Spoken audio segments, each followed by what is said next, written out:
In his fourth year of university, Zhang Tong faced a series of disappointments in his job search, which led him to angrily return to his rural roots to pursue entrepreneurship. Time, a relentless cycle, has nurtured the exquisite agarwood, the most revered among fragrances. The ancient tea tree, over 3,000 years old, stands regal with branches resembling dragons and tender leaves akin to jade. Golden treasures lie quietly at the bottom of the stream, while peculiar pearls shimmer upon the sandy shores. Adventure beckons, promising the thrill of discovery. With daily earnings reaching 30 billion, the prospect of wealth rivaling that of nations becomes tantalizingly attainable.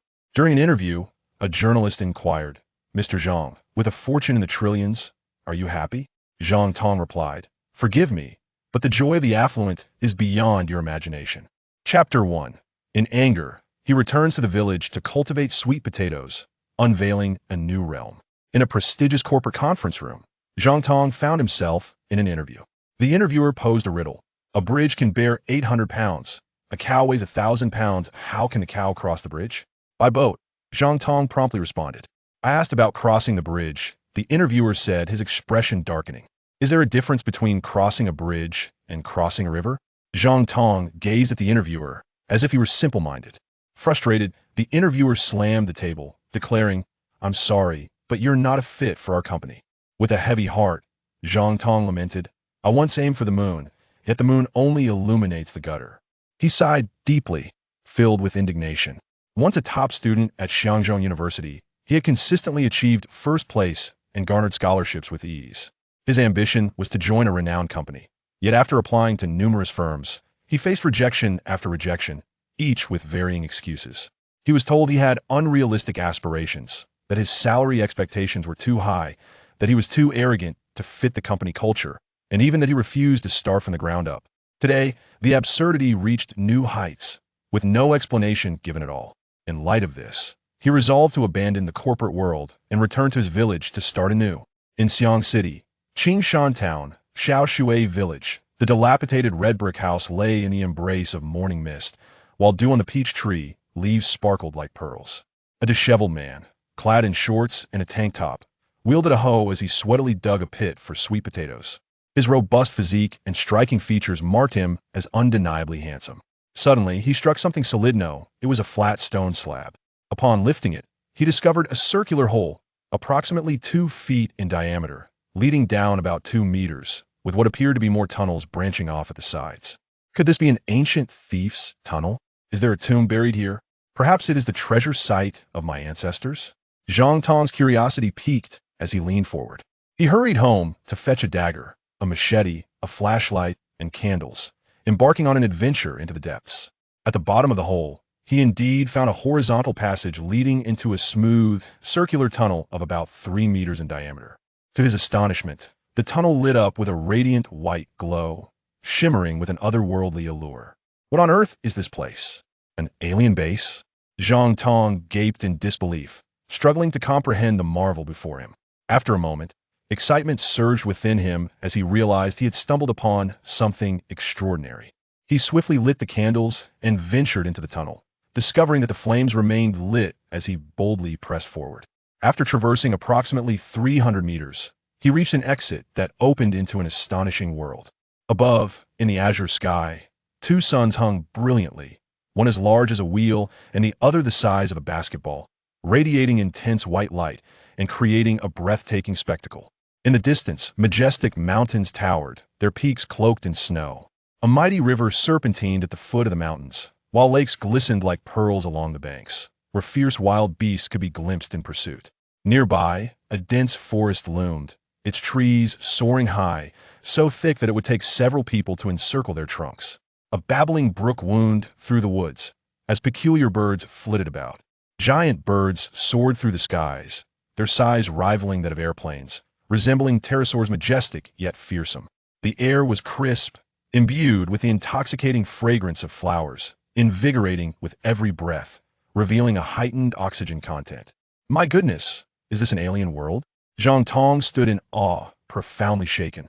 He was convinced this was not Earth, but rather a new planet existing in a different galaxy, distant from the solar system, yet mysteriously connected by an enigmatic conduit allowing for swift traversal.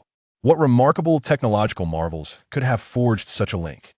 What advanced civilization or mythical deity might have left it behind? Yet why was the entrance on the Earth side buried beneath soil, concealed from sight? Had some cataclysmic event befallen this planet, extinguishing its extraterrestrial inhabitants and collapsing the passage? As he shook off these wild thoughts, Zhang Tong boldly stepped outside, finding himself at the edge of a precipice. Instantly, he felt a heavy weight pressing down, as if a 100-pound burden had settled upon him. He stumbled, nearly losing his balance. The gravity here was immensely, at least double that of Earth. Fortunately, his years of martial arts training had endowed him with strength, enabling him to withstand it. Zhang Tong brandished his machete, clearing away thorns and underbrush from the cliff's edge. He discovered the cliff stood about 5 meters high, with a large camphor tree growing at the base, its branches extending toward the precipice. He leaped onto the branches and climbed down. Brushing aside the fallen leaves, he noticed the rich black soil beneath evidently fertile. If he could cultivate a vegetable and grain farm nearby, wealth would surely follow. Alas, the heavy gravity made such endeavors impractical. He shook his head, carefully approaching the stream to observe. The clear waters sparkled with a myriad of pebbles, predominantly white and quite lovely. Schools of small fish danced joyfully in the water. Sparse trees lined the stream, most of which were unfamiliar to him, apart from the pines and camphors. Some bore vibrant fruits, red and green, exuding an enticing aroma, yet he refrained from tasting, wary of potential toxins. As he followed the stream upstream, his eyes widened in astonishment. For just a few meters away lay a massive golden object in the water. Could it be gold? Zhang Tong's heart raced with anticipation, his gaze aflame. He stepped into the stream, rushing forward to examine and touch it. It was a sizable piece, resembling a horseshoe or a dog's head, its color a brilliant gold. Its surface bore numerous honeycomb-like indentations. Oh my heavens, this is dog-head gold. I found dog-head gold. With a passion for gold and jade, Zhang Tong had dabbled in their study. He recognized this dog-head gold, also known as horseshoe gold. Though its name contains gold, it is actually a natural mineral containing irregularly shaped sand gold particles. Its rounded form is often marked by honeycomb-like pits and protrusions, resembling a dog's head or horseshoe. The earliest references to it date back to the Ming Dynasty's geographical work, Tiangong Kaiwu, by Song Yingxing, who noted, the largest is called dog-head gold, the middle is called flower gold or brand gold. In simpler terms, dog-head gold refers to low-purity gold, yet its value surpasses that of pure gold due to collectors' interest in it as a lucky charm with potential for appreciation. It must weigh around 80 pounds if calculated by Earth standards. That's still 40 pounds. Zhang Tong gleefully cradled the dog-head gold, weighing it in his hands. Such a colossal piece of dog-head gold was exceedingly rare, surpassing any previously discovered on Earth. Valued at over 7 million based on pure gold standards, it was a treasure beyond compare. Chapter 2. The giant emerald or rolling down the mountain fortune has smiled upon me. This is a treasure, even surpassing gold nuggets. I shall name it Treasure Star. Zhang Tong was filled with exuberance, overwhelmed by a sense of euphoria akin to stumbling upon a hidden gem. Surely, there must be a gold mine nearby. With great enthusiasm, Zhang set off upstream in search of more discoveries. Before long, he stumbled upon flecks of gold in the stream, some as large as soybeans, others resembling grains of rice. The thrill was intoxicating. He could hardly resist collecting them, for each speck was worth hundreds. It was, without a doubt, akin to gathering money from the ground. Suddenly, a deafening rumble echoed through the air. A massive boulder tumbled down from above, crushing everything in its path. Trees splintered, and brambles were laid flat. The sheer force was astounding. Zhang Tong gasped an avalanche. He sprinted away, reaching the precipice, where he quickly clambered up a camphor tree. To his astonishment, the boulder rolled to the base of the tree, crashing into pieces of various sizes, some as large as baskets, others the size of winter melons. The shards radiated a dazzling green light, blindingly beautiful. My heavens, is this jade? Zhang's eyes widened in disbelief, his face betraying his astonishment. Gold has a price, but jade is priceless. High-quality jade could far surpass gold in value. Why bother with gold flecks when he could simply collect these stones for unimaginable wealth? But what of their quality? Zhang promptly descended the tree to examine the jade more closely, comparing it to his limited knowledge of jade. It seemed that jade could be categorized into 4 major types: glass, ice, rice, and bean grades. The type refers to the texture and structure of the jade, a crucial indicator of quality. All the pieces appeared similar. Their surfaces gleamed brilliantly, being semi-transparent to transparent. When struck, they emitted a crisp, metallic sound reminiscent of crystal. The jade was colorless or minimally colored, with a uniform grain that was discernible to the naked eye, pure and free of impurities, having a fine, smooth texture without cracks or cotton-like inclusions. This must be high ice grade, second only to glass grade. Yet, their worth would ultimately depend on color. A slight variation in hue could lead to a tenfold difference in value. Imperial green and sunshine green were the most precious. In simpler terms, the more vibrant. The more expensive. Lighter shades such as pale green, apple green, blue green, and spinach green were typically less valuable. The jade before him glowed with a vibrant green, likely sunshine green, just a step below imperial green. In essence, all were high ice grade sunshine green jade. Their combined weight could well exceed 1,000 pounds, undoubtedly yielding immense value. Zhang dared not estimate how much, for he was merely an amateur in jade, not an expert. However, he understood that the measurement unit should be in the hundreds of millions. It could be said that any single piece, even one the size of a watermelon, represented a fortune that an ordinary person could never hope to earn in a lifetime. Logically, Zhang should have taken these treasures back immediately to avoid any unforeseen complications. Yet, he was tempted to conduct an experiment to determine if other stones were also jade or, if so, he could bring in a generator and stone-cutting machine to extract jade on-site, making the endeavor considerably easier and allowing for a steady influx of wealth. He envisioned himself becoming an elite tycoon. He began searching for additional stones nearby, finding only a variety of sizes partially buried in the earth. Zhang unearthed a dozen or so stones, some as large as a soccer ball, others the size of a fist. He struck the stones against one another, and with a series of resounding cracks, he managed to reveal 3 pieces, one of which contained jade, vivid red jade, as bright as blood, and exceedingly beautiful. Upon smashing 3 more, he uncovered another piece, ice-grade sunshine green. This conclusively proved that the stones in this vicinity, including those from the towering mountain, were indeed jade or, with a high probability of yielding jade of exceptional quality. Though he had yet to discover glass-grade imperial green, he was confident it existed, merely waiting to be found. If he were to extract all the jade from this mountain and sell it gradually, what could its worth be? Hundreds of millions? Billions? He dared not speculate. Zhang's face brimmed with joy and anticipation. Regrettably, he could not bring anyone with him. He had to rely solely on himself. How long would it take to extract all this wealth? In truth, simply collecting stones could yield a fortune. Picking stones was easy, the mountain was steep, and he could easily push stones down to the foot of the hill. Moreover, there were numerous stones in the stream, some towering over him, countless as large as watermelons. The stones in the creek alone could keep him busy for months. Lost in dreams of wealth, he was oblivious to the lurking danger. A large, powerful white wolf had stealthily approached, leaping from the underbrush with a fierce killing intent and a gust of wind, aiming for Zhang's throat. Zhang's heart raced. But he reacted quickly, delivering a fierce slash to the wolf's face, sending it crashing to the ground. Despite being a university student, he had trained in the ancestral martial art of Tong Tian Fist since the age of 3, enduring rigorous training through the harshest winters and summers for 19 years. The Zhang family had once been renowned for their prowess, built upon the legacy of the Tong Tian Fist, which was no ordinary skill. The wolf was not dead. It quickly rose and fled, revealing a deep gash on its face, flesh torn and blood gushing. Yet, it did not retreat far, lurking and occasionally baring its teeth at Zhang, appearing more ferocious than any wolf on earth. You seek your own demise, Zhang thought, feeling a shiver down his spine. However, he did not back down. Instead, he advanced cautiously with his blade drawn. The wolf, cunning and evasive, retreated when Zhang approached, only to pursue him when he backed away. This guerrilla tactic was frustrating, for Zhang knew that if he did not eliminate the wolf, he could not claim his treasures. He devised a plan, feigning fear and quickly retreating. The wolf, predictably, took the bait and lunged at him once more. Just as I hoped, Zhang thought, suddenly pivoting, crouching to evade the wolf's bite while delivering a powerful slash to its belly. The blade pierced deep. With a howl, the wolf flew over Zhang's head, crashing to the ground, unable to rise again. Its crimson blood stained the grass.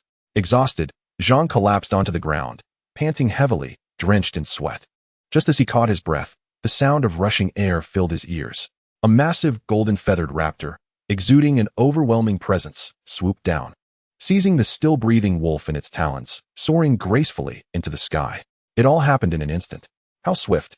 Zhang stared in shock, a sense of dread washing over him. If the raptor's target had not been the wolf, but him, the consequences would have been dire. At that moment, he fully comprehended that the treasures of the treasure star were abundant and immensely valuable, yet accompanied by peril. The earlier falling boulder, the wolf, and now the raptor all underscored this truth. He resolved that in future treasure hunts, he must be thoroughly prepared and dedicate himself to martial training. For only then could he be deemed a true adventurer. Fortunately, he encountered no further danger. Zhang exerted tremendous effort to haul the gold nuggets and all the jade to the cliff's edge, eventually moving them to the entrance of a nearby tunnel. He managed to extract the gold nuggets, but did not forget to seal the entrance to the tunnel to prevent anyone from discovering the secret beneath his home. Chapter 3. Antique Street. Selling gold nuggets. As dawn broke, Zhang Tong rose early, carrying 2 bulging sacks as he stepped outside, placing them onto a tricycle. "Are you off to sell sweet potatoes again?" The toothless old man next door inquired curiously. "I'm selling ancestral treasures," Zhang replied with a smile. The old man burst into laughter. "Aren't sweet potatoes ancestral treasures too? Just not very valuable. Why not sell your ancestral treasures instead? Young Tong, we are short one player. You should join us for a game," Mr. Li suggested, stroking his mustache expectantly. In Shaoshui village, with over 100 households and a population exceeding 500, most young people had gone off to work, leaving behind the elderly. Their days were spent playing cards or exchanging idle chatter. They could engage in discussions about the minutiae of life for days on end without a moment's pause. "I have no interest in mahjong," Zhang said with a wry smile. "Playing against the elderly is simply too easy. Their failing eyesight and sluggish thinking make it all too simple to win. I wouldn't feel right taking their money." With that, he sped off on his tricycle. In times of chaos, gold flourishes. In times of prosperity, antiques thrive. Currently, we find ourselves in a prosperous era where the antique trade is flourishing. Xiangqing, as a provincial city, boasts a well-established antique street, home to dozens of antique shops. By 10 o'clock in the morning, the antique street becomes a lively hub of activity. Stalls line the street, displaying an array of items such as copper coins, silver dollars, jade artifacts, paintings, and various exquisite crafts that may easily deceive the eye, alongside countless trivial antiquities that dazzle the senses. The calls of vendors resound: authentic ancient paintings by Tang Bohu, an ancestral snuff bottle with a history of 300 years for only 100,000. Yet, the antique stores see little interest from passers-by, and the shopkeepers remain unfazed, as steady as ancient tortoises. In this trade, it is often said that one may remain closed for 3 years, only to feast for 3 more upon opening. Zhang Tong arrives in a tricycle at the antique street, finds a spot, and begins to energetically hawk his wares: fresh sweet potatoes, roasted sweet potatoes, sweet potato chips, and sweet potato flour. Indeed, in such a vast market, all sorts of vendors can be found. The owner of the largest antique store, Huabao Pavilion, Luo Hao, stands in astonishment, torn between laughter and frustration. He initially assumes Zhang is merely another trinket seller or a rural trader with treasures. To his surprise, Zhang is selling sweet potatoes. "My friend, selling sweet potatoes is fine, but could you refrain from shouting so loudly? This is an antique street, not a snack street," advises a neighboring vendor, patting his forehead. "Apologies, I misspoke. It's merely a habit," Zhang replies with an apologetic smile, swiftly producing a gleaming object and proclaiming, "Doghead gold, an ancestral piece weighing 41 pounds. For sale at a high price. Don't miss out." The sunlight glistens on the doghead gold, its brilliance captivating, while various antiques and gold ornaments abound. True doghead gold is a rarity born of nature, easily discernible for its authenticity, yet seldom seen. The entire antique street buzzes with excitement. Vendors abandon their stalls to flock over in curiosity, and shopkeepers rush out, drawn by the commotion. "What a shame, this young man lacks decorum," Luo Hao mutters under his breath, feeling a deep resentment. The 40-plus pounds of doghead gold, both in size and weight, is undoubtedly a global marvel of significant value. Had this young man come to Huabao Pavilion to sell it, Luo could have acquired it at a low price, using it as a centerpiece to enhance the store's reputation and business. Yet now, he must contend with numerous peers and eager buyers. Luo pushes through the crowd, his gaze fixed on the doghead gold. "Greetings, I am Luo Hao, the owner of Huabao Pavilion. May I examine it?"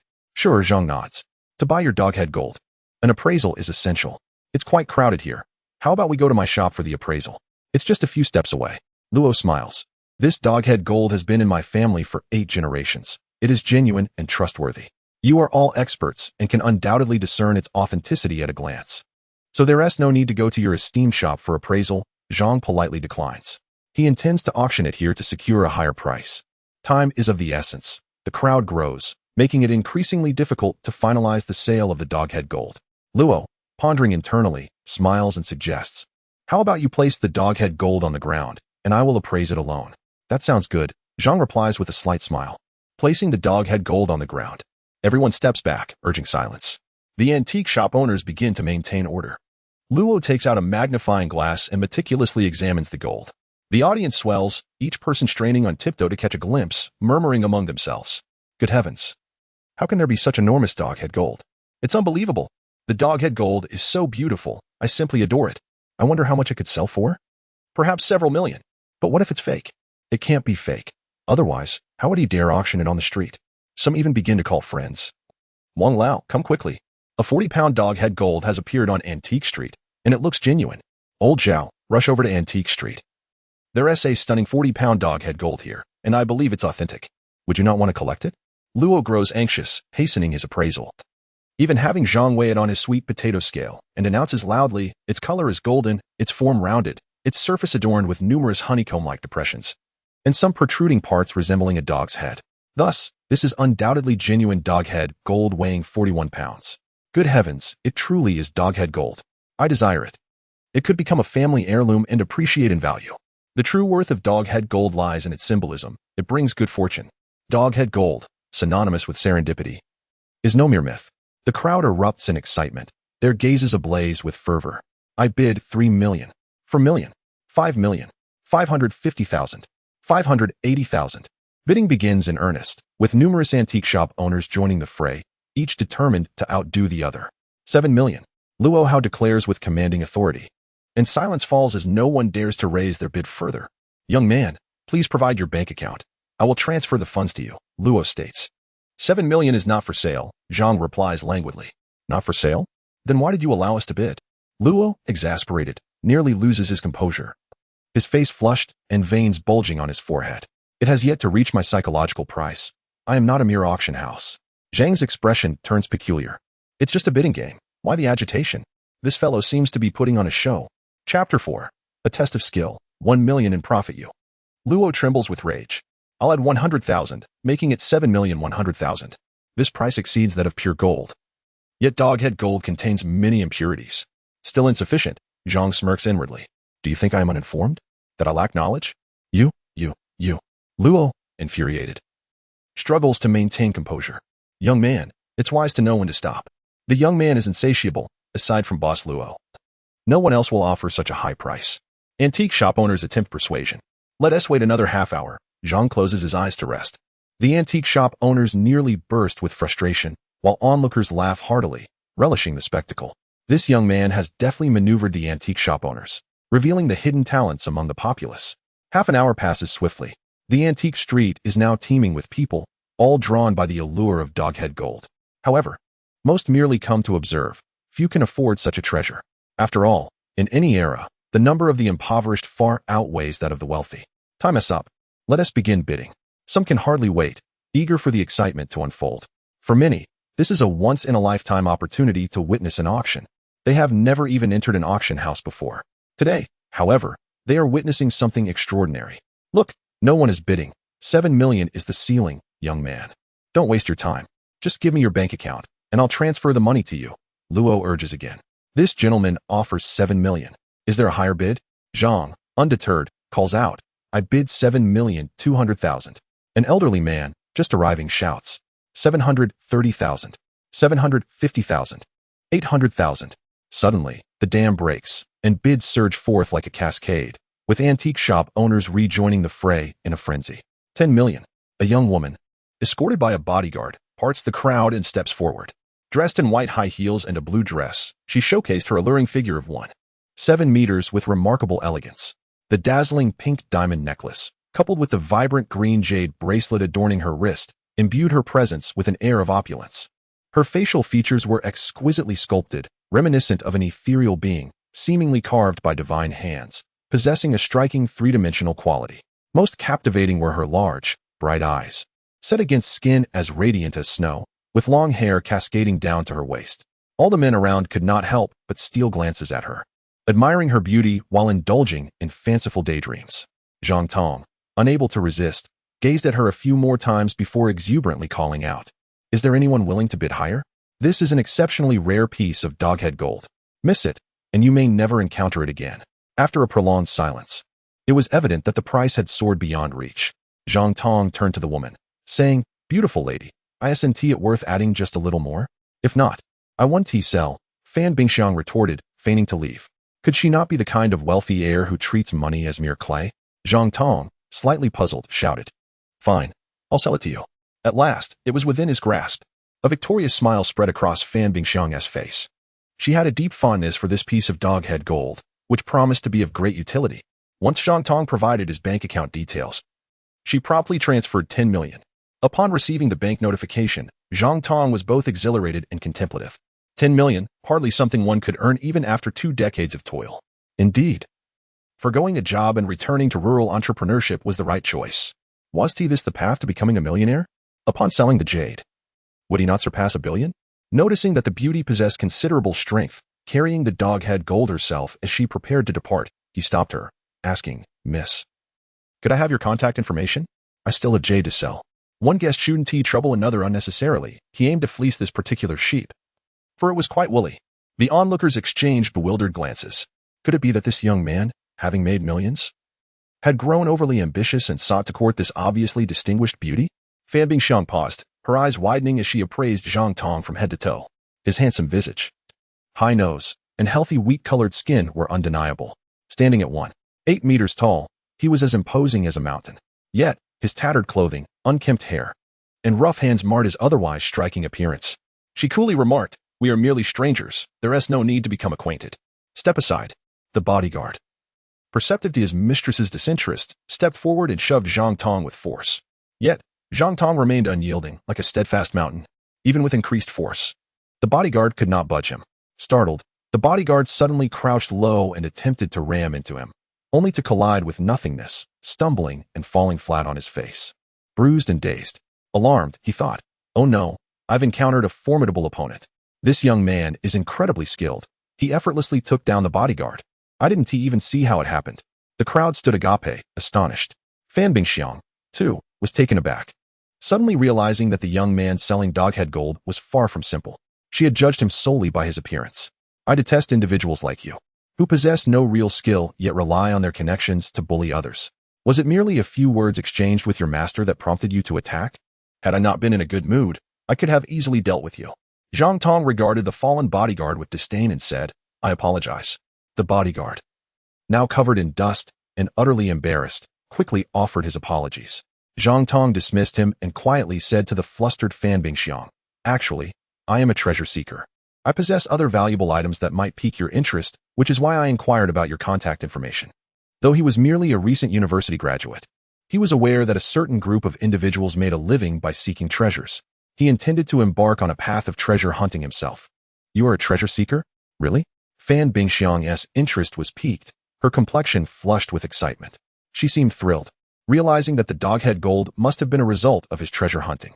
Of course, I have no reason to deceive you, Zhang Tong replied. Then let us speak further. Fan Bingxiang handed the dog-head gold to the recovering bodyguard and led Zhang Tong to a quieter area, smiling as she said, I happen to know many treasure seekers, most of whom are quite renowned. In the world of treasure hunting, there are few experts from our country. I didn't expect to find such a rising star in you.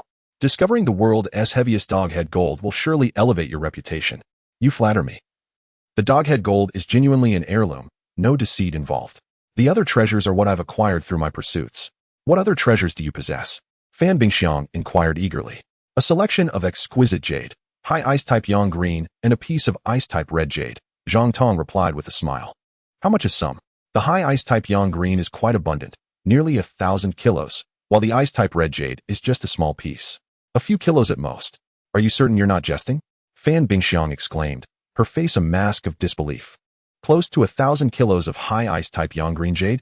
Even the owners of the jade mines in Myanmar wouldn't dare claim such a quantity. It's true, Zhang Tong assured her. I can demonstrate the stone on the spot, as most of it is semi-gambling material. Even more curious, if it's semi-gambling material, how can you be so sure it's high ice-type yang green? Unless you're using glass to fabricate it, because it was cut from a massive rough stone. It can almost be considered clear material, merely the skin has been removed, hence the quality remains consistent. I see. That massive rough stone must be enormous. It seems you're on the brink of a significant fortune. Are you interested? I wouldn't want nearly 1,000 kilos. I'm not in the jewelry business. However, I can introduce you to several buyers, all reputable figures in the jewelry industry. You should find a venue to host a private auction. I can invite them. Okay. I'll confirm the location and get back to you. It should be within the next couple of days. Please ensure they are prepared with funds. Thanks in advance. I'll treat you to dinner later. No need for thanks. It's a simple favor. By the way, do you have any other treasures? Not at the moment. But I know many treasure seekers. If you need anything specific, just let me know. I am in urgent need of ginseng that is over 300 years old and am willing to pay 1 to 3 times the market price. All right, I'll keep an eye out. After exchanging WeChat contact information, Fan Bingxiang departed with her bodyguard. Zhang Tong, in good spirits, rode his tricycle to the Jade Street, where numerous jewelry shops and even gambling stone establishments thrived. He was there to gauge the market, as understanding the landscape would ensure he wouldn't be taken advantage of during a private auction. One must remember, in business, there is always a cunning side, especially among those who have become wealthy. Zhang Tong parked beside a gambling stone shop and soon heard a cacophony of excited voices. The stakes have risen. Alas, it's merely glutinous jade with floating flowers, yet a profit has been made. The sound of electronic firecrackers soon erupted, drawing a crowd. Zhang Tong, carrying a sack containing a piece of jade, joined the throng. The place was bustling, with patrons filling every corner, making it impossible for him to enter. He had to stand at the entrance, craning his neck to peer inside. It turned out that a young man had purchased a gambling stone for 30,000, which yielded a piece of glutinous jade as large as half a basketball. Lady Luck was certainly on his side. "Young man, are you selling that jade?" A nearby jewelry shop owner inquired. "I'll sell if the price is right." The young man was cunning, not committing himself outright, revealing his experience. "I'll offer 100. 000, 110, 000, 120, 000. A bidding frenzy ensued with over a dozen participants. Ultimately, an elderly gentleman secured the piece for 350, 000, and the young man left beaming with satisfaction. As the excitement of the crowd dwindled, numerous business owners emerged from the scene. Seizing the opportunity, Zhang Tong extracted a jadeite stone, as large as a watermelon, from a sack and exclaimed loudly, "Freshly cut icy green jade. Anyone interested?" The jadeite still bore some rough skin, yet it was merely a few inches thick, with the majority being pure jade. It was considered a prime material. Icy green jade. The eyes of the previously bidding business owners sparkled with brilliance as they flocked towards him, examining it closely and illuminating it with flashlights. After all, they had not witnessed the cutting process firsthand. Without authentication, they dared not bid. Could it truly be icy green jade of such immense size? It had been years since anyone had seen such a colossal piece of top-grade jadeite. The young man's fortune was indeed remarkable. The icy green jade was breathtakingly beautiful. Gasps of astonishment and admiration erupted around him. The owner of the gambling stone shop also rushed out, offering a cigarette, winking and insinuating, "Sir, you purchased that jade from my shop, right? You mentioned you would take it home to cut. If you give a nod, my business will skyrocket." The advantages were substantial. Indeed, one must not underestimate the shrewdness in commerce. Zhang Tong silently marveled, but found it fortuitous. Now, his jade had a provenance from this very gambling stone shop. He nodded and replied, "Your memory is impressive. I bought this just yesterday from your establishment. I own a cutting machine and relish the thrill of cutting it myself. Little did I know it would yield such a delightful surprise. Sir, you are exceptionally lucky. You have struck gold." The shop owner beamed with excitement and enthusiasm. He was quite the savvy individual. Thus, he began to exuberantly promote the event, wildly setting off electronic firecrackers, attracting even more onlookers. The bidding commenced. "I bid 28 million, 30 million, 32 million, 35 million, 38 million, 45 million. Faces flushed with excitement. The competition was fierce. The spectators were left dumbfounded, overwhelmed with shock, envy, and jealousy. Zhang Tong was also taken aback. These jewel store owners were evidently wealthy, bidding such high amounts without hesitation. Gradually, the price climbed to 45 million, and subsequent increments diminished to a mere million at a time. 50 million, shouted a robust businessman in his 50s, silencing the rest, who wore expressions of regret.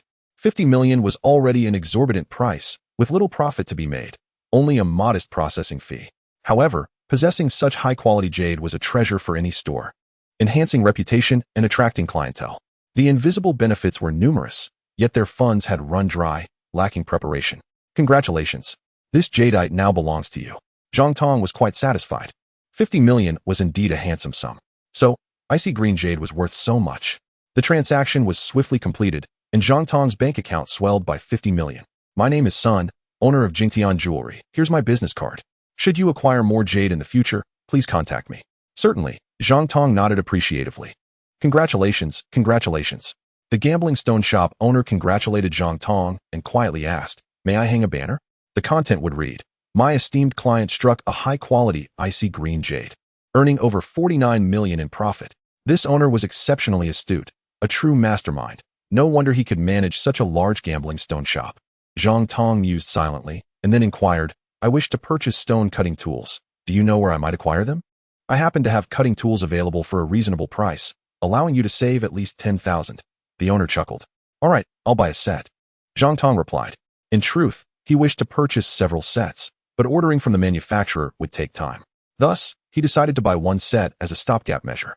As for the banner, he thought it best to let him proceed. After all, it was not his own loss. Chapter 6. A chance encounter with the campus beauty. Zhang Tong arrived at the Tianlan Manor by the Xiangjiang River.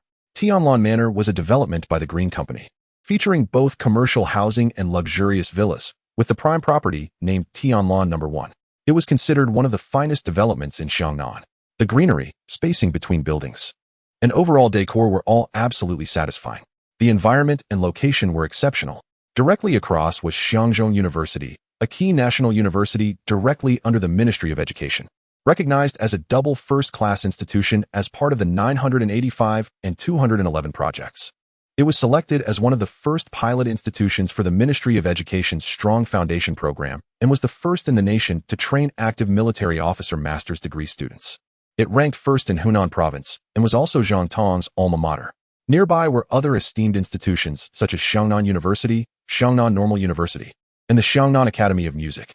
Behind the property flowed the renowned Xiangjiang River, with the picturesque Orange Isle barely visible in the distance. The scenic Lijing Mountain loomed beside it. Investing in several rental properties at Tianlan Manor could yield substantial returns. It is noteworthy that Xiangzhou University alone had over 58,000 full-time students, including 34,000 undergraduates, 22,000 postgraduates, and over 1,600 international students.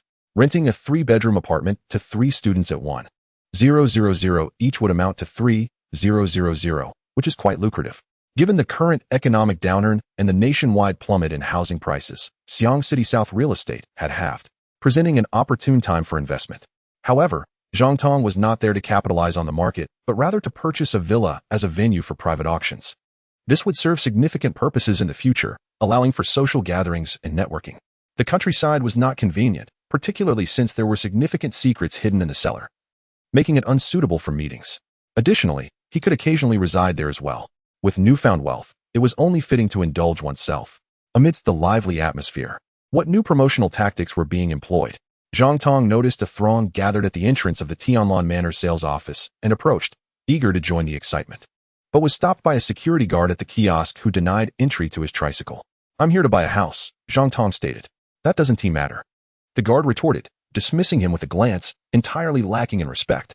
He clearly did not believe that someone arriving on a tricycle could afford a home. Had Zhang Tong been driving a car, he might have been treated differently. Zhang Tong chose not to engage with the disdainful guard. He parked his tricycle nearby and made his way to the sales office, parting the crowd to enter. Now, he could see clearly. Standing at the entrance was an exquisite beauty, clad in a form-fitting white mini dress and red high heels. Her crimson wavy hair cascaded down, and her long, manicured nails were a delicate pinkish white. Standing at least 175 meters tall, her silhouette was alluring, with long, slender legs that were flawlessly smooth. Her features were exquisitely refined.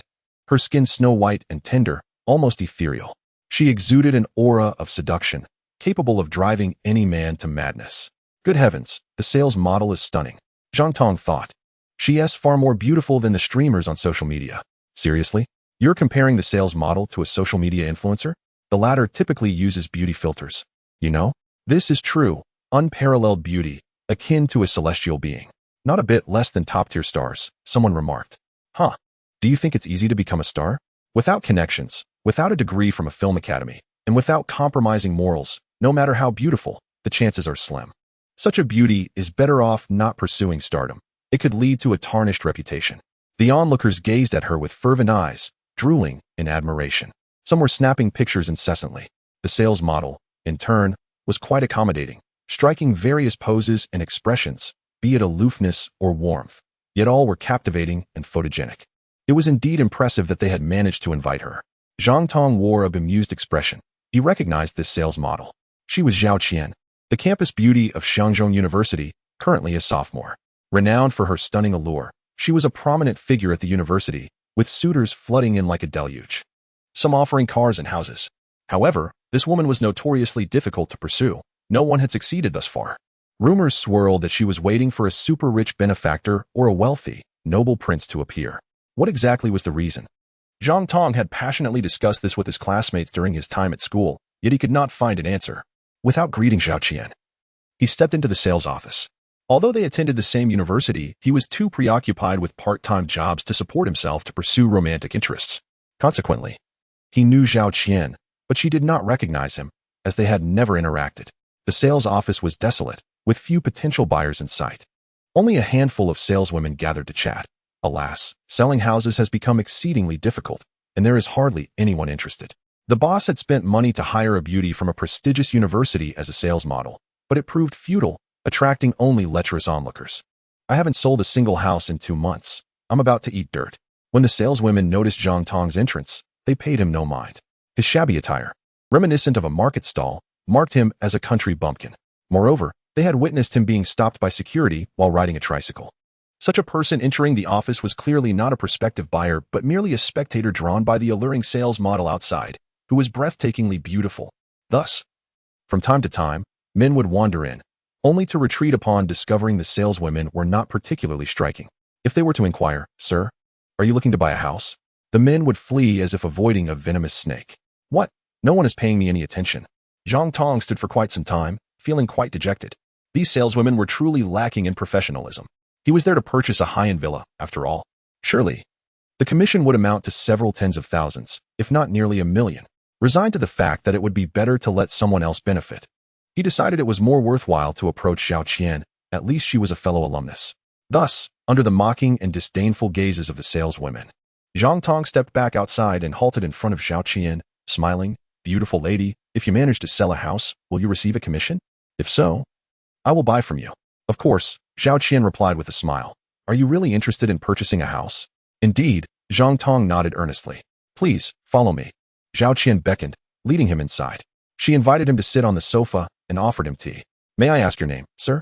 "My name is Zhang Tong. You seem quite familiar. Have we met before?" Zhao Qian hesitated, scrutinizing Zhang Tong's handsome face as she recalled the men who had pursued her. Could it be that he was using the pretext of buying a house to seek a moment alone with her? Such incidents were not uncommon. They occurred daily. In fact, just yesterday, she had 3 such encounters, all with students from Shangzhou University, leaving her both amused and perplexed. And now, another one had come? "We are alumni. I am in my senior year, and you are a sophomore. Perhaps we crossed paths on campus, or you might have seen me playing basketball," Zhang Tong suggested. "I'm not looking for a relationship at the moment, so I apologize," Zhao Qian replied regretfully. "Wait, is that a rejection?" Zhang Tong nearly fainted. Had he really been turned down twice in one day? Did beautiful women truly hold themselves in such high regard? Striving to maintain an air of nonchalance, he insisted. "I genuinely want to buy a house. You are an alumnus, which is why I sought you out." Must he continue to act? Zhao Qian felt a touch of helplessness. Alumni, especially those who had not yet graduated, often had ulterior motives when seeking to buy houses, merely wanting to engage her in conversation. Alas, being exceptionally beautiful came with its own set of troubles. Nevertheless, since she had been contracted as a sales model, she had to remain professional. Otherwise, it would be disrespectful to the payment she received, and thus began her property pitch. They had 3 types of model homes: 2 bedrooms and a living room, 70 square meters, 3 bedrooms and a living room, 100 square meters, and 4 bedrooms and 2 living rooms, 138 square meters. Last year, we sold at 15,000 per square meter, but now it's only 10,000. The price has nearly halved. It's absolutely at rock bottom and cannot drop any further. If I had the funds, I would undoubtedly buy several units, as the rental income would be substantial, especially with hundreds of thousands of university students nearby. There is practically no chance of vacancy. Are there any discounts? Yes, we offer to cover the down payment and include appliances and furniture. The saleswomen exchanged glances, whispering among themselves. This young man has quite the audacity. Even after being rejected, he continues to linger. It seems the allure of a super beauty is enough to make men lose their senses, employing all sorts of tactics to pursue her. Our boss has wasted money hiring this big school beauty to model for several days, yet not a single house has been sold. Only a horde of lecherous men has been drawn in. Shall we take a look at the model homes first? Zhao Qian asked. Noticing Zhang Tong had no intention of leaving. You haven't introduced the villa yet, Zhang Tong remarked. The villa? Zhao Qian touched her forehead, realizing she had underestimated this young man's persistence. He was clearly attempting to prolong the encounter. I've already made my refusal clear, Haven Ti. This is really pointless. You know? Still, she steeled herself and began to describe the villa.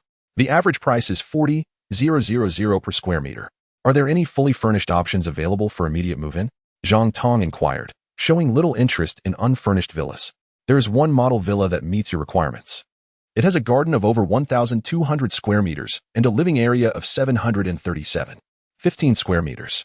The total price is 45 million. Let us go take a look. Zhang Tong expressed interest, finding the situation amusing.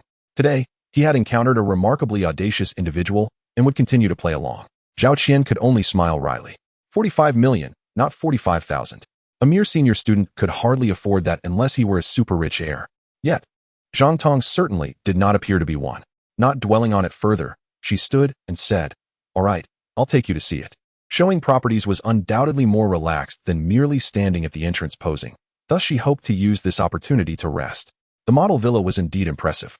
The feng shui was excellent. Flowing water, 2 small golden silk nanmu trees. The smaller ones were not valuable. A half-acre garden, a standalone 3-story structure, a well-proportioned layout. South-north ventilation, ample natural light, and a tranquil environment.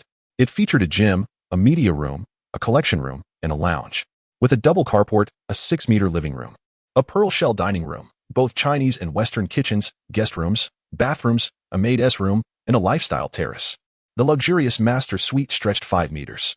With a study, separate wardrobes for men and women, an opulent master bath, a children's room, a piano room, a sunlit art studio, dual independent bathrooms, dual scenic balconies, and a rooftop terrace.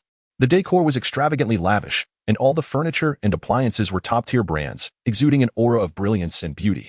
Entering such a villa felt immensely uplifting. Ah yes, there was also a basement. After Zhao Qian had finished her introduction, she led Zhang Tong into the basement. The basement was spacious, measuring around 100 square meters. The flooring was of the highest quality, and the walls were pristine and smooth. However, it was empty, lacking any furnishings like a wine cabinet, clearly designed to save costs.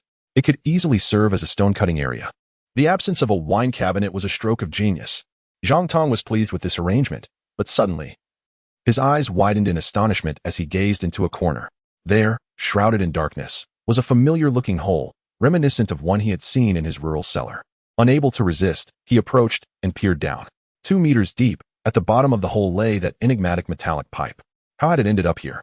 Zhang Tong stood agape, overwhelmed with shock and confusion, unable to comprehend the situation. "Senior, what is the matter with you?" Zhao Qian asked, bewildered. "Apologies. I was lost in thought," Zhang Tong replied, coming back to his senses. He regarded her with a peculiar gaze, pondering that she had never mentioned this hole. Could it be that only he could see it? And had it somehow followed him here, into the basement or cellar? The basement was typically used for wine storage. There was nothing particularly interesting to see. "Shall we head back upstairs?" Zhao Qian suggested. "There seems to be a hole in that corner." Zhang Tong hesitated, tentatively stating, "A hole? There is nothing there. I don't see anything," Zhao Qian exclaimed, her eyes widening in confusion as she looked at the spot he was indicating. "I mentioned it feels a bit uneven," Zhang Tong remarked, secretly thrilled. She truly cannot see. "This is indeed my personal golden finger. Delightful. Unfair? Perhaps," Zhao Qian nonchalantly echoed. After all, she saw no injustice. Could it be that he was viewing it through a magnifying glass? The thought nearly made her chuckle. Upon returning to the villa's grand hall, Zhao Qian comfortably settled onto the leather sofa. "So, are you satisfied?" "Fairly satisfied," Zhang Tong remarked, his discerning gaze surveying the surroundings. Yet, he found nothing amiss. 45 million. It could be said to be crafted of gold. If purchased, one could move in today, as even the bedding was included and unopened. When you strike it rich in the future, consider acquiring a villa like this, Zhao Qian suggested. By then, any beauty will be yours to pursue, and none shall refuse your advances. Even now, she did not believe Zhang Tong had come merely to buy a villa. Such a subtle refusal seemed rather painstaking. "Really?" Zhang Tong's expression grew peculiar. "If I buy this villa now, will you be my girlfriend?" "I did not mean it that way." Zhao Qian, concerned that he would persist, added, "However, if you wish to take it literally, it could indeed be interpreted that way." She had inadvertently dug herself a pit. What would her reaction be if he actually purchased the villa? Zhang Tong struggled to contain his laughter, and simply walked out the door. Had he finally retreated? Zhao Qian smiled triumphantly, convinced he would no longer dare to pursue her. Chapter 8. The school beauty is stunned goodbye, senior. Zhao Qian returned to the sales office entrance, smiling as she waved farewell to Zhang Tong. What do you mean goodbye? Handle the purchasing procedures for me. I intend to move in today and host friends tomorrow. Zhang Tong raised his eyebrows. What? What did you say? Zhao Qian was taken aback, hardly believing her ears. I said, handle the purchasing procedures. You wish to buy a house? Really? You're not deceiving me. Zhao Qian remained skeptical. Of course it's true, Zhang Tong replied. Let us not waste time. Which one will you buy? She pressed. The model villa we just viewed, Zhang Tong answered. 45 million. You are aware, correct? Zhao Qian hesitated for a moment before responding. Of course. Zhang Tong nodded. Though he found her excessive prattling somewhat grating, he remained unperturbed. For women endowed with beauty and good figures, he could afford to be lenient. It was their divine right. You must go to the bank for the loan paperwork. Are you certain you can secure financing? Zhao Qian inquired, presenting various difficulties to deter him. Most likely, he was still in a daze, pretending to be oblivious, and she found it rather bothersome. Although he was quite handsome, her patience had limits. Full payment. No need to visit the bank, Zhang Tong stated. 45 million. All in one go. How extravagant. Zhao Qian felt a wave of dizziness wash over her, making it hard to breathe. Could it be that she had encountered a wealthy tycoon? How much could she earn? With a 2.5 commission on 45 million, that amounted to 125 million. She was about to strike it rich. But wait, hadn't she just said that if he bought a house, she would be his girlfriend? What now? Do you still not believe me? Would you like to see my bank balance? Zhang Tong, noticing her flushed face and dazed expression, said with a hint of regret. I apologize. I truly did not intend to, but you were just too affluent. Zhao Qian replied apologetically. I will handle the paperwork immediately. She warmly invited Zhang Tong to sit on the sofa while she busily prepared the contract. She also summoned the finance personnel, and soon the paperwork was completed. The 45 million was swiftly charged to his card. My goodness, he truly paid in full. He is indeed a wealthy tycoon. Zhao Qian was astonished. How is this possible? Can someone who drives a tricycle afford a 45 million model villa? And in full?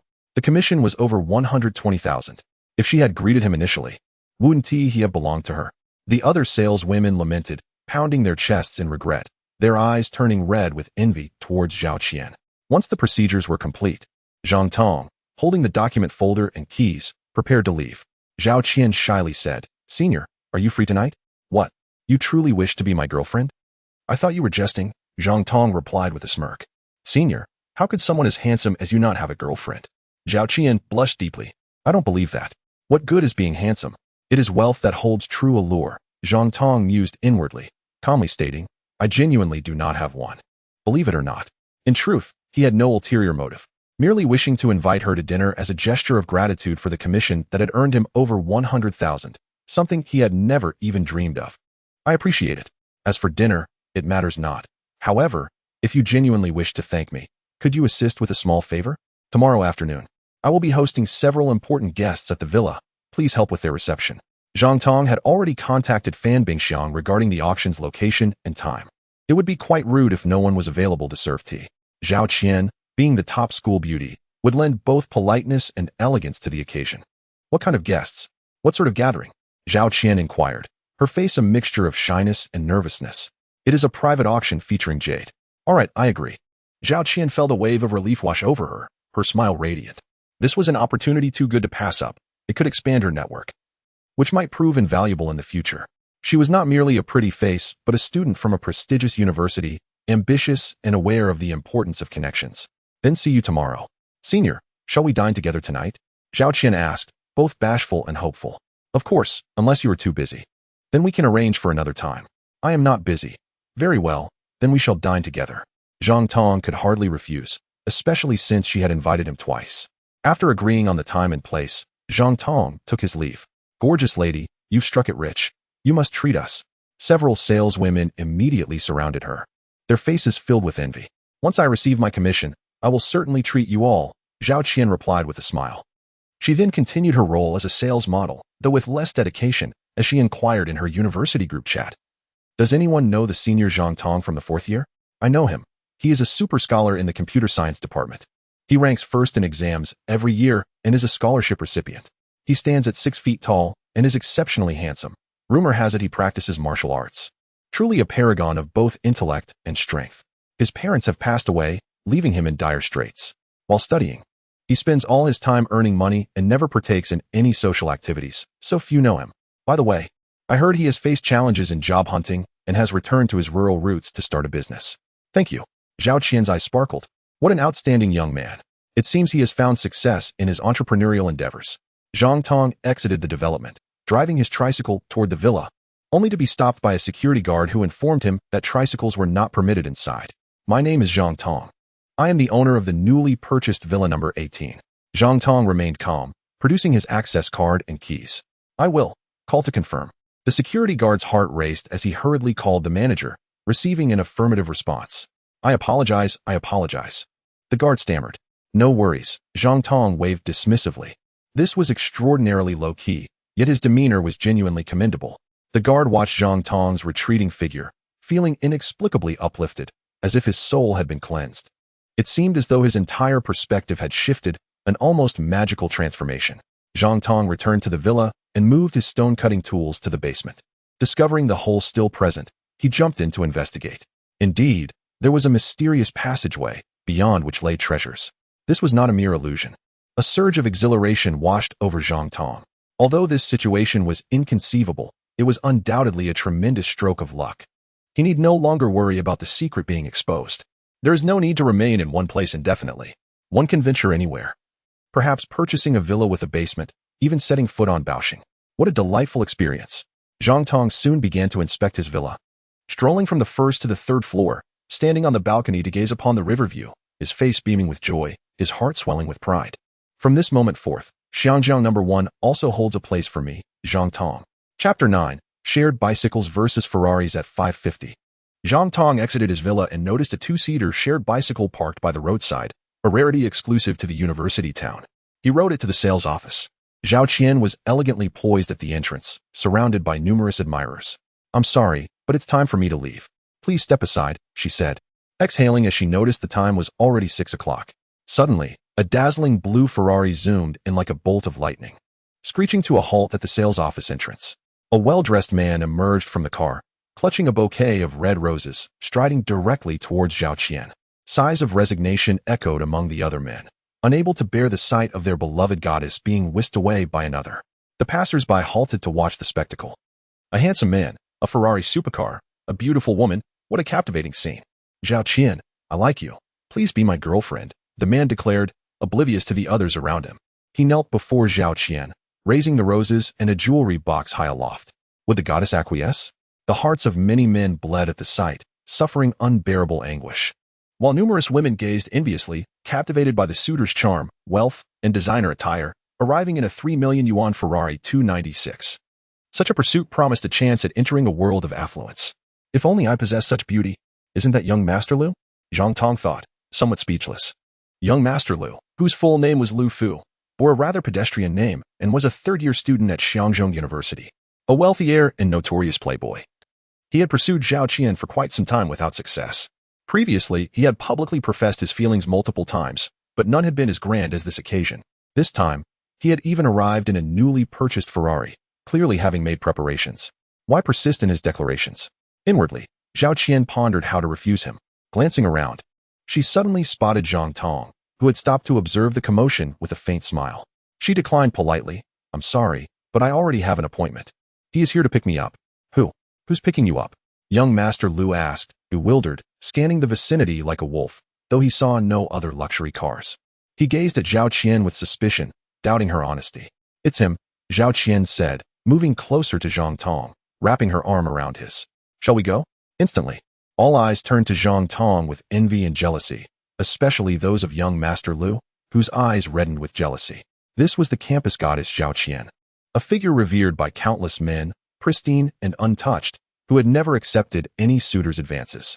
Yet today, she had embraced another man's arm, their intimacy suggesting a romantic relationship. Could it be that Zhao Qian had found a boyfriend? Who was this interloper? Young Master Lu's eyes widened in disbelief as he scrutinized Zhang Tong from head to toe, taking in his shabby attire, disheveled hair, and rough hands. Riding a shared bicycle. He seemed like a mere laborer. How could he possibly win the affections of the campus goddess Zhao Qian? Surely, she must be using him as a mere shield. You, get lost at once. or I will make you regret it. Young Master Lu shouted at Zhang Tong. Who are you talking to? Do we know each other? Zhang Tong retorted, his anger flaring as he savored the softness of Zhao Qian's arm. Why should the wealthy heir think he could bully others? The onlookers were equally incensed, rallying against the arrogance of young Master Lu, with some even pulling out their phones to record the scene. Zhao Qian, I know you just found a random shield, but I'm not angry. I genuinely like you. Let's go to the International Hotel for a Western dinner. I've already made a reservation, young Master Lu insisted. Not one to act foolishly despite his wealth. He had the intelligence to earn admission to Xiangzhou University, where the cutoff score was around 660. Seeing that he had incurred the wrath of the crowd, he dared not continue his arrogance. Beautiful lady, hop in. We're off to the street food stalls. No reservations needed. The food will be ready when we arrive, Zhang Tong invited, slapping the back seat of the bicycle. The crowd erupted in laughter, reveling in the sight of the wealthy heir being humiliated by a commoner. What a delightful exchange. They chuckled. Young Master Lu, seething with rage, stood up and pointed at Zhang Tong. Are you seeking death? Are you looking for a fight? Zhang Tong scoffed. I could take on 100 of you. Young Master Lu's expression shifted as he realized Zhang Tong's imposing stature and formidable presence. He figured he would be wise to retreat. Taking 2 steps back and eagerly urging Zhao Qian, don't hesitate, get in the car. Such a wealthy heir is clearly a fool. What use is he? Zhang Tong remarked. The onlookers erupted in laughter once more, finding joy in the spectacle of the rich being bested. Who dares to offend me? Young Master Lu fumed, his vision clouded with rage. The disparity between heirs of wealth was glaring, both in demeanor and capability. Zhao Qian, in disdain, wasted no time, settling onto the back of Zhang Tong's shared bicycle, wrapping her arms around his waist. How could this beauty have chosen a shared bicycle over a Ferrari? Wasn't it said that a woman would prefer to weep in a Ferrari than laugh on a bicycle? What an astonishing twist. She was a sales model, breathtakingly beautiful, choosing a shared bicycle over the luxury vehicle. It was utterly refreshing. The crowd stood in stunned silence, overwhelmed by the scene. Some men suddenly felt invigorated, elated at the realization that perhaps they, too, could experience love, just as the beautiful goddess had chosen the common man before them. How could this be? Young Master Lu stood there, dumbfounded, disbelief etched across his face. It felt surreal. Zhao Qian had indeed chosen a commoner. He understood how difficult it was to win her affection, so he had prepared himself for rejection. Yet, he never imagined he would be outdone by a poor commoner. What had he done wrong? What had she seen in him? The answer lay in the fact that he was wealthier. The saleswomen chuckled inwardly, delighted to witness young Master Lu's comeuppance, allowing him to savor the lesson imparted by society. Chapter 10. A narrow escape from attack. This street food stall had an exceptional reputation, rivaling even that of fine dining establishments. My roommate and I had dined there numerous times. At that time, we all delighted in dishes such as chili oil, eggplant casserole, and stinky tofu. We had hearty appetites. I consumed 7 bowls of rice, while the others managed 5 or 6. The stacked bowls towered high, a sight to behold. Zhang Tong led Zhao Qian into the bustling eatery, Lao Kai restaurant, near Xiangzhou University, and found an empty table to settle down. You two are quite amusing, Zhao Qian remarked with a smile. I've dined here before, during a class gathering. I recall the food being very spicy, yet delicious.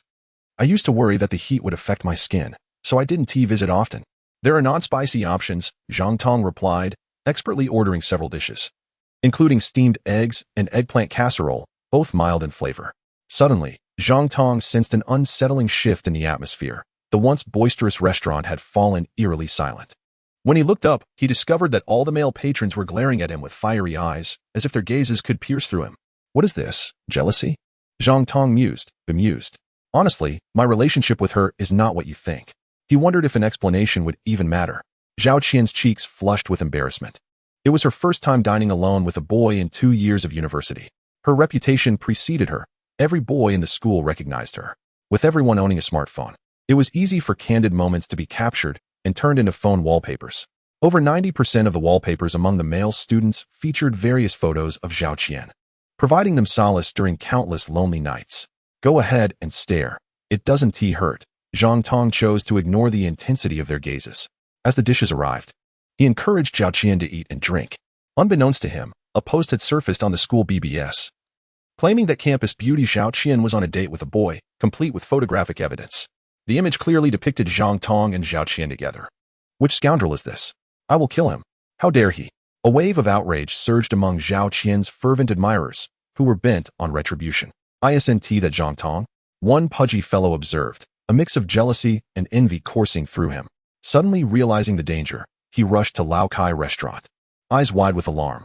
Sure enough, there was Zhang Tong, laughing and conversing intimately with Zhao Qian, her gaze electrifying and sweet. Zhang Tong, you must leave now, or you'll be in trouble, the pudgy friend shouted in desperation. Low fat, aren't you supposed to be at work? Why are you here? Zhang Tong was taken aback.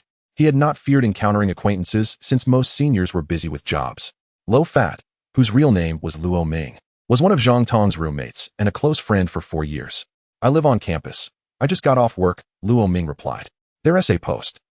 Some of Zhao Qian's crazed admirers are threatening to come after you. You need to go. No way. That's an exaggeration, right? They would actually act on it. Zhang Tong scoffed. I've already seen people shouting and rushing downstairs, Luo Ming insisted.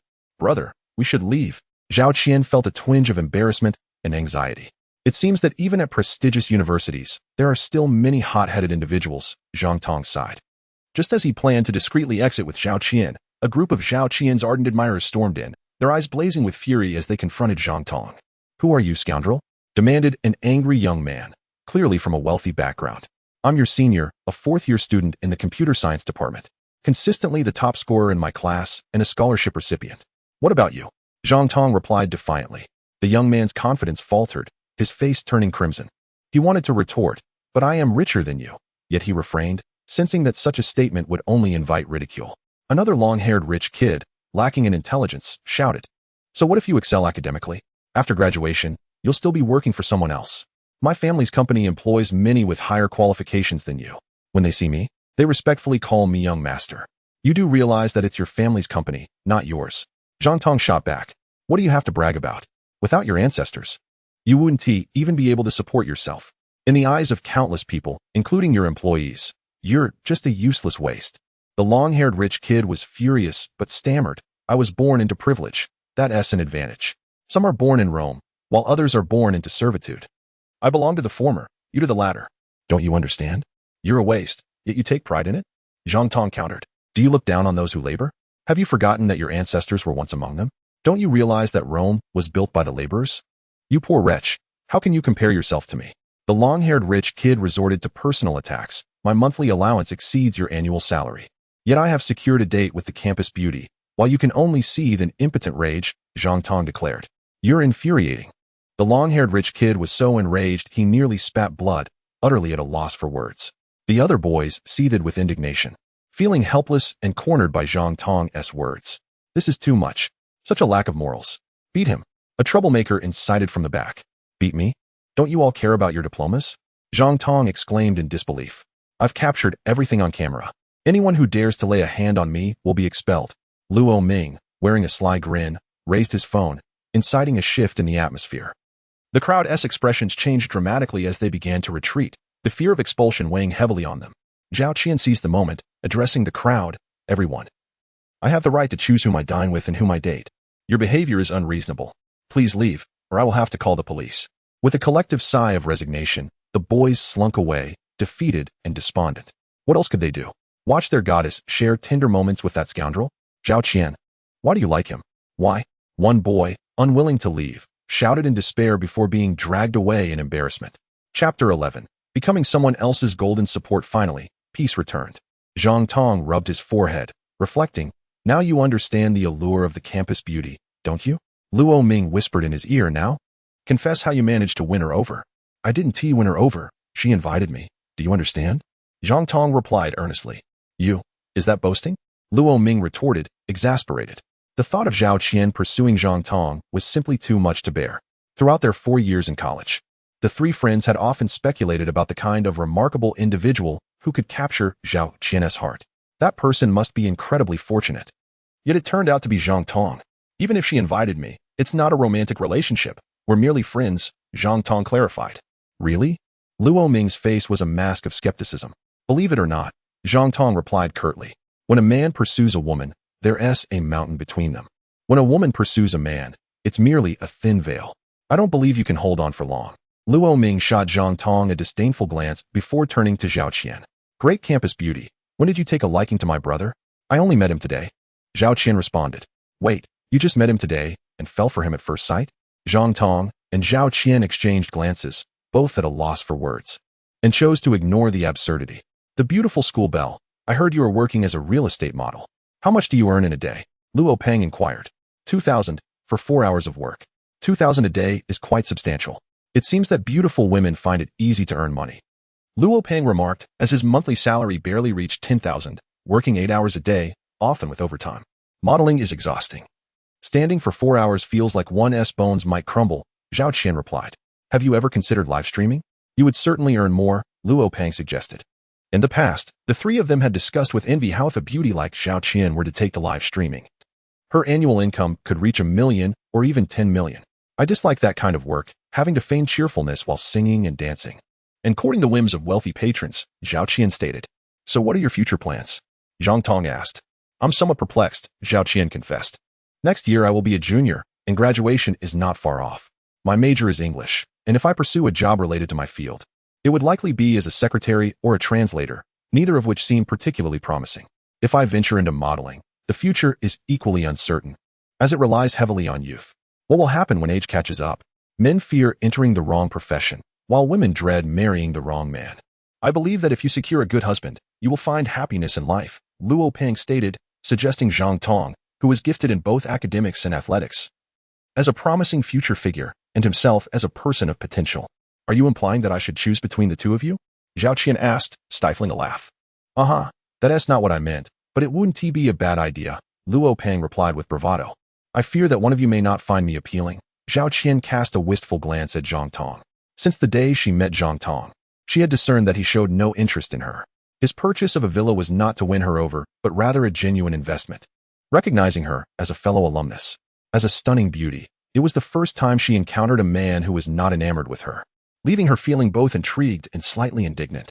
Luo Peng gaped in disbelief, astonished by the unexpected turn of events. Could it be that Zhao Qian is pursuing Zhang Tong? Yet he appears reluctant to accept her advances. At present, I have no other ambitions. I merely seek a beautiful secretary, Zhang Tong stated, acknowledging his busy schedule that necessitated assistance.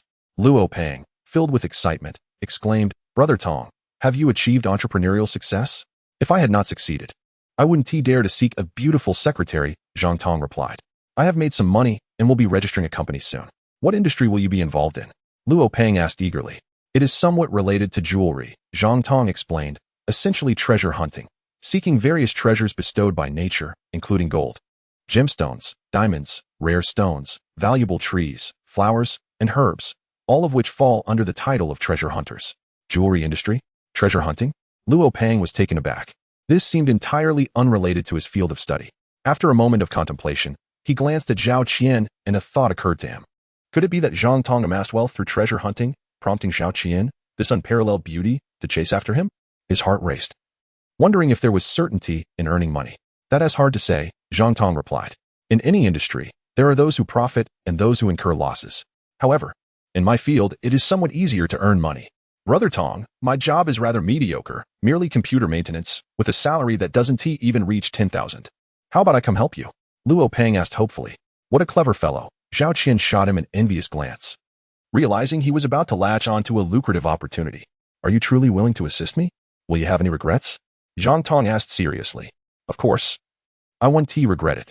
I initially thought we would part ways after graduation, never to meet again. If we can work together instead, that would be an incredibly joyous endeavor. Even if we don't earn much, it's not frightening. I'm quite hefty and can withstand hunger, Luo Peng declared, patting his portly chest earnestly. Then tomorrow, come with the school bell to help me, Zhang Tong instructed. As for your salary, let us provisionally set it at 100,000. Once we return, we'll need to bring up those stones. Cutting stones is laborious work, and one person cannot manage it alone. With Luo Peng as an extra pair of hands, the task becomes much lighter. Besides, countless stones will need cutting in the future. If I rely solely on myself at Treasure Star, I would exhaust myself before finishing. Therefore, I will only cut the stones in half at Treasure Star, bringing back any jade for Luo Peng to cut. Moreover, it's essential to have someone trustworthy for cutting stones. 100,000 a year? That seems excessive, Luo Peng remarked. Until the company is profitable, I want to take a salary. Just provide me with living expenses. Zhang Tong corrected him, saying, I'm in a monthly salary of 100,000. What? A monthly salary of 100,000? Luo Peng's jaw nearly dropped in shock. Don't scare me like that. You were once my roommate and my first subordinate, so I'm inclined to offer you more, Zhang Tong stated. Henceforth, Luo Peng will be tasked with cutting stones and processing them, working tirelessly for that $1 million annual salary. Boss, your generosity is commendable. I toast to you, Luo Peng exclaimed, overjoyed, feeling as though he had latched onto a golden opportunity. Unbeknownst to him, he was about to become Zhang Tong's laborer, embarking on a life filled with dust and toil. Nonetheless, the salary was indeed substantial, at least more than he could currently earn. Heaven help me. Don't scold me in the future, Zhang Tong chuckled inwardly. A monthly salary of 100,000? That's excessively lavish. Zhao Qian's eyes turned red with envy. Even considering offering her services as Zhang Tong's secretary to secure a similar fortune, perhaps even more, even if it meant succumbing to certain unwritten rules, it might not be entirely unacceptable. Heavens, why am I thinking this way? Zhao Qian's face inexplicably flushed with embarrassment. She was astonished. In the past, she had unhesitatingly rejected countless suitors from wealthy families, unfazed by gifts of cars or houses. How could she now contemplate lowering her standards to become Zhang Tong's secretary? Was it simply because he was extraordinarily handsome? Chapter 12. Luo Peng's astonishment. The next morning at 7, Luo Peng appeared at the girls' dormitory with renewed vigor. Waiting for the school bell, Zhao Qian, as they were to head to Zhang Tong's place together. Last night, Zhang Tong had not provided him with the address, so he relied on Zhao Qian to lead the way. After a while, Zhao Qian finally descended, clad in a black professional suit, exuding both allure and innocence. School bell. Aren't you dressed a bit conservatively today? You don't seem as seductive as yesterday, Luo Peng remarked. Is there a difference between yesterday and today? Yesterday, I was a real estate model, and today I am a secretary, Zhao Qian retorted. An interim secretary then? Luo Peng inquired with curiosity. More or less, Zhao Qian replied. So, does this mean Brother Tong is genuinely seeking a beautiful secretary? Luo Peng wondered if Zhang Tong had struck it rich. I cannot say for certain. You should ask him yourself, Zhao Qian responded cautiously. In truth, she only knew that Zhang Tong had spent 45 million on the villa, but nothing beyond that. She dared not speculate further. Soon, they exited the campus. Although they were seen by others on the way, it did not provoke much attention, as they maintained a distance of about a meter apart. Importantly, they both knew that Zhao Qian had set her sights on a handsome senior, certainly not a chubby fellow. Does Brother Tong live here? Luo Peng asked as they entered Tianlan Manor. Yes, Zhao Qian nodded. The rent here must be exorbitant, Luo Peng remarked. Naturally, after all, it is one of the most luxurious neighborhoods in Xiangqing, Zhao Qian replied. What type of accommodation does Brother Tong rent? Is it a few rooms and a hall? Luo Peng queried. He resides in a villa, Zhao Qian disclosed. A villa? Luo Peng exclaimed in astonishment. What is the monthly rent? If it reflects the market rate, it cannot be less than 100,000, Zhao Qian stated. What? 100,000? Luo Peng jumped up in shock. That is outrageous.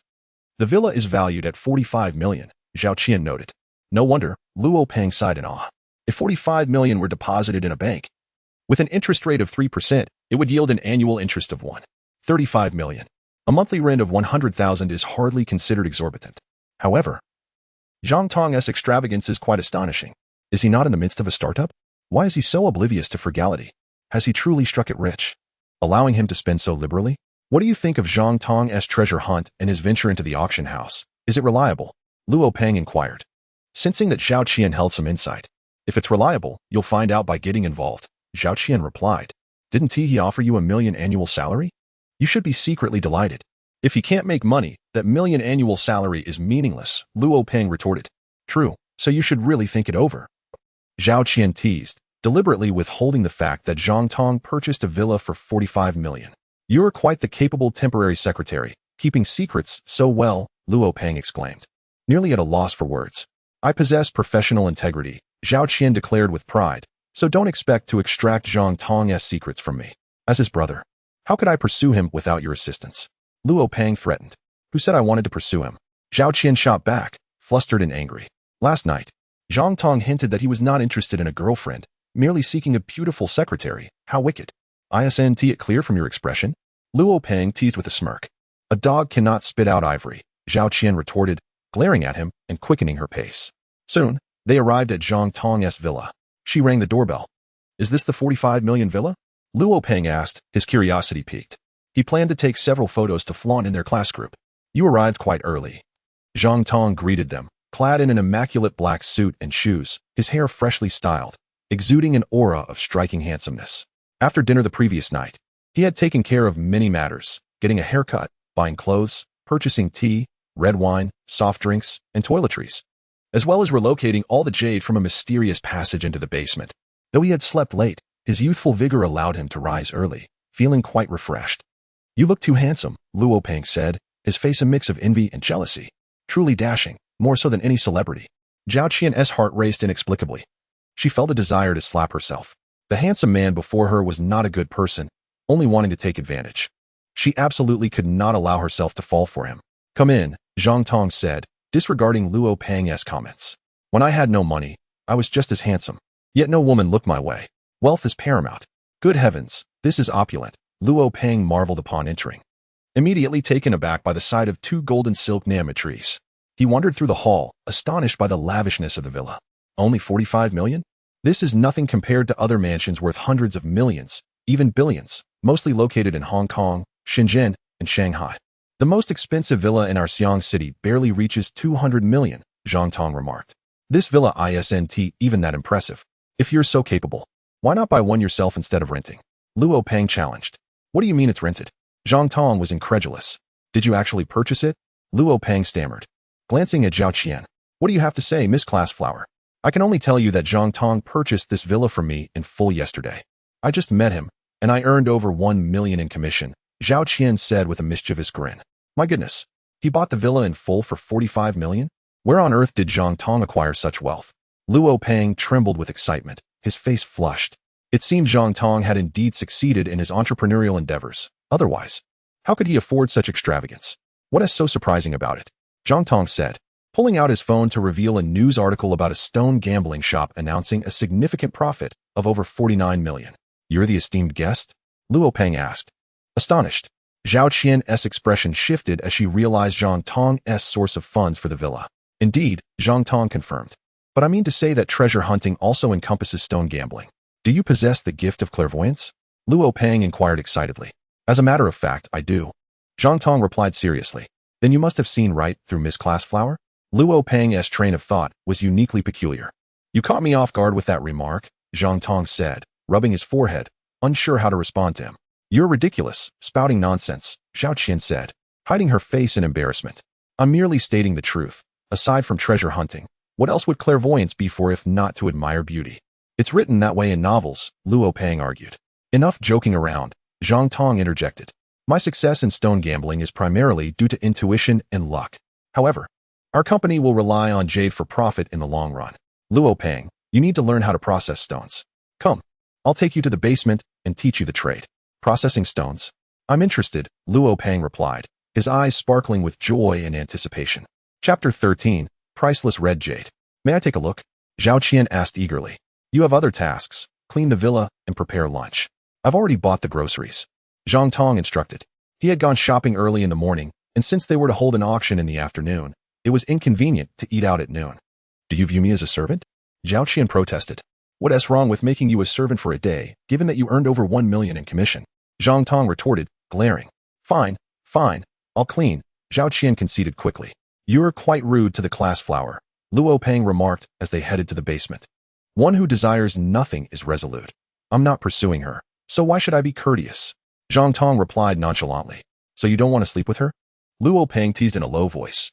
"Get lost?" Zhang Tong snapped, exasperated. "This guy is too lewd, constantly thinking about women. I'm different. My pursuit is wealth. Women are merely a matter of chance." Upon entering the basement and switching on the lights, the jade materials stacked on the floor glimmered with a mesmerizing green light, beautiful and alluring. "Is this jade?" "It's stunning." Luo Peng, oblivious to the value of jade, expressed his admiration without much reaction. "This is the stone-cutting machine, and this is the grinding machine." Zhang Tong began his instruction. He took out a vibrant red jade piece, the size of a basketball, radiating a captivating crimson glow. "How much do you think it can sell for?" Luo Peng asked, enamored as he handled it. "When buyers come, there will be a bidding process, and you'll find out then," Zhang Tong said, hesitant to disclose its true value for fear of scaring him. "Did you acquire all these from gambling?" Luo Peng noted, impressed. "It seems you're quite skilled at this. As for where the jade materials came from, that's a trade secret. It's the foundation of our company. Don't inquire further or make wild guesses." Zhang Tong said. "Understood," Luo Peng replied, thumping his chest in agreement. He then began processing the stones. Since they were all semi-gambling materials, there was little risk of damaging them. He merely had to carefully peel them open. Luo Peng's patience was commendable, allowing him to work with great ease and enjoyment. Earning a monthly salary of 100,000 invigorated him, and he was untroubled by Zhang Tong's ability to pay him. With Zhang Tong's fortune of at least 45 million, he felt secure. Take your time and extract all the jade. I'll go upstairs to rest, Zhang Tong said. Do as you wish, Luo Peng replied, not looking up. This labor isn't half bad, Zhang Tong thought to himself, amused. He returned to the hall, seated on the sofa, enjoying tea and a cigarette. Especially as he observed the class flower gracefully sweeping the floor, his spirits lifted even further. It seemed he ought to hire a beautiful and alluring secretary like Zhao Qian. What a feast for the eyes. Your beauty is simply enchanting. Would you like a shoulder massage? Zhao Qian playfully suggested. What a delightful thought. Zhang Tong chuckled. Dream on. Zhao Qian retorted with a hint of pride, retreating to the room to begin her chores. At 1:30 in the afternoon, a procession of luxury vehicles rolled into Tianlan Manor. BMWs, Mercedes, Rolls-Royces, Porsches, Ferraris, finally coming to a halt before Zhang Tong's villa. A group of impeccably dressed magnates descended, shielded by their bodyguards. Fan Bingxiang also arrived, stepping out of a Ferrari and instantly captivating the crowd. Clad in a pristine white dress with striking red heels, adorned with a ruby necklace and jade bracelet, she radiated elegance and allure, embodying the essence of high society. Zhao Qian, standing at the entrance to greet guests, admired her silently, filled with envy. Perhaps this was the kind of noble beauty that men aspired to marry. Welcome. Zhang Tong greeted warmly. I am grateful to all of you for gracing me with your presence at this private auction. This is Zhang Tong, a treasure seeker. My gold nugget is a testament to his skills. Just yesterday, he won a jadeite worth 50 million at Old Kai's gambling stone shop. This is Boss Zhao of Zhao Gui Jewelry Company, and this is Boss Qin of Qin Dynasty Jewelry Company, and this is Boss Luo of Shanhe Jade and Jewelry Company. Fan Bingxiang continued with introductions. Zhang Tong had informed Fan Bingxiang about his jadeite win, embellishing his treasure-seeking credentials. The effect was palpable. As the assembled business leaders murmured in awe, "Thank you all for attending my humble auction. I hope not to disappoint you." Zhang Tong invited everyone inside. The hall was spacious, accommodating the guests comfortably. Please enjoy some tea. Zhao Qian busied herself with the preparations. Zhang, is this stunning lady your girlfriend? Fan Bingxiang inquired. No. Her name is Zhao Qian. She is my junior from university, still a sophomore. I invited her to assist me, Zhang Tong replied. Mr. Zhang, where is the jadeite? We are eager to see it. After some pleasantries, one of the magnates impatiently pressed. Shall we take a look in the basement? I am currently examining the stones. Zhang Tong suggested. Let us go. The eager businessmen rose, driven by their desire for jadeite. Zhao Qian boldly followed, ostensibly to attend to the esteemed guests, but genuinely curious to behold the exquisite jade. In the basement, Luo was still inspecting stones, his face covered in dust and hands grimy, but filled with joy as he unearthed beautiful jade pieces, relishing in his accomplishments. How stunning! The crowd gasped, their eyes sparkling as they scrutinized each piece with flashlights, all high-quality, icy green jade. This must weigh over 1,000 pounds. It's been years since we've seen such a bounty of high-quality jade, they exclaimed, excitement surging. Haha, this visit was worth it. Zhang, you are truly remarkable to have unearthed so much premium jade, the magnates cheered. And here is an exquisite piece of icy red jade. It's breathtaking. I must have it. No one else can bid against me. Boss Zhao, a captivating woman in her 40s, clutched the red jade possessively, clearly enamored with it. Boss Zhao, it's not yours simply because you desire it. It goes to the highest bidder, someone challenged. I bid 1 billion. Boss Zhao declared fiercely. Good heavens. Luo stumbled, nearly losing his balance. 1 billion for a single piece of jade? Is she joking? Zhao Qian was equally bewildered, struggling to comprehend the situation. Yet, astonishingly, the other magnates remained unfazed, with someone immediately countering, I bid 1.05 billion, 1.06 billion, 1.07 billion, 1.08 billion. The rarity of icy red jade, particularly in such vibrant hues, made it exceedingly precious. 11 billion. Boss Zhao bellowed, her aura commanding. No one dared to counter. Congratulations. Zhang Tong promptly affirmed, finalizing the transaction. 11 billion was swiftly transferred to Zhang's account, while Boss Zhao cradled the red jade with a radiant smile. Luo and Zhao Qian stood nearby, dumbfounded, questioning their reality. For just one piece of jade, 11 billion? How is this possible? Chapter 14, A Windfall of 4. For billion, Mr. Zhang, how will we bid for these icy green jades? One of the magnates inquired. They are not fully unearthed yet, Zhang replied. There's no need. They are almost all clear.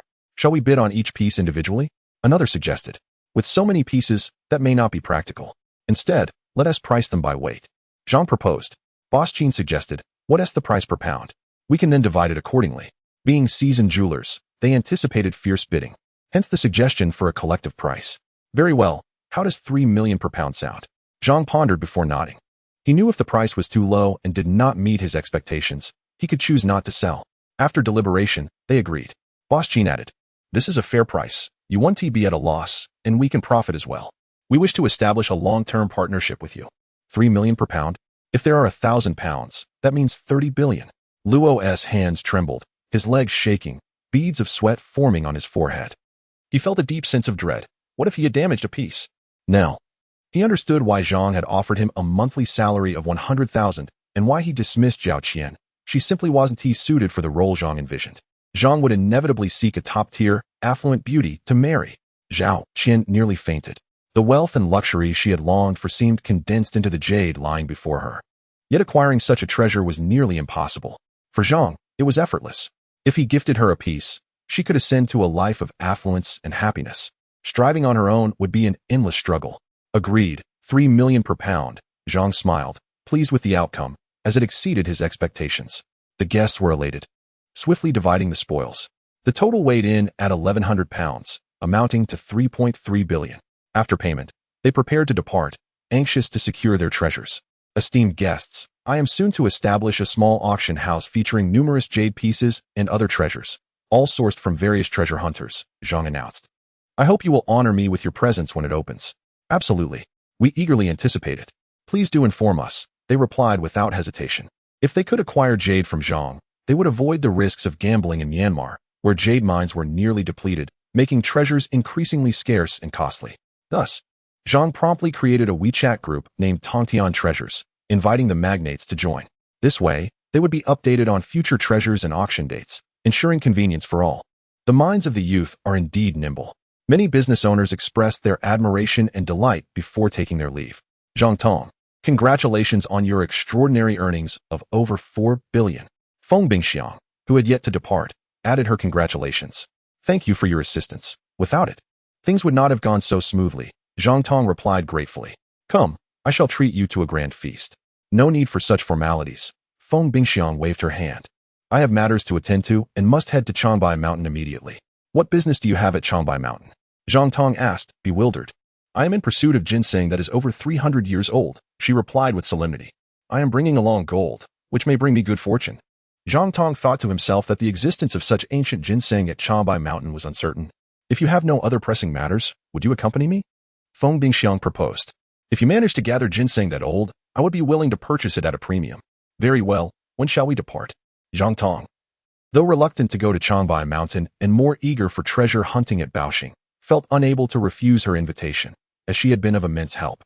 Such connections would take him years to establish. To decline would be too ungracious. We shall take a helicopter tomorrow morning. I will return now to make preparations. Next time we meet, the feast is on me, he assured her. Feng Bingxiang was delighted and optimistic about the prospects of having such a remarkable treasure hunter join her. Once she left, Luo Peng exclaimed excitedly, Brother Tong, you've struck it rich. Over 40 billion. With such wealth, you could never spend it all in a lifetime. Do you think anyone among those bosses lacks a few hundred billion? Zhang Tong retorted. Are they truly worth that much? Luo Peng questioned incredulously. Indeed. They are all renowned jewelry company owners, and many possess fortunes in the hundreds of billions, some even exceeding 1,000 billion, Zhao Qian informed him. Goodness. Luo Peng was dumbfounded. Brother Tong, now that you are so impressive, are your friends all tycoons? When will you surpass them? With this level of ambition, why not aim to exceed the wealthiest person in the world? Zhang Tong replied. You certainly have lofty aspirations, Brother Tong. It's truly impressive. Luo Peng flattered. He then inquired. While you are away at Changbai Mountain, what should I do? Help me register a company called Tianbao Auction House, with a registered capital of 500 million. Zhang Tong instructed. Additionally, find 1 or 2 appraisers, and post a high-paying recruitment ad for a beautiful secretary, with an annual salary of 3 million. I will conduct interviews upon my return. 3 million for a secretary? Luo Peng was taken aback. Isn't that a bit excessive? A high salary is necessary to attract a stunning and capable secretary, Zhang Tong replied. All right then. By the way, may I hire a secretary as well? Luo Peng asked eagerly. You are solely focused on stone cutting. What use is a secretary to you? Zhang Tong replied sternly. That's unfair. Luo Peng protested, but soon relented, asking, what about the company's location? Purchase a floor in a nearby building, preferably on the ground floor, so we can construct an underground vault, Zhang Tong said. Given the current downturn in real estate, I believe we can acquire it at a low price. Understood, Luo Peng nodded seriously. Shall we skip the secretary hiring then? I would like to give it a try. Suddenly, Zhao Qian clung to Zhang Tong's arm, playfully shaking it. Goodness, how brazen! Luo Peng remarked with a complex expression. Oh goddess, how you've fallen. Are you truly not regretting this?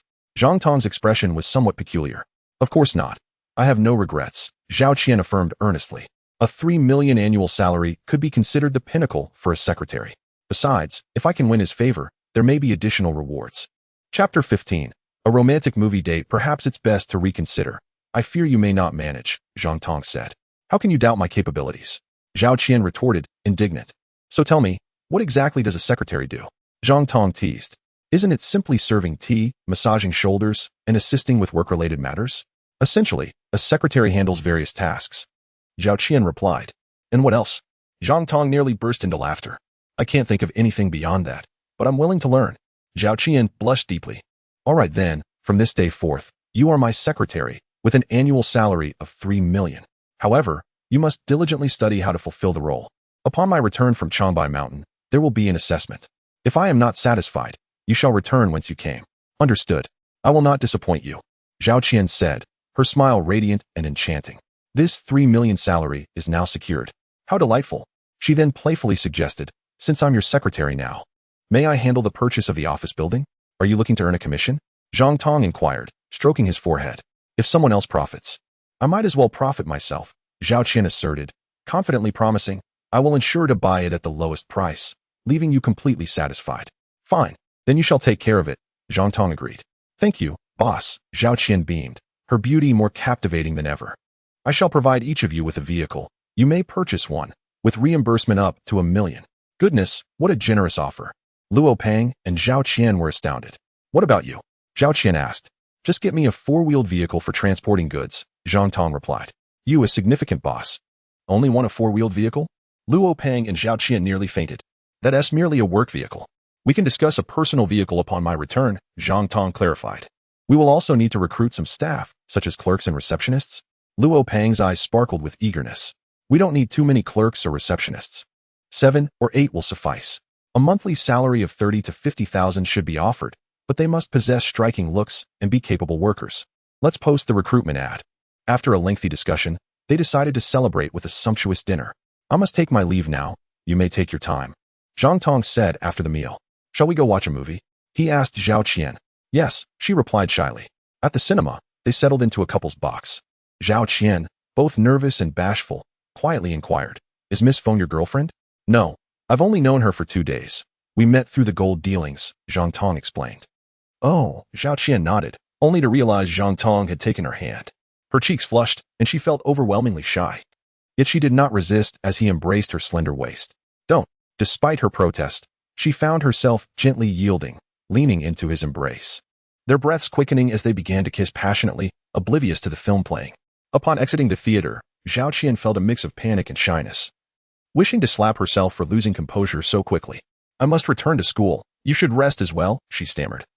Flustered by how to face Zhang Tong, this man she should address as boss, who left her flustered and enchanted. Why not stay with me tonight? Zhang Tong suggested. No. Zhao Qian nearly fainted and swiftly fled. The once unattainable campus goddess was now his secretary, even tacitly accepting the unspoken rules. Zhang Tong watched her retreating figure, his face adorned with a strange smile, filled with an unprecedented sense of ease. This was the epitome of a perfect life. Zhang Tong drove his tricycle back to Shaoshui village, eager to conduct an experiment to ascertain whether the mysterious passage would follow him back. Additionally, he needed to make arrangements for Wang Kai, a stray dog he had picked up, to prevent it from starving during his absence in Changbai Mountain.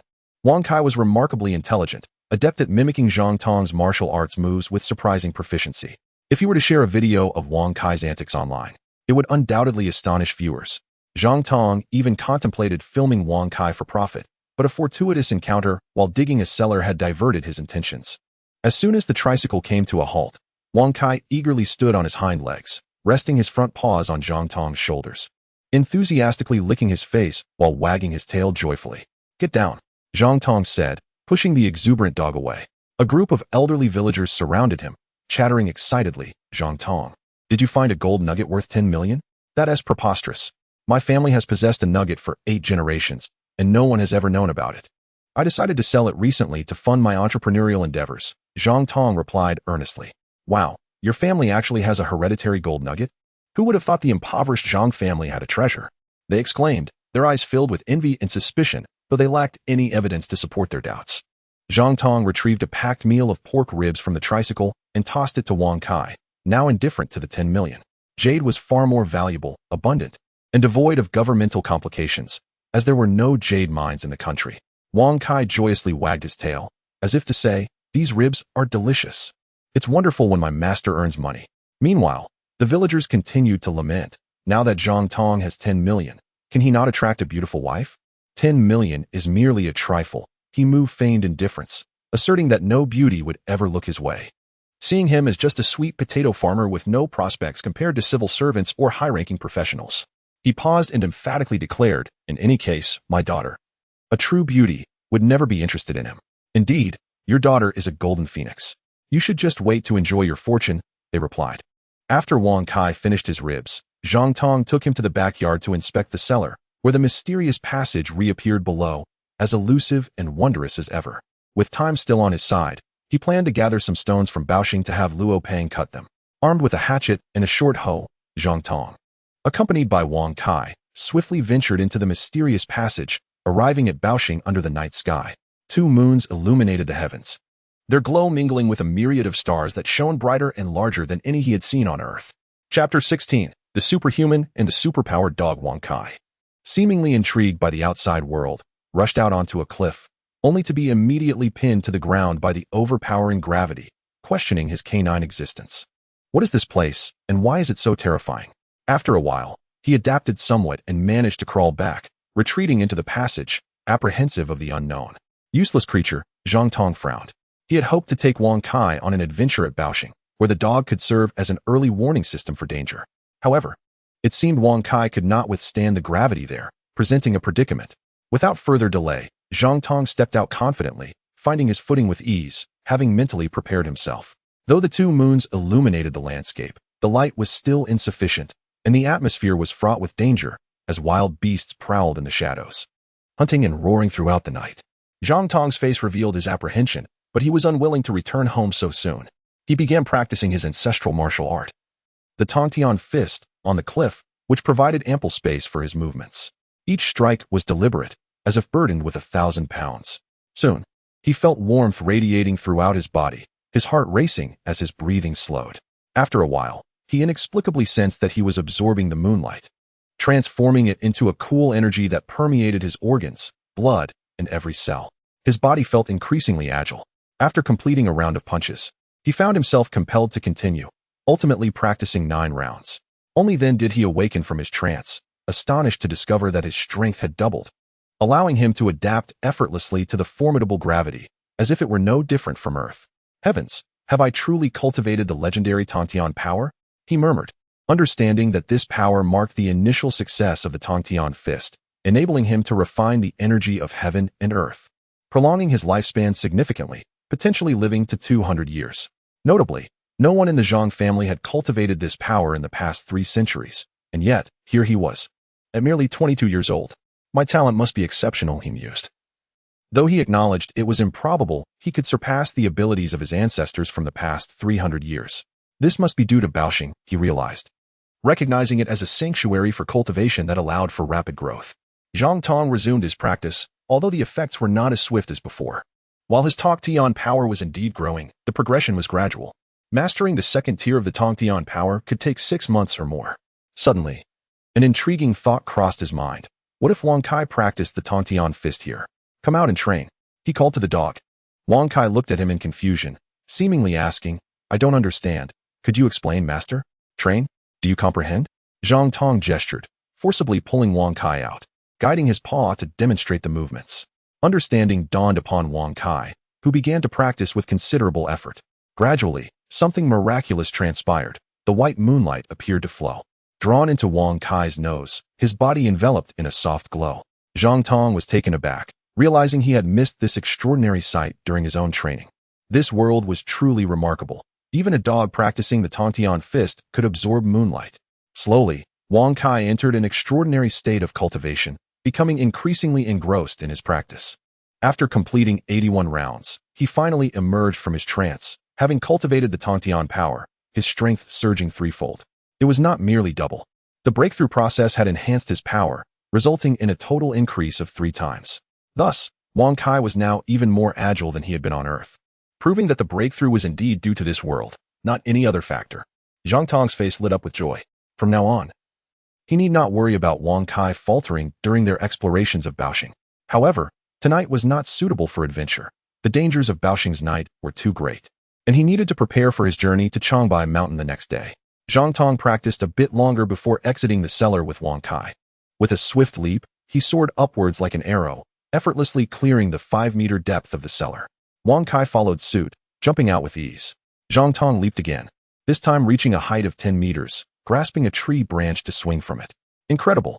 I've become superhuman. He marveled quietly, reveling in his newfound abilities. Wang Kai, not to be outdone, leaped 10 meters high as well, clamping onto the branch and swinging joyfully, proudly wagging his tail, as if to say, "Master, I've become a superpowered dog. Isn't that amazing?" At last, dawn broke. Zhang Tong, having not slept a wink, felt invigorated and utterly devoid of fatigue. Just then, he received a call from Fan Bingxiang, instructing him to prepare for her imminent arrival to pick him up. "I have returned to my hometown, Shaoshui village. Can you come to pick me up?" Zhang Tong inquired. "Why have you gone back to the countryside?" Fan Bingxiang asked, astonished. "I'm bringing some equipment," Zhang Tong replied. "Oh, I see. I'll be there shortly," Fan Bingxiang said. Zhang Tong truly prepared an array of gear: a hoe, a dagger, a machete, pots and pans, food, fruits, and more, all stored in a mysterious passage. Upon reaching Changbai Mountain, should the need arise, he could dig a cellar or find a cave, as the enigmatic passage would likely manifest, allowing him to retrieve supplies. The young man, unencumbered by a partner, rises early. As the toothless old man opened his door, he spotted Zhang Tong and couldn't help but jest. "Old chap, you're up quite early too. After decades without a partner, I suppose you've grown accustomed to it?" Zhang Tong responded. "You're carrying a bag. Are you setting off on a journey?" The old man asked. "Indeed, I'm heading to Changbai Mountain," Zhang Tong confirmed. "Waiting for someone to pick you up?" The old man inquired, a hint of envy in his voice. "Being wealthy is splendid. It allows for travel. The important thing is, Zhang Tong is young and in good health, free to go wherever without concern for his stamina." "Yes," Zhang Tong agreed. "You should find a girlfriend soon." The old man suggested. "I think He Mu's daughter, He would be a fine choice. She is a top student from Huaqing University and quite beautiful. What do you think? Interested? I could play matchmaker." Zhang Tong replied. "He is indeed lovely and attends a prestigious university, but I feel no attraction. We grew up together. It feels too familiar." The old man remarked. "Knowing each other well is a good thing. Can you really find a better woman than He? How dare you look down on my daughter?" He Mu scolded as she emerged from the house. "Oh no," she heard that. Zhang Tong felt embarrassed. Fortunately, the sound of helicopter blades broke the tension as a helicopter flew overhead, gradually descending before Zhang Tong's home, capturing the astonished gazes of the villagers. A stunning woman, flanked by formidable bodyguards, stepped off the helicopter, exuding an innate elegance that rendered the air almost unbreathable. Chapter 17. Seeking Ginseng at Changbai Mountain. Zhang Tong. "Do you live here?" Fan Bingxiang asked as she disembarked from the helicopter, her curiosity evident. "The house is rather dilapidated, I assent it. The mountain need not be high. If it harbors a celestial being, it will be renowned." Zhang Tong smiled gently. "Are you prepared?" Fan Bingxiang inquired. "Ready," Zhang Tong responded, strapping on his pack, a dagger at his leg and a machete at his waist. "Let us depart," Fan Bingxiang declared. The group climbed aboard, with Zhang Tong following suit. Wang Kai, the dog, leapt up nimbly. "Should we bring the dog?" Fan Bingxiang asked. "Yes, its prowess is commendable," Zhang Tong replied. Soon, the helicopter ascended, vanishing into the sky. My heavens! The toothless old man and the other villagers remained in shock, struggling to comprehend Zhang Tong's newfound stature and the extraordinary company he kept. Upon reaching Changbai Mountain, the helicopter landed amidst the dwarf birch forest. Ginseng could only be found at elevations above 1,800 meters. Alongside ginseng, one could also encounter precious wildlife such as sika deer, sable, and Siberian tigers. The scenic area of Changbai Mountain, however, was devoid of ginseng, rendering a visit unnecessary. I've hired dozens of ginseng seekers to scour the mountain. Yet after over a month, not even a 100-year-old ginseng has been discovered, let alone a 300-year-old one, Zhang Tong stated. As soon as she disembarked, Fan Bingxiang expressed her frustration. I'm offering 3 times the market price for procurement. Surely they wouldn't conceal their findings. They must genuinely have found nothing. Now, I'm relying on you. You once discovered a doghead gold nugget, so your luck must be remarkable. I feel immense pressure. Zhang Tong inhaled deeply. But have you considered that while Chaobai Mountain is vast with abundant pristine forests, the presence of ginseng draws numerous seekers, including skilled ones who dare to explore perilous locations? Thus, I fear the absence of 300-year-old ginseng. Otherwise, I would surely discover it. Huh, brother, you're inflating your own prowess, a burly man scoffed. Changbai Mountain is rife with dangers that intimidate even the bravest. For instance, the depths of the volcanic crater. To find ginseng, it's advisable to split up, that way we can cover more ground. Zhang Tong dismissed the burly man's comments. Leave the dangerous areas to me, including the depths of the volcanic crater. Is there a map marking the hazardous zones? The burly man was infuriated. This is Yu Chong, well acquainted with Chaobai Mountain, Fan Bingxiang introduced. Yu Chong. Please draw a map for him. Certainly, Yu Chong nodded, adeptly sketching a map of Changbai Mountain, marking the perilous spots. There were 3 indicated volcanic craters alone, with numerous treacherous gorges. All ginseng seekers were expected to return within 10 days. You should do the same, for after 10 days, even if you find 300-year-old ginseng, it would be meaningless, Fan Bingxiang advised. I will explore all perilous locations within the next 10 days and return, hoping for some success. Zhang Tong stated confidently as he examined the map. To complete the exploration in 10 days? Dream on, Yu Chong mocked. Wang Kai, let's go. Ignoring Yu Chong's derision, Zhang Tong called to Wang Kai, and with a swift motion, he was already several meters away, and in another instant, he had vanished from sight. Remarkably, Wang Kai followed suit, disappearing just as swiftly. Incredible. Is that lightness skill? Yu Chong was astonished, realizing Zhang Tong was no ordinary individual, rivaling the world's top treasure hunters. So formidable. Fan Bingxiang was slightly taken aback, having initially overestimated Zhang Tong's abilities, but now realizing she had underestimated him. Did you witness that? The dog leapt several meters? How is that possible? Not even a cheetah or tiger could match such speed. One of the bodyguards exclaimed in disbelief. An extraordinary dog? They could understand a person being strong, but a dog exhibiting such prowess was unfathomable. How had he trained it? Enough of the discussions. Time is of the essence. You all should seek ginseng. 1 person to guard me will suffice, Fan Bingxiang instructed. Time passed swiftly, and soon 5 days had elapsed. Some ginseng seekers began to return, having searched for over a month. Apologies, but our results were minimal. We only found a few decades-old ginseng. I found a 10-year-old ginseng, but did not harvest it. They appeared disheveled and exhausted, having genuinely done their utmost. Fan Bingxiang's disappointment deepened. This volcanic crater is incredibly deep. It's terrifying. But I've finally made it down. Zhang Tong, however, found himself deep within the crater, which was remarkably expansive, covering several thousand square meters, overgrown with plants and thorns. Yet, despite scouring every corner, he found no ginseng over 100 years old, and only a few 10-year-old ginseng plants. Such a perilous place, yet no 100-year-old ginseng? Zhang Tong pondered, but upon discovering human footprints, he realized the truth. What he believed to be a forbidden zone had already been explored repeatedly by others, including numerous daring adventurers. It seemed Fan Bingxiang's hopes would be dashed. Zhang Tong sighed deeply, even losing the desire to search other perilous areas. Peering through a tube to glimpse a leopard reveals but a fragment.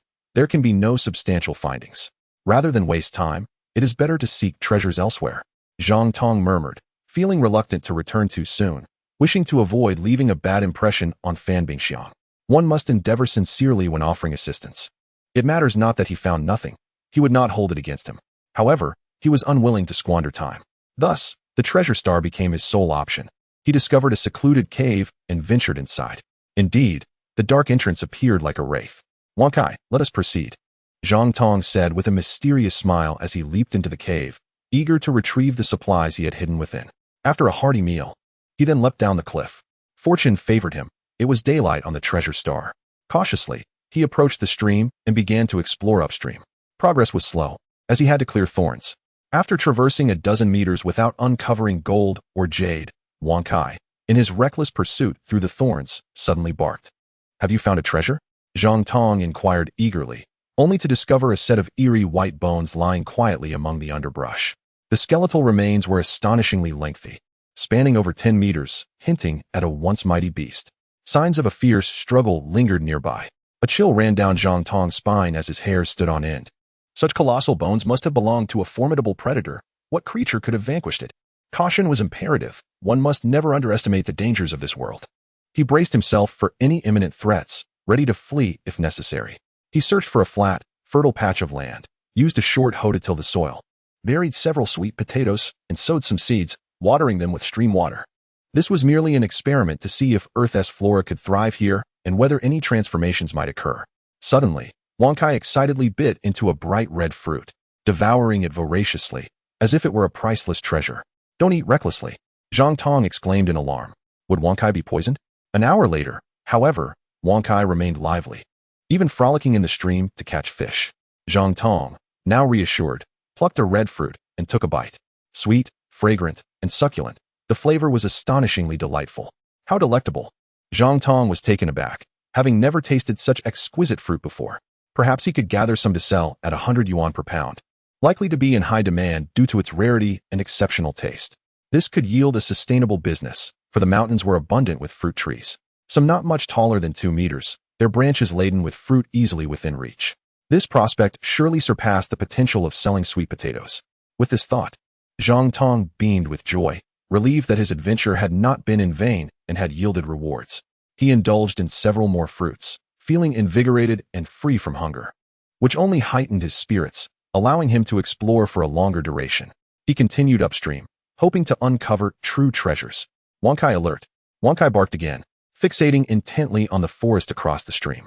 Almost simultaneously, a small elephant, the size of a wild buffalo, emerged from the woods, extending its trunk to drink water. An elephant? Zhang Tong felt a sense of familiarity. This was a creature known to Earth, a herbivore, thus likely harmless. Yet, unexpected events unfolded. Upon quenching its thirst, the elephant caught sight of Zhang Tong and charged towards him with a loud trumpet, exuding an unstoppable momentum. Zhang Tong swiftly evaded, while Wang Kai, quick on his feet, darted around to the elephant's rear and nipped at its leg, though it did not pierce the skin. The elephant, startled, charged forward, colliding forcefully with a tree the size of a human thigh, which splintered and crashed to the ground. Dazed, the elephant turned to Zhang Tong, still poised to attack. "I mean no harm," Zhang Tong assured, wearing an expression of harmlessness. The elephant seemed to sense his goodwill, refraining from further aggression, merely stomping its feet and waving its trunk in warning, clearly wishing to drive them away. "All right, we shall depart," Zhang Tong said, wishing to avoid conflict. For a stampede of elephants would spell trouble. He retreated a safe distance with Wang Kai, who relaxed and began munching on leaves, no longer paying them any heed. Zhang Tong reasoned that they were now within the territory of elephants, and the bones he had seen earlier might have belonged to one. He felt a sense of relief. Being near the elephant's domain was likely a safer area. After all, elephants are the titans of the terrestrial realm. Shifting his focus, he ventured downstream, only to encounter new troubles. A pair of cheetahs emerged from the woods, their gaze icy and menacing, an aura of lethal intent enveloping the air, far more formidable than the wolves Zhang Tong had previously slain. Clearly, this was the territory of the cheetahs. "Wang Kai, prepare," Zhang Tong commanded, undaunted, brandishing his machete high. Wang Kai barked, affirmatively responding. The two cheetahs, ferocious and coordinated, leapt simultaneously, lunging towards Zhang Tong, completely disregarding Wang Kai. Wang Kai, infuriated by the slight, decided to teach them a lesson. With a powerful leap, he collided with one cheetah's midsection, sending it flying with a resounding crash. He then pounced upon it, sinking his teeth into its throat and shaking his head violently. The cheetah howled in agony, struggling until it lay still. Meanwhile, the other cheetah had already met its demise, having had half its head cleaved off by Zhang Tong's blade. With their extraordinary training, both Zhang Tong and Wang Kai proved more than capable against the cheetahs. "All right, Wang Kai. Release," Zhang Tong said, patting the dog's head. "Silly dog, the cheetahs are dead. Why do you still cling to it? Aren't you tired?" Wang Kai released his grip, wagging his tail proudly at Zhang Tong, seemingly seeking praise. Well done, well done. You shall earn a reward of a cheetah leg." Zhang Tong was pleased with Wang Kai's performance. The dog had sensed the cheetah's approach even before they arrived, and had even killed one. Future explorations would undoubtedly be safer. He proceeded to gut and skin the cheetah, seasoning the meat with prepared spices and salt, then began to barbecue it. The rich aroma of the meat wafted through the air. Wang Kai drooled, eager to devour it immediately. "Here you go," Zhang Tong said, tearing off a leg and tossing it to Wang Kai, who devoured it gleefully without any signs of distress. Only then did Zhang Tong feel comfortable enough to indulge himself. The flavor was delightful, albeit slightly tough, yet pleasantly chewy. After their meal, they explored further but found little of value, and darkness soon enveloped the land. Zhang Tong returned to the cliff, resting and practicing martial arts through the night. Finally realizing that a day and a night on the treasure star each spanned 24 hours. The next morning, Zhang Tong descended the cliff with Wang Kai to inspect the land he had cultivated the previous day. The sweet potatoes had sprouted, sending forth vines a foot long. Bok choy, cabbage, scallions, garlic sprouts, wheat, corn, potatoes, and rapeseed had also emerged, all vibrant and lush, swaying gently in the breeze, exuding vitality. "What rapid growth!" Zhang Tong exclaimed in astonishment. "I need not worry about sustenance. Even if I explore here for a year, I can cultivate my own food, provided I bring in salt. Perhaps this world produces salt too. I just have yet to find it." He retrieved his cooking pot and began to brew cheetah bone soup, adding noodles, bok choy, and scallions, resulting in an unprecedented delicacy. The bok choy was particularly sweet and tender, while the scallions were extraordinarily fragrant, nearly causing Zhang Tong to swallow his tongue. He concluded that Earth's vegetables underwent mutation on the treasure star, becoming far more delectable. Crossing the stream, he ascended the mountain, with Wang Kai leading the way, occasionally marking territory with urine. After advancing over 20 meters, they encountered a massive boulder resting beneath a great tree, at least the size of half a truck. Zhang Tong wondered if it contained jade but decided to disregard any uncertainties and push the boulder down the mountain. Almost immediately, he stumbled upon a peculiar type of tree. The trunk stood smooth and upright, resembling a long spear. When struck, it resonated with a sound akin to steel. Even the hatchet could not penetrate it. An iron tree? Zhang Tong's eyes sparkled with excitement as he retrieved a delicate saw, specifically designed for cutting through metal. He sawed off a branch of the iron tree, roughly the thickness of a wrist, and meticulously fashioned it into a 2-meter-long spear, sharpening the tip with precision. With a flourish, Zhang Tong thrust the spear into the trunk of a large tree, penetrating half a foot deep. His laughter echoed through the woods. He had acquired a formidable weapon, no longer fearing aerial predators. Who could withstand a spear thrust into their belly? Chapter 19. The Treasure-Hunting Squirrel and the Millennium Ginseng Woof, woof, woof. Wang Kai had made a discovery and began to alert Zhang Tong. Ahead lay a depression, home to a towering tree, its branches laden with fruit as large as a truck. One of the fruits had even opened a window at the bottom, revealing a furry head that cautiously peered out at Zhang Tong and Wang Kai. A squirrel? Zhang Tong's face lit up with delight. He recognized a familiar creature, a comforting sight amidst the unfamiliar fauna he had encountered over the past 2 days. Suddenly, the squirrel, frightened by their presence, darted from the fruit and disappeared in a flash. Zhang Tong swiftly climbed the tree, reaching the fruit where the squirrel had made its home. Peering inside, he found a vast space filled with an assortment of nuts, reminiscent of a wealthy family's granary. The shell was incredibly hard. Zhang Tong could neither break it nor pull it down. Could this be a type of coconut? He pondered, severing one of the fruits. When he jumped down, he opened a hole and discovered it contained water. Wang Kai tested it for poison, and after Zhang Tong poured some out, Wang Kai happily licked it, beaming with joy. Clearly, it tasted delightful. After a while, with no signs of poisoning, Zhang Tong took a sip himself. It was refreshingly sweet, reminiscent of coconut water. He cut down dozens more, rolling them down the hill. The water was drinkable, and the shells could serve as water tanks or bathtubs for winter use. Suddenly, the little squirrel reappeared, waving its tiny fist at Zhang Tong, as if protesting. "This is my private property, sacred and inviolable." How adorable. Zhang Tong took out a piece of corn from his bag, offering it as a treat. "What is this delicious food?" The squirrel's eyes widened with curiosity, eager yet wary. Zhang Tong placed the corn on the ground and stepped back. The squirrel hopped down, joyfully nibbling on the corn, its little mouth moving adorably. "Is it tasty?" "Don't worry. I mean you no harm," Zhang Tong assured with a friendly smile. Wang Kai wagged his tail, exuding a friendly demeanor as well. Unfortunately, the squirrel remained cautious, quickly retreating back up the tree, too timid to stay close. Shaking his head, Zhang Tong continued his exploration. Suddenly, a hefty black bird swooped down from nowhere, clutching the squirrel in its talons. The squirrel's terrified cries filled the air as it struggled helplessly. Enraged, Zhang Tong turned and hurled his spear with force. The spear soared through the air, piercing the bird and pinning it to the tree trunk, while the squirrel fell to the ground with a cry. "Don't be afraid. I won't harm you. Let me see your wounds," Zhang Tong rushed over, gently catching the squirrel and comforting it. Several bloodied holes marred its neck, with blood oozing steadily. Zhang Tong retrieved scissors, trimmed the fur, applied some medicinal powder, and affixed a bandage. Yet whether the little creature would survive was uncertain. It had 5 wounds, and its injuries were undoubtedly severe. The little squirrel lay pitifully in Zhang Tong's arms, pointing in a direction. Could the squirrel be indicating something? Zhang Tong seemed to understand its intentions and hurried forward, climbing over a small hill until he reached a sparse woodland area, where the underbrush was lush. The squirrel pointed towards a thicket beneath a large tree, where a familiar plant grew, 64 leaves topped with clusters of red seeds. The little squirrel began to nibble on the seeds, and in moments, it regained much of its strength, even managing to stand. Clearly, this was a healing herb. Oh my, it's ginseng, Zhang Tong exclaimed. At first, he hadn't recognized it due to the unusual number of leaves. Typically, ginseng has only 37 leaves.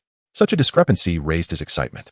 Ginseng can live for 1,000 years, and while a century-old ginseng is exceedingly rare and costly, a millennium-old one remains a mere legend, never truly witnessed. Gently placing the squirrel down, Zhang Tong carefully excavated the plant he suspected to be a millennium ginseng. It was undoubtedly ginseng, an extraordinarily large specimen.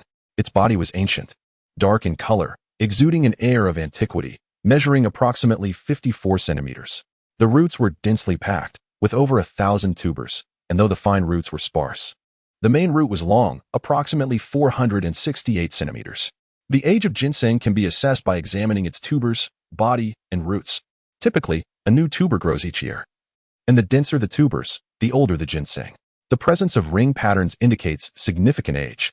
Ginseng growing in harsh natural environments can take decades or even centuries to mature, leaving marks on its skin that indicate its age. The older the ginseng, the darker its skin. Conversely, older ginseng has fewer fine roots, resulting in a simplified appearance. Based on these observations, Zhang Tong was certain this specimen was over 1,000 years old. He then retrieved a spring scale from his bag and weighed it. 3,100 grams. 7 tails signify ginseng. 8 tails signify treasure. Could this not be a millennium ginseng? To his astonishment, while he had failed to find century-old ginseng on Changbai Mountain, he had discovered it on Baoxing.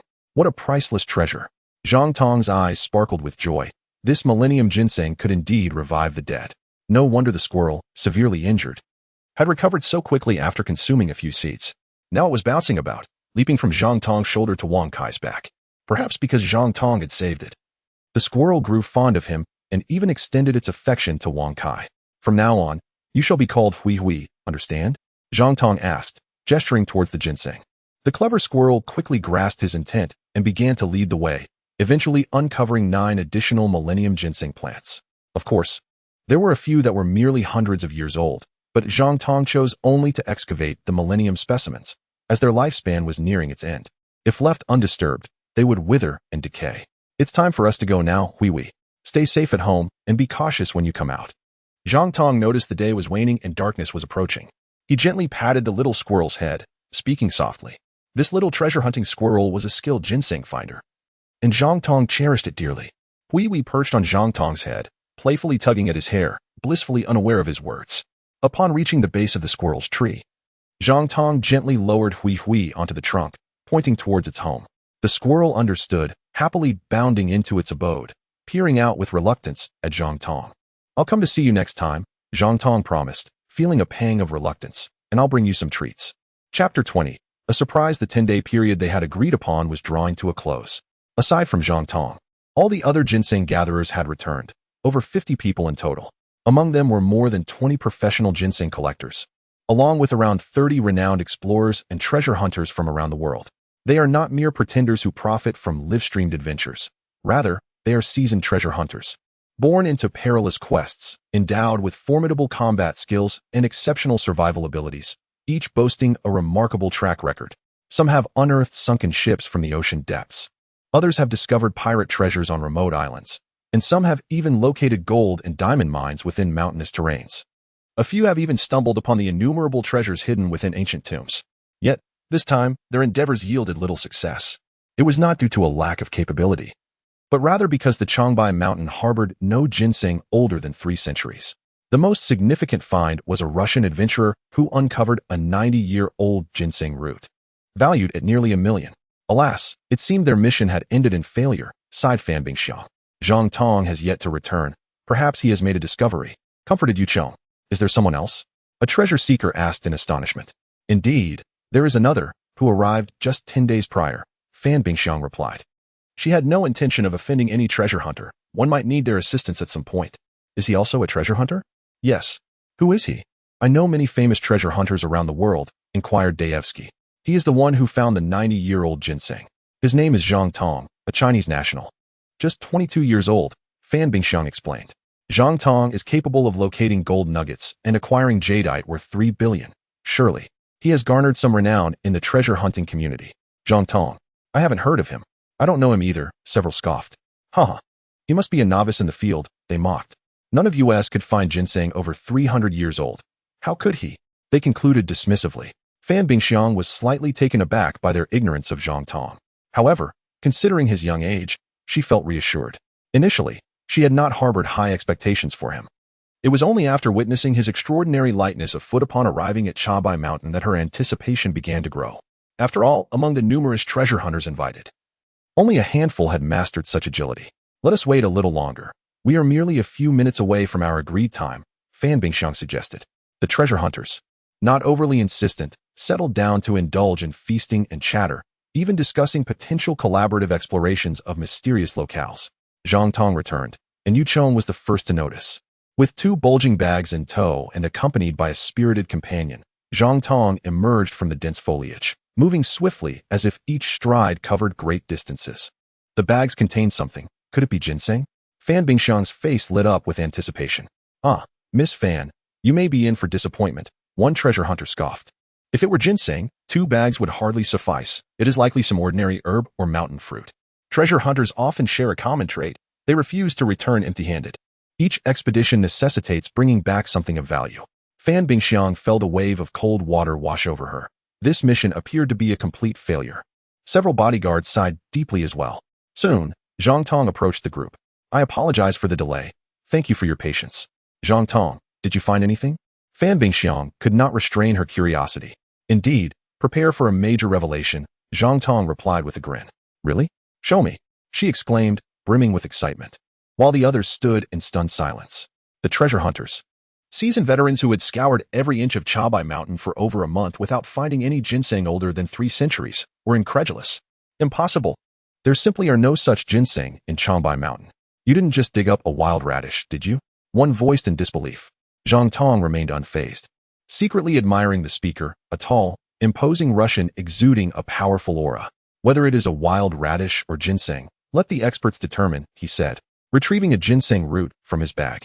He held it aloft. The root and its main tendrils spanned over 500 centimeters, cascading to the ground like a waterfall of white, reminiscent of an ancient sage with a flowing beard. The sight was breathtaking. My heavens! How can there be such a large ginseng? Gasped the crowd, their eyes wide in astonishment. They were seasoned treasure hunters and ginseng collectors, well acquainted with the plant, yet they had never encountered such a colossal specimen in their lives. Mr. Son, do you believe this ginseng is over 300 years old? Fan Bingxiang inquired eagerly. Mr. Sun, known for his expertise, had spent his life foraging for herbs in Changbai Mountain. This is not merely over 300 years, it must far exceed that age. Quick, weigh it, he exclaimed, trembling with excitement. It weighs 3,089 grams, Zhang Tong announced. That is over 6 pounds. Unbelievable. Even 100-year-old ginseng weighs only a fraction of that. Zhang Tong, your keen eyesight is commendable. How many tubers does it have? Mr. Sun asked, still in shock. Over 1,000 tubers, Zhang Tong replied. This truly is a 1,000-year-old ginseng. The legendary ginseng thought to be merely a myth actually exists. It could easily restore life to the dead and extend one's lifespan by several years, Mr. Sun asserted with conviction. This is wonderful. My grandfather will be saved. Thank you, Zhang Tong. Fan Bingxiang exclaimed joyously, feeling immensely fortunate to have met him. It was my pleasure, Zhang Tong smiled. Mr. Sun, could you please appraise this 1,000-year-old ginseng?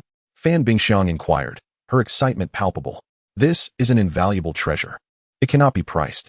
However, it is reasonable to expect at least 10 times the price of a 100-year-old ginseng, perhaps even several million more. I believe if auctioned, it should fetch around 50 million. After all, for some of the wealthiest individuals, spending 50 million for a few extra years of life is quite a bargain, Mr. Sun explained. Zhang Tong, I will offer you 200 million for this 1,000-year-old ginseng. What do you think? Fan Bingxiang said. But Mr. Sun just appraised it at 50 million, Zhang Tong replied, his expression neutral but slightly displeased. He felt Mr. Sun's valuation was overly conservative and underestimated the worth placed on longevity by the affluent. 200 million is a fair price, Fan Bingxiang reassured him. Very well. I accept 200 million, Zhang Tong agreed, feeling it was still somewhat undervalued, but acknowledging the assistance he had received. Mr. Zhang, greetings. I am Smith from America, a professional treasure hunter. Mr. Zhang, I am Dayevsky. The treasure hunters flocked to Zhang Tong, eager to introduce themselves and exchange business cards, having earned his respect through his remarkable achievement. Hello, hello. Zhang Tong, devoid of arrogance, warmly shook hands with each one. Through his unique intuition, he recognized that these treasure hunters were formidable individuals, each possessing exceptional skills that paralleled his own. Had it not been for his mastery of extraordinary techniques, Zhang Tong might not have surpassed them in strength. Acquainting oneself with these world-renowned treasure hunters is of immense benefit. Consequently, the auction house he established, which auctions any precious artifacts, would not be suspected of dubious origins. Mr. Zhang, we have thoroughly searched Changbai Mountain and found no century-old ginseng. What hidden secret did you discover to unearth a millennium-old ginseng? Smith could no longer contain his curiosity and inquired. The others perked up their ears in anticipation. This is a commercial secret, and I cannot divulge it, Zhang Tong replied. However, it is beyond doubt that I found the millennium-old ginseng in Changbai Mountain. Ha ha. You are quite humorous. The treasure hunters did not take offense, for a land that could nurture millennium-old ginseng surely harbored other valuable treasures. It would be impossible to disclose such a secret unless one were a fool. They had merely tested the waters. Perhaps Zhang Tong, being young, might boastfully reveal it. Then, they could all venture there to excavate ginseng, thus reaping substantial profits. Is there only one millennium-old ginseng? A treasure hunter asked curiously. Indeed, just one, after all. It is a millennium-old ginseng, Zhang Tong affirmed. What then is in those 2 bags? Just some ordinary medicinal materials. Clearly, it is a millennium-old ginseng. I have seen it. My heavens, it truly is a millennium-old ginseng.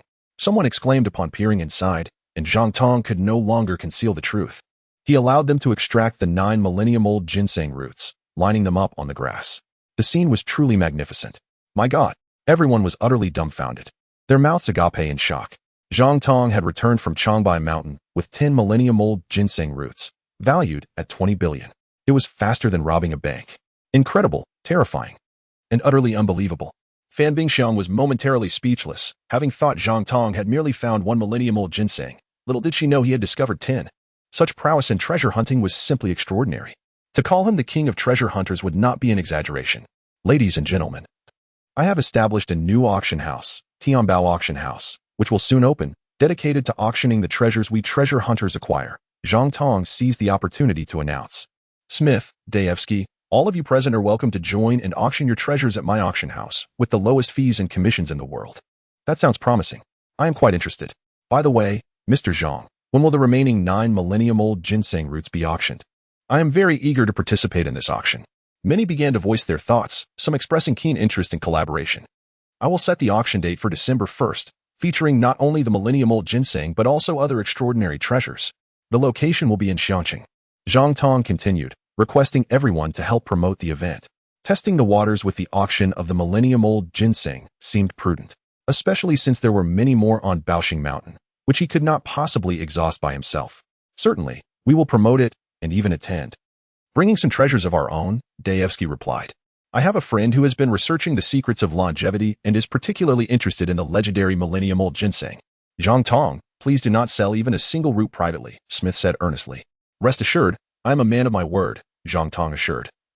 Feeling a surge of joy within, his trip to Changbai Mountain had yielded great rewards, forging friendships and gaining recognition from such esteemed treasure hunters. With their support and involvement, his auction house would not lack clientele, as every renowned treasure hunter had connections with numerous affluent individuals. Soon, 2 helicopters began transporting people down from Changbai Mountain. Zhang Tong and Fan Bingxiang were among the first to board, flying directly to Xiangnan without delay. Fan Bingxiang's face radiated joy as she expressed her gratitude to Zhang Tong, who felt equally relaxed and elated. Sitting on the helicopter, he contemplated the auction house's future. With 9 millennium-old ginseng roots to auction and such a plethora of treasure hunters promoting it, he anticipated many world-class millionaires would attend the auction. It seemed essential to prepare thoroughly and venture back to Baoxing to seek additional rare and precious treasures to ensure the auction house gained worldwide fame.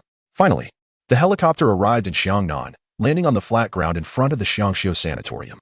At that moment, in a high-end hospital room, a frail, elderly man lay motionless on the bed, wearing an oxygen mask, utterly lost in a deep coma, resembling a withered flower or a decaying tree on the brink of death. "Father, please don't leave us." Fan Qian stood at the bedside, tears streaming down his face in profound sorrow. "Dear, do not be so disheartened. Father is old. What can we do? Aging and death are inevitable for all." A graceful woman gently comforted him. It was none other than Fan Qian's wife, Madame Fan, and also the mother of Fan Bingxiang. "I cannot accept this." Fan Qian lamented, his face etched with grief and anguish. Father was once so healthy and vigorous, radiating vitality. Now, he is like a leaf in the wind. Just a single severe illness has changed everything. At 83 years old, he has lived a long life, and his recovery ability is naturally diminished, Madame Fan added. 83 is still young. Many people in their 90s remain quite healthy. There are even those who live to be 100, Fan Qian countered. If we could find a 300-year-old ginseng, Father would surely recover. Although divine Dr. Sun had mentioned this, it was not an absolute guarantee. The efficacy of medicine could sometimes be limited. Madame Fan continued, the Fan family has searched the world for a 300-year-old ginseng without success, hiring many renowned treasure hunters to scour Changbai Mountain. Even Fan Bingxiang personally led a team, yet they have not found a century-old ginseng, let alone a 300-year-old one. What can we do? It seems there are none to be found in Changbai Mountain. She could only console her husband. Dr. Sun mentioned that Father could last no more than 3 days. If we do not find the 300-year-old ginseng today, it will truly be too late. Fan Qian sighed deeply. Alas, Madame Fan echoed his sentiment with a profound sigh. Suddenly, the door swung open, and Fan Bingxiang rushed in, her face alight with excitement as she shouted, "Mom and Dad, I found the millennium-old ginseng. Grandpa is saved." Chapter 22. Resurrection what? A millennium-old ginseng? Fan Qian and Madame Fan both jolted upright, their eyes widening in disbelief. They beheld Fan Bingxiang cradling a large box, within which lay a colossal, ancient ginseng root. Such a massive ginseng? The joy on their faces was unmistakable. Fan Qian exclaimed, "Even if it were merely 300 years old, it would suffice for the medicine. If it is indeed a millennium-old ginseng, then it is all but guaranteed." After all, the legendary millennium-old ginseng was said to have the power to bring the dead back to life, extending one's lifespan quite effortlessly. It truly is a millennium-old ginseng. "It has already been authenticated," Fan Bingxiang declared excitedly. "It was found by my friend Zhang Tong." She pointed to Zhang Tong, who had followed her in, introducing him. "This is Zhang Tong. This is my father, and this is my mother. Hello, hello. Thank you for bringing hope to my father's grave illness." The couple expressed warmly and gratefully. An elderly man, with hair and beard as white as snow, was invited in. He was a folk doctor named Sun, rumored to be a descendant of the legendary Sun Simiao, tasked with authenticating the ginseng and preparing the medicine. Heavens, the millennium-old ginseng truly exists, and its quality is extraordinary, undoubtedly containing miraculous medicinal properties. It can surely bring the dead back to life and potentially extend one's life by a decade or more, Dr. Sun marveled, inspecting it for some time before snipping a root tendril, from which a white sap emerged, exuding an intensely fragrant aroma that, when inhaled, could elevate one's spirit to ethereal heights, providing immense comfort. That's splendid. The Fan family is filled with immense joy.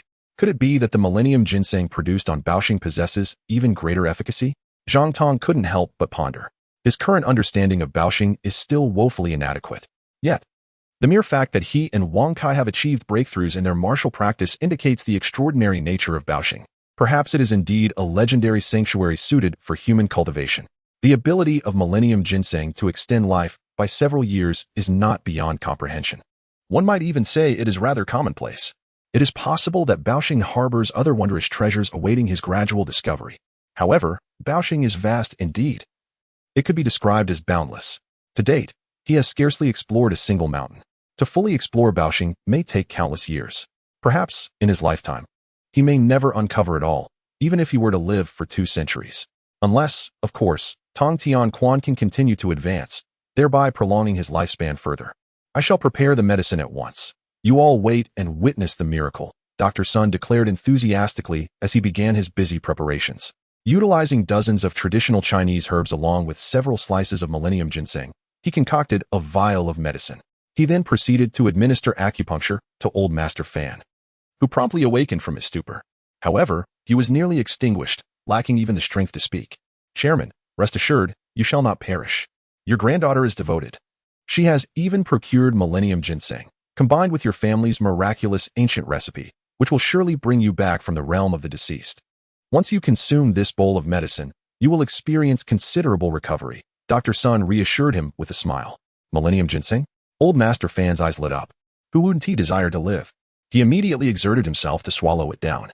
Soon, a miraculous transformation occurred. His pallid complexion became rosy, and his spirit revived significantly. He could even sit up unaided. "I feel much better. If not for the fleeting light of life, perhaps I could genuinely recover and live for several more years," Old Master Fan remarked. "Chairman, I can guarantee this is not merely a fleeting revival. It is the extraordinary efficacy of Millennium Ginseng, which fortifies the foundation and invigorates your body, effectively extending your lifespan. Living for several more years is not the limit, at the very least. It could be over a decade," Dr. Sun proclaimed. He then sighed. The effects of Millennium Ginseng exceed even the legends. It could truly be described as a celestial elixir. "Splendid. Grandfather is well. He will surely live to be 100, the Fan family rejoiced, the atmosphere more heartwarming than ever. Alas, Millennium Ginseng is exceedingly rare. Finding even one root is akin to defying fate. Were there more, many others could also extend their lives," Dr. Sun lamented. "Indeed, it could even be used for research, potentially leading to the development of longevity medications. Can't this singular root be researched?" Old Master Fan inquired. "If we can develop a longevity drug, I would die content. Even at this moment, this single root can only be used for a small trial, crafting it into a longevity pill as recorded in ancient texts. One pill could extend life by a month, and we could produce about 120 pills, sufficient to extend life by 10 years, Dr. Sun explained. However, true research would involve understanding how the longevity pills prolong life, thereby creating substitute medications. The quantity needed for such research is considerable. Of course, we could also commence with the study of Millennium Ginseng itself, but achieving results will be more challenging. After all, the singular use of Millennium Ginseng has its limitations, and the quantity consumed would naturally increase. In reality, Zhang Tong had discovered a total of 10 roots of Millennium Ginseng. 10 roots? Where? Dr. Sun's eyes sparkled with excitement. "Here," Zhang Tong replied, setting down the burlap sack and opening it. By heavens, Dr. Sun reverently lifted the roots, shock and fervor illuminating his face. "Such a treasure, 10 roots. This is undoubtedly the finest gift nature has bestowed upon humanity." He then turned to Old Master Fan, stating earnestly, "Chairman, our company must acquire these 10 roots for research into longevity medications. Should we succeed, it could potentially alter the limits of human lifespan and yield immense wealth." "Oh, I must apologize. These 9 roots have already been announced for auction," Zhang Tong interjected, concerned that Old Master Fan might make an awkward decision. "Indeed. That is the case," Fan Bingxiang corroborated. "Then, the Fan family shall bid with all our might. We must secure at least one root, if not more," Old Master Fan declared. "Certainly," Fan Xian replied respectfully, his countenance turning serious. Achieving this goal would not be easy, as they would face nearly all the world's wealthy individuals and various pharmaceutical companies, colossal entities. Although the Fan family is not weak, they still lack assurance in successfully bidding for even a single root. After all, the miraculous capabilities of century-old ginseng have long been validated, and many pharmaceutical companies have been covertly researching it, hindered only by the rarity of such ginseng, which has slowed their progress. In this rapidly advancing era of technology, numerous research achievements have emerged concerning longevity, such as blood transfusions, intermittent fasting, studies on certain anti-aging enzymes within the human body, and research on telomeres. What Qin Shi Huang could not accomplish, perhaps the scientists of this age might achieve. There must be more Millennium Ginseng on Baoxing. Its value is immense. Zhang Tong felt a surge of joy within. If numerous research companies truly begin to investigate the secrets of ginseng's longevity, the value of Millennium Ginseng could skyrocket. For him, this is a monumental opportunity. Chapter 23. Has Zhao Qian been bullied? Zhang Tong returned to the villa, 2 burlap sacks in hand. Upon entering, he saw Zhao Qian mopping the floor, clad in a black miniskirt that showcased her long, fair legs, her figure alluringly curvaceous. Was she intentionally trying to entice him? Zhang Tong's gaze became transfixed, captivated by the enchanting sight. "Boss, you're back," Zhao Qian exclaimed, her face lighting up with delight as she flitted over like a butterfly, inviting Zhang Tong to sit on the sofa and offering him fragrant tea. During this time, she had diligently researched and learned how to be a competent secretary, and now she appeared quite accomplished. She was genuinely concerned that if she failed in her role, she would likely be replaced by a more satisfactory secretary, leaving her to search for another job with a 3 million annual salary. Come, report on your work, Zhang Tong beckoned, patting the sofa beside him. Zhao Qian, her cheeks flushed, took her designated seat and reported on 10 days' worth of work. They had purchased the first floor of the nearby Jinmao Tower, spanning 200 square meters, along with a 300 square meter basement, at a cost of 320 million, with an average price reaching 100,000. The first floor of a building is typically the most expensive. The upper floors generally do not sell at high prices. The Tianbao auction house has also been successfully registered, and Luopeng is currently busy with renovations. As for hiring staff and purchasing vehicles, there has been no time yet. Well done, Zhang Tong remarked, wrapping his arm around Zhao Qian's slender waist. Don't. Zhao Qian blushed, retreating. She did not wish to be subjected to unwelcome advances so quickly. What comes too easily is not cherished by men. Quickly finish the renovations and recruit staff with auction experience. We can seek headhunting companies. Our auction house must commence operations swiftly. We have an auction scheduled for December 1st. Zhang Tong commanded. Understood, boss, Zhao Qian replied respectfully, her heart secretly elated. Zhang Tong was not angry, indicating a considerable degree of tolerance towards her. However, she knew she must tread carefully. Did you find anything of value from your trip to Changbai Mountain? Zhao Qian inquired curiously. The gains are in the sack. You may take a look, Zhang Tong responded. Could it be true that you unearthed ginseng? Zhao Qian asked, a mixture of anticipation and disbelief crossing her face as she opened the burlap sack. Stunned and utterly bewildered, Zhao Qian gasped, my heavens, so many ginseng? So enormous? Boss, how many years of ginseng is this? 1,000 years. There are a total of 10 roots. Fan Bingxiang bought one for 200 million. The remaining 9 are here, and they will be auctioned at our company on December 1st. Wealthy magnates from around the world will flock to us. We must prepare, Zhang Tong replied. What? 200 million each? 10 roots must amount to 2 billion. Zhao Qian's eyes widened in disbelief and shock. Zhang Tong made 20 billion just by visiting Changbai Mountain? What a terrifying ability to generate wealth. Did no one else excavate them? After a moment of clarity, Zhao Qian curiously inquired, were there no other experts? There were over 50 skilled individuals, including about 30 treasure hunters. However, they were all unfortunate, yielding little in return, Zhang Tong lamented. 1,000-year-old ginseng is not easily found. Besides skill, luck is essential, and one must be favored by the heavens. Only then can true treasures be unearthed. Boss, you are simply extraordinary, Zhao Qian exclaimed, her excitement overwhelming her as she threw her arms around Zhang Tong's neck, her smile enchanting and her eyes sparkling like jewels. She resembled a beguiling sprite, tempting him. Are you daring to seduce me? Zhang Tong could not resist the allure, nor did he wish to. She was his beautiful secretary. A hint of flirtation was hardly a concern. He embraced her tightly and began to kiss her passionately. After all, this was not their first encounter. They were well acquainted with each other's rhythms. Stop, Zhao Qian protested, her face flushed with embarrassment, playfully resisting yet gradually succumbing to the blissful moment. Suddenly, the sound of barking from Wankai broke the atmosphere, and Luopeng burst through the door, exclaiming, Boss, you're finally back. I'm utterly exhausted. I haven't slept in days. Upon noticing the inappropriate scene before him, he quickly widened his eyes, observing as if to learn, audaciously stating, I didn't see anything. You may continue. The perfect image of the campus goddess shattered in his mind. How could she willingly become Zhang Tong's secretary and now actively entice him? It was profoundly disappointing. Alas, it seems that wealth reigns supreme. Even the most beautiful goddess would throw herself at it.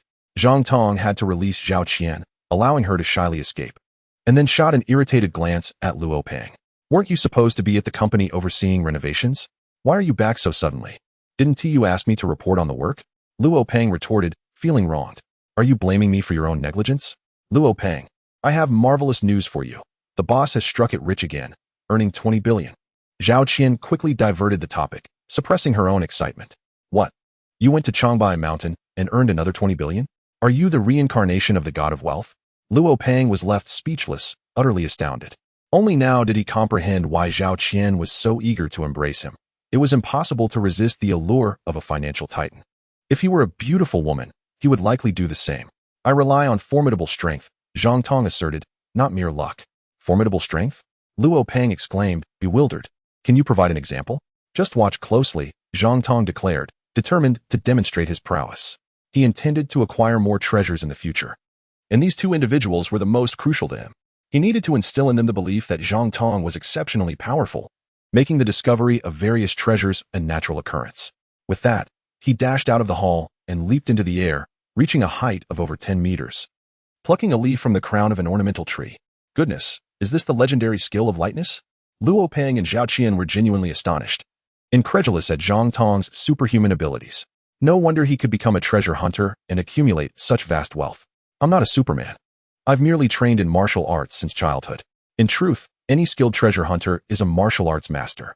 There is nothing extraordinary about it, Zhang Tong explained. You are all employees of my Tianbao auction house. When conducting business, do not be timid. Be confident, neither servile nor arrogant, and fear no one. I and the company are your backing. Both of them were new to the workforce and lacked experience.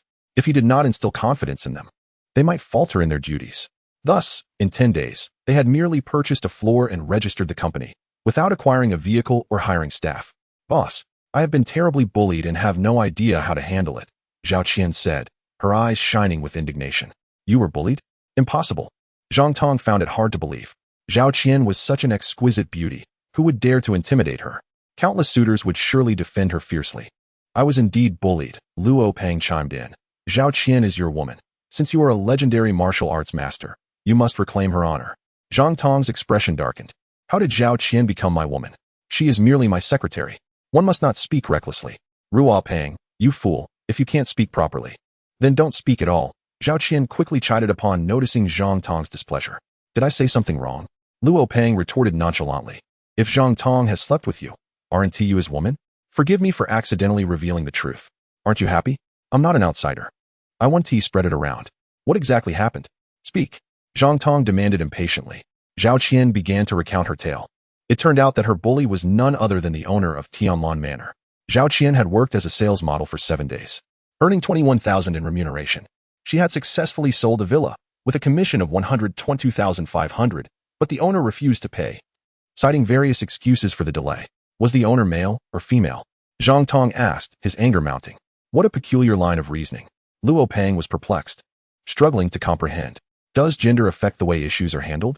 Is it that men are to be beaten, while women are to be seduced? The owner was male. However, the person who initially negotiated with me was a female manager. But she has since left, Zhao Qian clarified. In reality, I have never met the owner. All communications were relayed through the new sales department manager, but it is true that the commission has not been paid. Could it be that the new manager intends to pocket your commission? Zhang Tong mused. Given the size of that company, I doubt the owner would engage in such unscrupulous behavior. It could have severe repercussions. How would other saleswomen perceive this? Would they dare to continue selling houses? A simple phone call to the owner should resolve the matter. However, I cannot find the owner's contact number. There is no way to reach them, Zhao Qian lamented. Is there truly no other recourse? You are just inexperienced students, easily bullied, Zhang Tong thought to himself, and said lightly, let us go meet that manager. Determined to teach them a lesson about not being oppressed, the three made their way to the sales office. They found the new manager, a woman in her 40s. Still possessing an air of elegance, perhaps she was once beautiful. Manager Liu, I hear you intend to withhold Zhao Qian's commission? Zhang Tong stated coldly upon meeting her. Who are you to speak on her behalf? Manager Liu scrutinized Zhang Tong with disdain. I am Zhang Tong, the buyer of the villa for 45 million, he replied. Zhao Qian remains my secretary. Do you have an issue with me defending her? Ah, you must be Mr. Zhang. The situation is as follows. The contract signed by the former manager did not stipulate commissions. It only mentioned a daily remuneration of 2,000, Manager Liu hastily clarified, her expression shifting. We hire sales models and pay them for their work. The number of houses sold or commissions earned is none of her concern, she continued. But the former manager did say that if I sold a house, there would be a commission of 2,500. Zhao Qian retorted angrily. The contract does not specify otherwise. I am merely adhering to the terms. Manager Liu inquired, I would like to ask, who received the commission for the villa I purchased? Zhang Tong coldly scoffed, piercingly questioning. Well?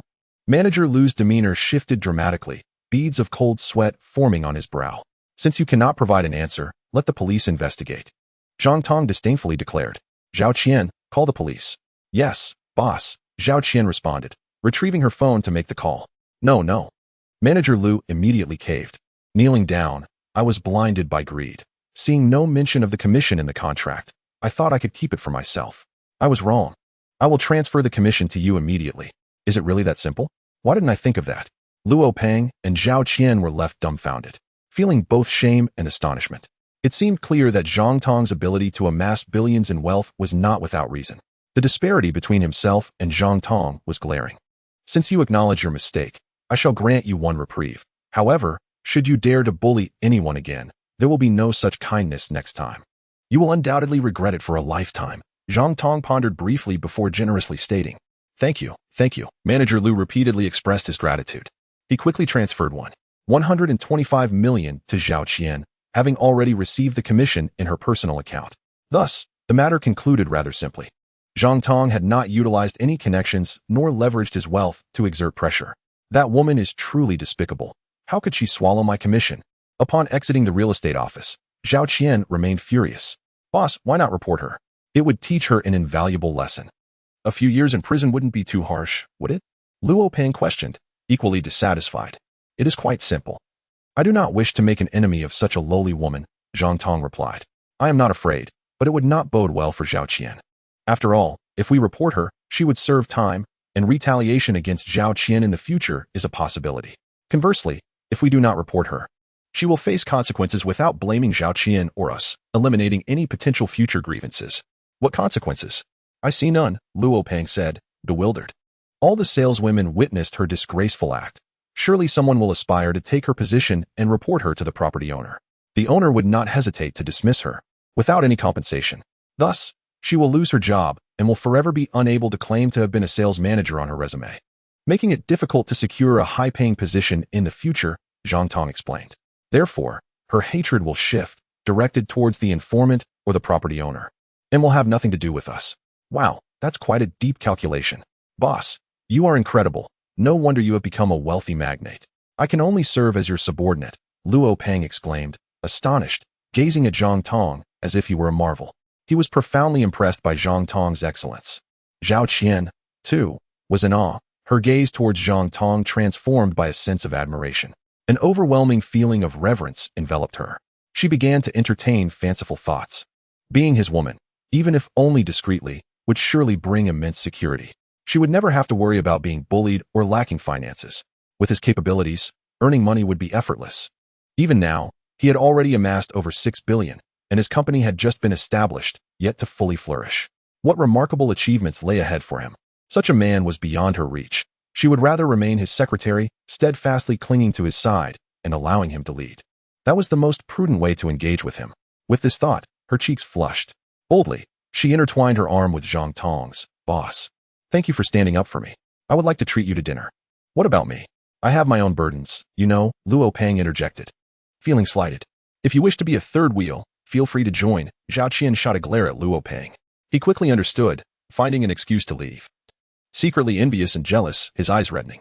Zhang Tong truly enjoyed a glorious moment. This once proud and haughty beauty had been completely conquered. With wealth and intelligence combined, the once impervious beauty succumbed without resistance. Chapter 25. Luxury cars and car models. After enjoying a couple's meal, Zhang Tong, accompanied by Zhao Qian, headed to the office. The spacious 3,000 square meters provided ample room. The office and auction hall had been partitioned, and the flooring was completed. The basement vault was under construction, to be finished within a month. A reward of 100,000 yuan would be granted for early completion, increasing by 10,000 for each day ahead of schedule. Zhang Tong ordered with grandiosity. Yes, boss, the many construction workers responded, their faces filled with elation, energized to work at an accelerated pace. Now, Zhao Qian and I are off to purchase a car. What kind of car do you desire? Zhang Tong inquired of Luo Peng. Are you really getting me a car? Luo Peng was both surprised and pleased, yet somewhat bashful. A monthly salary of 100,000, along with a car, felt excessively generous. He felt undeserving.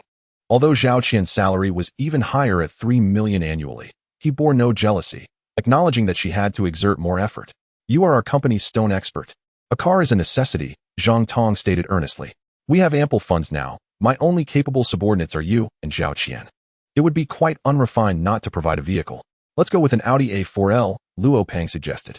You still have a penchant for Audis, Zhang Tong remarked with an odd expression. In the past, Luo Peng had yearned to purchase an Audi, a dream that seemed unattainable until now, thanks to Zhang Tong. Otherwise, he would have waited an eternity for the opportunity to drive even the cheapest Audi. And what about you? What kind of car do you want? Upon exiting the office, Zhang Tong wrapped his arm around Zhao Qian's slender waist, smiling as he asked. I don't know, Zhao Qian replied, her cheeks flushed with shyness. Yet she did not pull away. Do you like sports cars? Zhang Tong queried. I do, but not too expensive, Zhao Qian replied anxiously. How about a Ferrari 812? It's stunning, priced at over 5 million. What do you think? Zhang Tong proposed. No. I'm just a secretary. I cannot have such an extravagant car. It would bring you trouble. Just a car within $1 million is fine. Zhao Qian quickly refused. She was not the type of woman to be insatiable.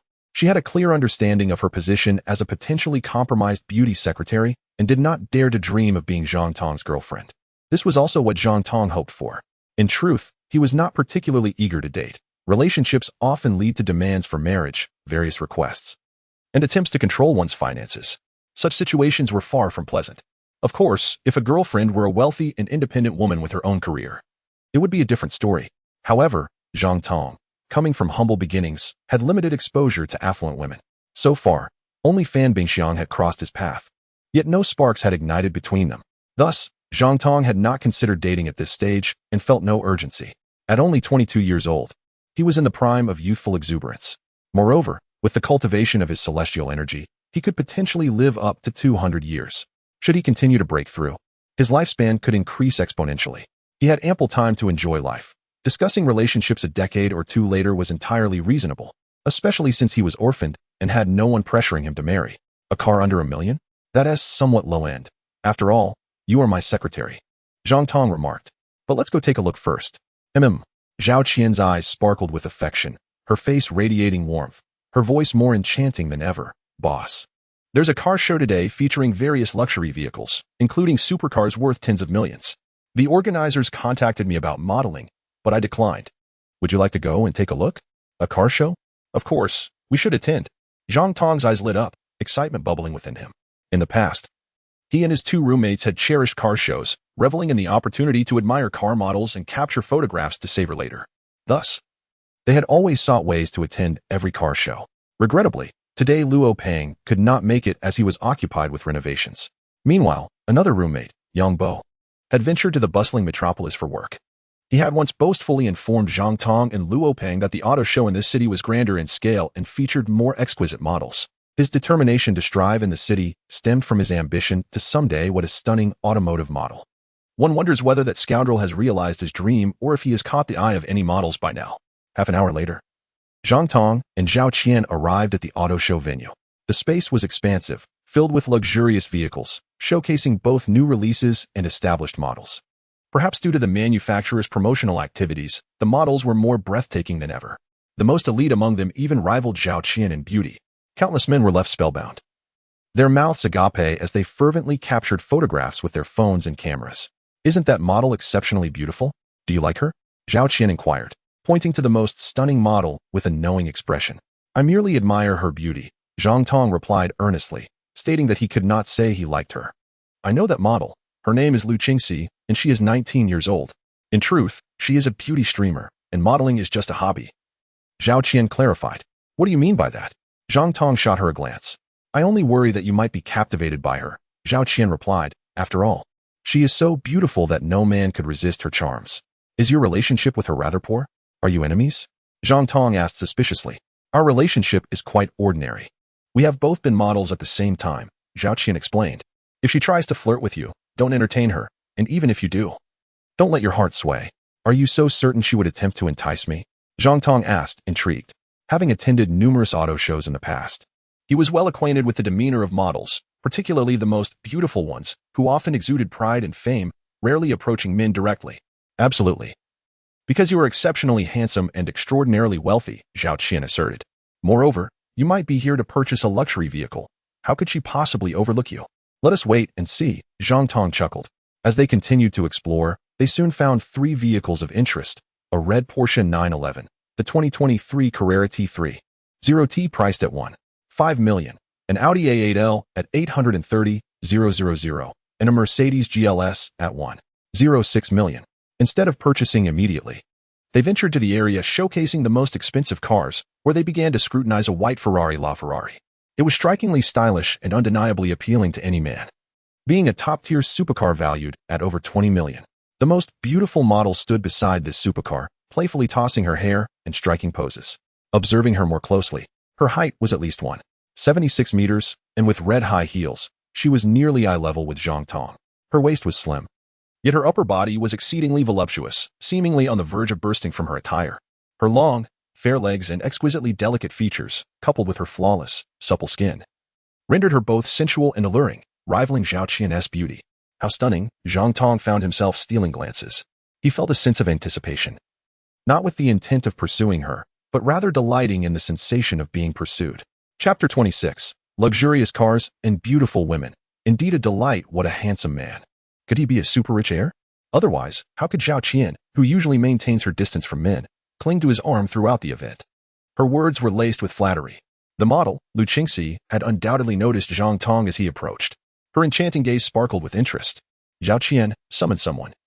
I am interested in purchasing a vehicle, she announced.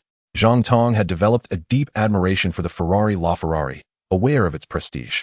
It featured the most advanced hybrid power system, combining a naturally aspirated engine and electric motor to output a staggering 708 kilowatts of power, along with an energy recovery system that converted excess heat from breaking into electrical energy, providing the vehicle with additional power.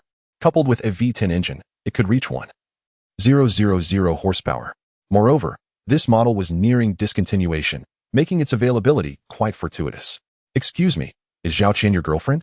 Lu Qingxi inquired alluringly as Zhao Qian stepped away. She is my secretary, Zhang Tong replied, shooting her a glance.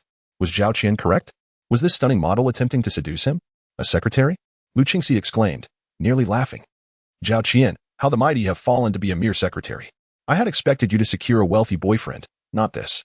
At that moment, she felt a profound sense of superiority. Soon after, a woman in her 30s approached, introduced herself as Manager Wu Li, and inquired, hello. Are you here to purchase a vehicle? I'd like to buy 4. The red Porsche 911, the black Audi A8L, the silver Mercedes GLS, and this Ferrari LaFerrari. Can I take the cars home today? Zhang Tong stated casually. What? For vehicles? Including the Ferrari LaFerrari worth over 20 million? Manager Wu's eyes widened in disbelief. Lu Qingxi was left speechless, her body trembling. Good heavens, what an astonishingly wealthy individual. Could he possibly possess hundreds of billions? Even Wang Songsong would never dare to exhibit such extravagance. Only true elites would spend money so freely. You can take the cars today. The license plates can be processed swiftly, Manager Wu exclaimed excitedly. Then let us proceed with the paperwork, Zhang Tong replied nonchalantly. After all, 20 million was merely a trifle for him. Not only due to his substantial wealth of several billion, but also because he possessed a treasure trove of riches on a celestial body, with the mountain of jade alone valued at tens of trillions. It was merely a matter of time to liquidate those assets. Manager Wu promptly began the paperwork, with Zhao Qian facilitating the process, as it was her duty as a secretary. Throughout, Zhang Tong simply presented his ID and swiped his card. Once you finish the paperwork, I'll be off work. Would you be able to give me a ride home? Lu Qingxi coyly asked. Is she truly attempting to seduce me? Zhang Tong was taken aback, finding the situation rather exhilarating. However, he promptly declined, saying, I'm sorry, but I am unavailable today. Lu Qingxi was momentarily taken aback, unable to believe that she, a model of such unparalleled beauty, was rejected. Yet she was not one to give up easily. She quickly flashed a flirtatious glance and asked, shall we exchange WeChat? Sure, Zhang Tong agreed this time, willing to maintain contact with such a stunning model. However, he remained cautious as he did not know much about Lu Qingxi. In contrast, he felt a sense of comfort with Zhao Qian, given their shared history as classmates, which led him to trust her as a secretary, fulfilling a long-held dream from their university days. Soon, the paperwork was completed, and the license plates affixed. Zhang Tong drove the Ferrari LaFerrari while Zhao Qian took the wheel of the Porsche 911, departing amidst Lu Qingxi's envious and jealous gaze. The other 2 vehicles were driven by Manager Wu and another staff member, heading to Zhang Tong's villa. Zhang Tong refrained from speeding, driving cautiously as he lacked significant experience behind the wheel, opting to familiarize himself gradually. Zhao Qian felt similarly apprehensive. Her nerves heightened at the thought of driving such an extravagant vehicle. Zhao, from now on, you will drive the Porsche 911, while Luo Pang will take the Audi A8. You can expense the gas, Zhang Tong stated upon their return to the villa. Thank you, boss, Zhao Qian replied, her face radiating gratitude and joy. Come. I shall take you for a spin, Zhang Tong invited Zhao Qian. Yes, boss, Zhao Qian responded, her eyes sparkling with excitement, her cheeks flushed with delight. It was evident that she was thrilled to be driving a luxury car worth over 20 million. Most beauties, even if they possess extraordinary grace, may never have the opportunity to ascend to such heights in their lifetime. As Zhao Qian entered the car, Zhang Tong beckoned Wang Kai to join him on the roof. The vehicle roared to life, executing a beautiful tailspin as it sped away like a silver bolt of lightning, a swift arrow piercing through the air. In the blink of an eye, they left the community and surged onto the road, vanishing into the distance amidst the cacophony of the engine's roar. Wang Kai stood steadfast on the roof, as if welded to the car itself, occasionally barking with pride, seemingly flaunting his remarkable prowess. What a stunning sight! Luxurious cars and beautiful women. My heavens, was that a Ferrari LaFerrari, worth over 20 million? And there was a supermodel aboard? Who could that be? Riding in such an extravagant vehicle alongside a millionaire? The onlookers, pedestrians, and drivers alike gasped in awe, consumed by envy and admiration for the remarkable scene, a glamorous car and its exquisite passenger.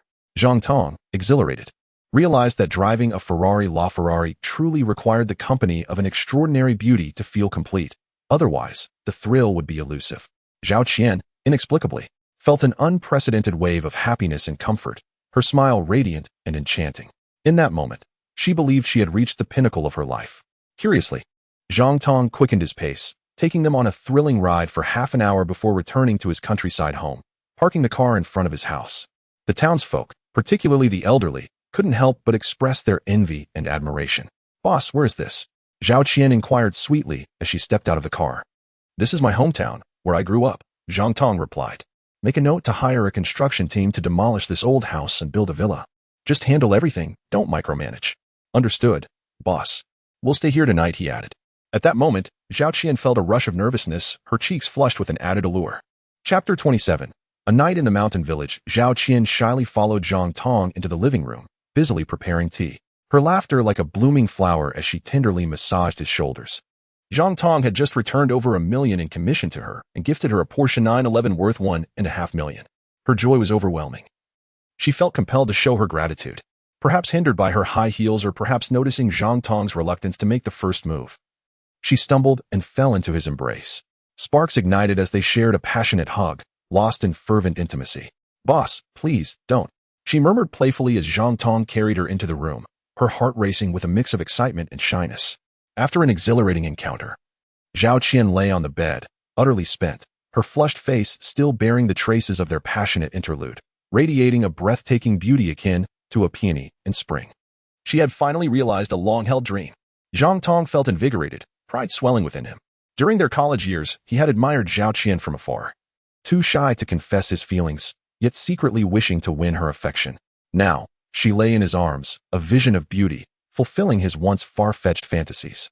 Suddenly, Zhang Tong's phone rang, indicating someone was trying to reach him. "I bet it's Lu Qingxi flirting with you," Zhao Qian teased. "Do you believe that?"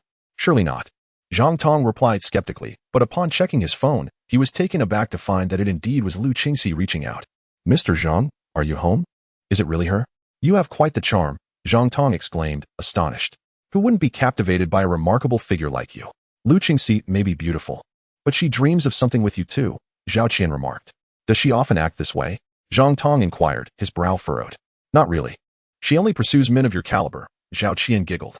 "But she's rather materialistic. If you wish to win her over, be prepared for a hefty expense."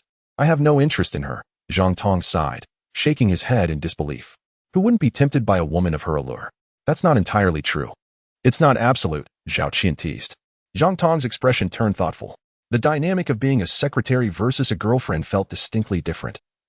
There was an honesty and comfort in their interactions. "Boss, may I respond to her?" Zhao Qian asked playfully. "Go ahead," he replied, intrigued to see how she would tease Lu Qingxi. With a mischievous smile, Zhao Qian typed, "I've arrived home. Where are you?" Lu Qingxi's eyes lit up, her heart racing. How wonderful a reply. Could there be hope? "Guess," Zhao Qian replied coyly. "I can't guess." "Brother, want to hit the nightlife?" "Nightlife? No thanks. I have plenty of women," Zhang Tong retorted. "How about adding one more? I could come find you. What do you think?" Zhang Tong was left utterly speechless, taken aback by Lu Qingxi's boldness. It was astonishing to realize that a goddess could be so forward, provided one had wealth and charm to entice her. "Not me. I'm not that kind of man," he declared firmly. "You're quite the opposite," Zhao Qian quipped, her expression teasing. "I am not frivolous. I've never dated or even gone out with a man before. This is my first time because you are simply too handsome, and I fell for you at first sight," she confessed with a chuckle. Zhao Qian's simple two-word response conveyed her disbelief. "I live in Xiangshan residence. Do come visit when you have time. Tonight would be perfect. Realizing she could not conquer this formidable opponent, Lu Qingxi decided to retreat. I don't believe it. Your tactics are merely to invite me over for gifts costing millions. Zhao Qian couldn't help but laugh, while Zhang Tong wore a peculiar expression, realizing he had learned something valuable. Brother, could you join my live stream? I'll dance for you. Lu Qingxi attempted to shift her strategy, but fell silent, clearly beginning her broadcast. Zhao Qian cautioned, Boss, please don't let her charm you, or you may end up hurt. It seemed that women understood each other best, and Zhang Tong couldn't help but reflect on that wisdom. Boss, tonight is my first time. You are my first man. I love you, and I will always treat you well. Zhao Qian tossed aside her phone, wrapped her arms around Zhang Tong's neck, gazing lovingly. Her breath fragrant as she whispered, I wish to be your secretary for a lifetime. Will you never let me go? Is that all right? As long as you continue to treat me well, I shall certainly reciprocate, allowing you to enjoy a life of luxury and splendor. Rest assured. Zhang Tong glanced at the plum blossoms on the bedspread and smiled. I will make you the happiest man in the world.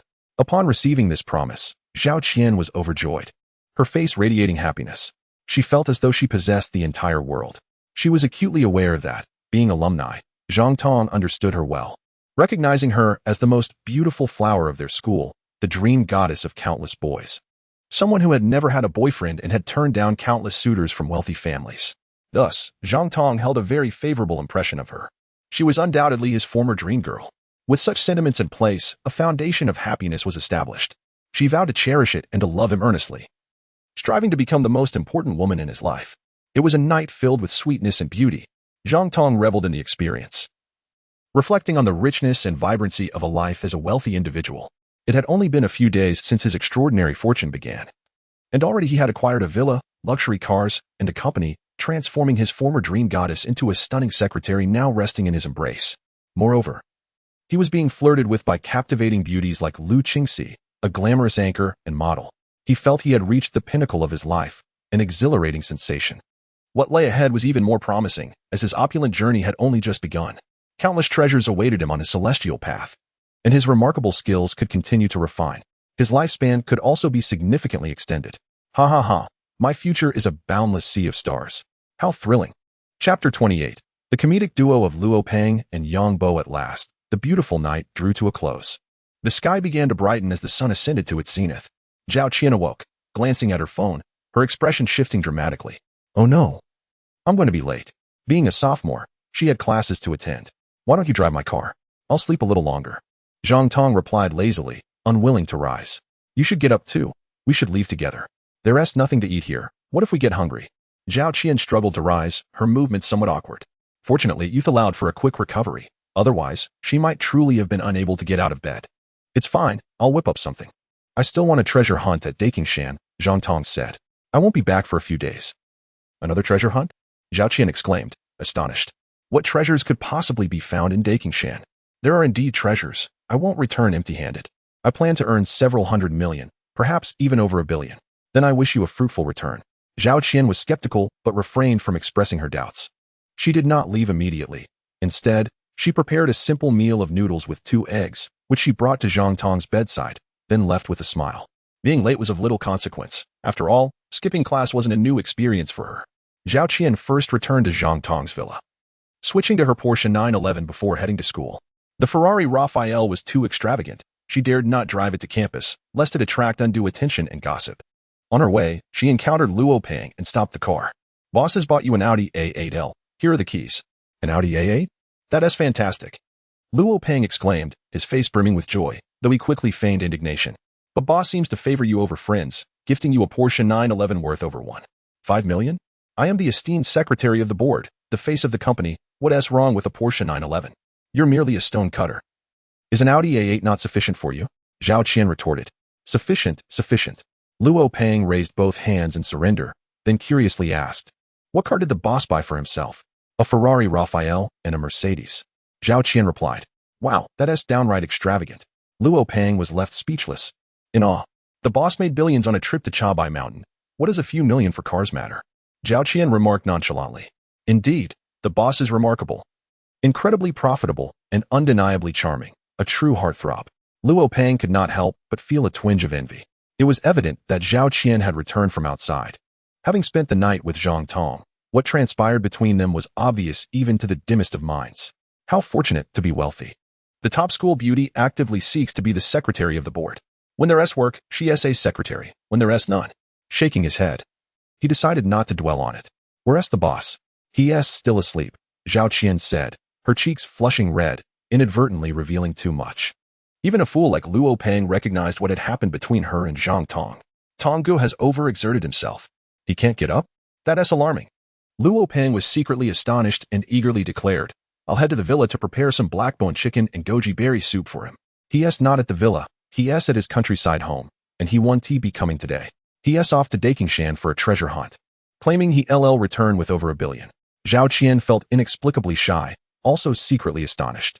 Was this guy truly such a sycophant? Could he really brew blackbone chicken soup for him? She might be able to manage that.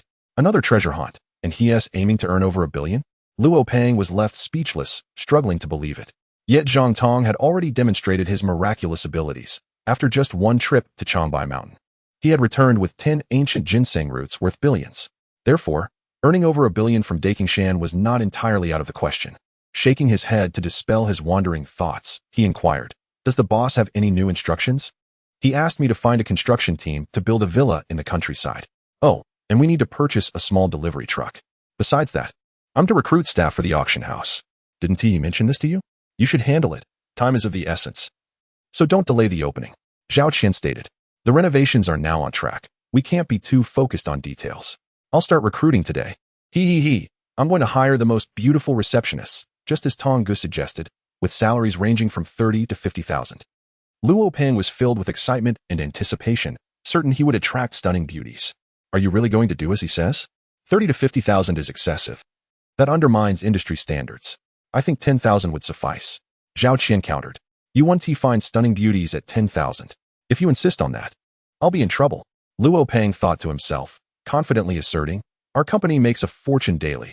What's wrong with offering 30,000 for a receptionist? One won't be enough. We need to hire 2 to cover shifts. Plus, we should recruit several top-tier beauties as clerks, with salaries set at 50,000.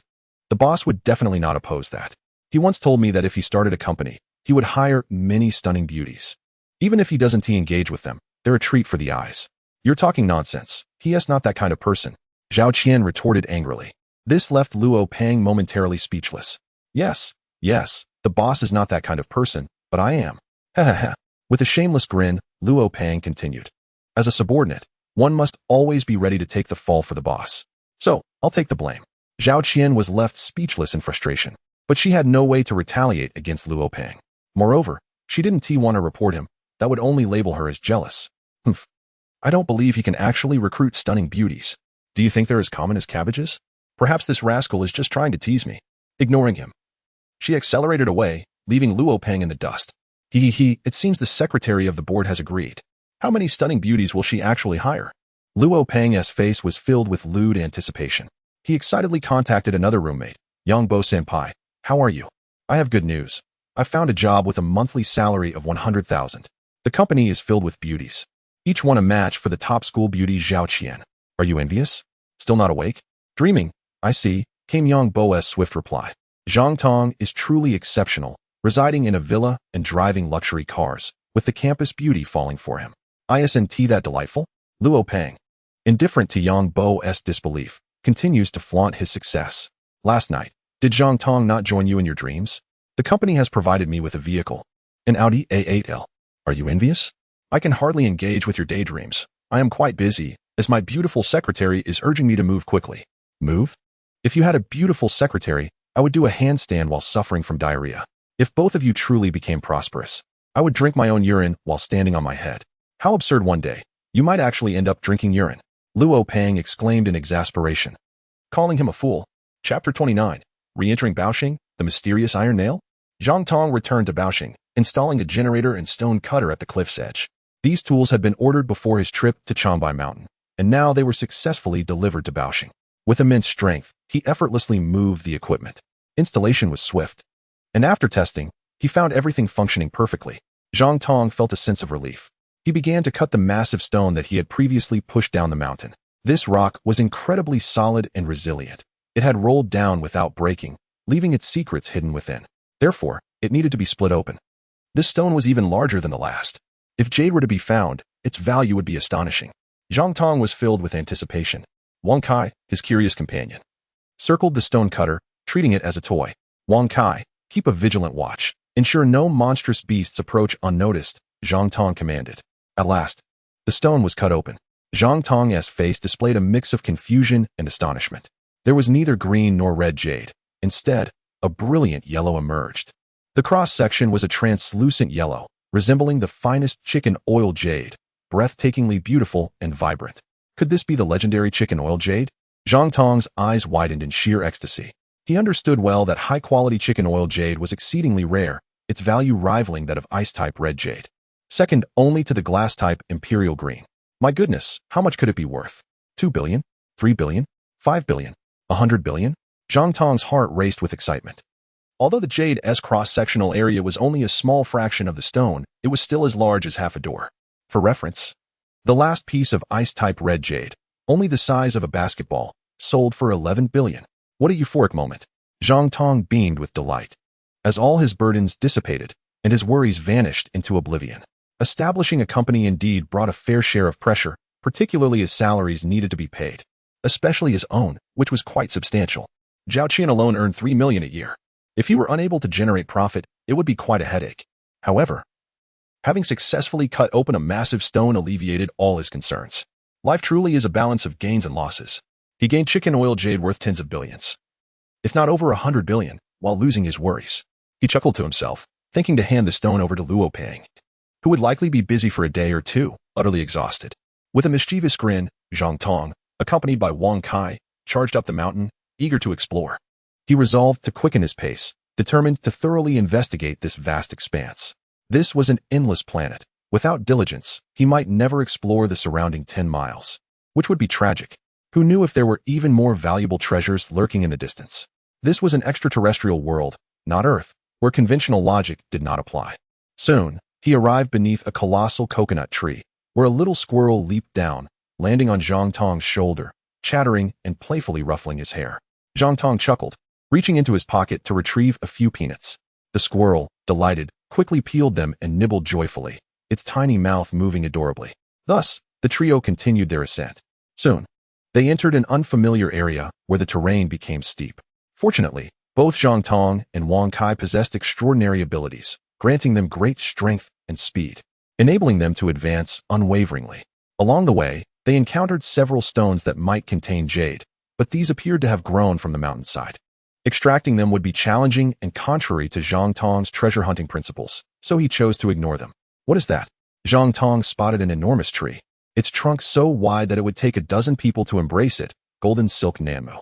Zhang Tong recognized it immediately, as he had 2 such trees in his villa. This tree must be thousands of years old, he exclaimed, touching the trunk in awe. This was an extraordinary treasure. Should he ever find himself in need of money, he could sell this tree. Woof!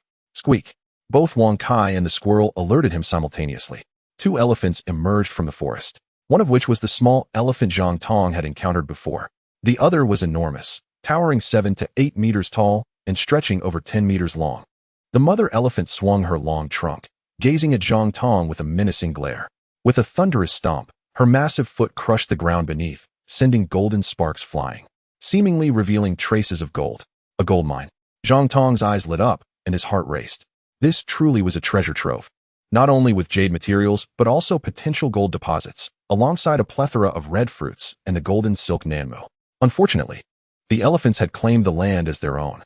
Determined to drive him away, the mother elephant charged at Zhang Tong, filled with fierce intent and overwhelming presence. Her trunk swung like a massive iron whip, snapping a tree as thick as a person's embrace and sending it flying. It was a terrifying sight. Zhang Tong's heart raced with fear. He quickly turned and fled with Wang Kai. Though he was powerful, his strength was limited. Such a colossal elephant likely weighed over 10,000 pounds, making it an overwhelming opponent.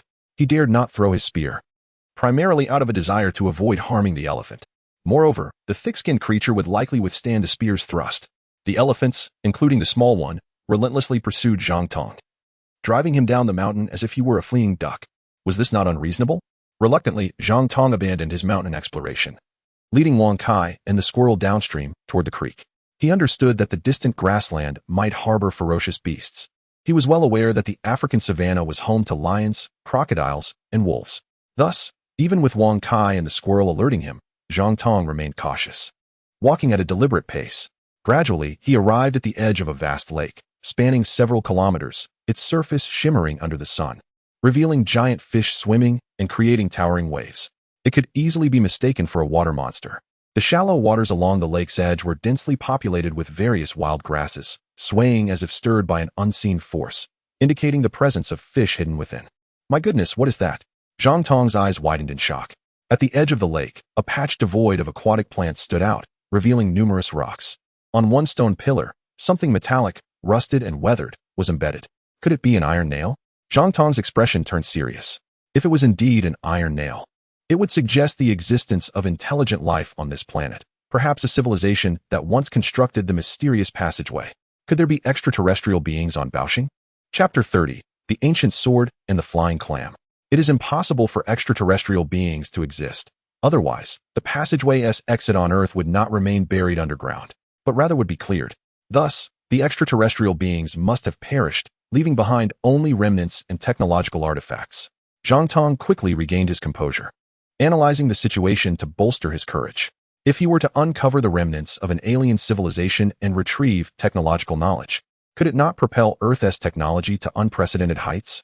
This thought surged in Zhang Tong's mind, only for him to shake his head and dismiss such an unrealistic notion. Setting aside whether such extraterrestrial technological artifacts could be found, even if they could, he would not dare to bring them back to Earth casually. Perhaps this extraterrestrial civilization met its demise due to the overwhelming power of its advanced technology, which spiraled out of control. Thus, it would be prudent to refrain from reckless actions until the enigma surrounding the extinction of the Baoxing civilization is unraveled. He approached with utmost caution, observing intently. It bore little resemblance to an iron nail. Rather, it resembled a hilt. Could it be a sword? Unable to contain his curiosity, Zhang Tong grasped it firmly and yanked it outward. With a crisp sound, it was extracted. Indeed, it was a sword, measuring merely 2 feet in length.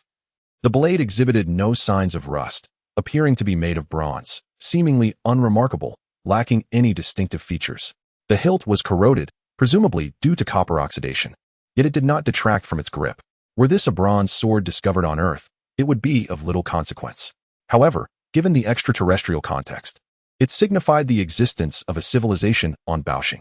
It was also conceivable that there had once been a connection with Earth, leading to its introduction from that realm. How could a bronze sword be embedded in stone? Zhang Tong pondered, casually inserting the sword into the stone. To his astonishment, it pierced through as effortlessly as slicing through tofu, sinking deeply without a sound. Remarkable, how sharp. Zhang Tong was astounded, grappling with disbelief. Could it be that the stone was too soft? He then drew his hatchet and struck it forcefully against the rock. A loud clang echoed, sparks flying. Yet it left no mark. Clearly, the stone was exceptionally hard, a result of countless years of erosion from the elements. Yet, the bronze sword had pierced it effortlessly. How extraordinary. Zhang Tong continued his experiments, striking the hatchet with the sword. It made no sound. The hatchet was cleaved in two, encountering barely any resistance. This conclusively demonstrated that the bronze sword could indeed cut through iron as if it were mere clay. This was a revolutionary revelation regarding technology. It is worth noting that even contemporary weaponry cannot achieve such a feat. Zhang Tong was both astonished and elated, feeling as though he had stumbled upon a treasure of unimaginable value. He handled it with great affection, but in a moment of carelessness, he cut his skin, blood flowing forth. How perilous! Zhang Tong felt a chill run down his spine. He hastily sought a piece of wood to fashion a scabbard, sheathing the sword and securing it at his waist. With the hilt in his right hand, he felt an overwhelming surge of confidence, emboldened by the presence of such a formidable weapon. Even in the face of the most fearsome beasts, he felt no fear. His sense of security had vastly increased. Zhang Tong proceeded to explore cautiously around the lake, sensing that treasures might lie within its depths, perhaps remnants of ancient structures. The sword embedded in the stone served as compelling evidence. Suddenly, barking and squeaking interrupted the serene atmosphere. Wang Kai and Huai were on alert. Almost simultaneously, a monstrous creature erupted from the lake. It resembled a gigantic clam, as large as a truck. Alarmingly, the clam shell suddenly opened wide, attempting to ensnare Zhang Tong for a hearty meal. Seeking death, Zhang Tong swiftly retreated, drawing his sword to strike at the clam shell with vigor. There was no sound. The shell shattered, leaving a deep gash. With a thud, it fell to the ground, writhing and attempting to escape back to the water. No way would Zhang Tong allow the clam to return to the lake. He lunged forward, delivering several fierce strikes, reducing the clam to a mere pulp. In that moment, it became clear that this clam resembled a colossal flying saucer, with a thickness of 2 to 3 meters and a weight exceeding 2,000 pounds. It was not surprising. Yet it was astonishing that this clam could fly. Moments ago, it had soared from the water to attempt to devour Zhang Tong. Was it leaping? It had no legs. How could it leap?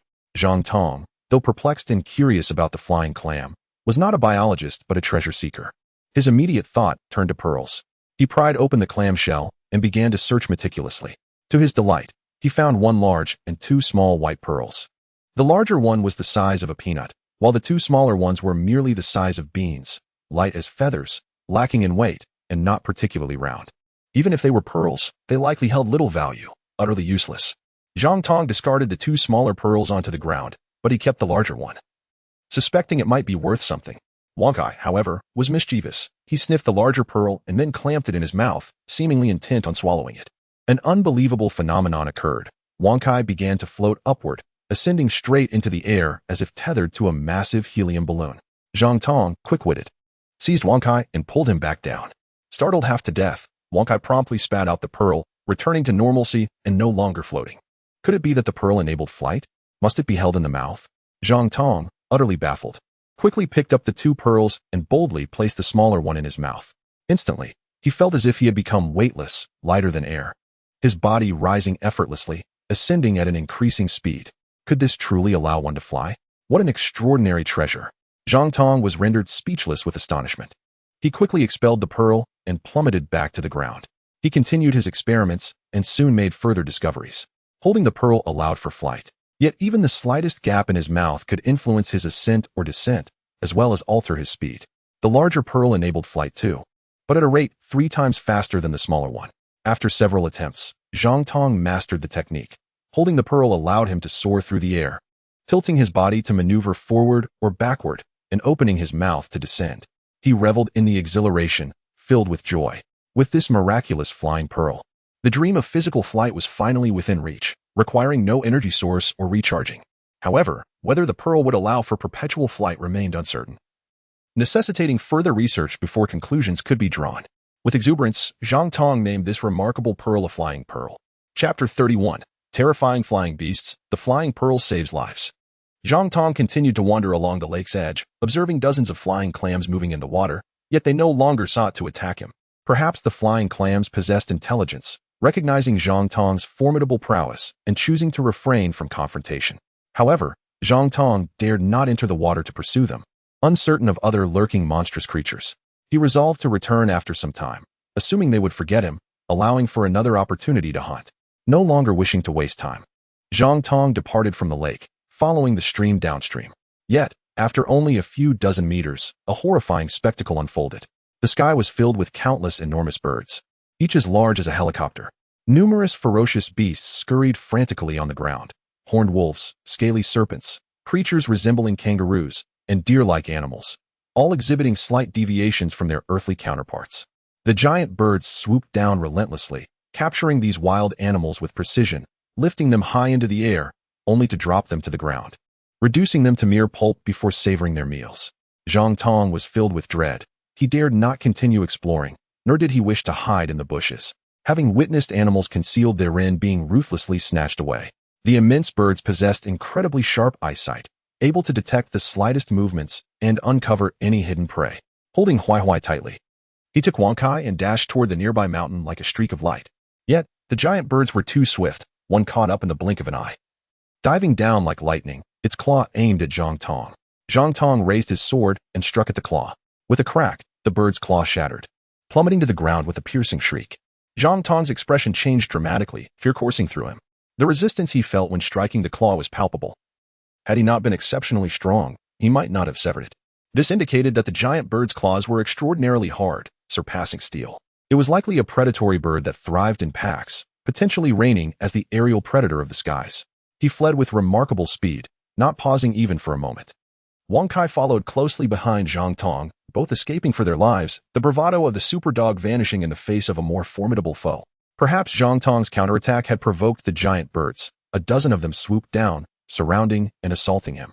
Zhang Tong managed to sever one giant bird's claw, but was soon caught by another's talon, lifted into the air, and then released. With a swift descent akin to a meteor, he plummeted to the ground. The cacophony of victorious cries from the multitude of giant birds echoing around him. Wang Kai, however, emitted a piercing wail, sensing the dire fate awaiting his master. Yet, Zhang Tong remained remarkably composed. He retrieved a large flying orb from his pocket and placed it in his mouth. His falling speed diminished dramatically, and when he landed, he was unharmed. He and Wang Kai then dashed away, rapidly disappearing from sight. The giant birds, momentarily stunned, could scarcely believe their eyes. How could he not have perished from such a fall? Without hesitation, they resumed their pursuit, evidently intent on not letting Zhang Tong escape. Realizing he was still a considerable distance from the cliff's edge and unable to shake off his pursuers, Zhang Tong suddenly leaped, delivering a fierce strike with his sword to the abdomen of a descending giant bird. A massive wound was inflicted, blood cascading like a river. The giant bird screeched in agony, crashing to the ground, never to rise again. The other birds, taken aback by this display, hesitated to attack Zhang Tong, instead retreating to observe from above. Seizing this opportunity, Zhang Tong and Wang Kai made their escape, finally reaching the base of the cliff. Upon entering a crevice, he collapsed onto the ground, gasping for breath, only then noticing his drenched attire, trembling limbs, and overwhelming fatigue, a reaction to the sheer terror of the experience. Had it not been for the flying orb, he surely would have met a grim fate today. In his arms, Gue Gue squeaked in fright, finally daring to make a sound, while Wang Kai, obliviously bold, barked defiantly at the giant birds still circling overhead. A few of the birds attempted to descend, but upon discovering the narrowness of the crevice, they abandoned their pursuit and returned to hunt other beasts, feasting until their bellies were full before vanishing into the sky. Zhang Tong began to reflect on his recent adventure, pondering whether his cultivation of the heavenly energy had led him to underestimate the situation. He resolved not to explore too far in one direction, but rather to use the cliff as a center for exploration, ensuring a swift retreat in case of danger. He acknowledged his own weakness and the necessity for diligent training, aspiring to reach the second level of heavenly energy to venture beyond the lake's confines. He also contemplated utilizing the flying orb for rigorous training to enhance his flying abilities and improve his swordsmanship for combat. Most importantly, he reminded himself not to rush. He had ample time to explore this world, amassing wealth and relishing the joys it brought. After this introspection, Zhang Tong began to tally his gains. This escapade had yielded significant rewards, 2 extraordinary treasures. One was a bronze sword, not only capable of self-defense, but also adept at cleaving stone. It could easily slice through rock and be far more convenient than traditional stone-cutting tools. Had he acquired the bronze sword earlier, there would have been no need to bring stone-cutting equipment and generators. The other treasure was 3 flying orbs, priceless artifacts, each worth a fortune. Indeed, fortune favors the bold. In the following days, Zhang Tong dedicated his nights to rigorous training and his days to constructing a base. He procured substantial amounts of cement and bricks, erecting a sturdy iron door at the exit of the mysterious passage to deter venomous snakes and ferocious beasts. He also selected a spot at the cliff's base to excavate with the bronze sword. The rocks were hard, yet they yielded to his efforts as easily as cutting through tofu. Incredible, it's jade! Zhang Tong exclaimed, quickly digging deeper, revealing a small cavern with shimmering green walls. After installing an iron door, he diverted a stream into the cave, creating a skylight for ventilation, even enabling himself to cook within. Once he furnished the space with a bed, desk, and chairs, along with supplies, he felt immensely satisfied. He now possessed a sanctuary on the Treasure Star, a place to rest without needing to ascend the cliff, where water was scarce. The stream provided excellent drinking water, which Wang Kai had tested for toxins and found to be refreshingly sweet, truly the finest mineral water. In the days that followed, Zhang Tong collected various stones, using the bronze sword to slice open those containing jade, which he sent through the mysterious passage, amassing a considerable stockpile of raw jade. I have become quite adept at flying with the orbs. Should I soar to the mountain peak for a look? No matter how formidable an elephant may be, it cannot take flight, and thus cannot threaten me. This day, Zhang Tong felt a surge of adventurous spirit once more. Chapter 32. Is Gue Gue truly a treasure mouse? The morning on the Treasure Star was ethereal, enveloped in mist, breathtakingly beautiful. Yet, with 2 suns blazing overhead, the temperature soared, causing the morning fog to dissipate rapidly, leaving the sky clear and vast. Occasionally, enormous birds soared high above, far surpassing the size of those on Earth. Standing at the cliff's base, Zhang Tong scrutinized the sky, noticing the absence of large flocks or even solitary birds. Resolute, he instructed Wang Kai to guard their home while he held the flying orb in his mouth. cradling Gue Gue as he ascended swiftly towards the mountain summit. His recent training had significantly improved his speed, rivaling that of master flyers on Earth. Although he still recognized the considerable gap compared to the apex aviance of the treasure star. Thus, he proceeded with caution, mindful of the mountain's modest height, no more than 3,000 meters. At 2,000 meters, Zhang Tong's eyes sparkled with wonder at the breathtaking scenery below. The landscape was a vibrant tapestry of green and red, the greenery from the trees and the red from ripening fruits. Previously, only a few had reached maturity, but now they glimmered like rubies, each the size of a duck egg. What a bountiful harvest! Zhang Tong lamented. So many fruits will soon rot. This is nothing short of a crime. If only I had the time to gather some to sell, even half would be a worthwhile endeavor, not for profit. But to avoid waste, he continued his ascent, sword at the ready, prepared to defend against any threats, yet no danger materialized. Those solitary giant birds circled high above. They showed no interest in him. With ease, Zhang Tong reached the mountain's peak, landing atop a towering rock formation. He dismissed the thought of whether the rocks were jade, as they emerged from the mountain itself, violating his treasure-hunting principles. After all, there were countless treasures to collect. Why ruin the environment for mere mining? The summit was draped in unique vines as thick as an arm, climbing the towering trees. These vines bore clusters of fruits resembling purple gemstones, each nearly the size of a goose egg, with strings potentially weighing dozens of pounds. Small birds flitted about, relishing these fruits, pecking through the skin to savor the flesh within, a single fruit enough to sustain them for half a day. The air was perfumed with the rich aroma of fruit, causing Zhang Tong to swallow his saliva in anticipation. Gue Gue, unable to contain his excitement, leaped onto a vine, plucking a fruit to enjoy. Yet, Zhang Tong's attention was soon captivated by the mountain's rear side. In the distance, an expanse of tumultuous ocean stretched endlessly, teeming with countless birds soaring above, occasionally diving to catch large fish. Strange fish leapt from the water, snatching at the birds, dragging them down into the depths. Zhang Tong even spotted familiar flying clams. Enormous as houses, emerging from the sea, their shells snapping shut around a giant bird before it plummeted downwards. Certainly, there exist countless sea monsters, some of which can soar through the air like flying clams to capture birds for sustenance. Others rely on their extraordinary leaping abilities to spring forth from the ocean's surface to snatch their prey. There are even fish that possess wings, gliding gracefully above the waves. What a wondrous world this is! Zhang Tong was utterly astonished, overwhelmed with awe and inexplicable joy. The ocean teemed with innumerable flying clams, which meant there were countless flying pearls, truly unparalleled treasures. If I could gather a multitude of these flying pearls and sell them on Earth, the planet would likely enter an era of flight, allowing everyone to soar through the skies. Various automobiles would surely become obsolete, Zhang Tong mused.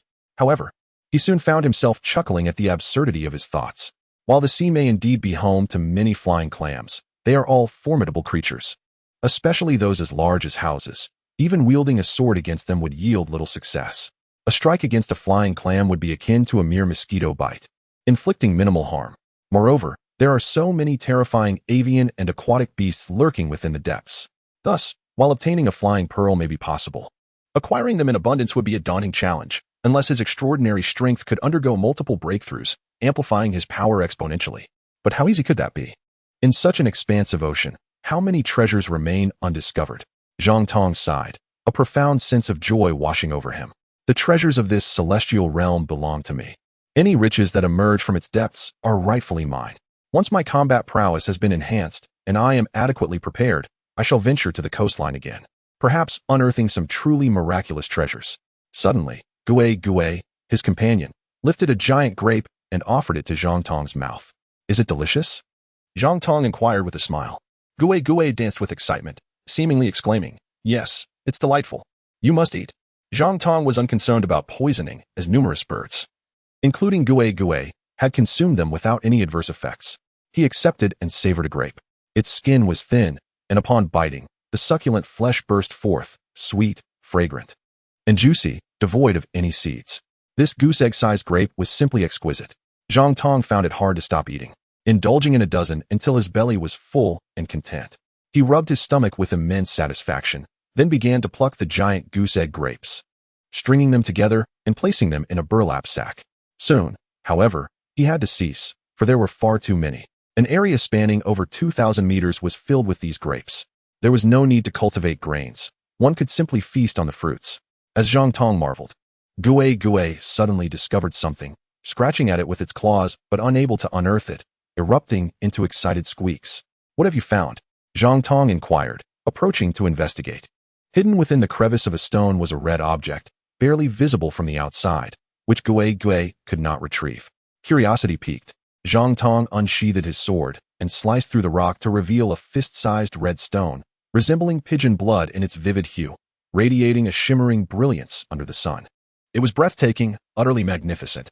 "My heavens, could it be a ruby?" Zhang Tong exclaimed in astonishment and delight. Its size was staggering, at least 500 grams. The largest and most flawless ruby in the world, the Rasa Reeve Star Ruby from Sri Lanka, weighed a mere 138.7 carats. Yet, in comparison, this ruby was unparalleled, an absolute gem, worth a fortune. Could it be that Gui truly possessed legendary treasure-hunting abilities? Suddenly, Gui pointed at the stone and danced with excitement, as if discovering yet another treasure. Upon inspection, Zhang Tong chuckled softly. A glimpse of green emerged from the stone he had just cut, indicating that it was also jadeite material. As for the quality of the jade within, that remained unknown. However, the stone was located atop a mountain, defying Zhang Tong's treasure-seeking rules, prompting him to disregard it. Nevertheless, it served to prove Gui's sensitivity to treasures. Truly a treasure-hunting mouse. Gui, search again. Are there any more of such treasures? Zhang Tong pointed to the ruby. Understanding his command, Gui scurried off, and remarkably, it unearthed 2 additional rubies, both concealed beneath fallen leaves, nestled in the soil, one the size of a goose egg, the other akin to a chicken egg. How beautiful! I'm enamored. Zhang Tong beamed, cradling the 3 exquisite rubies, his face alight with joy. Their appearance was astounding, even more striking than the last rubies he had acquired. As for their value, Zhang Tong dared not speculate. While synthetic rubies could be produced, they were typically small, weighing just a few grams, hence of little worth. Natural rubies exceeding 100 grams are undoubtedly treasures of immense value, yet the true worth of these colossal rubies, weighing several hundred grams, might elude even the most seasoned expert. Only an auction could ascertain their actual value. Suddenly, Gui spotted something again, jumping and calling out with excitement. Below, a herd of elephants appeared, some towering several meters high, while others were no larger than calves, looking endearingly cute. Among them was the small elephant Zhang Tong had encountered previously. They were munching on leaves and lush grass, occasionally indulging in the goose egg grapes or even the red fruits. So many giant elephants? Zhang Tong gasped, a flicker of concern washing over him. These creatures possessed a strong territorial instinct and were often unfriendly to nearby animals, even launching attacks if provoked. They were the undisputed rulers of this mountain, and Zhang Tong had no means to coexist peacefully with them. He could only hide. Upon spotting Zhang Tong atop the mountain, the elephants roared in anger, trumpeting and stomping their feet, preparing to chase him away. "Do you really think you can drive me off?" Zhang Tong retorted, bemused. The steep incline made it difficult for the heavy elephants to ascend, or so he thought. However, he was soon taken aback as a few young elephants charged up the slope, trumpeting excitedly, even leaping with surprising agility. The massive giants followed suit, effortlessly navigating the cliffs by wrapping their trunks around the sturdy trees to pull themselves up, as if traversing level ground. Zhang Tong was astonished and somewhat dumbfounded. These are not Earth's elephants, but rather the elephants of this celestial realm. Climbing mountains is as easy as walking on flat land. Should I fear you? Zhang Tong motioned for Gui to perch on his shoulder, clutching a burlap sack filled with goose egg grapes, and took to the skies, gliding gently downward. The elephants gazed up in bewilderment, their expressions a mixture of confusion and curiosity. How can this creature fly without wings? Is it akin to the giant clam? Zhang Tong soared above the herd, addressing them with a hint of irritation. "We are neighbors. Let us not resort to hostility. From now on, shall we coexist in peace? If you persist in your aggression, know that I am not to be trifled with and could easily vanquish you all." The elephants, sensing the palpable malice, grew furious, swinging their trunks wildly, seemingly ready to charge. Realizing that a confrontational approach would not suffice, Zhang Tong's gaze shifted. He retrieved a cluster of goose egg grapes from his sack and presented them before the elevated trunks of the elephants. Instantly, the trunks halted, coiling around the grapes and drawing them in for a taste. Zhang Tong repeated the gesture, offering more grapes to the other elephants. An extraordinary transformation occurred. All the elephants fell silent, their aggression dissipating as they began to peacefully graze on grass, leaves, and grapes. It dawned on Zhang Tong that food could convey goodwill. With their newfound understanding of his intentions, the elephants ceased their hostility. Zhang Tong felt a surge of happiness. The elephants on this mountain posed a significant threat, If they ever descended to wreak havoc, all his efforts at construction would be in vain. In this present moment, Zhang Tong has cultivated a vast expanse of land beneath the cliff, planting a diverse array of crops, wheat, corn, sweet potatoes, and various vegetables, all flourishing vibrantly. The harvest is not yet at hand, and he wishes to avoid destruction at the hands of elephants. Observing current signs, it seems that peaceful coexistence may indeed be possible. Zhang Tong gathered a bag full of gooseberry grapes and flew down the mountain, returning to Earth, accompanied by the eager Gray. After all, it was identical to the squirrels of Earth, so there was nothing to worry about. As the clock struck 10 in the evening, the elders of Shaoshui village were already in slumber, enveloped in tranquility. The four-wheeled vehicle Zhang Tong had requested sat waiting on the flat ground before his home, its keys hidden in a designated spot, naturally delivered by Zhao Qian. Zhang Tong had even utilized it to transport cement, bricks, and iron gates. After a little over half an hour, he returned to the villa in the vehicle, greeted at the door by Zhao Qian and the ever-enthusiastic Luo Peng. "Boss, welcome back. Laden with treasures," Luo Peng exclaimed, having spotted the vehicle packed to the brim with Zhang Tong's findings. His face lit with excitement as he rushed forward to embrace him. However, Zhang Tong deftly sidestepped him, instead enveloping Zhao Qian in a fervent embrace. Tonight, Zhao Qian had adorned herself exquisitely. Beneath her pale yellow princess gown lay a pair of long, creamy white legs that shimmered under the lights. Her upper curves were alluring and seemed on the verge of bursting from her attire. She was both sensual and captivating, truly deserving of her title as the most beautiful campus flower of Xiangzhou University and the dream goddess of countless young men.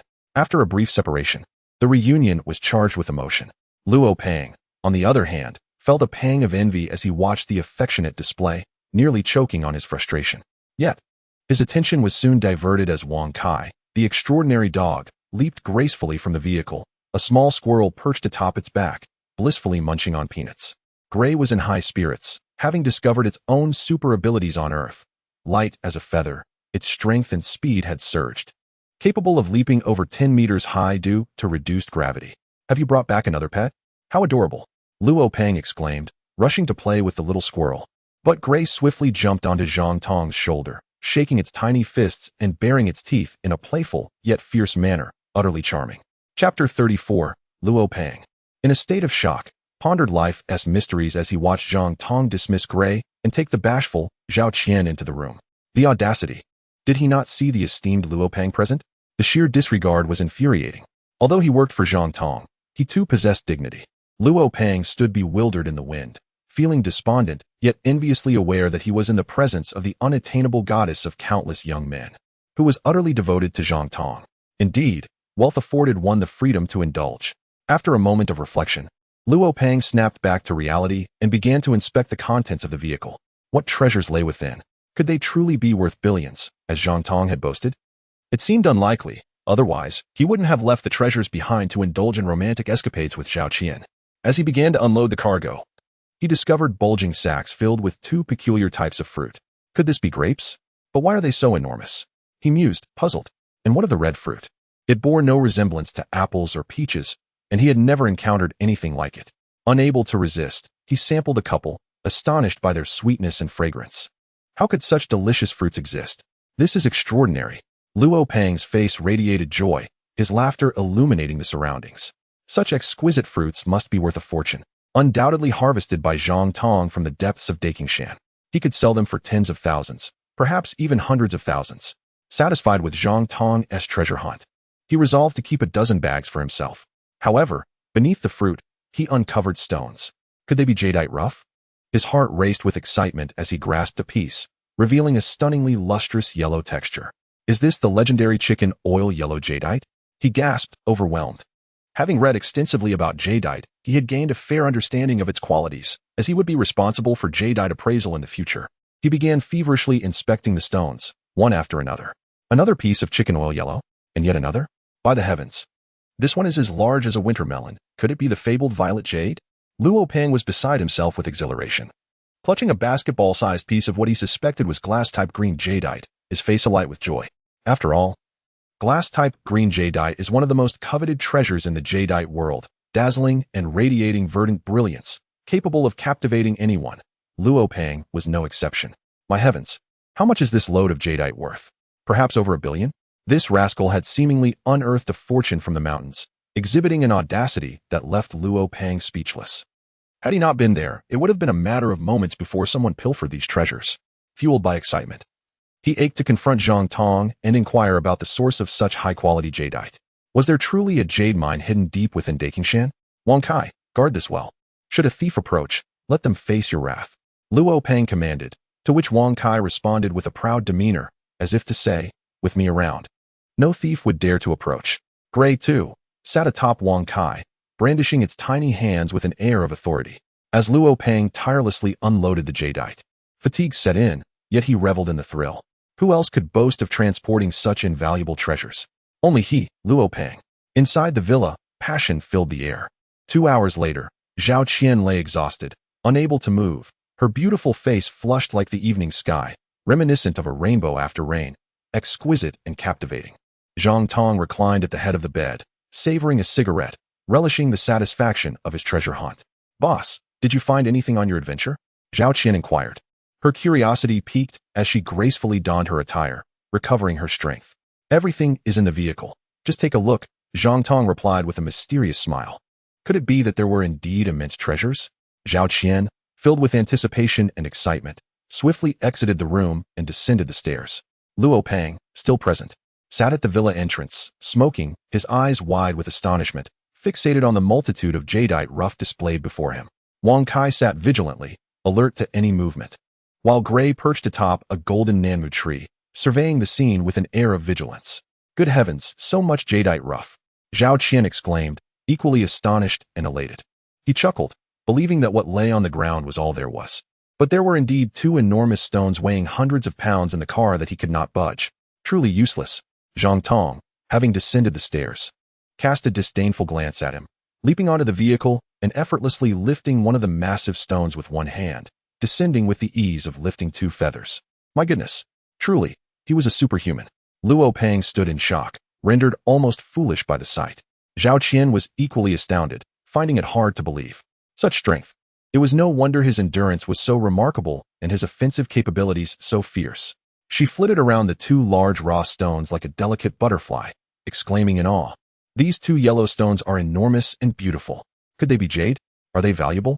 Although she had researched jade quality and market trends after the previous auction, her understanding remained superficial, hence her questions. Chapter 35. 2 show-offs. Of course, they were jade, and of the finest quality, known as chicken oil yellow. As for their worth, if fully processed, these raw materials could be valued at over 10 billion. Luo Peng feigned indifference as though such vast wealth meant nothing to him. He was clearly a person who regarded riches as mere refuse. What? Chicken oil yellow? Worth over 10 billion? Zhao Qian was frozen in disbelief, her heart skipping a beat. 10 billion? Such a staggering figure. How terrifyingly wealthy. Had Zhang Tong earned this in just a few days? And that didn't even include this piece. This was glass-type imperial green, the queen of jade, worth a fortune. Luo Peng placed the jade he had cradled in his arms onto the ground and remarked casually. The king of jade is glass-type imperial green, and the queen is certainly glass-type chicken oil yellow. Wow, Luo Peng really knows how to show off, Zhang Tong thought, eyeing him like a monster. So Luo Peng possessed such talents? Truly, one should not judge a book by its cover. Moreover, he was advancing rapidly. Able to identify jade now? What? Glass-type chicken oil yellow? Zhao Qian, fully aware of the rarity and preciousness of glass-type jade, gasped in astonishment, immediately picking it up and observing it with fervent eyes. Heavens, this is stunning. How can such exquisite jade exist in the world? Haha. How do you like my display? Luo Peng raised an eyebrow at Zhang Tong, brimming with pride. Haha, your show-off is nothing, Zhang Tong retorted. Let me show you how it's done. He retrieved a black plastic bag from the vehicle's cabin. Actually, I found another treasure that might rival the glass-type chicken oil yellow jade. Perhaps even more valuable. He opened the bag to reveal 3 enormous rubies, radiating a shimmering red light under the illumination, crystal clear and enchanting, evoking beauty that took one's breath away. My goodness, what treasure is this? Both of their eyes widened to the maximum, glowing fervently as they gazed at the rubies, unable to look away. These rubies are the largest and most beautiful in the world. Each one would be a world-class gem. Zhang Tong remarked nonchalantly. I just happened to stumble upon them while relieving myself at the mountaintop and brought them back.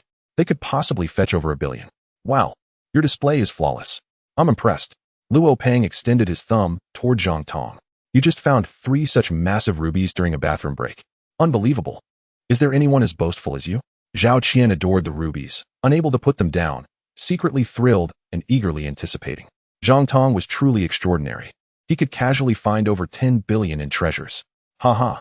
If I were to produce the bronze sword and flying pearls, you might go even more wild. Zhang Tong thought to himself. However, these two treasures were far too precious. He wouldn't easily reveal them. The bronze sword was a super rare artifact, and its origins could present complications. As for the flying pearls, he could claim they were treasures he had retrieved from lakes or seas, suitable for auction. After all, they were not unique. Currently, he possessed 3. He might as well keep the larger one for himself. Moreover, there were plenty of flying clams in Baoxing, each containing flying pearls. However, the function of flying pearls was extraordinary. Auctioning them would attract global attention and bring about considerable trouble. Thus, he needed to contemplate this carefully. That night, he resolved not to sleep and to process all the jade, securing them in a safe. Otherwise, he would feel uneasy. Once they had moved all the treasures to the basement, Luo Peng eagerly prepared to begin work. He had indeed purchased 3 safes, but they could not accommodate all the jade raw materials. There was a slim chance for just the jade.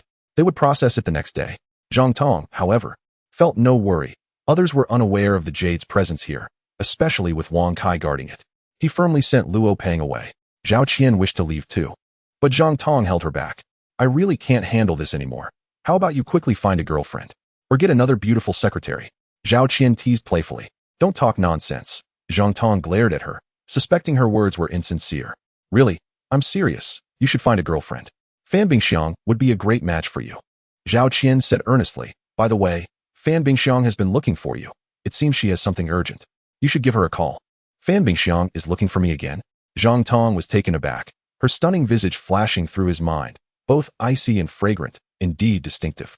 However, it was already late at night, and he certainly wouldn't reach out to her, but instead led Zhao Qian back into the room. His affections for Zhao Qian remained strong, as she had been his dream girl during college, with countless beautiful fantasies now becoming reality. He intended to savor each moment. The next day, when Luo Peng came to process the stones, he was astonished to find they had already been completed, all thanks to Zhang Tong's bronze sword, executed swiftly and skillfully. He mentioned in the treasure group that he had acquired another large batch of jade, including glass-type chicken oil yellow and high-grade ice-type jade, which would be auctioned on December 1st alongside a millennium-old ginseng. Many jewelry industry leaders were thrilled and excited, busy raising funds to participate in the auction. Luo Peng then reported on the progress, stating that in about 10 days, the renovations would be completed. Recruitment ads had been posted on various school bulletin boards, and he had even engaged a headhunting firm. Well done. This month, I will give you a bonus of 100,000, and you will also receive a 3-bedroom apartment. I've already asked Zhao Qian to purchase it. From now on, every employee will have one, and after 10 years of service, the property will be transferred to them. Zhang Tong expressed his satisfaction. Thank you, boss. Luo Peng beamed with joy, unable to resist showing off to Yang Bo via WeChat. Senpai, I have some good news for you. Don't be envious. This month, I will not only receive a salary of 100,000, but also a bonus of 100,000. Plus, I get a luxurious apartment. How awesome is that? Haha, envious of you. Do you know how much I spent on my secretary last night? A staggering 300 million. You think I'm boasting? I'm telling the truth. If you don't believe me, don't blame me later. You think I'm bluffing? I really do have a secretary. Damn. Look at my luxury car. Luo Peng sent a picture of his Audi. Now look at my luxury car. Yang Bo replied with a photo of his Koenigsegg. Get lost. The two exchanged disdainful glances while Zhang Tong drove towards Fan Bingxiang's home, as she had invited him over for dinner. Chapter 36. I am a wealthy household. Zhang Tong, driving his Ferrari LaFerrari, arrived at the opulent Baiyun villa amidst countless admiring and awestruck gazes, halting in front of the Fan residence. Fan Bingxiang greeted him warmly. Having dressed up for the occasion and wearing delicate, tasteful makeup, dressed in a form-fitting pink and white miniskirt, she showcased her exquisite figure to perfection. Her crimson lips and nails, along with the finest jewelry, accentuated her noble demeanor. Zhang Tong was secretly astonished. Her beauty rivaled that of Zhao Qian, perhaps even surpassing it. For her innate elegance was something Zhao Qian had yet to cultivate. Welcome, welcome. Elder Fan rose from the sofa, his face beaming with a friendly smile. His complexion was rosy, and he appeared invigorated, clearly having made a genuine recovery. Congratulations on your health restoration, Elder Fan, Zhang Tong said with a smile. All thanks to the millennium ginseng you found for me. Now I can eat and sleep well. I feel like I could live for another decade. Elder Fan chuckled. At your age, You're as youthful as ever. I would wager you could live for several more decades, Zhang Tong replied. The elder and the young man sat on the sofa, engaging in casual conversation. Mr. and Mrs. Fan emerged from another room to join their guest. Having met previously and with Fan Bingxiang pouring tea, Zhang Tong felt at ease amidst the pleasant atmosphere. Young Zhang, are you married yet? Elder Fan inquired. I'm only 22 and don't even have a girlfriend. How could I be married? Zhang Tong composed himself and replied. Truly, a promising young man, Elder Fan remarked with admiration. Miss Fan, we've known each other for quite some time, yet I don't know your profession, Zhang Tong asked curiously. I work at our family's Chongqing pharmaceutical company. My father is the general manager, and I am the vice president. Fan Bingxiang responded, her expression one of surprise, realizing Zhang Tong was unaware of her family's background. Chongqing Pharmaceuticals? Zhang Tong said, slightly astonished. Of course, I am familiar with that listed company. Its market value approaches 100 billion. That implies the Fan family must be worth several hundred billion. In the past, I would have envied that immensely, but now my own fortune exceeds 10 billion. Not to mention the treasures yet to be discovered. Thus, I am a wealthy man in my own right, far surpassing the Fan family. Envy is not a sentiment I entertain. Are you younger than me, yet already serving as the vice president of a listed company? That is truly impressive, Zhang Tong complimented. My daughter is a renowned talent. She graduated from Hucking University at 19. Now at 20, after a year of work. Her position as vice president is entirely due to her capabilities. Mrs. Fan interjected proudly. Miss Fan is both beautiful and talented, a quintessential heiress, surely. She must have a boyfriend? Zhang Tong asked with a smile. No, many suitors vie for my daughter's attention. Yet she is yet to find someone to her liking, Mrs. Fan replied on her daughter's behalf. Perhaps her standards are too high, Zhang Tong said with a chuckle. Mr. Zhang, we wish to reserve a millennium ginseng from you. In other words, we would like to purchase 8 ginseng at the average price from your auction, ensuring that you do not incur any loss. What do you think? Fan Bingxiang redirected the conversation, sensing the awkwardness surrounding her personal matters. That won't do. I mentioned there are 9 routes to auction, and I intend to sell all 9, Zhang Tong asserted. Then we shall have to bid fiercely. Fan Bingxiang shot Zhang Tong a glance, slightly displeased. If you do not succeed in the auction, you may still approach me later for a private purchase. But if they are all auctioned off, what would you have left? Fan Bingxiang exclaimed in astonishment. Who said there are only 10 roots of millennium ginseng? Zhang Tong replied nonchalantly. It seemed Zhang Tong had discovered a mystical secret in the Changbai Mountains, where more millennium ginseng thrived.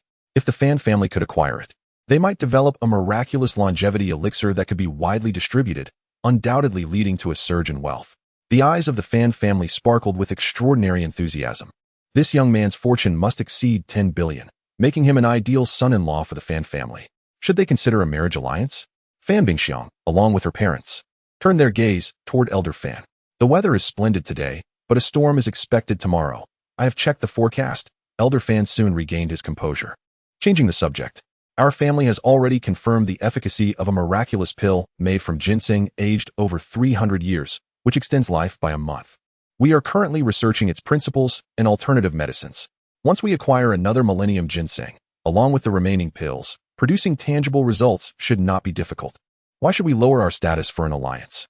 If he proposes it himself, then we may consider it. Mr. Zhang, have you been treasure hunting again? Have you found high-quality jade? Fan Bingxiang shifted the topic, having seen Zhang Tong's recent updates in the treasure-seeking group. Indeed, Zhang Tong beamed with a radiant smile, recalling his recent treasure hunting gains, which filled him with immense joy. What is its approximate value? Fan Bingxiang asked with curiosity. Over 10 billion, I would say. Zhang Tong replied casually. That is remarkable. Fan Bingxiang's eyes sparkled with excitement. Elder Fan, Mr. Fan, and Mrs. Fan were equally taken aback. Over 10 billion? Along with the numerous millennium ginseng and the 4 billion from the last jade sale, Zhang Tong's wealth must exceed 20 billion. Do you possess any other treasures?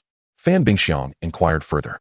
Yes, I also have rubies, Zhang Tong said, retrieving a ruby the size of an egg from his bag. Under the light, the ruby reflected a dazzling red glow. It was translucent and exuded a radiant beauty, unparalleled in its splendor. My goodness, such a large and beautiful ruby? It is a true treasure. The 4 gazed at it with fervor, speechless, as their admiration deepened, almost yearning to seize it immediately. Such a gem would tempt anyone, and they were no exception. Given your extensive knowledge, can you estimate its value? Zhang Tong asked. It could be worth nearly 1 billion, due to its size and beauty. It is undoubtedly the finest in the world. Mrs. Fan trembled as she spoke. It seems we are in for a substantial profit. as I have found 3 in total. This is the smallest, Zhang Tong said cheerfully. 3, and 2 are even larger? The Fan family was astonished, envious, and even a touch jealous. Zhang Tong's luck was indeed extraordinary. He had unearthed so many millennium ginseng, and now discovered jade and rubies worth 1 to 2 billion. If this continued, Zhang Tong's wealth would soon approach 30 billion. He remained unmarried and without a girlfriend, a veritable gem of a son-in-law. An alliance was surely in order. Thus, the Fan family began to engage in subtle maneuvering, dropping hints. Mr. Zhang, at 22, you ought to find a suitable partner and marry soon. My daughter, at 20, is both beautiful and accomplished, yet still single. Chapter 37, Self-Delusion. Wow, if you are interested in me, just say so. No need for such veiled hints. Compelling me to propose or confess my feelings, Zhang Tong said, his expression darkening, feeling somewhat uncomfortable. He detested this kind of pretentious aristocracy. However, even if they were to propose, he would refuse, for he had no intention of seeking a girlfriend so soon. His thoughts were focused on treasure hunting and making money. Furthermore, he had the beautiful secretary Zhao Qian, whose beauty was not inferior to Fan Bingxiang's, and she was obedient and demure. Thus, he continued to play the fool, refusing to show his hand. After dinner, he took his leave without delay. It seems this fellow is not pleased? Mrs. Fan fumed. Of course he has a beautiful secretary, Fan Bingxiang remarked darkly. Just because he earned a bit of money, he's gone astray. Men are all like this. Mrs. Fan's expression turned sour. Don't generalize, Fan Qian retorted. Aren't you guilty of the same? Do you think I am unaware of your indulgences? Silence. Elder Fan erupted, scolding them before turning to Fan Bingxiang. Zhang Tong is a fine young man. You should actively pursue him. In matters of love, the man climbs the mountain while the woman passes through gauze. Do not let this opportunity slip by. I understand, grandfather, Fan Bingxiang replied, her face flushed with embarrassment. Zhang Tong drove to Xiangnan Art College. He came to view the recruitment advertisement posted by Luo Pang. Let us hope no embarrassing scenes unfold.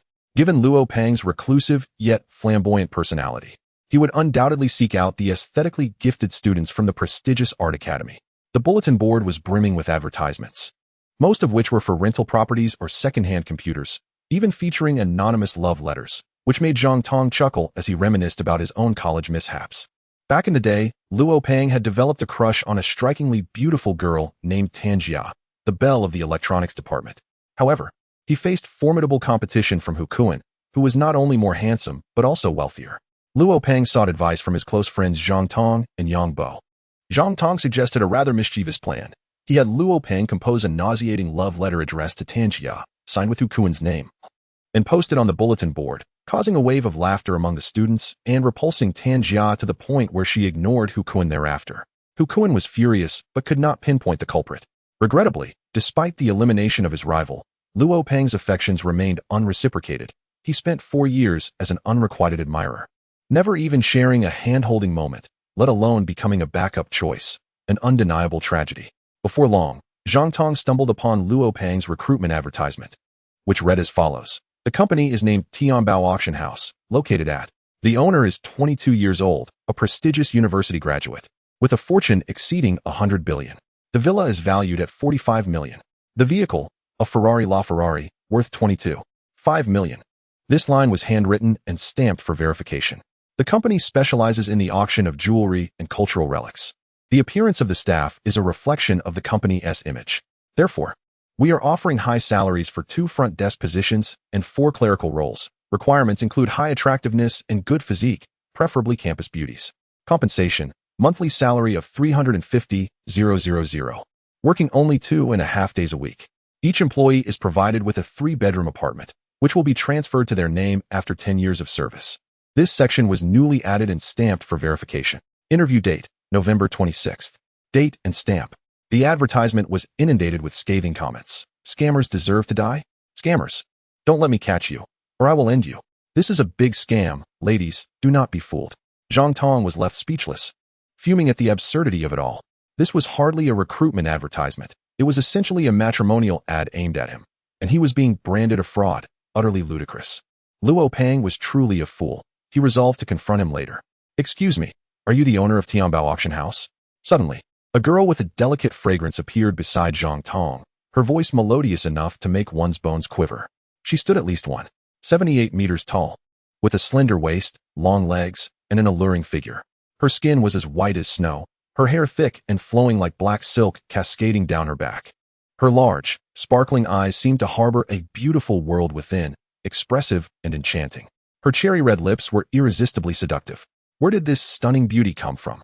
Zhang Tong thought, utterly captivated. Such a woman was a divine masterpiece, a magnificent gift to mankind. Yes, that advertisement was posted by one of my staff without my consent. I apologize for the confusion, Zhang Tong replied. Hello, my name is Luo Wei, a third-year student from Xiangnan Art Academy. It's a pleasure to meet you. Luo Wei's eyes sparkled as she extended her delicate hand. I am Zhang Tong. It's a pleasure to meet you as well, he said, shaking her hand and feeling a jolt of electricity. Some beauties have a way of instantly captivating one's heart, and Luo Wei was one of them. I will be applying for a position at your esteemed company. I hope to receive your guidance, Luo Wei remarked gracefully, bowing slightly. Her curves accentuated in a way that was almost overwhelming. I look forward to your arrival, Zhang Tong smiled, feeling elated. However, he dared not linger, as many other girls were beginning to gather around. As soon as the Ferrari LaFerrari entered the campus, it incited a frenzy, valued at over 20 million. Such a supercar was unlikely to be owned even by the wealthiest second-generation elites. In Xiangnan, the number of affluent individuals paled in comparison to places like Modu, Xincheng, and Yinjing. Thus, even amidst the art academy, where beauties abound, it was rare to see cars worth several million, let alone tens of millions. The controversy surrounding Luo Peng's recruitment advertisement had spread like wildfire, leading many to speculate whether the owner of Tianbao was indeed present. Was the recruitment advertisement genuine? Was the high salary real? Any young woman with allure was filled with curiosity and excitement, unable to resist the urge to catch a glimpse of the 22-year-old handsome owner. Even the beauties in class found excuses to escape or feigned illness. Make way, ladies. Despite his quick reflexes, Zhang Tong found it impossible to slip away. As soon as he got into the car, he was surrounded by hundreds of girls, rendering him immobile. Oh my, it truly is a Ferrari LaFerrari, how stunning. So handsome, so young. I wonder if he has a girlfriend? Hey handsome, come down and chat. Since you're here for recruitment, hiding in your car isn't the way to go. The girls showed no signs of retreating, buzzing with excitement and chatter. Zhang Tong was overwhelmed by the stunning array of beauties, each unique in their charm. But none could compare to Luo Wei's radiance. He was unable to take it all in, but certainly wouldn't exit the vehicle, fearing he might lose his pants in the process. Classmates, he is indeed the owner of Tianbao Auction House. The recruitment is genuine. Interested students should attend on the specified date. Now, please disperse and do not impede the owner, Luo Wei called out loudly. Gradually, the girls calmed down and began to withdraw. Zhang Tong managed to escape the campus unscathed and drove to Xiangnan University, Xiangnan Normal University, Xiangnan University of Music, and other institutions, effectively running a promotional campaign. Otherwise, students from other universities might dismiss the recruitment advertisement as a hoax and not show up, which would hinder the selection of the best candidates. It's all Luo Peng's fault for being so unreliable, leaving it to me to rectify his mistakes. I, the boss, have truly worried myself sick. All recruitment advertisements were manually updated with information and stamped. It must be said that Luo Peng approached his duties with remarkable seriousness. Yet, one wondered if he had faced any repercussions for his missteps. Without exception, all the beautiful students from every school were stirred into a frenzy, flocking to see the dashing future boss or prospective husband.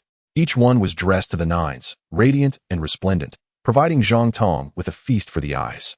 Meanwhile, the male students were infuriated, glaring daggers at Zhang Tong, some even attempting to photograph him, seeking an opportunity to ambush him. Though Zhang Tong was unafraid, he hastily donned a mask and sunglasses to avoid attracting unwanted attention. Luo Peng, I forgot to mention that you should quickly hire 10 strong security guards to maintain order on the recruitment day, Zhang Tong called Luo Peng. He refrained from scolding him. Despite the dubious nature of the advertisement, the outcome had been beneficial, drawing numerous promising talents. However, the success was perhaps too overwhelming, and he worried about the influx of enraged males on recruitment day. Without security, Luo Peng might end up with a swollen face. Zhang Tong, of course, would not be in danger. He was superhuman and could escape unscathed. Isn't it too late? Only 3 days left, Luo Peng replied. Although I've posted many advertisements, it seems no one believes them, so there probably won't be many beauties applying. I doubt we need security to maintain order. I am the boss. If I tell you to do it, just do it. Why are you quibbling? Zhang Tong retorted. I am looking out for your well-being. Do you still want to slack off? Fine, I'll think of a solution.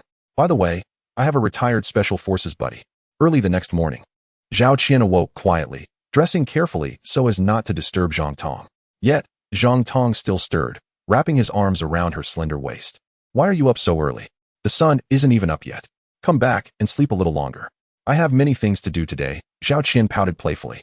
Yesterday, I purchased 30 properties and still need to build wardrobes and buy furniture. The primary concern is her desire to move in as soon as possible. Living daily in Zhang Tong's villa is hardly suitable. She is merely a secretary, not his girlfriend. Such a situation could easily stir gossip, tarnishing both their reputations. The tasks are endless, and rest is essential. Come on, let us engage in morning exercises together. 3 hours later, Zhang Tong sat in the living room, smoking and sipping tea, feeling somewhat bored. Zhao Qian had gone to work, and Luo Pang was busier than ever. Only he, the boss, had nothing to do. I must find something to occupy myself. Idleness is not an option. After pondering for a moment, an idea struck him. An hour later, Zhang Tong drove his four-wheeled vehicle, laden with an abundance of fruit, to the busiest street corner. He sought an open space and began to enthusiastically call out, "Fruit for sale. Exquisite fruits. Miraculous fruits from the deep mountains. Ones you have never tasted before. If you recognize them, I will gift you 100 pounds. If my fruits are not the best in the world, feel free to strike me." Of course, these were the duck egg fruits and goose egg grapes from Baoxing. It wasn't he about making a fortune. Rather, it was a shame to let such delicious fruits go to waste. If these delectable fruits rotted on the mountain, it would be a tremendous loss. Precious stones can be collected at any time and will not spoil, but fruits, once out of season, will indeed perish. Who is this so-called king of fruits? Is there a fruit I do not know? Once I recognize it, let us see if you'll truly gift me 100 pounds. Many passers-by laughed mockingly, swarming around, eager to claim 100 pounds of fruit. However, they quickly found themselves dumbfounded. What on earth are these two kinds of fruit? One resembled a peach, yet did not, and an apple that appeared unlike an apple, though radiant red like a ruby. The other resembled grapes, yet each piece was as large as a goose egg, with a cluster potentially weighing dozens of pounds. Could these be two previously undiscovered fruits? Who among you recognizes them? Seeing the crowd's bewilderment, Zhang Tong felt a surge of pride, chuckling to himself. Wanting to obtain 100 pounds of fruit? Dream on. You don't recognize them because you have never seen them before. What could they be? Are they tasty? The crowd felt both awkward and slightly frustrated, yet more than anything, they were curious. Step aside. I am determined to claim that 100 pounds of fruit. I am a botanist, and I recognize every fruit on earth. A refined university lecturer parted the crowd, his face brimming with confidence. It was none other than Professor Wang Qingshan, a botany professor from Central Hunan University. Zhang Tong shrank back, nearly fleeing, for he had attended Professor Wang's lectures. Unfortunately, he was a top student, achieving full marks on his exams, so there was a high chance that Professor Wang recognized him. Fortunately, he wore a mask and sunglasses, and it had been 2 years since they last met. A botanist has arrived. This vendor is surely in for trouble.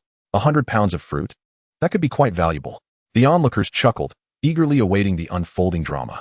Upon entering, Professor Wang's eyes widened as he examined the fruit. He was momentarily stunned, desperately racking his brain for any familiar fruits, yet none matched what lay before him. These two fruits were unlike anything he had ever seen. They were not featured in any book. How could this be? He couldn't help but pick up the fruits, turning them over in his hands, his face reddening in embarrassment as he still failed to recognize them. It was awkward yet exhilarating to encounter two previously undiscovered species on the street, and quality fruits at that. Professor, please tell us, what are these two fruits? Are they edible? Some food enthusiasts could hardly contain their excitement. If the professor deemed them edible, regardless of taste, they would purchase a few pounds just to try. These were two completely new fruits, appearing exceptionally high quality, on par with the finest fruits known to us. I believe these two fruits are of extraterrestrial origin, Professor Wang declared emphatically. Zhang Tong's face fell, sweat pouring down his brow as panic nearly compelled him to flee. From outer space? Professor, you must be joking. The crowd was stunned, disbelief etched across their faces. Professor Wang laughed heartily. Of course, I jest. After all, if I do not recognize these fruits, it is unlikely any other botanist would as well. Yet, miracles do exist in this world. Perhaps somewhere in a primeval forest, there are many undiscovered species, and these two fruits are among them. You nearly frightened me to death. Zhang Tong wiped the sweat from his brow. Where do these two fruits come from? Professor Wang, unaware of Zhang Tong's identity, replied, commercial secret. I cannot disclose that. Zhang Tong refrained from further comment, knowing that silence was golden. Wang Qingshan was a renowned botanist. Young man, you are not being honest. Did you not just claim they were from the deep mountains? Someone interjected. Wild fruits from the deep mountains? How marvelous. Professor Wang mused, eager to inquire further. But Zhang Tong seized the opportunity to sell mystical fruits from the deep mountains, duck egg fruits and goose egg grapes, $100 per pound. If they are not delicious, you pay nothing. What? Are you worried they might be toxic? Let me assure you, I have consumed many of them and am in excellent health. I could take down a tiger. He promptly took a bite of 2 fruits. A look of sheer delight on his face. Could they truly be that delicious? Many food lovers were tempted, though costly. This was a unique opportunity to taste something they had never encountered before. Soon, some began to purchase. 3 pounds for you, 2 pounds for me. After a flurry of activity, he had sold off nearly half, though the crowd dwindled. $100 a pound was still a bit steep, and not many were willing to spend. Zhang Tong remained unfazed. He could sell slowly. After all, he had little else to do at that moment. Even Baoxing was bright as day, not suitable for practicing martial arts. As for adventures, those could wait until the company opened. After all, each expedition required a significant time investment. Suddenly, a Mercedes-Benz pulled up to the curb, and a sharply dressed young man stepped out, a smirk on his face. Old classmate. It's been a while. So you're selling fruit? It was none other than He Kai-Xian, Zhang Tong's university classmate. Their relationship had always been fraught with tension. Between individuals, connections can be warm or rife with animosity. They belonged to the latter category. Zhang Tong hailed from humble beginnings, yet excelled academically, a true prodigy. In contrast, He Kai-Xian came from a privileged background, his grades mediocre at best. He had only gained admission to Central Hunan University through connections. Otherwise, based on his score, he would have needed an additional 50 points to be accepted. Throughout university, He Kai-Xian frequently struggled with exams, failing several courses and facing a final chance to pass before graduation. Without that, he would not even receive his diploma. He Kai-Xian had once approached Zhang Tong seeking assistance in cheating during exams, as university tests allowed for flexible seating.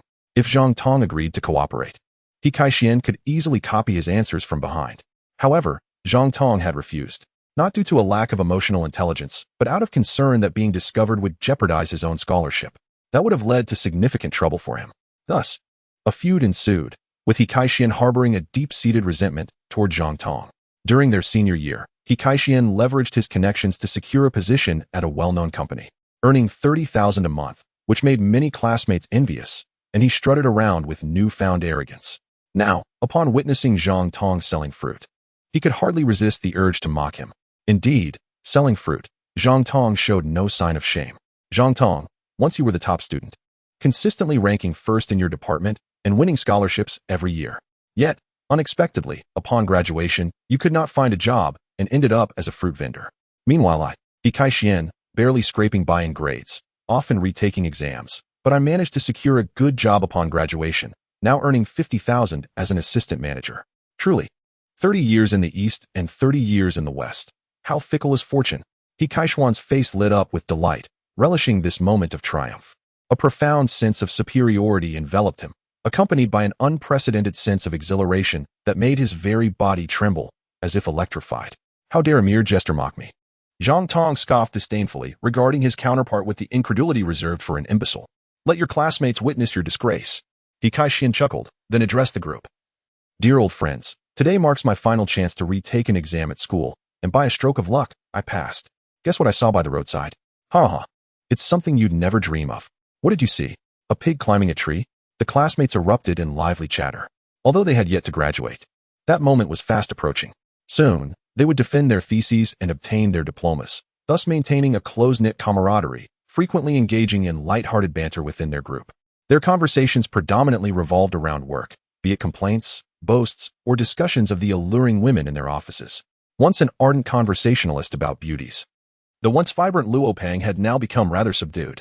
I saw the esteemed academic Zhang Tong, He Kai-Xian remarked with a wry smile. Can you believe he is selling fruit? Who would have thought? Surely not, a scholar peddling fruit. I refuse to believe it. You must be jesting. He Kai-Xian insisted. I have photographic evidence. He quickly snapped a few pictures of Zhang Tong and shared them in the group chat. The classmates were left in stunned silence, compelled to accept the truth.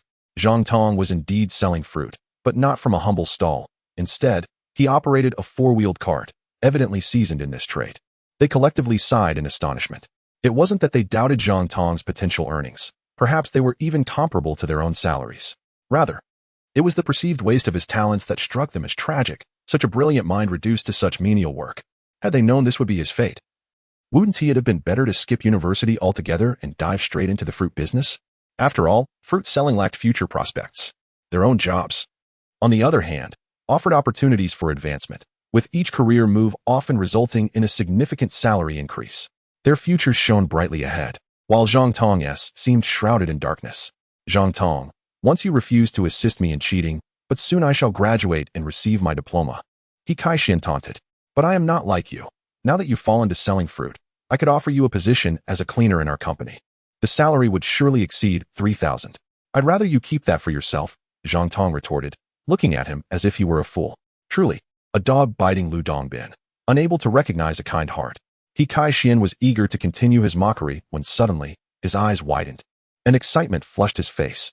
A Porsche 911 had pulled up by the roadside, and from it emerged an extraordinary beauty. Chapter 40. The first resounding slap. Zhao Qian had skipped classes for work, only to be discovered by her teacher, who was furious and demanded she meet with her immediately or face dire consequences. This teacher, notorious for her ruthlessness, prompted Zhao Qian to purchase gifts to appease her. Yet, on her way to school, she spotted Zhang Tong selling fruit, leaving her both amused and perplexed. The opulent Zhao Qian was a vision in a red dress and white heels, her perfect figure on full display. Her long, elegant legs strode gracefully, while her wavy hair danced like flames. With a figure worth millions, her confidence radiated, enhancing her allure. Recently, she had undergone a transformation, her skin glowing as if illuminated from within. She was a beauty beyond compare, captivating all who laid eyes on her. As she stepped out of the car, she drew the gaze of countless onlookers, their reactions ranging from awe to disbelief. Some even collided with lampposts in their dazed admiration. Nearby vendors, initially entertained by the antics of Zhang Tong and He Kai-Shian, now shifted their focus to the enchanting beauty. Zhao Qian was unlike anyone they had ever encountered. Her beauty left them in a state of shock, their bodies trembling in awe, moved to tears. He Kai-Shian, filled with anticipation and exhilaration, felt his heart race as Zhao Qian approached him. As the most beautiful girl in Xiangzhou University, he knew her well and had often fantasized about winning her affection. He had even prepared gifts to confess his feelings, only to be met with a cold rejection that had left a lasting ache in his heart. Could it be that she now recognized his worth and wished to rekindle their connection? Zhao Qian, your gaze is truly remarkable. You noticed me? He Kai-Shian quickly adjusted his attire and greeted her with a charming smile, his voice imbued with an alluring magnetism. Who are you? Do we know each other? Zhao Qian replied coldly, her eyes barely registering him. She had forgotten He Kai-Shian amid the throng of suitors vying for her attention daily, each offering declarations of love and heartfelt letters. He Kai-Shian stood in shock, his dreams collapsing into nothingness. An overwhelming tide of despair and frustration washed over him, rendering him speechless. The vendors and passers-by could hardly contain their laughter, witnessing what could only be described as a grand social embarrassment. Who would have thought that the once ardent admirer of Zhao Qian is now merely a nuisance in her eyes? He Kai-Shian, an esteemed fourth-year student majoring in computer science, struggled to regain his composure. I am He Kai-Shian, a graduate of Xiangzhou University. I once professed my feelings for you. Now I work as an assistant manager, earning 50,000 a month, and drive a Mercedes. Yet, he still clung to a glimmer of hope, hastily introducing himself. It dawned on him that Zhao Qian had stopped not to see him, but likely to purchase fruit. However, he believed this misunderstanding could lead to an opportunity for another confession, a chance to win her heart and become the happiest man alive, leaving Zhang Tong green with envy. Please step aside, or I shall call the police, Zhao Qian stated coldly, her annoyance palpable. She detested men who overestimated themselves without any substance. 50,000 a month? Boasting about a Mercedes? Look at Zhang Tong. He's worth billions and drives a Ferrari, yet he doesn't flaunt it. The contrast is staggering. Step aside. Call the police. He Kai-Shian's heart sank as her words struck him like a resounding slap across his face, leaving him reeling. It felt as though a heavy blow had shattered his illusions. In Zhao Qian's eyes, he was not a classmate, but a mere nuisance, a source of irritation. The reality was more painful than he could bear, leaving him dazed and disoriented. The onlookers were unable to suppress their laughter, each one relishing this moment of unintentional comedy. Especially the street vendors were immensely delighted, for they had previously witnessed He Kai-Shian's extreme disdain towards them and now relished in his misfortune. Aren't you going to step aside? Do you really want the police to come after you? Zhao Qian, noticing He Kai-Shian's stupor, felt an inexplicable anger swell within her. She had been harassed on the street, and those bothersome individuals refused to leave. If it weren't for her boss being present, she would have certainly called the authorities. I'm sorry. He Kai-Xian finally snapped back to reality and hurriedly moved aside, watching with sorrow as Zhao Qian approached Zhang Tong. Indeed, she had come to purchase fruit. What brings you here? Zhang Tong smiled as he embraced Zhao Qian, inhaling the delicate fragrance that emanated from her. It was intoxicating. Today, he was audacious enough to display such intimacy in a public setting. Zhao Qian felt a blush creep over her as she tightly wrapped her arms around Zhang Tong's waist, her face radiating affection and deep longing. This man captivated her completely. His embrace was utterly enchanting. She could remain in his arms for eternity. I was on my way to school, saw you, and couldn't resist coming to you, Zhao Qian playfully confessed. Oh my goodness. The stunning beauty driving a Porsche 911 has actually thrown herself into the arms of a fruit vendor? Onlookers were left dumbfounded, utterly shocked and incredulous. Why had such fortune eluded them? What could this extraordinary beauty possibly see in him? Truly, the world is vast, and anything can happen. It was inconceivable, absolutely impossible. He Kai-Xuan's eyes nearly bulged out of their sockets, his jaw almost unhinged in disbelief, his heart ready to explode. The dream goddess he had desperately pursued, Zhao Qian, had actually embraced the very Zhang Tong he had just scorned? This was unreal. It had to be a figment of his imagination. It was a devastating blow, one he could scarcely endure. Chapter 41. A beauty departed, another arrives. Whose fortune is this? After a prolonged embrace, Zhao Qian remembered her obligation to meet her teacher, otherwise, she risked failing her course, with dire consequences. Reluctantly, she released Zhang Tong. I'll be back soon to cook for you, she promised, planting a quick kiss on his cheek before shyly departing. My goodness, this stunning beauty is truly his? Living together, and even cooking for him? The crowd was further astounded, filled with endless envy, grappling with disbelief. Perhaps this was what luxurious love looked like. Love, indeed, is a luxury not everyone can possess. Oh, this is infuriating. He Kai-Xian seethed, nearly driven mad by rage. Now he comprehended Zhao Qian's purpose. She had come to throw herself at Zhang Tong, having fallen deeply in love with him, and they were already cohabiting.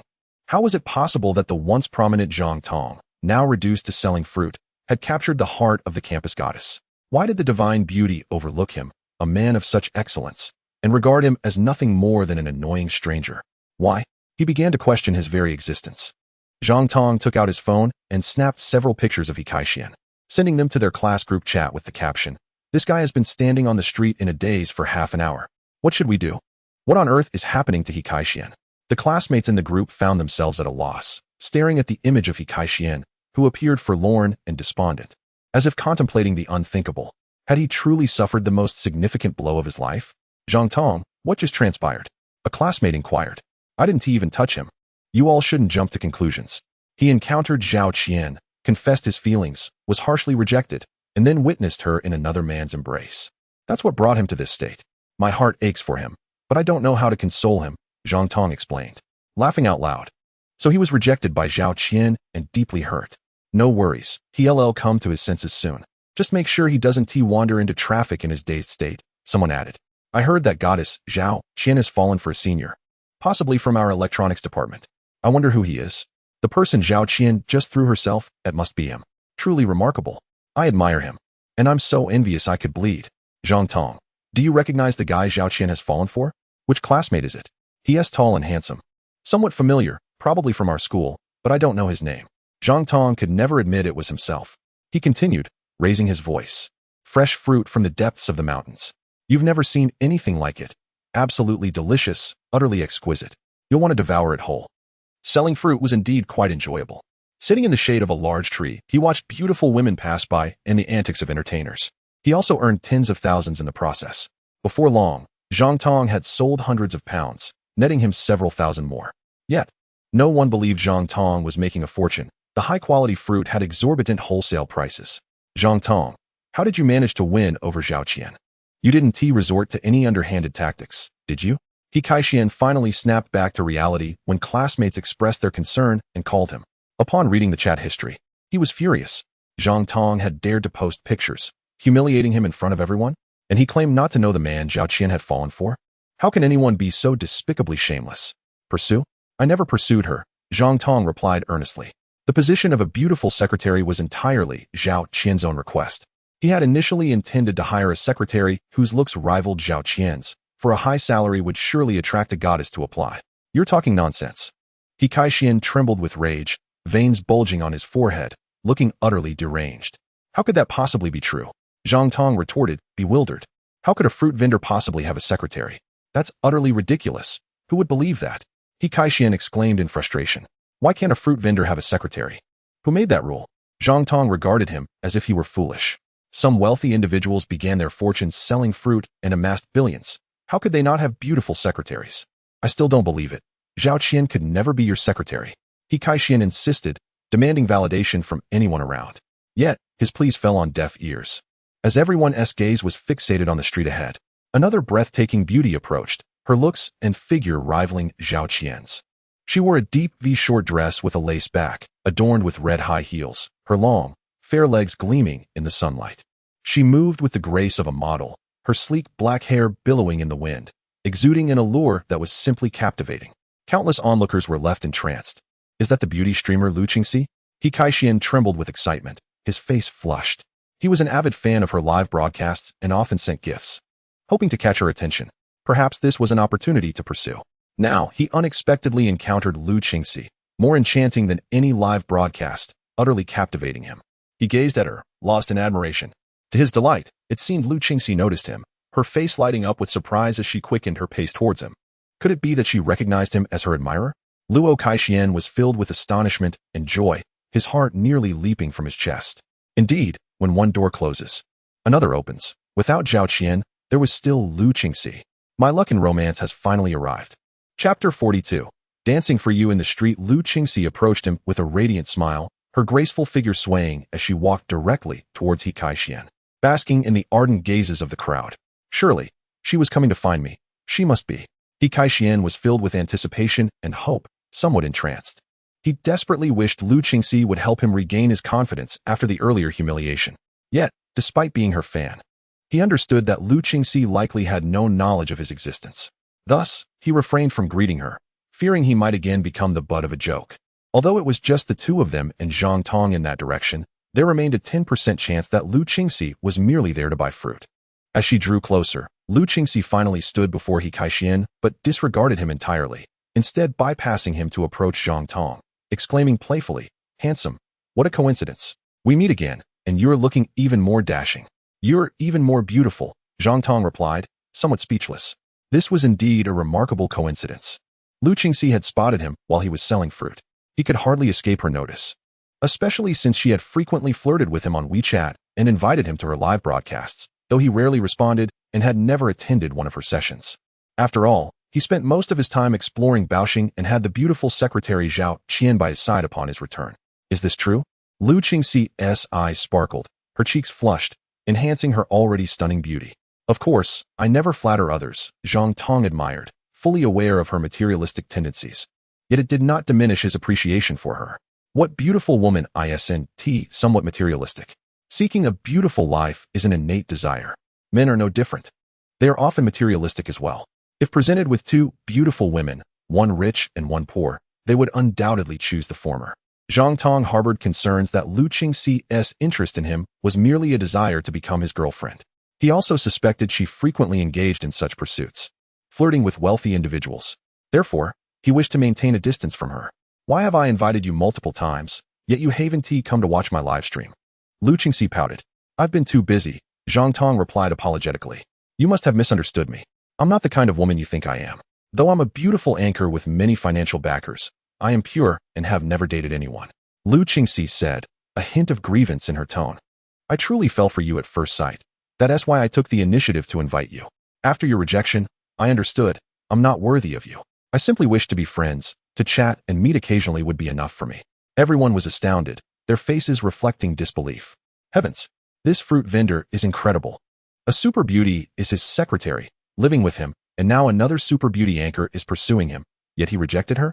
How could he possess such enchanting charm that beautiful women were drawn to him? It was merely his looks, but I am handsome as well. Hello, beautiful. I'm your fan, He Kaixin.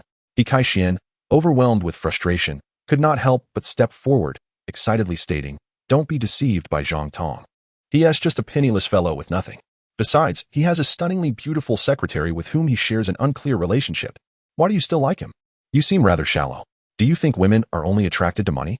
Let me tell you, I adore him for being destitute. I cherish his character and demeanor in the eyes of the sordid, the beautiful secretary, and he might seem to share a murky connection, but in my view, their relationship is profound, worthy of admiration. Lu Qingxi's face was filled with disdain and contempt. This was yet another blow. He Kaixian's face burned crimson. A mix of shame, anger, and boundless confusion enveloping him. At that moment, he questioned his very existence. Who am I? Where am I? What am I doing? Am I truly such a sordid individual? Oh heavens, is this what true love looks like? It is overwhelmingly moving. The onlookers regarded her with newfound respect.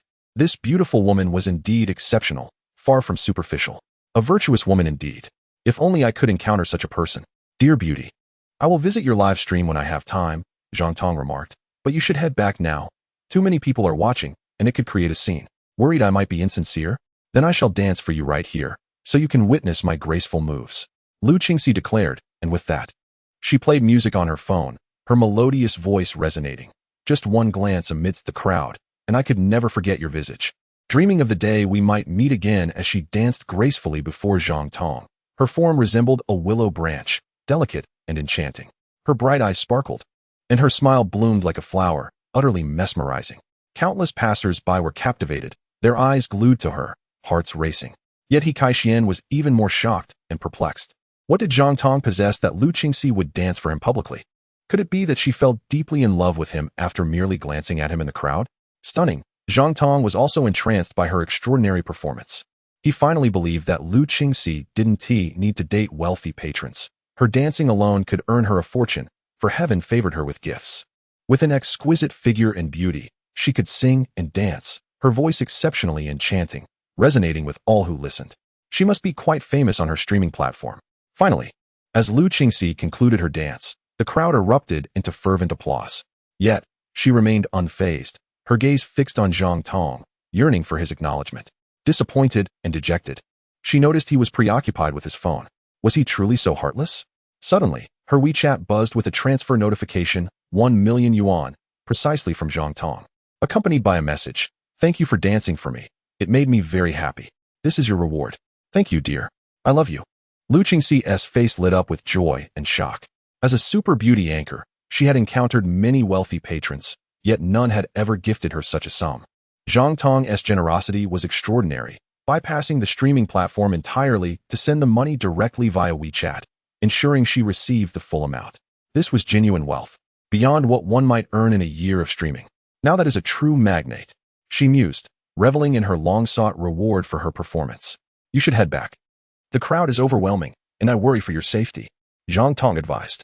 Of course, do invite me whenever you can.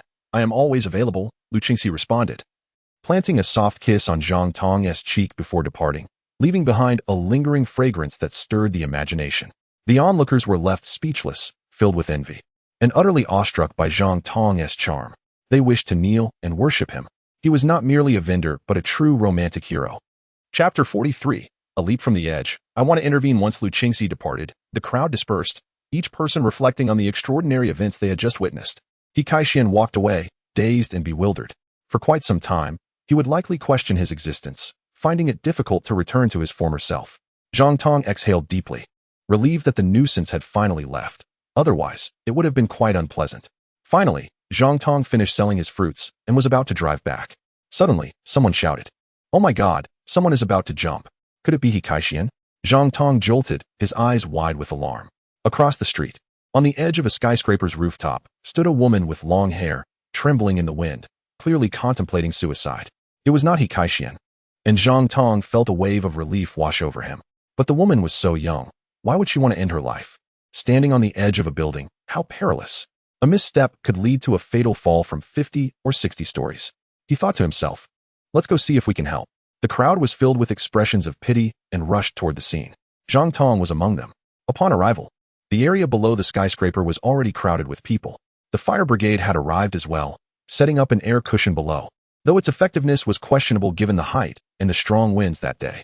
Someone was using a loudspeaker to offer soothing words, but it seemed futile. The woman showed no sign of response, her face resolute in despair. Rescue personnel had already reached the rooftop, but no one dared to approach her. The position she stood in was too dangerous. Any sudden move could provoke her to jump. What sane woman would engage in such perilous behavior? Who was she? And why was she attempting to leap? Identifying the cause was essential for providing the right assistance. Did anyone recognize her? Below, a rescue worker anxiously inquired. I know her. A woman in her 30s replied tearfully. Her name is Yang Qing, 30 years old, a graduate of a prestigious university. She worked in finance. But then she quit to trade futures and made millions. However, the market has turned against her, and she is left with only a few million. She could have made a comeback, but she fell victim to a scammer who stole her heart and her money. To make matters worse, her mother is suffering from uremia, and without money for a kidney transplant, it is a dead end. Thus, she has lost all hope and wishes to die. How tragic. The crowd trembled with compassion for the unfortunate woman. If she had lived an ordinary life, perhaps the absence of wealth would not have struck such a blow. But having once tasted success, having once been vibrant and full of ambition, how could she not crumble under such overwhelming adversity? A kidney transplant only costs $500,000. I used to have tens of millions. It was never a concern. But now, I am destitute. Mother, I cannot save you. I can only accompany you in death. Yang Qing laughed bitterly from the rooftop. How, you deceiver, you have swindled my heart, my money, and even my mother's life. I will haunt you even as a ghost. It was over. Nobody could save her today. The crowd wore faces of regret, and all the rescue workers shook their heads in despair, powerless to act. No, please don't jump. It's only a few $100,000. We will fundraise for you. If you are not afraid of dying, why fear living? Beautiful lady, come work for my company. I will offer you a salary of $500,000 a year and even advance your salary. The multitude below clamored, desperate to prevent the impending tragedy. Yet, the woman remained unresponsive. It was not merely a matter of finances. She had endured professional failure and emotional betrayal, leaving her distrustful of everyone. An expert analyzed, alas. This woman is so young and beautiful, it would be a shame for her to die. Perhaps she is even pregnant. I feel her belly is slightly rounded. Pregnant? That scammer deserves to die. Zhang Tong's heart trembled at the thought, unable to bear witness to such a tragedy. If he were powerless to save her, he could accept the regret. But if he had the ability to help and chose not to, he would bear the weight of self-reproach for a lifetime. With that thought, he squeezed through the crowd. Friends, until we meet again in the next life. Yang Qing finally made her decision. After a sorrowful cry, she leaped from the edge, plummeting like a shooting star. No, it was dire. She had jumped outside the air cushion's range. It was over. The crowd was engulfed in anguish, their hearts in agony, some closing their eyes to avoid witnessing the impending tragedy. Just as the despair reached its peak, a miraculous event unfolded. A young man suddenly soared from an alley, ascending straight into the sky with a whoosh. He quickly embraced the woman midair, descending for a moment before shooting back upward with incredible speed. He was clad in reverse clothing, wearing two masks, one covering his mouth and nose, the other concealing his forehead, with holes carved for his eyes. Who are you? Are you a deity? Yang Qing gazed at him in bewilderment and shock, questioning her own reality. Was it truly possible for someone to catch her from the sky? This was absurd. My heavens, what is happening? How can he fly? Is it through sheer physical prowess? He must be a cultivator. It has to be. How astonishing it is to discover the existence of true cultivation. I want to pursue cultivation too. No wonder I once saw a photo of someone overcoming heavenly tribulations. I thought it was a hoax. But now I realize it was real. There are indeed those who ascend to immortality. The crowd below was in a frenzy, and all the rescue personnel stood dumbfounded. Is this still Earth? How could someone actually fly? I've been recording. I got it. I'm going to get rich.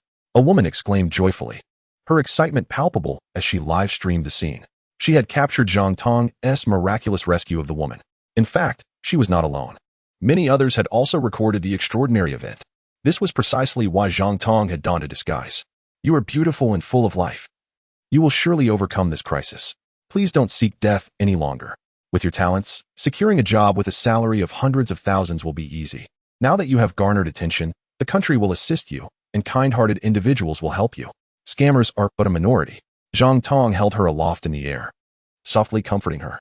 He would not extinguish her will to live. Saving her this time would be meaningless if he could not save her again in the future. The ensuing complications would be numerous, and he truly did not wish for his monumental effort to go to waste. Are you a deity? Yang Qing stared at Zhang Tong, bewildered. I am not. I don't believe you. How could you fly and carry someone with you? Even if you are not a deity. You must be a master of cultivation, Yang Qing insisted. Did you hear what I said earlier? Zhang Tong felt a surge of frustration. I heard you. I will not die. I want to cultivate with you. No, I want to pursue cultivation. Zhang Tong could only respond with silence. Chapter 44. A sensation across the globe. Although Zhang Tong found Yang Qing's reasoning rather peculiar, he felt a surge of joy that she had relinquished her death wish. His own purpose had been achieved. Thus, he swiftly flew to the rooftop of the skyscraper, placing Yang Qing safely atop. She, fully aware of Zhang Tong's intentions, clung to him tightly. "Don't leave. You must take me with you. I want to cultivate alongside you." Yet, Zhang Tong effortlessly broke free. As several rescue personnel rushed toward them, he ascended into the sky. "No!" Yang Qing cried out, attempting to leap after him, but was restrained by several rescue workers. The chance to leap once more was now impossible. "Look, he is flying again, soaring into the heights." Countless individuals were fervently recording the event. Even from nearby buildings, people leaned out of windows to capture the spectacle. This completely shattered their understanding of reality. Zhang Tong felt a tingling sensation on his scalp, an overwhelming urge to hide, and a fear of being shot down by someone. He also worried about being caught in the act, for he ultimately had to descend. Suddenly, the weather changed dramatically. Dark clouds amassed, thunder rumbled, and fierce winds howled. Torrential rain began to pour, obscuring the sky, blurring vision, and shrouding everything in a haze. Heavens, is he about to undergo a tribulation? In the heart of the city? No less. Someone's imagination ran wild. Countless eyes widened in astonishment as, amidst the flickering light of lightning, a man appeared to hover in the void, seemingly enveloped by the electric discharge. Was this not a transcendent trial? Zhang Tong felt a chill run down his spine. Should he be struck by lightning, he would almost certainly be reduced to ashes. Being so young, with countless beauties yet to behold, he dared not linger in the heavens any longer. Taking advantage of the heavy rain as a cover, he swiftly descended into an unoccupied alley, unnoticed by the masses. He promptly removed his mask and shed his clothing, donning them atop his head to obscure the surveillance cameras and shield his visage. With such torrential downpour, who could capture a clear image? Thus, he harbored little concern about exposure. Before long, Zhang Tong returned to the fruit-selling area. Many vendors had also returned, seeking refuge beneath various eaves, engaging in animated discussions, the subject of which was none other than Zhang Tong himself. Speculations abounded about how he could fly. Zhang Tong feigned excitement and astonishment, joining in their discourse before driving away. Upon returning home, he discovered that the internet was in an uproar. His heroic act of saving someone had gone viral, eclipsing news of a celebrity's wedding, a presidential visit, and a billionaire's speech. Countless videos spread across the web like wildfire, inciting fervent discussions in various QQ groups, WeChat circles, forums, and even among international netizens. "Ha ha ha, cultivation truly exists. I must find him. I wish to become his disciple," exclaimed one. "Cultivation is mere superstition. I refuse to believe it," pondered another. "Perhaps he is an alien? An extraterrestrial lurking on Earth? Would aliens be so benevolent as to rescue others? Or maybe he is from Mars, as it is said that humanity originated from there." Others conjectured about the possibility that his attire was specially crafted for flight, suggesting he was merely a scientist. Some even postulated that he was the legendary Superman, known as the Flying Man. Zhang Tong admired these people's expansive imaginations. Their hypotheses were as varied as they were wild. Yet, they remained oblivious to the true answer. Shortly thereafter, a call came from Luo Peng. "Boss, I can't shake the feeling that the cultivator is actually you. You look just the same." "Nonsense, how could that be?" Zhang Tong retorted. "I was busy selling fruit, surrounded by many vendors at the time." With a few words, he dispelled Luo Peng's suspicions. Then, Zhao Qian called. "Boss, that cultivator is you, right? You could leap over 10 meters before. Turns out you're a cultivator." "If I were a cultivator, would I still be so low-key?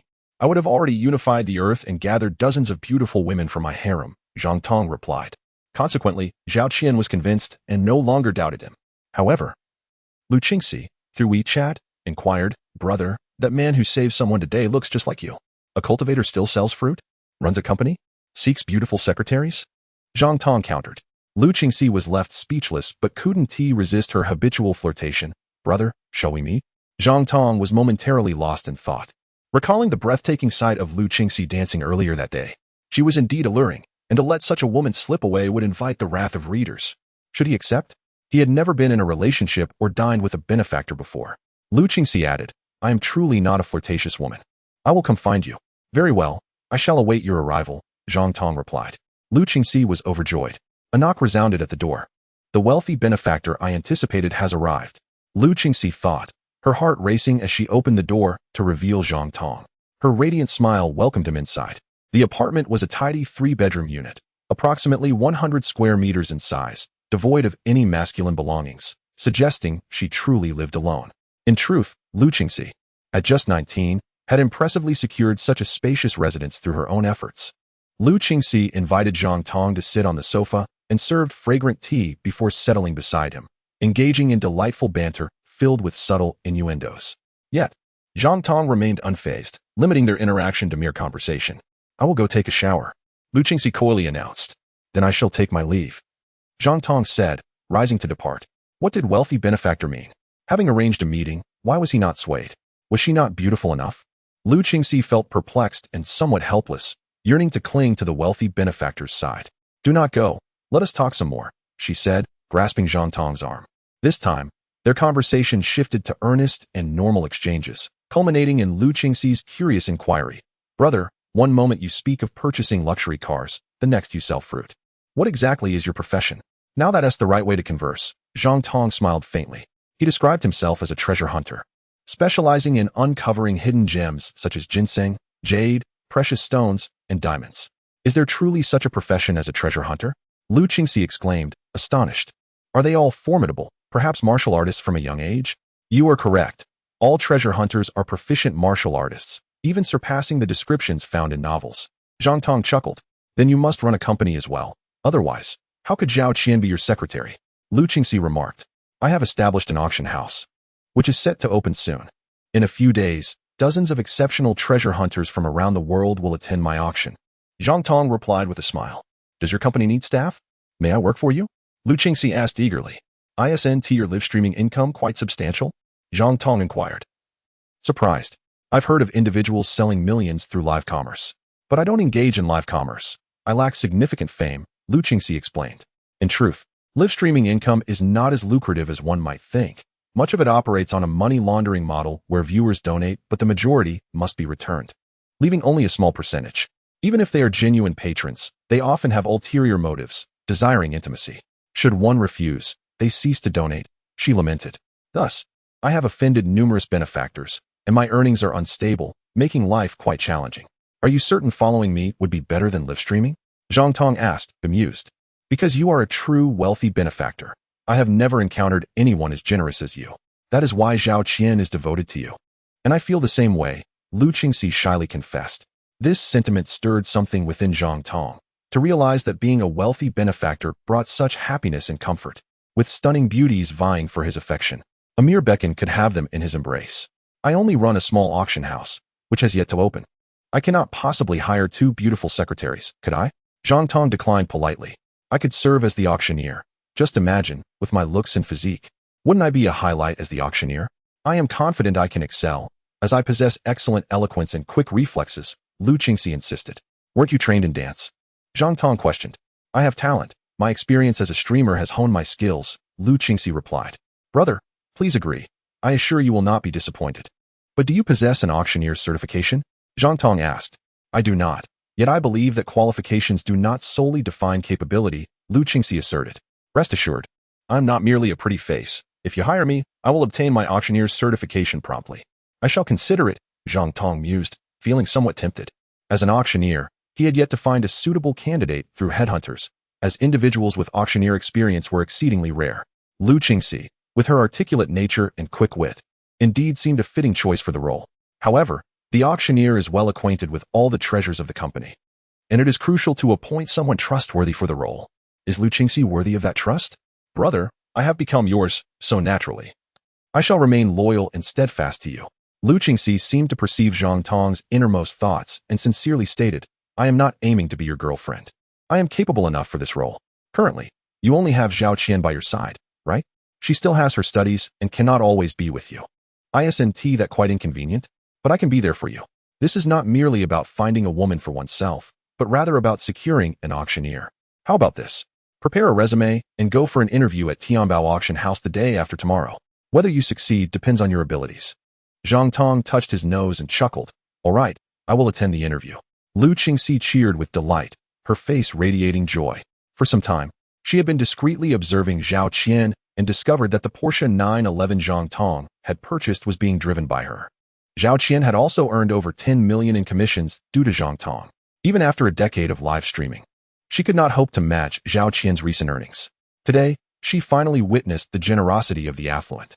A mere dance had earned her a reward of 1 million. How could she not cling tightly to such a benefactor?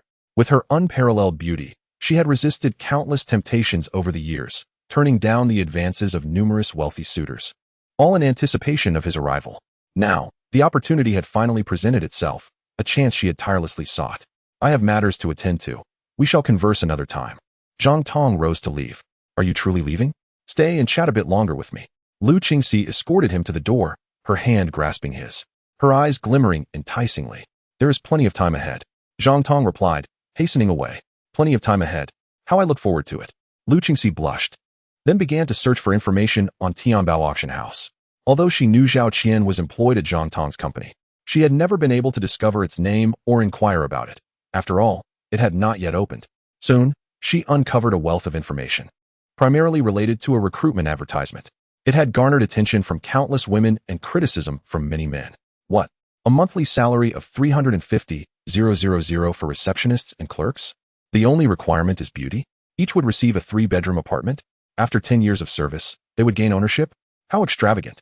Wow, his villa is valued at 45 million?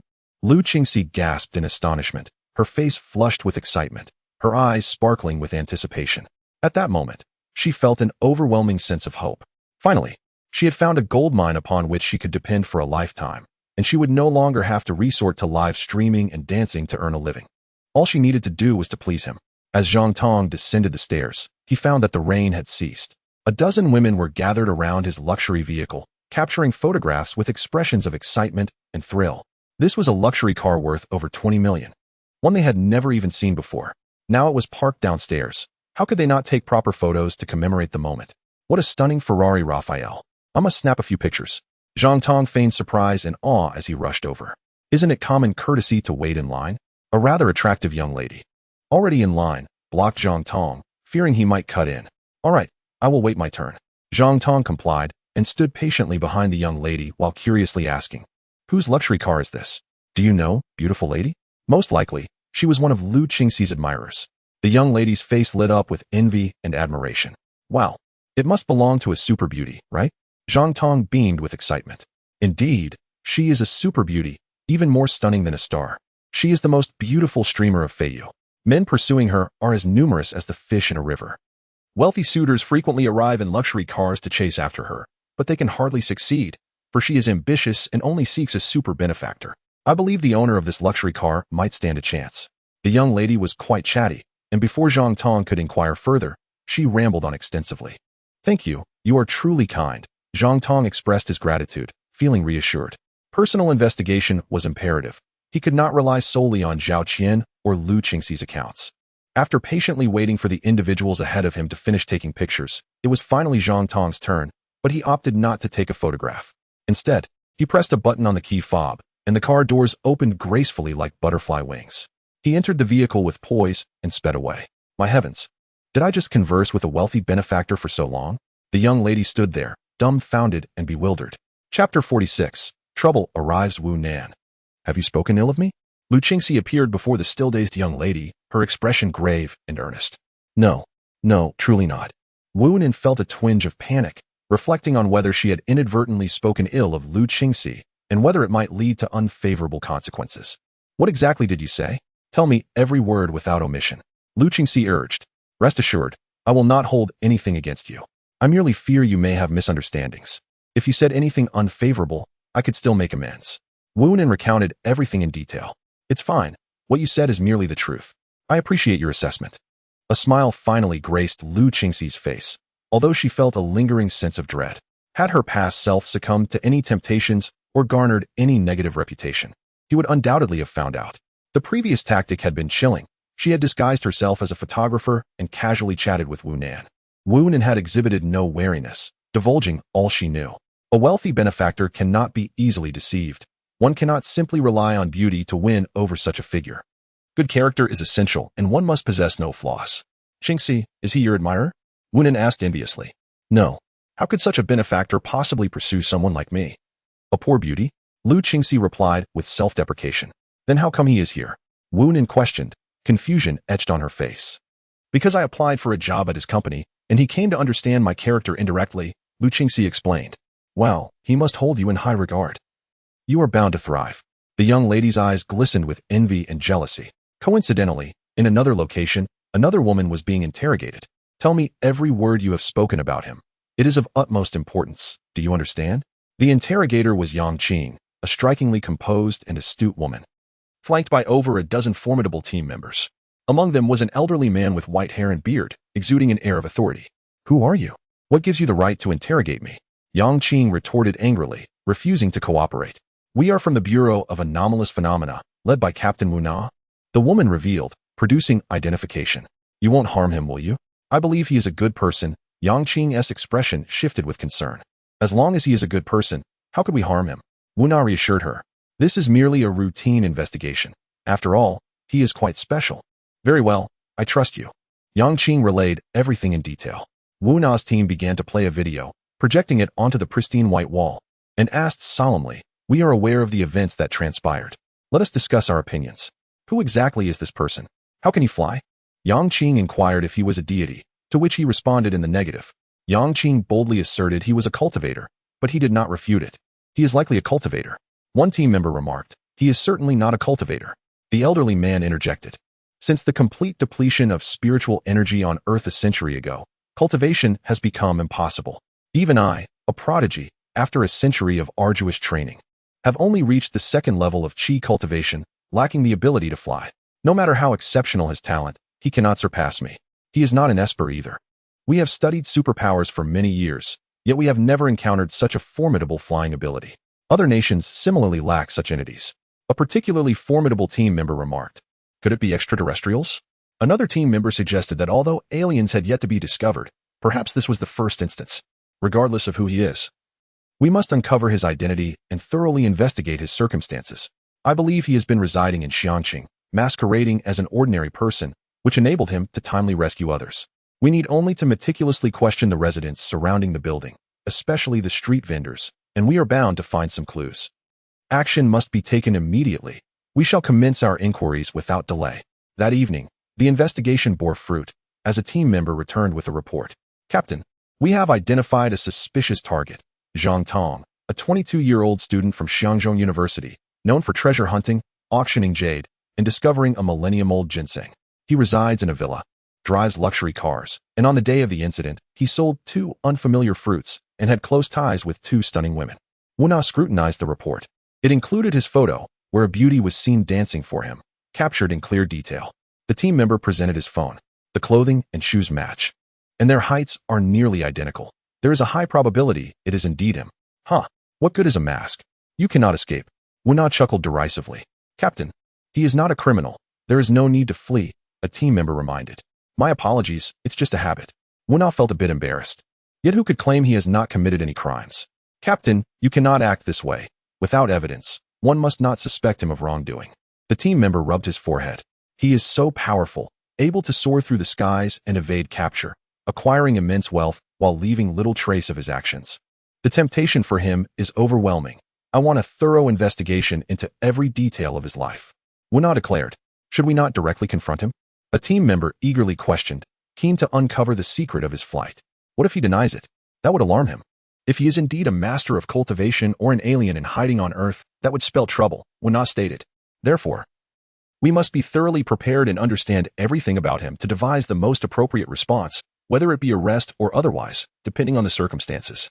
That night, Zhang Tong did not sleep at the villa, as Zhao Qian had moved into her newly purchased home. The house was incredibly luxurious, a duplex suite exceeding 200 square meters, exquisitely decorated, complete with furniture and appliances.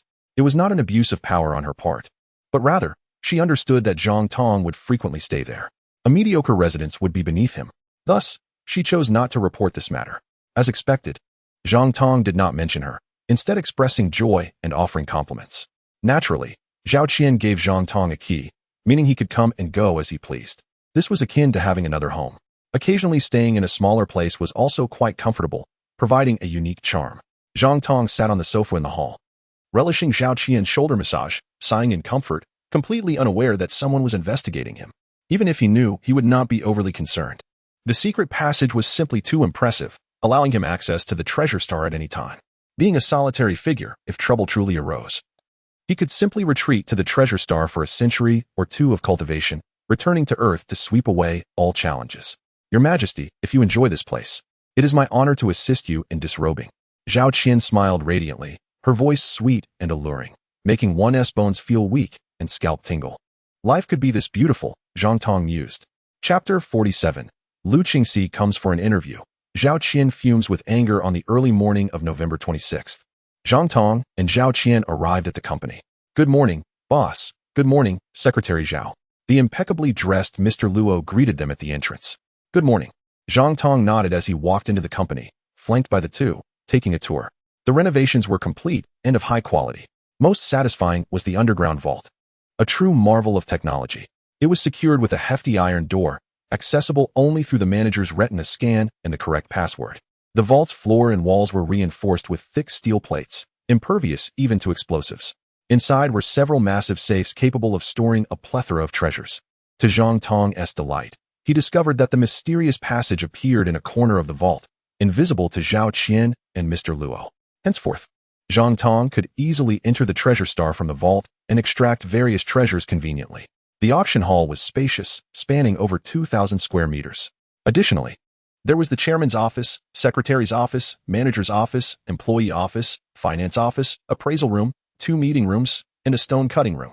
The office supplies had already been procured. This was largely due to Mr. Luo's efforts with Zhao Qian's assistance. Very well, well done. Here is a reward. Zhang Tong immediately transferred 100,000 to each of them. Thank you, boss. Mr. Luo and Zhao Qian exclaimed, their faces beaming with surprise. It was simply extravagant. Especially for Mr. Luo, whose joy was palpable. Having been poor, he had never possessed such a large sum. Zhang Tong had previously promised a $10,000 bonus, which he had been eagerly anticipating. Now, the moment had finally come. The feeling of having established his own company was unparalleled. Zhang Tong entered the spacious, bright, and luxurious chairman's office, seated in the imposing boss's chair, gazing out at the magnificent river view through the expansive floor-to-ceiling windows, feeling an unprecedented sense of well-being. Chairman, please enjoy some tea. Zhao Qian presented fragrant tea, while she began to smile brightly and massage Zhang Tong's shoulders. The feeling of being a boss was indeed delightful. Zhang Tong silently mused. No wonder so many people aspire to become entrepreneurs and achieve success. Boss, today's work arrangements are as follows. Interviews for security personnel in the morning, followed by management interviews. Zhao Qian announced in a clear voice. In the afternoon, interviews for clerks and receptionists. Time was tight. It would be entirely feasible to postpone the interviews for clerks and receptionists until tomorrow. Zhang Tong felt a bit anxious, as the afternoon would not be sufficient for all the interviews, especially since many beautiful women were expected to apply due to his efforts. The interviews could continue tomorrow. The sooner he saw the beautiful women, the sooner he could enjoy the view. Mr. Luo had a lascivious expression on his face. Hee. Just be careful not to be dazzled. If you desire them all, what will you do then? Zhang Tong chuckled inwardly. During university, Mr. Luo was a classic example of a timid admirer, full of desire, yet lacking the courage to pursue. The more beautiful the woman, the less he dared to approach. His pursuit of Tanjia was said to have had its reasons, which later led him to become a sycophant. It was uncertain whether he had changed since then. Noticing that there were still 20 minutes until work began, Zhang Tong strolled to the office balcony to enjoy the view outside. Mr. Luo, eager to curry favor, offered him a cigarette and lit it. Brother Tong, do you remember saying in school that you would work for a few years to gain experience before starting a business? Yet, I never expected that no company would want you, forcing you to become an entrepreneur. Now, you've succeeded effortlessly, with a fortune exceeding 100 billion. And even bought this entire floor. The campus goddess is now your secretary. What are your thoughts? 1 word to describe it. Delightful. 2 words. Absolutely delightful. 3 words. Beyond delightful. Zhang Tong smiled slightly. For words, feeling proud and vindicated. If those companies that rejected him knew of his current situation, they would surely be astounded. Feeling utterly ashamed, Mr. Luo excitedly suggested, should we send invitations to those companies, inviting them to the opening ceremony? That would be unnecessary. As there are no business dealings or connections, Zhang Tong replied with a smile. They will learn in due time. Boss, your vision is truly remarkable, Mr. Luo said, extending his thumb in admiration. Before the security interviews commenced, an extraordinarily beautiful woman arrived. It was none other than Lu Qingxi, dressed more stunningly than ever. In a deep V-back short dress paired with white high heels, showcasing her long, elegant legs. Her black hair cascaded like satin behind her, and she wore exquisite light makeup, exuding a rich fragrance. She resembled a mesmerizing enchantress, or perhaps a celestial being descended to the mortal realm. Lu Qingxi, what brings you here? Zhao Qian sensed an ominous atmosphere, her expression darkening as she blocked Lu from entering. I am here to apply for the auctioneer position, Lu Qingxi replied with a smile. As arranged with your boss. The thought that this enchantress had ensnared him lingered in Zhao Qian's mind, especially since they had already connected on WeChat. And Lu often flirted with him. Zhao Qian felt frustrated and displeased, retorting, "Aren't you a beautiful streamer? Why are you applying to be an auctioneer? Aren't you a student? Shouldn't you focus on your studies instead of becoming a beautiful secretary?" "Well, since neither of us can be his girlfriend, let's not harm each other," Lu Qingxi said amicably. "How shameless of you. Who would want to be your sister?" Zhao Qian seethed through gritted teeth. This vixen was clearly a threat, aiming to seduce her boss. And she coldly remarked, "You arrived rather early. Didn't he you? Eager to have him in your bed? Just because you've caught his attention. You think you can keep me at bay? Is it even useful? After all, you're merely a beautiful secretary." The two engaged in a verbal duel, exchanging barbs like blades in a chaotic brawl. Suddenly, Zhang Tong and Luo Peng emerged. The moment Luo Peng laid eyes on Lu Qingxi, he was struck as if by lightning, rendered immobile. Heavens, how can such a stunning woman exist in this world? She is a true embodiment of beauty, captivating beyond compare. His heart raced, for from that moment, she became his dream goddess.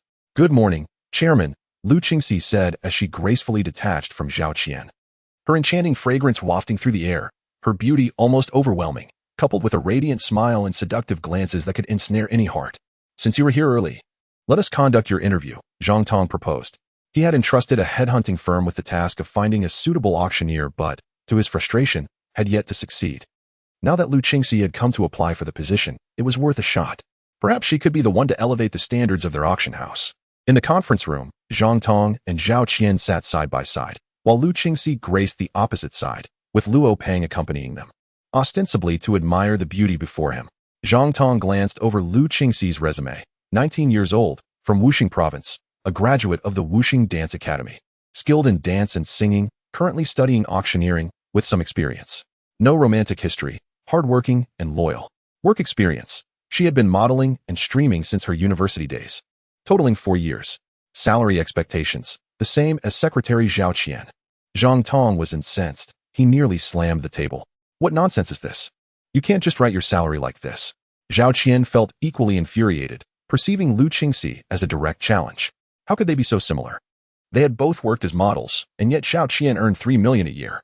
Did Lu Qingxi think she could demand the same? This was an audacious attempt at seduction and an affront to her dignity.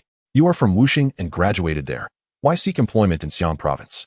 Zhang Tong resolved to endure, recognizing that many beautiful women sought shortcuts, and he was indeed a pathway to success.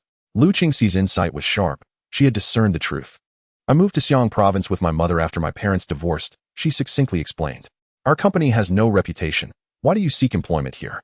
Zhang Tong inquired, echoing the traditional interview format as it was his first time in such a role. Lu Qingxi responded, "I found you charming and intelligent, a true prodigy destined for greatness. I believe you will achieve immense success with your company, and thus I wish to join you for better opportunities." Zhao Qian rolled her eyes. Lu Qingxi was unabashed in her flattery. Luo Peng was left speechless, almost unable to suppress his laughter. How could a top model and stunning streamer want to become a mere shadow of Zhao Qian? The insinuations were blatant, bordering on a request for patronage. "What about your modesty and self-respect?" Zhang Tong felt a rush of exhilaration. Being a wealthy magnate had its perks. Lu Qingxi was indeed astute, for she had unwittingly recognized him as the protagonist of this age. Despite knowing Lu Qingxi was merely flattering him, Zhang Tong couldn't deny the truth in her words. "I possess a gem. Why don't you simulate an auction for me?" He retrieved a fist-sized ruby and placed it upon the table. The radiant red light transformed the entire conference room into a vivid spectacle. "Boss, I am not a gem appraiser. Please enlighten me about this treasure," Lu Qingxi exclaimed, her face alight with awe and admiration. "This is a ruby of natural origin, weighing 528 grams, 4 times heavier than the world's largest ruby. With a crystal-clear hue and brilliant luster. It is the pinnacle of gemstones, worth a fortune." "My goodness, such a precious gem?" Lu Qingxi's heart fluttered. Truly, he was a magnate of unparalleled wealth. Just this gem alone could be valued at over $1 billion. "My heartthrob, I have finally found you." Instead of immediately showcasing her skills, she researched ruby auction histories, preparing herself before commencing the simulated auction, standing elegantly with the ruby in hand. Her speech was rapid yet clear, passionate and melodious, succinct yet profound. "Excellent, excellent." Zhang Tong applauded, realizing Lu Qingxi was no mere ornament but a woman of exceptional talent, whose skills had been hidden away due to a lack of opportunity. Her fame as a model and streamer was largely attributed to her beauty, not her abilities. As many streamers could sing and dance, yet few achieved renown. Zhao Qian felt a pang of jealousy but remained untroubled, knowing she was Zhang Tong's university crush, a foundation Lu Qingxi could not rival. Zhang Tong had vowed that as long as she remained loyal, she would always be his secretary. And he was a man of his word. "Boss, do you think I am suitable for this position?" Lu Qingxi inquired eagerly. "This is merely a simulation, not a real auction. I have a concern. When you stand on the auction stage facing a multitude of formidable wealthy patrons, will you falter?" Zhang Tong pondered. "I have streamed to audiences of tens of thousands, even hundreds of thousands, without fear. When I danced for you on the street, surrounded by spectators, I remained unfazed. So you need not worry," Lu Qingxi assured him with confidence. "You make a valid point," Zhang Tong nodded, then asked, "What are your salary expectations?" "Whatever Secretary Zhao receives. I would like the same. I do not have high demands," Lu Qingxi responded swiftly. "Why must you compare yourself to me?" Zhao Qian fumed, nearly lunging to grab her hair and deliver a sharp slap. "Secretary Zhao, please do not be upset. I am a full-time employee, working every day, and am responsible for the auction, which entails extensive preparatory work, familiarizing myself with the auction items, various forms of study, and so forth. In contrast, you are part-time, assisting the boss, but unable to stand independently. To put it bluntly, I can do everything you can do, and I can also do what you cannot. I demand the same treatment as you, which is already a modest request." Lu Qingxi, articulate and confident, asserted her position. "I am equally capable of being an auctioneer." Zhao Qian grew furious. "All right, enough of this bickering." Zhang Tong, concerned that the two might come to blows, quickly intervened. "You are both valuable assets to my company. Beautiful women whom I greatly admire, in my right and left hands. From now on, your compensation will be equal, each receiving an annual salary of 3 million. I hope you will work together to create value and brilliance for the company." "Oh my, I have successfully secured the position." The joy on Lu Qingxi's face was unmistakable. An annual salary of 3 million, accompanied by a luxury car worth 1.5 million and a house. What an astounding offer. It was pure bliss. Chapter 49, the most arrogant security guard interview in the world. Lu Qingxi, elated by her successful job application, boldly approached the boss while Zhao Qian was in the restroom. "Boss, I have already vacated my apartment, and I have nowhere to stay tonight. What should I do? The company is housing. You can go back to pack your things. And the security guard who is starting tonight can help you move using my small vehicle." Zhang Tong rubbed his nose, pondering whether this was too bold and open. Were it not for his prior investigation into her background, he might have suspected her of being a seductive temptress. Yet, knowing that Zhang Tong had looked into her, Lu Qingxi dared to be so forward. Such a generous salary assured her that there would be expectations in return. Otherwise, given her qualifications, a salary of 500,000 would have been the utmost she could hope for. "I understand," Lu Qingxi winked at Zhang Tong, sending a jolt of at least 380 volts his way. "Good things are worth waiting for. The longer the wait, the better they become. In any case, the good job was already secured. Heavens, I have taken on yet another stunning beauty. Being a wealthy benefactor is indeed delightful." Luo Peng secretly envied this and sent a secretly taken photo of Lu Qingxi to Yang Bo, inquiring, "Senpai, isn't this beauty stunning? The beautiful streamer Lu Qingxi? How could she not be beautiful? I often watch her live streams. I am a fan," Yang Bo replied. "What do you mean by sending her photo? From now on, Lu Qingxi will not be streaming anymore. She will be hidden away by Zhang Tong," Luo Peng remarked. "So you mean Zhang Tong is keeping Zhao Qian and Lu Qingxi as his lovers? Not just girlfriends, do not get it wrong. Zhang Tong is offering her 3 million in salary, along with luxury cars and a mansion. So, Zhang Tong is supporting both Zhao Qian and Lu Qingxi?" Yang Bo queried. "Yes. Get lost, you lewd fatso, always spouting nonsense. It's utterly ridiculous." "How is that nonsense?" Luo Peng retorted, infuriated. "I've been subtly hinting for you to come and cling to me, but you simply do not believe it. It's utterly foolish.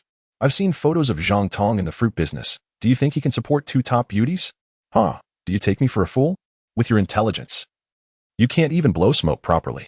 Wait, I forgot about Zhang Tong selling fruits when Kai-Shin took pictures and shared them in the group." Yang Bo. This fool actually believed it? Luo Peng placed a hand on his forehead, sighing deeply.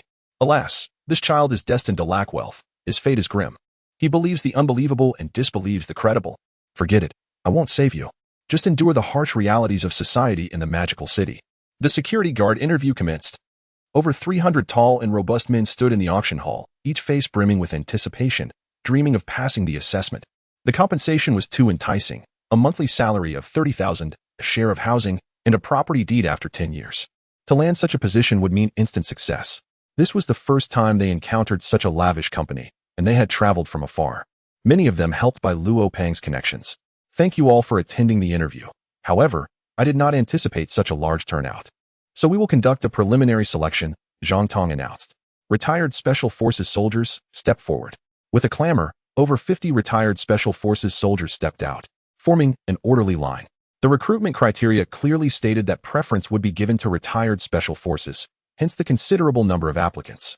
We are not denying you opportunities. If anyone can lift over 300 pounds, they may remain, Zhang Tong addressed those behind. Sighs of disappointment echoed as many departed. Realizing they were unaware of their own strength and incapable of lifting 300 pounds. Only one remained. This individual stood tall at nearly 2 meters, robust and strong, yet with a rather naive expression. Introduce yourself, Zhang Tong prompted. My name is Niu Gao, hailing from a rural area in the northwest. I have practiced martial arts since childhood, possess great strength, and my mother said she could not afford to raise me, hence I came out to seek work. How strong are you? Zhang Tong inquired. I can lift 500 pounds, Niu Gao replied. This piece of jade weighs 500 pounds. Give it a try, Zhang Tong said, lifting a plastic sheet to reveal a massive piece of chicken oil yellow jade. It was rather hasty, as there was no prepared weight for testing. So a piece of jade worth billions was used instead. How extravagant. The auction house is indeed opulent, using jade as a substitute for weights. Everyone was dumbfounded, jaws nearly dropping. Even Lu Qingxi, watching from the sidelines, appeared bewildered. Is this jade? It must be very valuable. I am afraid of breaking it. Niu Gao scratched his head, innocently asking. This is high-iced chicken oil yellow, one of the finest jades, worth billions. It belongs to our boss. So you need not worry. You will not be liable for any damages, Luo Peng casually remarked, seizing the opportunity to show off, leaving Zhang Tong somewhat speechless. It seemed he needed to privately reprimand Luo Peng for being so ostentatious. Do you really think jade is something I gambled for? If I told you the truth, you would be shocked. What? Worth billions? All the security applicants, especially Niu Gao, trembled in fear. Who dares to lift jade worth billions? Lu Qingxi's breath quickened, her heart racing. Oh my, I have indeed encountered a super rich individual. My luck is extraordinary. Thankfully, I met him during that car modeling gig. No way. I would never lift it. You would have to kill me first. Niu Gao, sweating profusely, shook his head repeatedly. It won't break. I am here. Zhang Tong effortlessly lifted the jade above his head with one hand, as if it were made of foam, devoid of any weight. During this time, Zhang Tong had been diligently cultivating at Baoxing, absorbing considerable amounts of natural energy and essence, thus continuously enhancing his strength. He could easily lift 1,000 pounds with one hand, making 500 pounds a trivial feat. This display not only alleviated Niu Gao's concerns, but also showcased Zhang Tong's formidable strength, instilling a sense of awe in the security applicants. The stronger the boss's might, the more obedient and diligent the security staff would be, afraid to take him lightly. Coupled with the high salary, it would naturally engender loyalty. Should there be any exceptions, dismissal would be the consequence. Uft, one-handedly lifting 500 pounds? How fake. It's just a prop. This is hilarious. Those awaiting their turn among the retired Special Forces soldiers erupted in laughter. What an amusing boss. Is he testing Niu Gao's character? It seemed Niu Gao had passed the test. Why not give it a try? Zhang Tong gently set the jade down. All right. Niu Gao agreed this time, realizing it was merely a prop, so what was there to fear? He grabbed the jade with one hand, attempting to lift it, but his expression changed immediately. He quickly embraced it with both arms, shouting as he lifted it off the ground. Lowering his body, he raised it above his head, yet his face turned red, and his legs and arms trembled uncontrollably. Clearly, it was a struggle. Wait, is it not a prop? Is this really jade worth billions? All eyes widened in shock, faces filled with astonishment. This boss is incredibly strong, lifting 500 pounds with ease. It seems this is far from his limit. How impressive. Lu Qingxi's enchanting gaze sparkled with brilliance. Her heart raced with excitement. Indeed, he is an unparalleled powerhouse. Chapter 50. The interview for the receptionist, a gathering of beauties. This individual undoubtedly harbors secrets. His strength is simply extraordinary, surpassing even that of the formidable king of strength. One of the Special Forces soldiers, eyes glinting, swiftly relayed a message. Lifting 500 pounds with a single hand, like it were mere foam? Remarkable. Could he truly be a master of cultivation? Wu Na glanced at the text message, her expression shifting, filled with trepidation. This matter must be handled with utmost care. Recklessness could lead to dire consequences. Long brows Taoist. Do you still doubt that he is not a practitioner of the mystical arts? Wu Na explained the situation and asked earnestly. Has he truly succeeded in Foundation establishment? Has he transformed his body with genuine essence, granting him boundless strength? Has he mastered arcane techniques, enabling him to soar through the skies? Long-browed Taoist was visibly shocked and perplexed, pondering the origin of the vital energy required for such transformation. Where does the essence of the sun and moon come from? While the sunlight and moonlight on Earth can be considered as such, they lack the vital energy to neutralize heat and toxins, rendering them poisonous. Ingesting too much would undoubtedly lead to death. Indeed, you speak the truth. He can indeed lift 500 pounds. From this moment forth, you shall be our company's security personnel with a monthly salary of 30,000, residing in a spacious 3-bedroom apartment. As long as you remain loyal and safeguard the company's assets.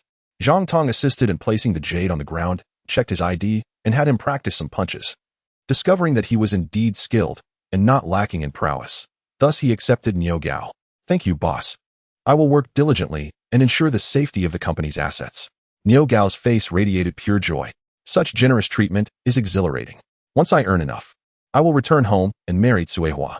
Surely, she will not reject me now. Who among you dares to attempt lifting? Zhang Tong inquired. I will. Several others stepped forward, attempting the feat, but only 3 succeeded. Clearly, they were exceptional retired Special Forces soldiers, who, even in retirement, had not ceased their martial training, thus their strength remained intact. Zhang Tong inquired about the backgrounds of these 3 and was thoroughly satisfied, directly hiring them. He still needed 6 more, but their qualifications were uncertain. Thus the number was not fixed. Zhang Tong instructed, now, showcase your specialties. Yes, boss. The crowd responded with fervor, each possessing unique skills. One displayed astonishing proficiency with hidden weapons, accurately hitting targets with iron nails. Another exhibited remarkable speed, striking like lightning, impossibly swift. A third demonstrated formidable combat abilities, instilling fear in onlookers. Zhang Tong selected 6 individuals, bringing the total number of security personnel to 10, appointing the strongest among them, Wang Hao, as the security team leader. He was once a true master of martial arts. Zhang Tong had them don their security uniforms, and they immediately commenced their duties. The atmosphere shifted dramatically. 10 robust and fierce security guards stood in 2 rows at the entrance, elevating the company's prestige. Employing such formidable security personnel is truly impressive. Luo Peng felt a surge of pride. Zhao Qian and Lu Qingxi also felt a sense of honor.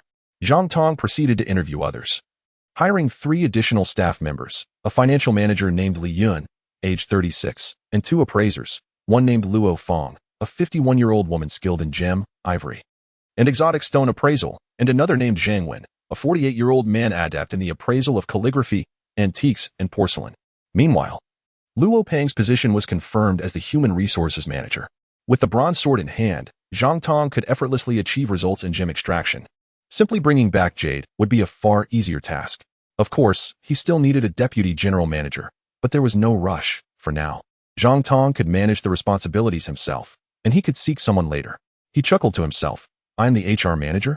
Does that mean I will participate in the afternoon interviews? I wonder how many beauties will attend. Luo Peng felt elated, sensing he had reached the pinnacle of his life. Lunch consisted of a simple yet sumptuous meal. Lu Qingxi chose to stay and help, claiming she had few belongings, making the move easy. Thus, during the meal, Zhang Tong sat with Zhao Qian on his left and Lu Qingxi on his right, both stunningly beautiful and smiling radiantly at him. Luo Peng turned green with envy, realizing this was the daily life of a wealthy individual. How delightful. This is hardly excessive. Many second-generation rich, such as Wang Tsong, regularly accompanied several stunning beauties, and each day brought new faces. One security guard, placing a hand on Luo Peng's shoulder, cheerfully remarked, our boss is a true tycoon, a wealthy elite. Having merely 2 beauties is hardly noteworthy. You are right. I have indeed been superficial. Luo Peng nodded in agreement, fully acknowledging the truth of the statement. Our boss is truly extravagant. The security guard began inquiring about Zhang Tong, employing a high level of conversational skill that caught Luo Peng completely off guard. Naturally, he loved to boast, sharing numerous details about Zhang Tong's achievements. By just before 1 o'clock in the afternoon, the entrance of Tianbao Auction House was bustling with hundreds of beauties, each adorned in vibrant attire, vying for attention as if spring had arrived overnight. With flowers blooming in a dazzling display, many passers-by were curious. Could there be a modeling agency recruiting? Yet, this was clearly the Tianbao Auction House. What was going on? Heavens, why are so many beauties seeking employment? But we are only hiring 6. Should we suggest to Zhang Tong to establish a modeling agency and recruit all suitable candidates? Luo Peng was dazzled, his heart racing with excitement. He could hardly wait to begin the interviews, eager to converse with these beauties and collect their contact information. The sheer number of candidates would surely lead to fierce competition, presenting considerable challenges. Another beauty, named Tan Jia, arrived later and discovered the entrance was already overwhelmed with numerous beauties, including campus queens from art and music colleges, as well as the second campus queen from Xiangzhou University. As for department flowers, there were too many to count. At 22 years old, she felt she was older than these beauties and her looks did not compare to those of the campus queens, as she was merely the flower of the Xiangzhou University Electronics Department. My only advantage is my availability for full-time work since I am in my final year. Unfortunately, I received the news too late, and my interview will likely be at the end of the line, making it exceedingly difficult. However, such a rare opportunity must be seized. Otherwise, survival will become increasingly challenging. Fresh graduates without work experience are truly unfortunate. I toil endlessly, only to earn a meager 8,000. My devoted admirer, Luo Peng, is even worse off, having lost weight due to exhaustion, leaving him no time to pursue me. Thinking of Luo Peng made her chuckle. This devoted admirer lacks both looks and stature, hails from a rural background, and is financially strapped, yet he persistently chases after her, utterly oblivious to his position. Thankfully, he has finally accepted the harsh realities of society and ceased his pursuits. However, he would still go to great lengths to fulfill any gift request I might make. In truth, Luo Peng is not the most unfortunate, Zhang Tong is. He thought that good grades would guarantee him a good job, but without connections, how could he ever hope for such opportunities? Thus, he finds himself struggling to sell fruits, feeling that his education was in vain. A profound tragedy indeed. Chapter 51. Interviewing Luo Wei, whose beauty moves one to tears. Boss, there are so many beauties. I estimate there are 500 or 600, mostly university students, with campus queens and department flowers from nearby universities likely in attendance. My recruitment advertisement has proven effective, hasn't it? Luo Peng beamed with pride, eager for praise.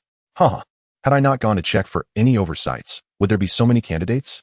Zhang Tong secretly scoffed but refrained from voicing his thoughts to avoid dampening Luo Peng's enthusiasm for the task at hand. With so many beautiful women to interview, how could he possibly manage? Luo Peng felt a mix of joy and anguish. Interviewing 20 candidates at once, selecting based solely on appearance. Wasn't that akin to a beauty pageant? Zhang Tong had already devised a plan. This was akin to choosing a lovely lady from the heavens. Luo Peng's eyes sparkled. Wasn't this essentially a beauty contest? Exciting indeed. As long as the candidates' looks were on par with Lu Qingxi or Zhao Qian, they would be deemed qualified. Zhang Tong raised an eyebrow, exclaiming, I share the same sentiment. Great minds think alike. Luo Peng chuckled, remarking on their somewhat lewd demeanor. Were they treating this like a game? Lu Qingxi nearly burst into laughter, while Zhao Qian shot them both a disapproving glare. However, as they were the boss and the HR manager, their interviewing methods were beyond her control. You. Come in for an interview. Zhao Qian began calling in candidates. Not in order, but rather selecting 9 ordinary beauties alongside one extraordinary one, streamlining the process for Zhang Tong and Luo Peng. Luck was on their side, as the first group included her, a testament to Zhao Qian's keen eye, the renowned campus beauty of Xiangzhou University. Luo Wei was elated. She knew of Zhao Qian's fame, having been in the university town where top beauties from different schools were familiar with each other's photos, if not personally acquainted. Zhao Qian recognized Luo Wei too, the top beauty from the College of Arts, whose looks and figure rivaled her own. Naturally, Zhao Qian was cordial and friendly, as they would soon be colleagues, possibly even good friends. Wow, the top beauty from the College of Arts, Luo Wei? Luo Peng's gaze immediately fixated on her amidst the lineup of 20 beauties, her presence standing out like a crane among chickens. Dressed in black stockings and a form-fitting outfit that accentuated her curves, she had clearly put in extra effort for this interview. Zhang Tong's heart raced with the natural reaction to encountering such a stunning woman. It was a primal instinct for men. Some might refer to it as love at first sight, but for Zhang Tong, it was merely an appreciation for beauty. The other candidates appeared disheartened, sensing their chances dwindling. The roles of secretary and receptionist were interchangeable, often overlapping. Zhang Tong eventually snapped back to reality and commenced the interviews, inquiring about their educational backgrounds and work experience before requesting their resumes and instructing them to await a call. Soon, only Luo Wei remained. She was invited to sit, offered a cup of fragrant tea. After perusing her resume, Zhang Tong asked, Luo Wei, what is your salary expectation? 50,000. Is that acceptable? Luo Wei's eyes lit up, her heart racing with excitement. Clearly, she was the first to be asked about her salary, and the job advertisement suggested a range of 30 to 50,000. Boldly, she quoted the maximum figure, knowing it was customary to negotiate. Zhang Tong, however, grimaced, rubbing his forehead as he lamented, I have always respected beauties of your caliber, wishing for your happiness without reliance on any man. But will a monthly salary of 50,000 truly bring you joy? What is his intention? Luo Wei was bewildered. Had she ever encountered such a negotiation tactic? Was he attempting to break his own salary ceiling? Luo Peng was equally taken aback. How was he meant to respond? It seemed they were improvising. All right, I won't be rude by remaining silent. I will play along, he decided, knowing that money was no object for the boss. He slammed the table, exclaiming, whenever I see campus beauties like you laboring tirelessly for a meager existence, or worse, resorting to selling their charm, it pains me deeply. A beauty of your caliber deserves far more than 50,000. Zhang Tong discreetly gave Luo Peng a thumbs up for his performance. So how much more can we offer? Luo Wei stood in stunned silence for a moment, finally realizing that the two men might be joking with her. Was this some bizarre prank? Yet, she had heard whispers that the company had extravagant resources, and it was rumored that during a security interview earlier, they had tested strength using an invaluable jade worth billions. She decided to test the waters. Perhaps a third of the salary of the secretary and auctioneer? Zhang Tong replied, though it may seem a bit low. It should suffice for your living expenses. If it doesn't, work hard. Bonuses will surely satisfy you. Indeed, our company offers generous bonuses. I received 100,000 in bonuses this month alone, so don't feel slighted, Luo Peng added. Luo Wei was baffled. What is a third of the salary for the secretary and auctioneer? Their annual salary was 300,000, she thought to herself. You may begin work tomorrow, Zhang Tong announced. Thank you, boss. Thank you, Luo Wei exclaimed, her face radiant with joy. As a dance major, she had just secured a position with $1 million annual salary and bonuses. Unbelievable. This was akin to winning the lottery. Yet, she wondered, would there be any hidden traps? Would she face any unwelcome advances? Hesitantly, she inquired, what will my job entail? Front desk or clerical work? There will be absolutely no expectation of companionship or any inappropriate requests. Any unreasonable demands will be explicitly refused and included in your contract, Zhang Tong assured her sincerely. We are a very reputable company with the highest global profits. $1 million annual salary is quite standard, so have no worries. You are so kind, boss. I adore you. Luo Wei exclaimed, nearly moved to tears as she rushed forward to embrace Zhang Tong, planting a kiss on his cheek. Zhang Tong stood in shock, momentarily speechless, unable to process what had just occurred. Chapter 52. The super beauty of the Music Academy. Luo Wei exited with a heart full of joy, thinking, I too can earn $1 million a year. I can become a high-ranking professional. Those wealthy suitors can take their money and leave. They won't sway me. Did you get the job, Luo Wei? The beauties from the College of Arts gathered around her, eagerly inquiring. That's confidential, Luo Wei replied with a playful smile, her radiant expression betraying her excitement. Her roommate, Sun Jiejia, quickly caught on and asked expectantly, what is the salary? 30 or 50,000? You have no idea how wealthy the boss is and how passionate he is. I mentioned 50,000, and he insisted it was too low, increasing it to $1 million annual salary. Luo Wei could no longer contain her excitement, recounting the interview process. Are you serious? Sun Jiejia exclaimed, unable to believe such absurdity could be true. Absolutely, Luo Wei confirmed. Zhao Qian is the secretary, and a beauty named Lu Qingxi is the auctioneer, both earning 300,000 annually. I want to try too. Do you think I could succeed? Sun Jiejia asked enviously, her eyes gleaming. You're not even a campus beauty. Give it up. The 9 beauties before us were all eliminated, Luo Wei replied. What? Luo Wei secured the position, and with $1 million salary? Zhao Qian is earning an annual salary of $3 million? Tan Jia could vaguely hear it, and was shocked to the point of feeling dazed. Her mind raced with thoughts. Is there a way to successfully apply for a job? Soon, she devised a plan. Seeing Zhao Qian selecting candidates for the next round of interviews, she rushed to Zhao Qian and quietly asked if, considering their shared alma mater, she could assist her in securing an interview. Our company primarily hires receptionists and clerks based on looks. With so many beauties around, I'm afraid I can't help you. Zhao Qian replied, feeling troubled. You are the secretary. Surely you have a way to assist me. I'm at my wit's end. Tan Jia implored softly. Zhao Qian's heart softened, and she divulged a secret. The manager responsible for interviews and the HR director are both seniors from our Xiangzhong University, graduating in 6 months. Tan Jia was both surprised and delighted. So, they are my fellow alumni from the same class? She thought, her excitement soaring. With such connections, perhaps she could pass the interview. An annual salary of $1 million would be incredibly appealing. Thank you, Secretary Zhao. She expressed her gratitude and further pleaded. Could you let me interview this round? That is not a problem at all, Zhao Qian replied, not wanting to refuse, as it was a trivial matter. Tan Jia was overjoyed. With 5 positions available and her being a striking beauty, she felt confident that her connection as a fellow alum would secure her a spot. Soon, she joined 19 other beauties in the conference room, lined up like blooming flowers, exuding an intoxicating fragrance.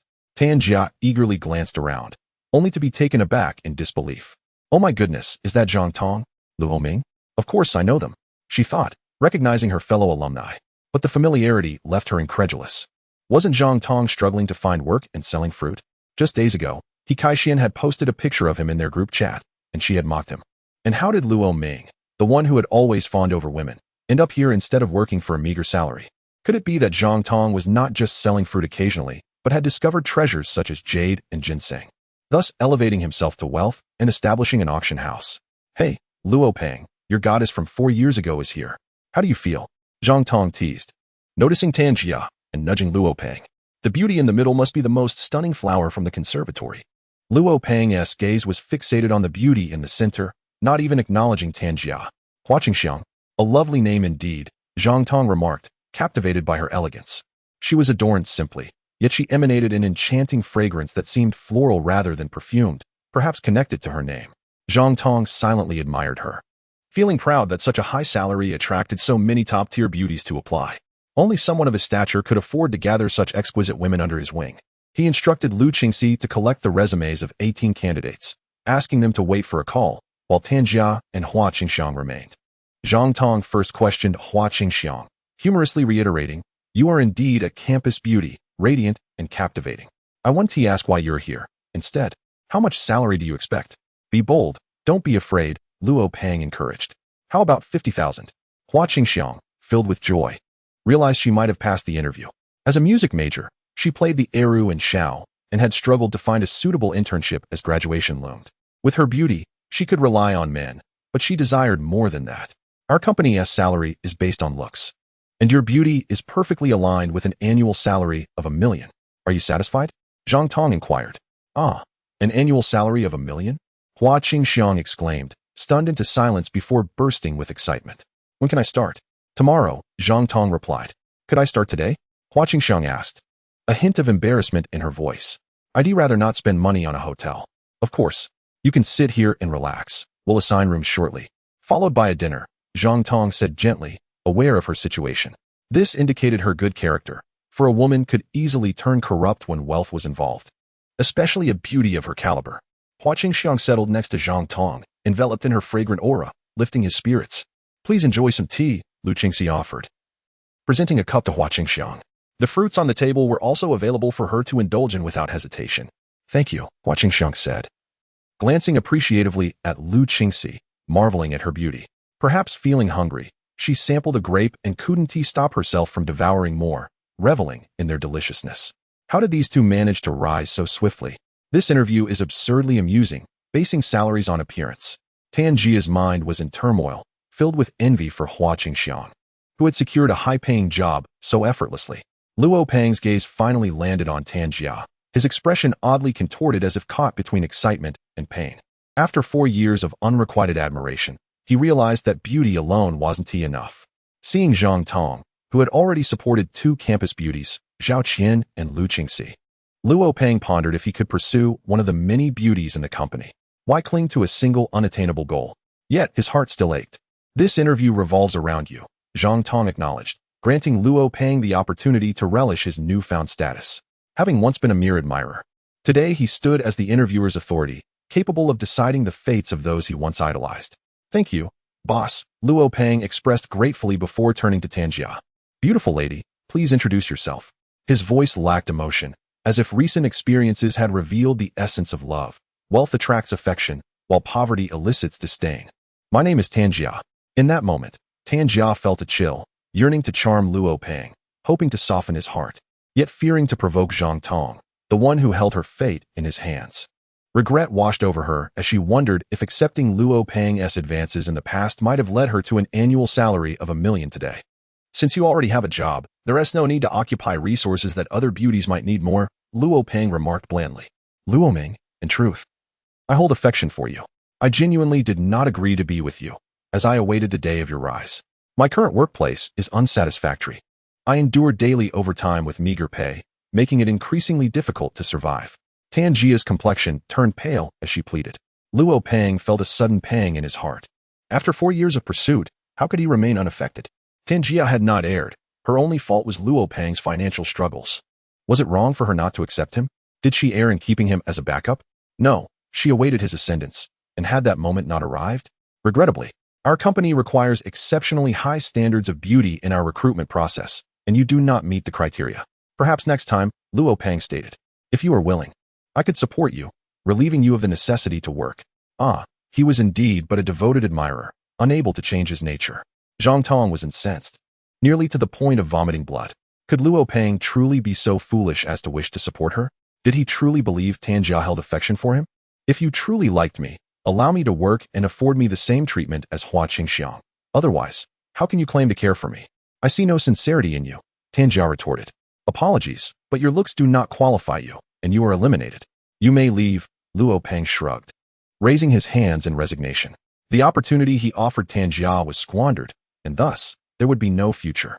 Indeed, he had finally matured, Zhang Tong thought, secretly pleased with Luo Peng's development. How could this be? Tanjia was bewildered, struggling to comprehend. Luo Peng still seemed to harbor feelings for her. He was still the devoted admirer he had always been. In the past, he had gone to great lengths to fulfill her every desire. Why now? When it was a simple task, did he refuse? Leave now. Do not delay our work, Luo Peng said impatiently. No, no, no, Luo Peng, you cannot do this. Tanjia exclaimed, her voice rising with urgency. I was wrong. I admit my mistakes. I will obey you from now on. Tonight, I can let you. Will you allow me to pass? I truly need this job, or I will perish. Her tone shifted to one of desperation, tears streaming down her face. Luo Peng's eyes widened in astonishment, his expression a mix of bewilderment and intrigue. In the past, he had pursued Tanjia, who had always kept him at arm's length, accepting gifts but denying even the slightest touch. The notion of intimacy had been a mere fantasy. Yet now, this reversal was utterly astonishing. For years of unrequited devotion have led to this moment, where the once revered goddess now kneels before me. How exhilarating, he thought.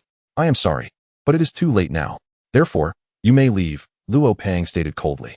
Luo Ming, you are truly heartless. In the past, Hu Kai pursued me. Did you not employ some underhanded tactics? Was that embarrassing love letter pinned by you?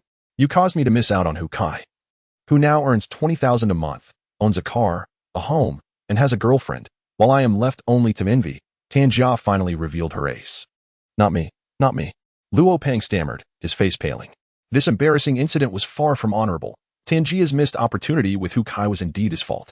Zhang Tong felt a wave of awkwardness, but also an admiration for Tanjia's cleverness. She was exceptionally astute, utilizing her trump card effectively. Cause and effect.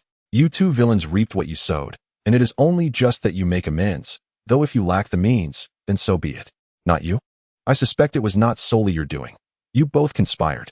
Tanjia exclaimed angrily. Do you merely wish to watch me fall? She then turned to Zhang Tong. Speaking gently, boss, allow me to work. I promise to put forth my utmost effort. She could not believe that a minor flaw in appearance would disqualify her from being an office clerk. That was a preposterous notion. Any position in the auction house is unsuitable for you, Zhang Tong replied. Let me offer you two choices. One, a salary of 500,000 to sell fruit. The other, I provide the fruit, and you bear the risk and reward, which is likely much better than working for someone else. This is revenge. I merely mocked you for selling fruit, and now you wish for me to do the same? Can you not be so petty? Tanjia teased, though internally, she felt ecstatic at the prospect of a guaranteed salary of 500,000. Which option do you prefer?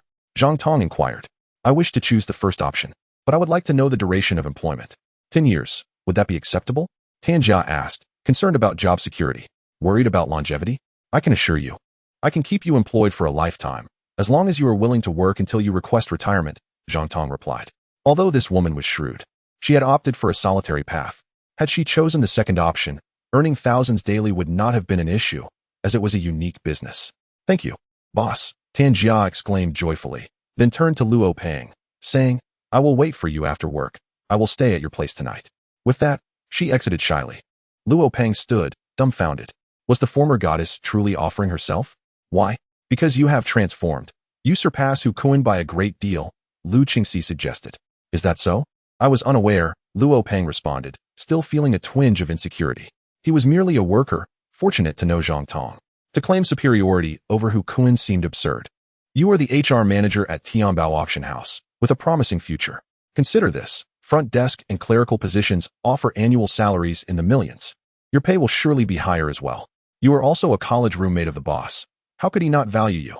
As the boss ascends to become a top-tier tycoon, you too shall rise alongside him. Those who follow the two horses are all wealthy individuals, Lu Qingxi explained. Are you suggesting my merit stems solely from having a good friend? Luo Peng replied, his expression complex. Indeed, Zhang Tong altered the course of my fate, he mused. Do you still have feelings for Tanjia? Zhang Tong probed. Honestly, I am uncertain. I feel rather confused, Luo Peng admitted, his thoughts in disarray. Tanjia is no simple character. I suspect she is a high-level manipulator, and you may find it difficult to handle her, Zhang Tong warned. Take your time to reflect before making any decisions. Do not become a devoted admirer again. The interviews continued, but the caliber of beauty was no longer top tier. After all, they had nearly captured all the campus queens from nearby universities. Zhao Qian from Xiangzhou University, Luo Wei from the Art College, and Hua Qingxiang from the Music Academy. However, there were still many attractive candidates of above-average beauty.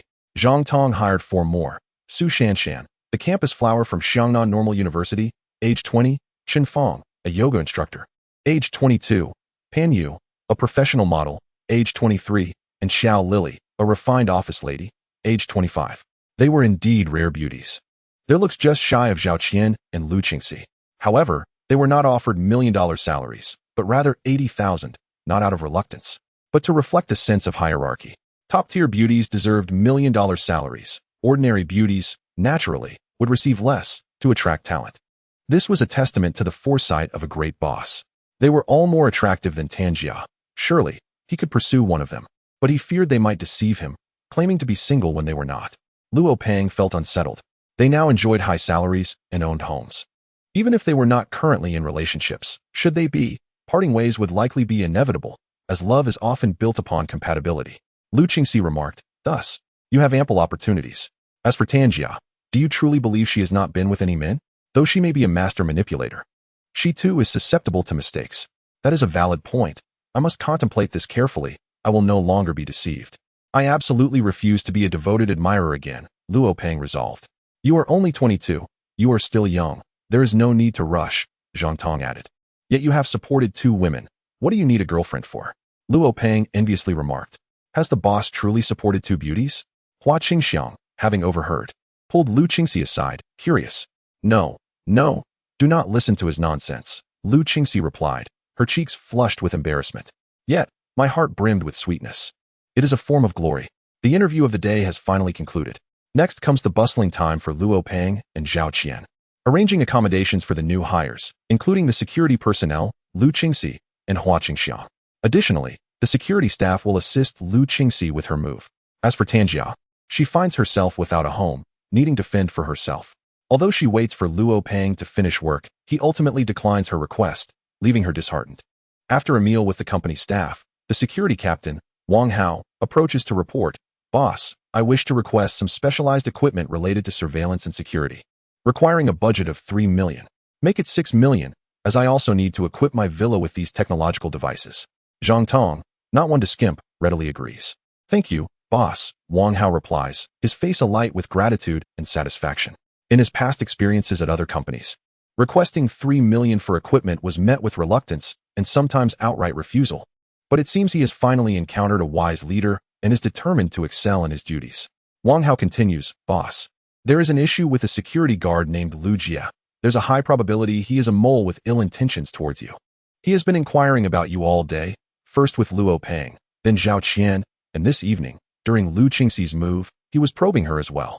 His conversational skills are quite adept, making him a top-tier spy, and the 3 of them had no suspicions, discussing many matters about you, but none escaped my notice. What? A mole? You must be mistaken, Zhang Tong responds, perplexed and incredulous. He perceives no enemies, merely seeking treasure without competition. Boss, please trust the instincts and experience of a soldier, Wang Hao insists. Think carefully, do you truly have no enemies? Just that piece of jade worth billions could attract voracious wolves. But I only brought out that piece of jade today, Zhang Tong counters. No one else has ever known.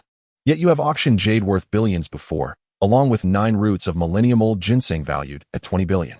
Lu Jie must have gleaned this information from manager Luo, and I overheard it as well. These details are known worldwide, Wang Hao asserts. Zhang Tong's expression shifts to one of seriousness. So, I have attracted wolves seeking to seize my wealth? It could be commercial espionage or perhaps another reason altogether. Perhaps there are secrets about you that warrant the employment of skilled infiltrators and spies, Wang Hao suggests. I possess no secrets. They must be after my wealth. I suspect they are becoming impatient, Zhang Tong scoffs. Having cultivated the formidable strength of the heavenly fist through rigorous training, not only has his physical power surged, but his instincts have sharpened, allowing him to sense hostility and any looming threats, akin to the awareness of a cicada sensing the autumn breeze or a duck detecting the warming waters of spring. Thus, should anyone aim to ambush him, he would be aware. Lu Jie, whom he had personally hired, exhibited no ill intentions, which struck him as peculiar. Could Wang Hao be overly sensitive? Nevertheless, he refrained from being careless, instructing, keep a close watch on him, ascertain whom he associates with. Leave it to me. I will uncover his connections, Wang Hao replied confidently. As the security captain, earning a salary of 500,000 and recognizing Zhang Tong as a wise leader, he is determined to exert his utmost effort. Upon returning to his villa, Zhang Tong receives a message from Wang Hao. Boss, Lu Jie has left. I am tracking him.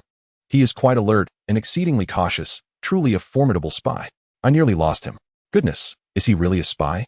Zhang Tong feels an exhilarating rush, yet simultaneously finds it absurd. He is an ordinary man, harboring minor secrets, yet entirely harmless, having committed numerous good deeds. He never envisioned encountering a spy in his vicinity. What could their motives be? Chapter 55. The subtle temptation. I have finally acquired my own residence, a 3-bedroom apartment. It is utterly delightful and immensely comfortable. Henceforth, I am a senior white-collar worker, a member of the homeowner class. Fortune has turned in my favor, and my future appears bright.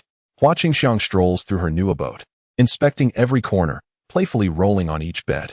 She then enthusiastically begins to clean, ensuring every inch is spotless, contemplating which plants and trinkets to purchase to enhance the warmth and beauty of her home. Suddenly, Lu Qingxi pays a visit, beaming as she exclaims, Qingxiang, let us go visit the boss's villa. Isn't it a bit late? It's already 9 o'clock. Hua Qingxiang glances at the time, then at her own attire, cool and alluring. Undeniably tempting. Venturing out in such clothing at night feels somewhat perilous. Not late at all. The boss's villa is nearby. We'll arrive in mere moments. Besides, there's no need to fret about danger. The security here is excellent, Lu Qingxi assures, pulling Hua Qingxiang along. Will our nighttime visit to the boss lead to misunderstandings?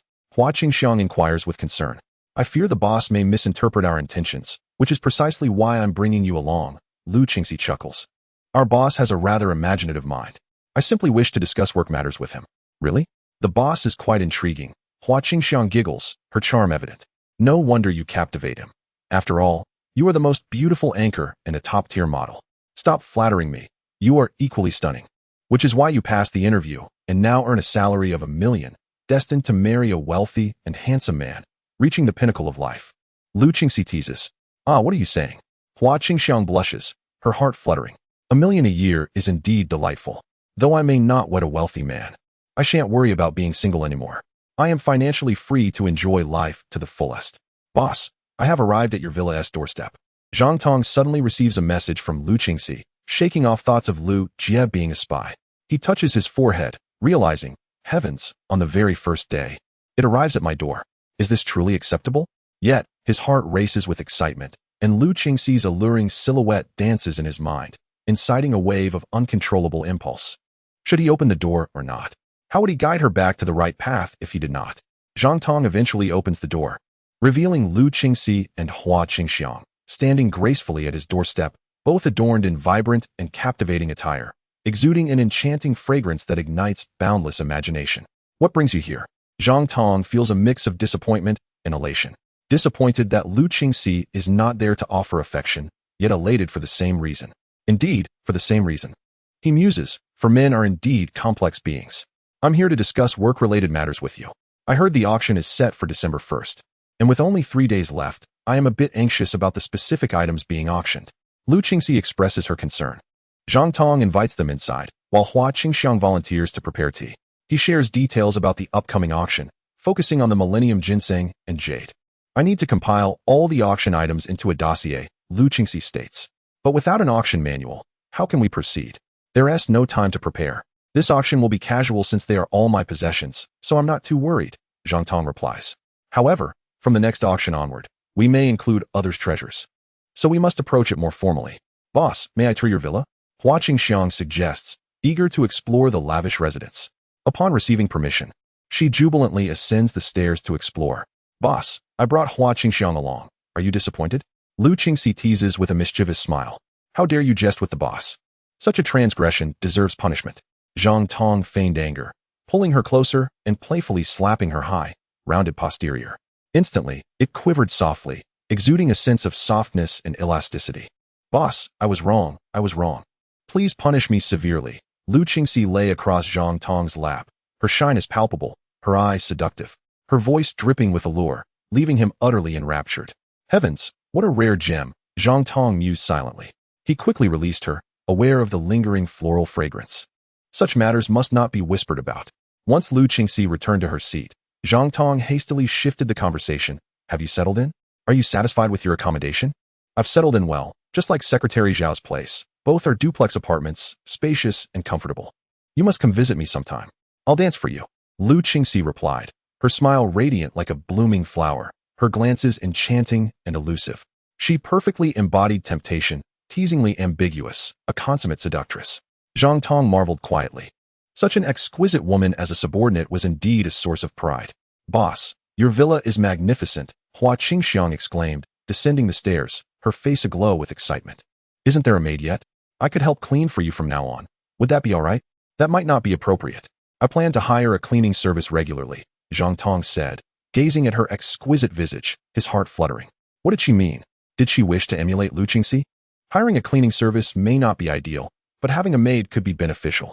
With $1 million annual salary and only working 2.5 days a week, I could easily manage some cleaning while practicing my instruments, without disturbing anyone, Hua Qingxiang suggested.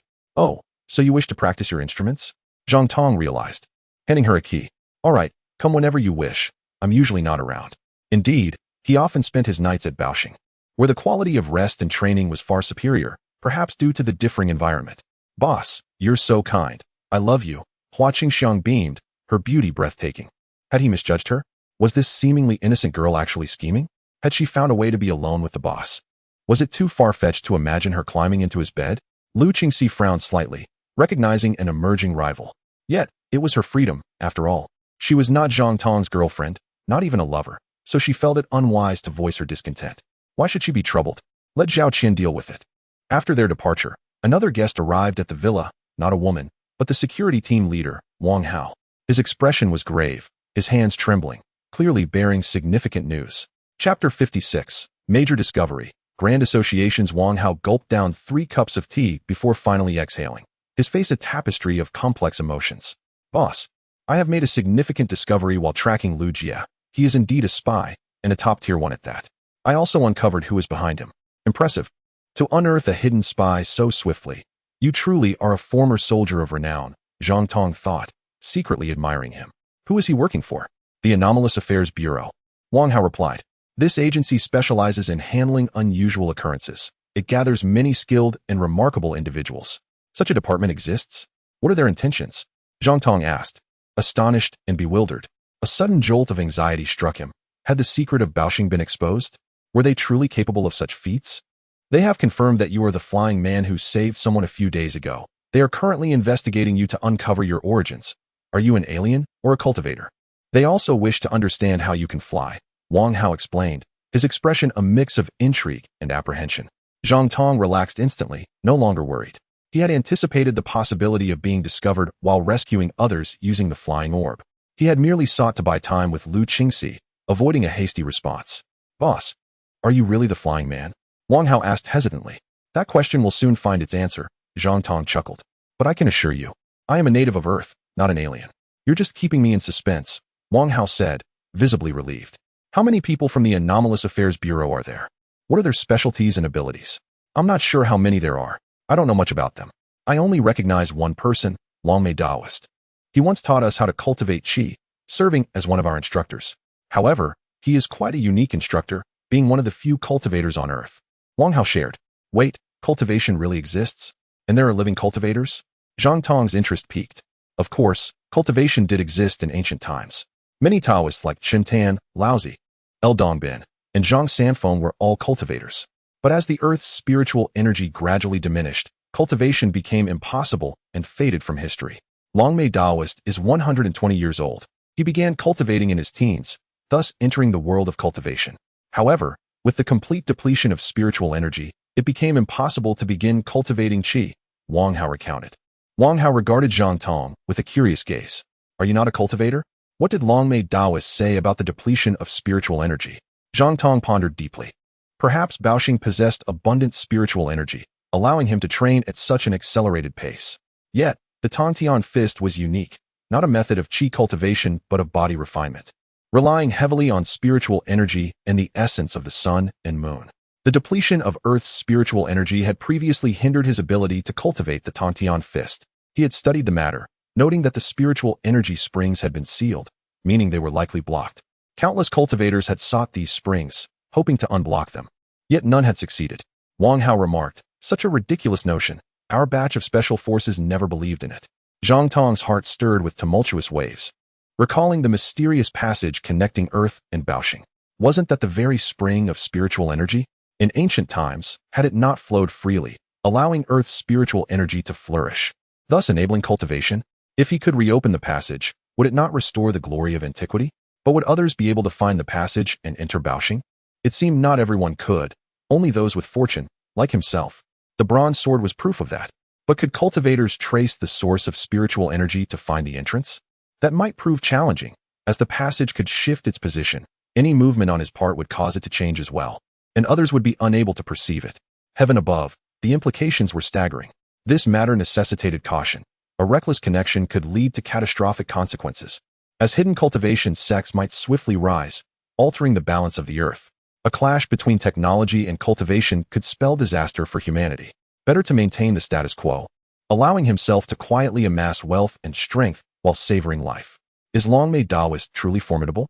Zhang Tong inquired with trepidation, worried that the other party might come after him. Without hesitation, he decided to eliminate the threat. It was difficult to say, for he had merely cultivated to the second level of qi training, and his age rendered him physically weak, thus his combat abilities were limited. More importantly, he was afraid to employ any techniques, fearing it would deplete his lifespan. Wang Hao remarked, can he still utilize techniques? Zhang Tong's eyes lit up momentarily before dimming again. After all, he was a body cultivator, not a true cultivator. They were entirely different realms. Techniques were beyond his reach, and there was no need for curiosity or expectation. The captain is a woman, seemingly powerful. I suspect she is an ability user, Wang Hao continued. Ability user? Do they really exist? Tell me more, Zhang Tong inquired, intrigued. Ability users are those exceptional individuals with outstanding strength, speed, reflexes, and intelligence. The notions of spatial and temporal abilities in novels are mere fabrications. They do not exist in reality. Wang Hao was bewildered. Observing Zhang Tong's reaction, it was evident he was neither a true cultivator nor an ability user. He himself denied being an alien. So how could he fly? Zhang Tong felt reassured. Few could threaten his existence. As long as he managed the incident involving the flying man, he could continue to operate discreetly and amass wealth, becoming a true affluent figure in the near future. Boss, how should we deal with Lu Jie? Wang Hao asked. We need not concern ourselves with him for now, Zhang Tong replied with a faint smile.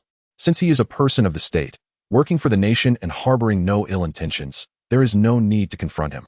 Now that they understood everything about Zhang Tong, he was no longer able to hide. Let us go apprehend him. Within a certain building, Wu Na, brimming with confidence, led dozens of formidable team members, accompanied by the Longbrow Taoist, towards Zhang Tong's villa. With such power, even if Zhang Tong was a true cultivator, he would surely surrender. As soon as Wang Hao left, Wu Na arrived at the villa. Knocking on the door, she addressed Zhang Tong. Hello. We are from a national department and need to investigate something. Please cooperate. They had thoroughly investigated Zhang Tong, knowing everything about him, including how he found a dog-headed gold piece and gambled to earn 50 million on the street. They even obtained his birth certificate, essentially confirming he was not an alien. However, whether he was a true cultivator remained uncertain. Of course, they were unaware of Zhang Tong's mysterious passage to the treasure star, as that was far too secretive.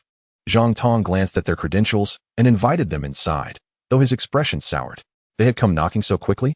He had thought he could delay for a few days. It seemed they believed they had him cornered. He had merely done a good deed by saving a woman, yet it had attracted trouble. He was keen to see their methods.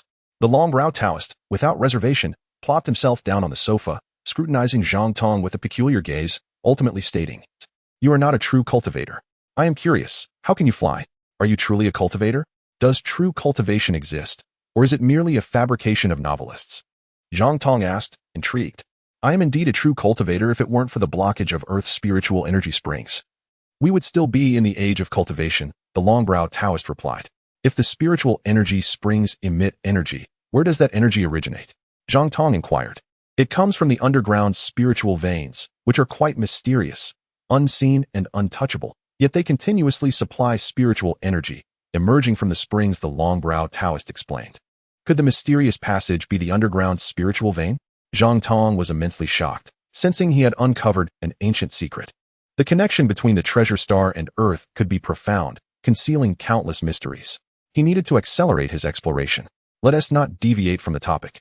We are here to ask why you can fly," Wu Na interrupted, tapping the coffee table impatiently. "I can fly? I was unaware of that," Zhang Tong responded, astonished. "Do not deny it. You are indeed the flying man."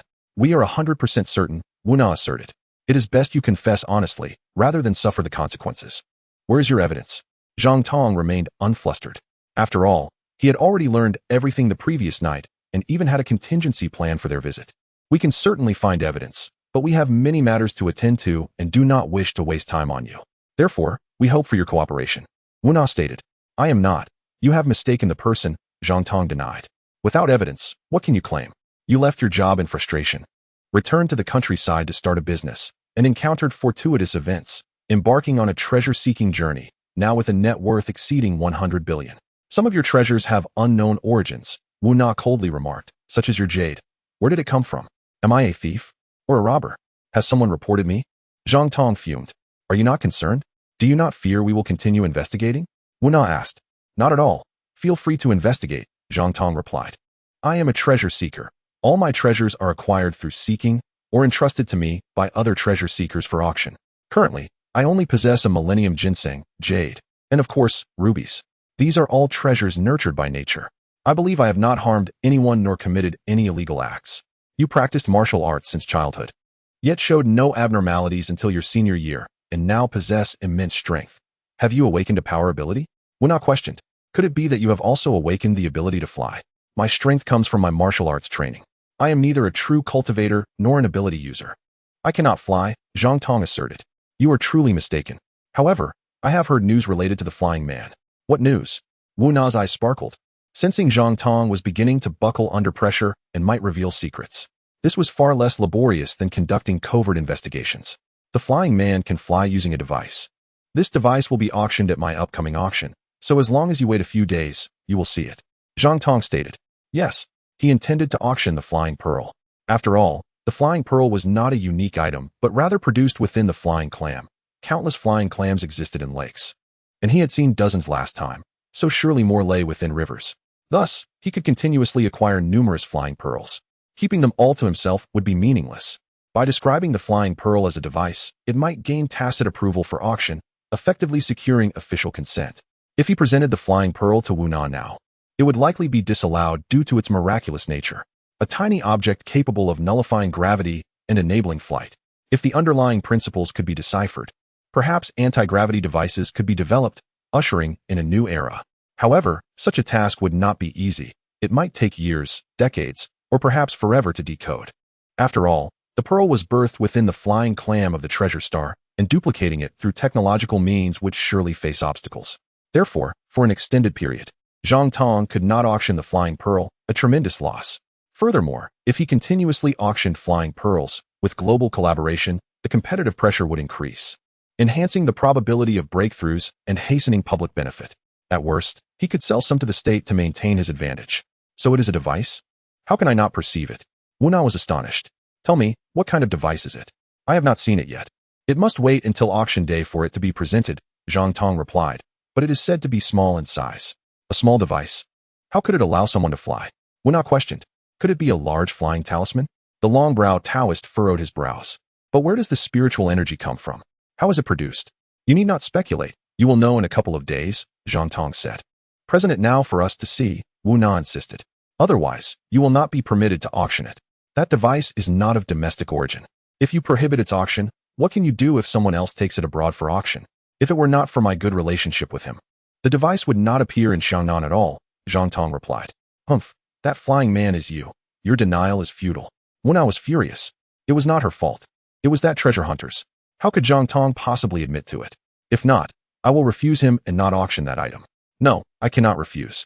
It must be auctioned. Wu Na was flustered. Now that insider information was obtained, she could seize the initiative. The item would eventually be in hand. It's settled. Zhang Tong chuckled to himself. The auction was now a certainty. Even if the other party did not approach, Zhang Tong would auction a single piece just to test the waters. After all, it was indeed a treasure found by chance. Keeping it would be a waste. Presenting it would be a contribution. In the future, countless wealthy individuals would possess the flying orb, soaring through the skies. It would surely be a spectacle. The throne of the world's richest would belong to me. The subsequent conversations between both parties were quite pleasant. Zhang Tong jokingly inquired whether Wu Na had a boyfriend and if he should introduce her to one. How about I set you up with a girlfriend? What do you think of Fan Bingxiang? Wu Na playfully retaliated, clearly aware of Zhang Tong's previous blind date with Fan Bingxiang. You two are indeed quite nosy. Zhang Tong gritted his teeth in frustration, longing to spank her. What would that feel like? Chapter 58. Company opening. Auction begins after several days of intense preparation. December 1st arrived. It was the grand opening of the company and the scheduled auction of the Millennium Ginseng. Early in the morning, all company staff were present, including the newly recruited beauties, each dressed to the nines, creating a stunning scene. Numerous guests arrived with floral tributes. Many jewel industry magnates and world-class treasure hunters were present, including dignified foreigners, some from the stock goddess company, and others from the world's richest individuals' enterprises, all drawn by the allure of the Millennium Ginseng. They were already aware that the elder of the Fan family had consumed Millennium Ginseng, thus restoring his health and possibly extending his life by another decade. Naturally, they all desired to bid for the ginseng. Spending billions to gain 10 more years of life was incredibly advantageous. Congratulations. Fan Bingxiang also sent a floral arrangement. Her smile radiant. Thank you. Zhang Tong was somewhat surprised that this woman had even brought a congratulatory gift. Hadn't she been furious with him last time? Wu Na also sent a floral tribute. Today, she was particularly stunning, rivaling Fan Bingxiang and Zhao Qian. After all, she too was a super beauty, exuding confidence. She carried a formidable aura. Zhang Tong nearly burst into laughter, pondering what Wu Na's expression would be when she discovered that the item was the flying orb. Would she be infuriated or pleasantly surprised? My heavens, so many wealthy individuals, and most of them foreigners? Luo Wei, Hua Qingxiang, Lu Qingxi, Zhao Qian, and others were all astonished. Could it be that the boss's connections were this formidable? Wu Na and Fan Bingxiang sat together, and Fan Bingxiang curiously asked, You seem quite relaxed and joyful. Has this investigation yielded results? That essay states secret, but soon at 1TB. You will naturally find out, Wu Na smiled. By the way, I'm curious, since Zhang Tong doesn't seem interested in you and hasn't proposed, why did you come to his company's opening? Isn't that a bit awkward? A young genius with a fortune exceeding 10 billion, not expressing himself on the spot, is quite normal. It doesn't mean he truly looks down on me, Fan Bingxiang replied with a smile. You are rather confident. Wu Na teased, let me speak from the heart. Since your Fan family values him and you like him, why not take the initiative to pursue him instead of waiting for him to speak? He might be far more outstanding than you imagine. If he is that exceptional, I presume you are also fond of him. You could pursue him as well. To my knowledge, you don't have a boyfriend, right? You two would make a perfect pair. If you let pride get in the way of being together, that would indeed be a great pity. Wu Na smiled knowingly. As for me, as a cultivator, I have never considered matters of love and romance. I thought these two stunning beauties were discussing something profound. They were merely talking about the boss. Wang Hao, being a warrior, had kept a close watch on Wu Na, a dangerous individual, and awkwardly retreated. Finally, the auction commenced. Zhang Tong and Lu Qingxi took to the stage. One was handsome and composed, while the other was beautiful and exuded noble grace, like a pair of golden boys and jade maidens, captivating the audience. Even Fan Bingxiang felt a twinge of jealousy. Why were all the women around Zhang Tong so stunningly beautiful and irresistibly alluring? Esteemed guests, ladies and gentlemen, today's auction features 4 treasures, with the grand finale not being the Millennium Ginseng, but a more precious and mysterious item. Please stay tuned. Lu Qingxi's voice was passionate, clear, melodious, and captivating, showing no signs of stage fright, while Zhang Tong acted as the translator, rendering it into English. After all, he had once been a top student, and English was certainly his forte. What? There is a mysterious treasure more precious than the Millennium Ginseng? The wealthy individuals in the audience were astounded, incredulous, in their eyes. Millennium Ginseng was the most valuable treasure in the world, as it could extend life. Based on its principles, one could develop alternative medications, thus creating boundless wealth. They suspected it might be boasting. Perhaps it was true. It seemed they needed to prepare more funds. Some top-tier magnates were particularly astute, having amassed fortunes in the hundreds of billions or even trillions, which was no mere stroke of luck. The first item for auction was a ruby weighing 187 grams. Crystal clear and flawless, the largest and most exquisite ruby in the world. Starting bid, 50 million. I bid 100 million. An excited female tycoon from abroad shouted. 200 million. 230 million. 300 million. 400 million. 500 million. 700 million. 1 billion. Ultimately, the first bidder won it for 1 billion, marking a successful opening and igniting the atmosphere. The staff seemed to be energized, brimming with excitement. Next came the auction for jadeite, conducted in several rounds. 100 pounds. 200 pounds, 300 pounds. Other jadeite, such as violet and glass green, was auctioned piece by piece, as their numbers were limited. Many prominent jade industry moguls fiercely competed, and some affluent individuals joined the fray, drawn by the allure of these exquisite and rare top-tier jadeites, especially the glass green, which was exceedingly rare and sought after for crafting jewelry, bestowing a sense of prestige and status. Knowledge enriches the body, wealth adorns the home. With ample fortune, one naturally seeks to embellish oneself. After the jadeite auction concluded, the total reached 15 billion, leaving Fan Bingxiang somewhat speechless. Zhang Tong was extraordinary, a true treasure hunter. Ever since he discovered that gold nugget, there had been no stopping him. Today, his net worth might surpass 300 billion, and in cash no less. He could indeed be compared to the Fan family. In hindsight, it was a mistake to pressure Zhang Tong for a declaration. Instead, she should have pursued him proactively. Even if it didn't work out, it wouldn't lead to estrangement. Boss, you've struck it rich. Luo Peng was already overwhelmingly excited, nearly pointing at Yang Bo's nose and exclaiming, "Fool, open your eyes and witness today's miraculous scene. What is a true tycoon? This is it." Zhang Tong is incredible, a rising star in the treasure hunting world. Many treasure hunters envied and admired Zhang Tong for establishing an auction house to sell his findings, fearing no exploitation. With this, Tianbao Auction House would gain worldwide renown. In the future, they could auction their treasures through him, possibly fetching even higher prices. The beautiful staff all blushed, gazing at Zhang Tong with a sweetness in their eyes. Their fondness for him stemmed from the excellent treatment he afforded them, merely because of their beauty. Where could one find such a boss? Soon, the auction for the Millennium Ginseng commenced. Everyone was invigorated, rolling up their sleeves in preparation for a fierce battle. Chapter 59. The competition among the world's wealthy for a Millennium Ginseng on stage. 9 employees held aloft a Millennium Ginseng, its long, snow-white roots cascading down towards the audience. Lu Qingxi passionately exclaimed, "These 9 ginseng roots weigh approximately 7 kilograms. Undeniably authentic. The Millennium Ginseng is said to possess the power to revive the dead." The venerable Mr. Fan, aged 83, had been in a state of decline, with several organ functions waning and a prognosis of merely 3 days left to live. Yet, upon consuming a piece of Millennium Ginseng, he miraculously regained vitality, with doctors asserting he could live for another 20 years. This is truly a priceless treasure, a once-in-a-lifetime opportunity. The bidding commenced for the first root of Millennium Ginseng, starting at a staggering price of 100 million yuan. She spoke no falsehood. Mr. Fan's health had remarkably improved. A recent medical examination revealed his body to be that of a man in his 60s. Does this not imply he could potentially enjoy another 20 years of life? 200 million, cried a representative from an American pharmaceutical company, boldly raising the stakes by 100 million. 300 million, retorted another top-tier billionaire, unwilling to concede. Extending one's lifespan by 20 years, 300 million is trifling. Even a billion would be worth it. Who among us does not possess fortunes in the billions? The bidding escalated. 500 million, 600 million, and finally, a madcap billionaire claimed the last root for an astronomical 10 billion. Zhang Tong was left astounded, grappling with disbelief. At that moment, he questioned whether he had been deceived. In the past, Fan Bingxiang had purchased a Millennium Ginseng, with a valuation from someone named Sun at merely 50 million. Fan Bingxiang had acquired it for 4 times that amount, displaying great generosity and flair. Perhaps the medicinal properties of this ginseng surpassed that of earthbound varieties, thus justifying its inflated price. without the initial route to set the market. The subsequent ones could not fetch such exorbitant sums. Zhang Tong did not dwell on it further. The auction continued with even greater fervor and astonishment. The second route sold for 1 billion, the third for 15 billion, followed by 28 billion for the next, culminating in a final route that fetched an astonishing 5 billion. Zhang Tong profited over 13 billion.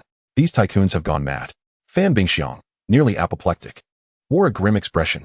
This time, she had come representing the Fan family with a budget of 500 million. Yet she had not secured a single root of Millennium Ginseng. Reflecting on her previous purchase of Zhang Tong's ginseng for 200 million, she felt she had struck a remarkable deal. No wonder Zhang Tong harbored no goodwill towards her. He must have known he had sold it at a loss. Selling it to her for 200 million was likely merely a gesture of goodwill. To acquire such a treasure, your Fan family is fortunate indeed to have obtained even one root for a mere 200 million. To expect more at such a low price? Dream on, Wu Na remarked, casting a sidelong glance at Fan Bingxiang. Is it not a good thing that we did not win? Why do you gloat? Fan Bingxiang retorted, her expression furious. Given the abundance of Millennium Ginseng, surely there are many roots aged 8 or 900 years. What is there to fear? With a mocking grin, Wu Na replied, if you were to set aside your pride and seek Zhang Tong's favor, you would surely get what you desire. Fan Bingxiang found herself at a loss for words. The last encounter had gone awry. The Fan family had hoped to align with Zhang Tong through marriage, while she herself desired a deeper connection, perhaps even stepping into the halls of matrimony. Yet she longed for Zhang Tong to express his feelings, maintaining the dignity and prestige of their family. To her dismay, Zhang Tong remained inscrutable, seemingly indifferent to her affections. This had nearly driven her to despair, and she had vowed to ignore him for life. Although her grandfather had suggested she pursue him, such an idea had never crossed her mind. Was she truly to seek him out now? Our boss has just earned 29 billion today. Incredible, exclaimed numerous employees, from security personnel to front desk staff, all in a state of ecstatic disbelief. Following such a remarkable billionaire, surely their futures were bright. 2 mistresses were barely sufficient. They would need more to spend such wealth. Luo Peng chimed in, his face alight with mischief. And now, for the final auction item. Prepare to have your perceptions and preconceived notions shattered. This treasure could inspire our scientists indefinitely and perhaps ignite a 5th technological revolution. Lu Qingxi shouted with fervor. What is this treasure?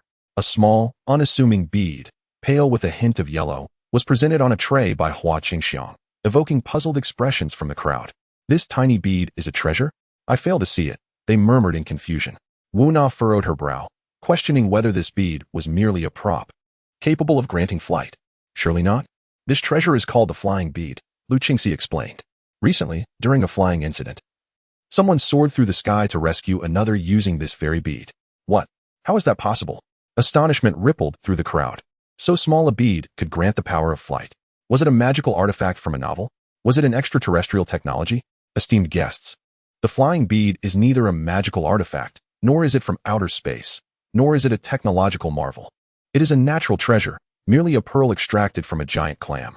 Yet, this pearl could enable flight. The secret of the flying bead was revealed when the clam, enormous enough to leap from the water to snatch birds, was discovered. When the pearl was extracted, it was cast aside due to its poor quality, only to be picked up by a dog, which subsequently soared into the air. What? A flying clam? Has it birthed this wondrous flying bead? Simply holding it allows one to fly. This is truly unbelievable. The crowd was enraptured with curiosity and excitement, having witnessed countless wonders. Yet the concept of a flying clam and bead was utterly foreign to them. Can we test it out right here? A wealthy patron eagerly called out. Yes, yes. Let us conduct an experiment. Others chimed in, equally enthusiastic. As you wish, Zhang Tong replied, placing the bead into a small pouch connected to a string, which he hung around his neck. The pouch would not interfere with its efficacy, and he need not worry about swallowing it, lest he find himself soaring into outer space. The rules of flight are simple. Open your mouth to descend, close it to ascend, lean forward to move ahead, and lean back to reverse. Fly quickly, do not waste time. The crowd's impatience was palpable, eager to witness the spectacle. Zhang Tong, who had been secretly training in his flying technique, was ready to astound them. Chapter 60. The most expensive little bead in history. Zhang Tong donned a mask, fearing that should he be recorded, he would become a household name, garnering endless attention. He sat cross-legged, holding the flying bead in his mouth, and in an instant, he ascended into the air. My heavens, he is flying. How extraordinary. The audience's eyes sparkled with excitement and wonder. Zhang Tong hovered in midair, motionless, resembling a celestial being. Suddenly, he sprang into action, executing punches in midair with remarkable skill, performing flips and somersaults with the agility of a whirlwind. He began to circle, each loop faster than the last, emitting a whistling sound. He even inverted himself, showcasing an astonishing mastery of flight. Goodness, had we not known better, one might think he is a genuine superhero. Laughing out loud. With such a miraculous treasure, future films will no longer require special effects. Action sequences can unfold in midair. This is an anti-gravity artifact, capable of altering one's weight, a frontier untouched by earthly technology, offering a fresh perspective for our scientific advancements. I care not for the technological principles behind it. All I know is that if such a treasure exists, who would need to purchase an airplane or even a car? It is far swifter than driving, and one need not worry about traffic congestion. The multitude of affluent individuals were utterly astonished, euphorically bewildered. A treasure such as this is indeed a divine gift. How remarkable it is that our boss has acquired an item capable of soaring through the skies and traversing the earth. All the employees were left speechless, utterly shocked. Yet, the head of security, Wang Hao, was completely at a loss for words. It turned out that the flying person was indeed our boss, and he was not a cultivator. The ability to fly was facilitated by a wondrous pearl. Our boss has tested it, and its speed surpasses that of an airplane, as it can almost achieve infinite acceleration. Li Qingxi remarked with a smile. This scoundrel is far too cunning. He claims it is merely a prop? Is this truly a prop? It is evidently a flying artifact. Such a precious treasure, and he intends to sell it? Wu Na was infuriated, gritting her teeth, wishing she could give Zhang Tong a good beating. Now she comprehended that she had fallen victim to Zhang Tong's deceit, and the consequences were dire. It was imperative to acquire this treasure. However, the funds she had brought today were insufficient. Captain Wu, the flying pearl is likely an inner elixir cultivated by a clam spirit, Chang Meidao remarked. To replicate it using technological means would be exceedingly difficult, if not impossible, given the disparity between the two systems. Comparing airplanes and cars to the flying pearl is utterly futile. The former consumes fuel, while the pearl requires no energy whatsoever. I have used it for an extended period with no depletion at all. Zhang Tong gracefully descended onto the stage, exclaiming, its speed far exceeds that of an airplane. As long as one dons protective armor, surpassing missile velocity is no issue. It is even possible to reach America in just 10 minutes. 10 minutes to America? This is unfathomable.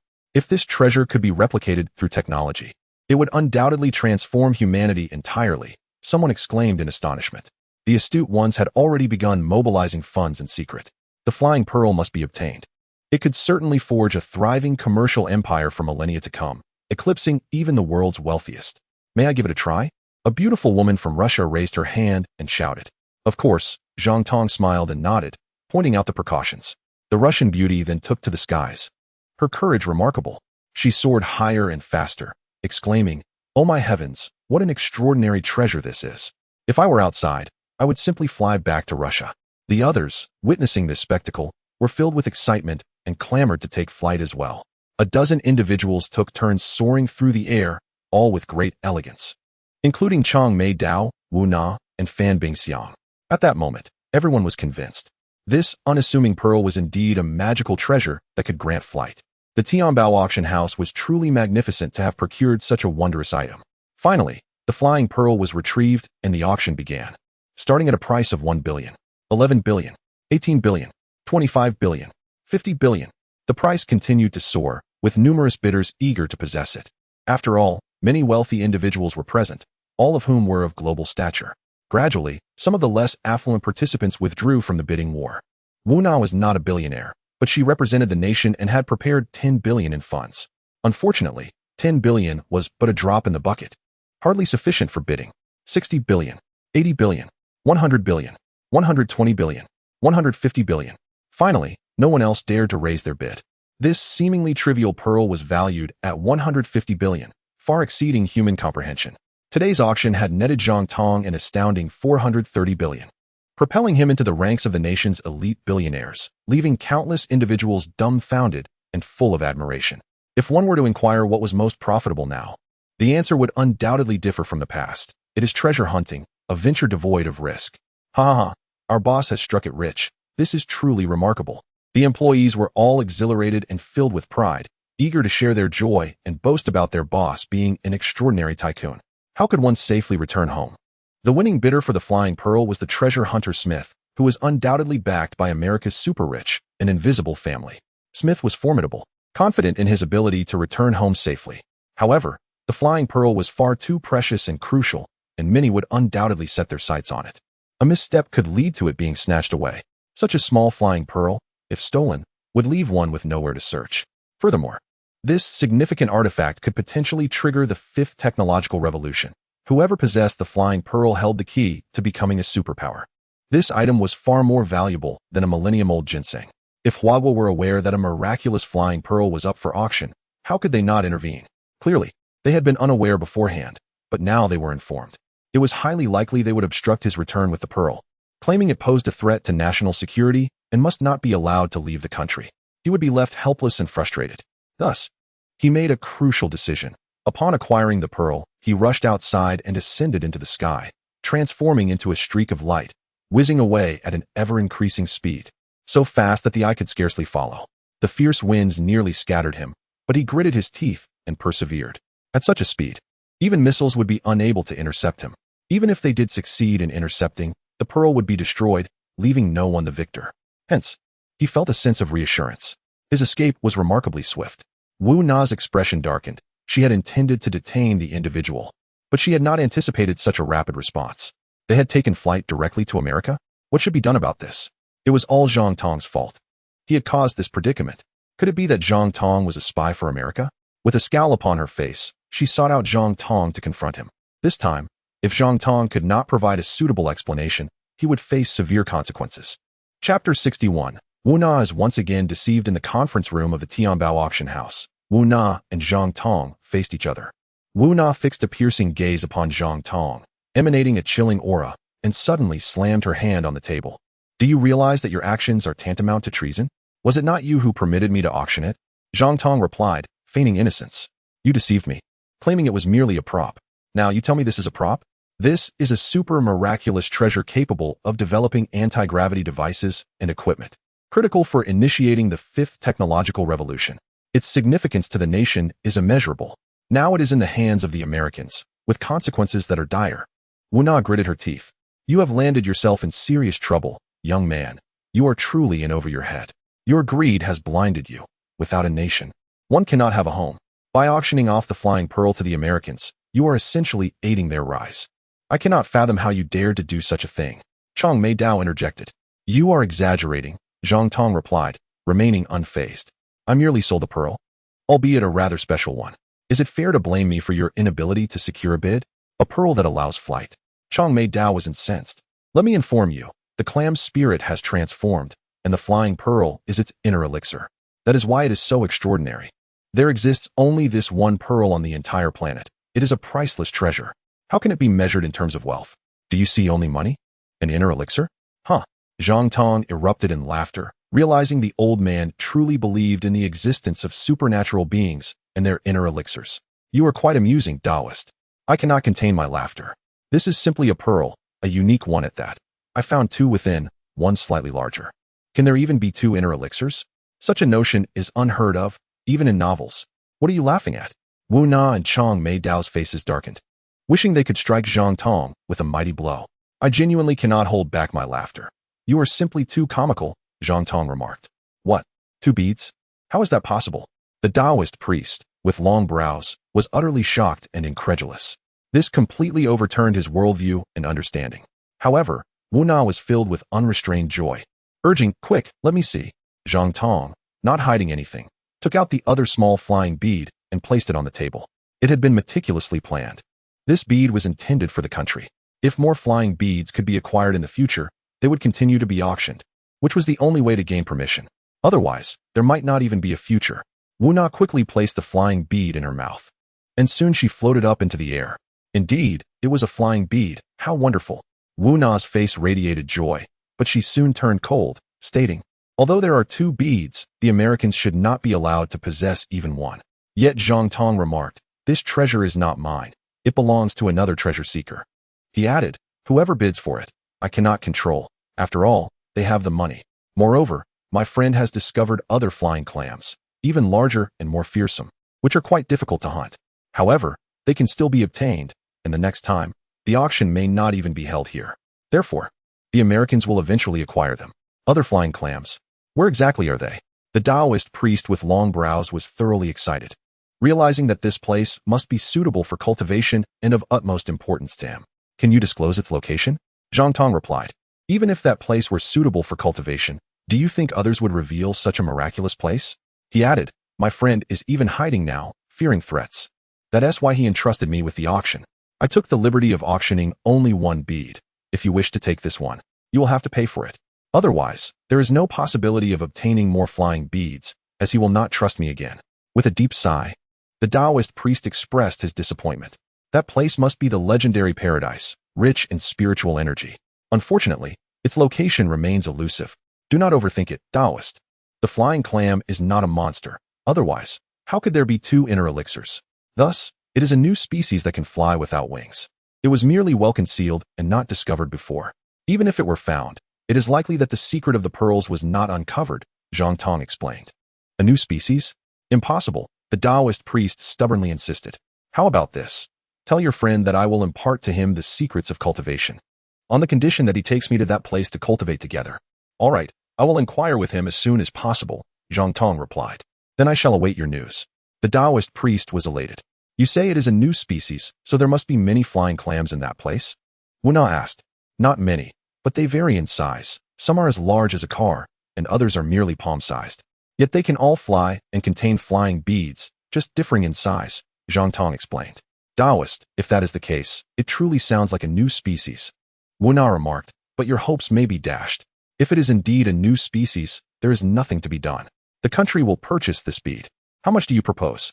Wu Na inquired. How about half price? Zhang Tong suggested. Half price means 7.5 billion. Are you not afraid your friend will blame you? Wu Na questioned. I am confident I can persuade him, Zhang Tong asserted. Such a treasure, if auctioned in other countries, would never leave the borders and might even be confiscated. This means it cannot be sold at a high price. Only our country is so open-minded as to successfully auction it at a staggering price of 15 billion. He should be grateful to our country. Offering him some concessions is only fair.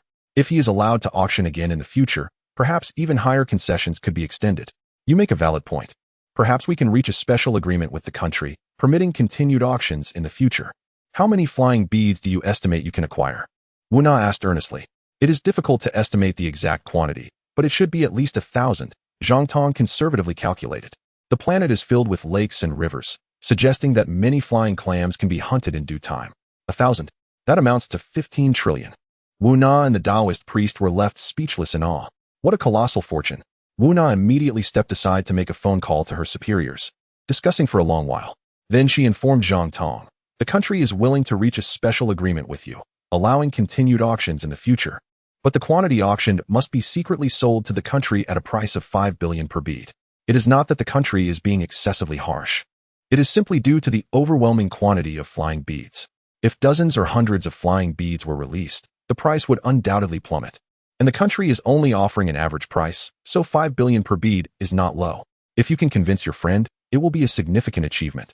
And the country will reward you. I will contact him to see if he agrees, Zhang Tong responded. You should ask him now. This matter is extremely important. Wu Na urged. I cannot reach him now. I will update you tomorrow morning, Zhang Tong replied. You can take this bead for now. All right, Wu Na agreed, a smile gracing her face.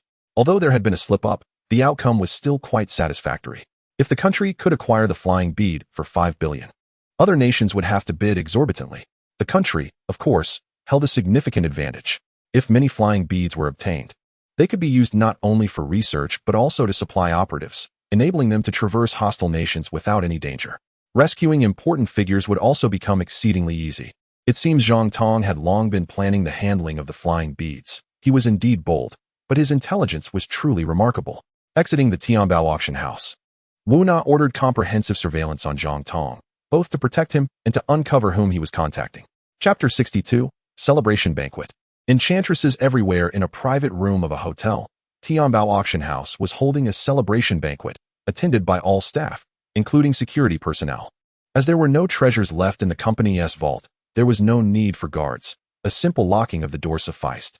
In total, there were only 23 people, 8 beautiful women, 2 appraisers, 1 financial manager, along with Zhang Tong and Luo Peng. The security personnel sat at one table, while the others occupied 2 tables. Zhang Tong's table consisted of himself and 4 stunning women: Zhao Qian, Lu Qingxi, Luo Weihua, and Qing Xiang. The 4 frequently toasted him, their smiles radiant and their gazes enchanting. Wine did not intoxicate them.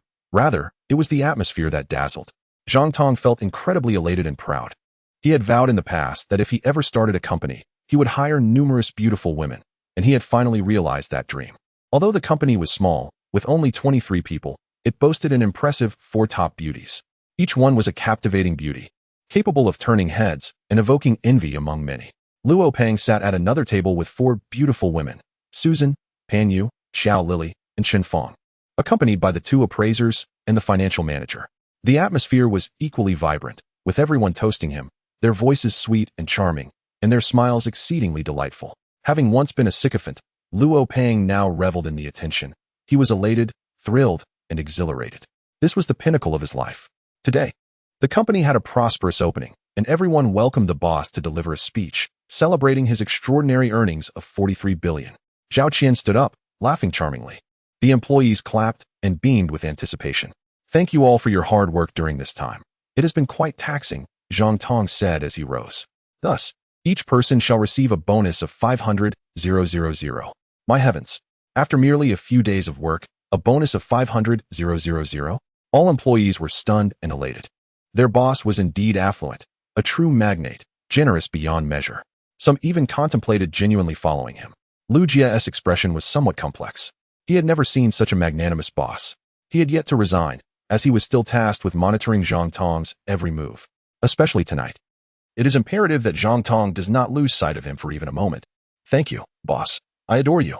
All the beautiful women cheered in unison. Luo Wei rushed forward to give Zhang Tong a warm embrace, planting a kiss on his cheek. She hails from the Academy of Arts. Yet her studies focused on calligraphy and painting rather than singing or dancing. Monetizing her talent has proven exceedingly difficult. Before achieving fame, even if one's artwork is commendable, it remains unsellable. Coming from an ordinary family, her allowance is meager, far from sufficient for someone of her stunning beauty. Moreover, she has yet to find a satisfying boyfriend, leaving her life quite strained and precarious. Her attire is rather plain, but due to her striking looks and keen sense of style, she manages to elevate inexpensive items to appear designer. Although her annual salary amounts to 1 million, she has yet to receive her paycheck. She initially thought she would have to endure another month of hardship before tasting the sweetness of life, but unexpectedly, her boss awarded her a bonus of 500,000, which thrilled her immensely. "Attempting to ambush me? No way, I must reciprocate." Zhang Tong, having indulged in quite a bit of drink, confidently wrapped his arms around her slender waist, kissing her cheek in return. Luo Wei blushed, her cheeks aflame, her gaze sultry. She nearly melted into his embrace. Another round of laughter erupted from the staff. Perhaps the alcohol played a role. They were all quite uninhibited. Even Zhao Qian giggled heartily, showing no signs of anger. She had long since accepted her position. Why indulge in jealousy and cause herself distress? With such a high salary and generous bonuses, and the privilege of maintaining an ambiguous relationship with such a handsome boss, she found herself the envy of countless women.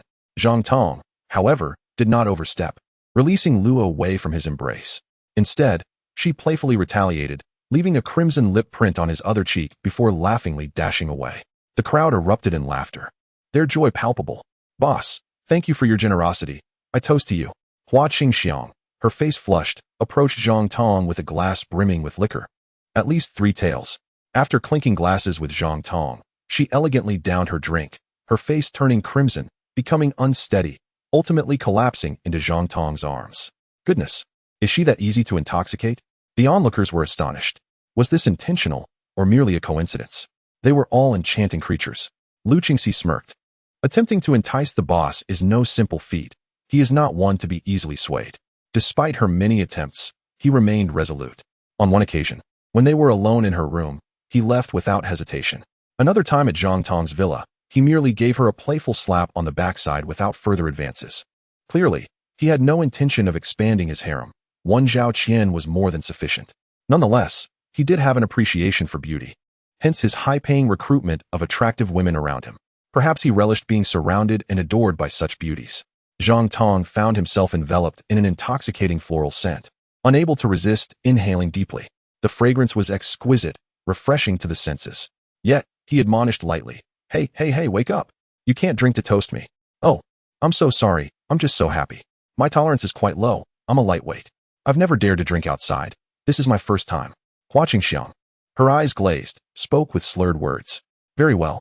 Zhang Tong, somewhat exasperated, continued to hold her, raising his voice exuberantly. Ladies and gentlemen, my speech is not yet complete. Tomorrow, there will be no work, for I have decided to grant a half-month holiday. Feel free to travel as you please. Men can bring their sisters-in-law, and women can bring their lovers. If any beauties find themselves without company, you may seek me out. I shall discuss the matter of overtime with you. Wow, that's fantastic. Boss, you are too generous. Long live the boss. Boss, I love you. Boss, you are so humorous. I thought you would accompany me to the Maldives, but instead, you mentioned overtime?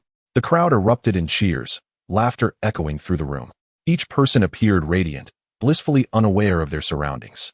This must be the most extravagant and audacious boss in existence, randomly distributing bonuses of 500,000 and granting a half-month holiday with a mere snap of his fingers.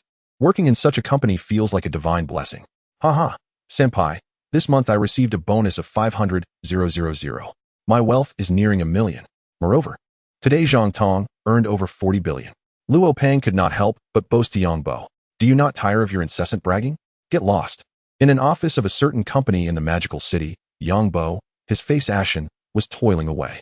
Maddie, they bully me as the newcomer, making me stay late for overtime. That fool Luo Peng frequently comes to boast mindlessly. Am I a fool?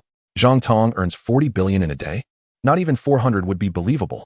I wish I could fly over and slap that idiot. Chapter 63. You are responsible for your beauty. I am responsible for providing for the family. Just as the crowd reveled in their exuberance, the door swung open with a loud bang, and a rotund man stomped in. Grumbling, what's this ruckus? You are making my ears ring. Deliberately seeking trouble, are we? Following him were over 20 burly men, each exuding a menacing aura. Their demeanor far from friendly. Upon noticing the multitude of beautiful women, their eyes widened in astonishment, clearly displeased that they found themselves in the presence of so many attractive women while being devoid of any themselves. Who are you? What do you want? Zhang Tong interjected, halting the security personnel who were ready to retaliate. He abhorred fighting, especially within the confines of a hotel. A celebration must not devolve into a brawl. Ha ha. Who am I? You need not concern yourself with that. Pang Tan glared at Zhang Tong. Are you a newly established entertainment company or a modeling agency? What business is that of yours? Zhang Tong snapped, his patience wearing thin. Get out immediately, or you will enter standing and leave lying. A mere small company dares to be so arrogant before me, Pang Tan thought. He hesitated for a moment, then let out a cold laugh. His henchman scoffed, regarding Zhang Tong as if he were an imbecile.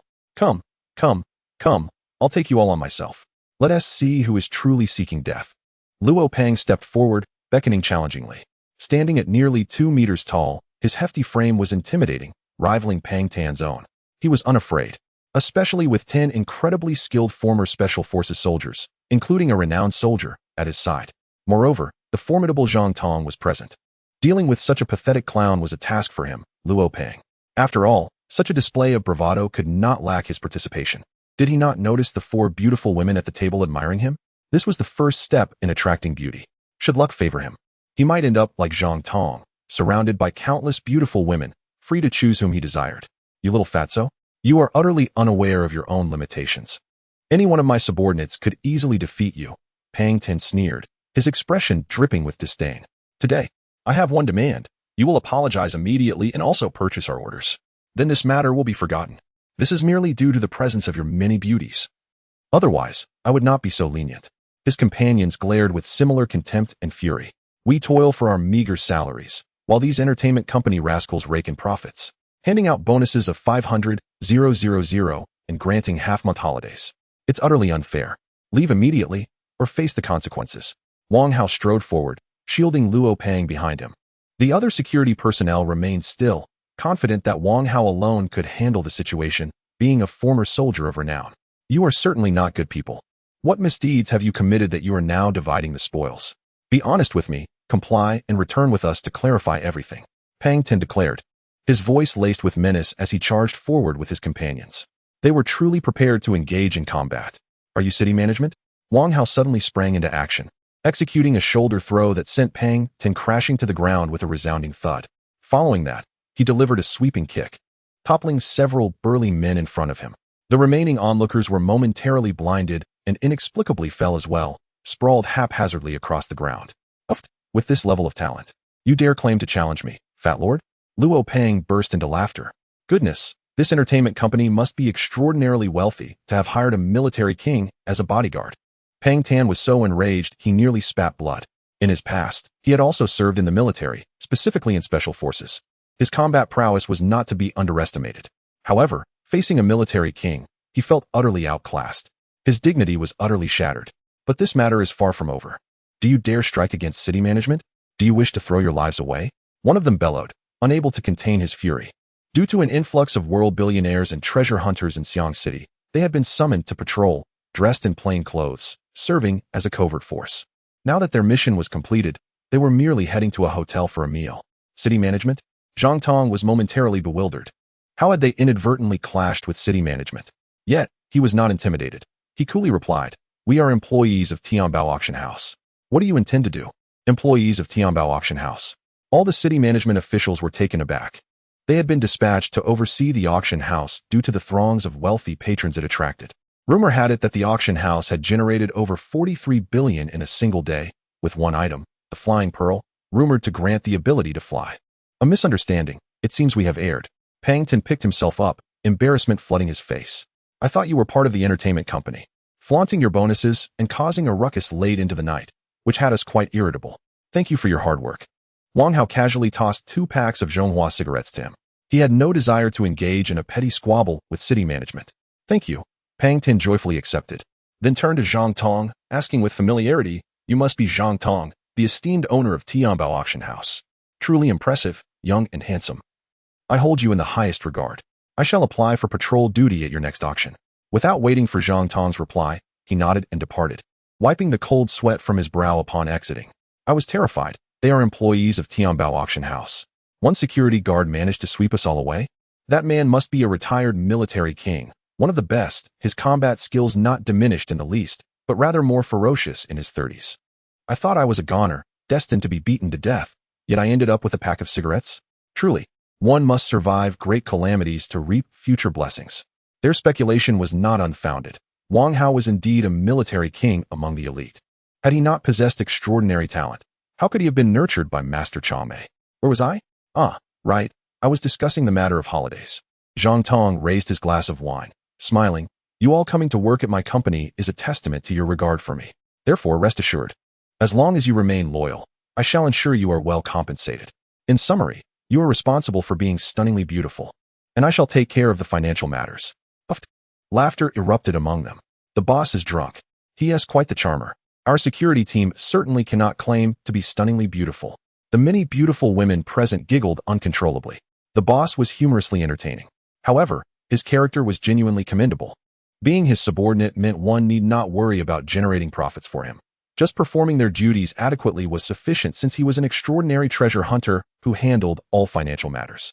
Chapter 64. Sharing a bed with Hua Qingxiang. Zhang Tong groggily awoke in bed, inhaling the intoxicating fragrance surrounding him. Slowly, he opened his eyes, astonished. Where was he? This was neither a villa nor a hotel, but rather a rather ordinary room. The bed was indeed large, but more bizarrely, he found himself entwined with Hua Qingxiang, who lay asleep beside him, still intoxicated, showing no signs of waking.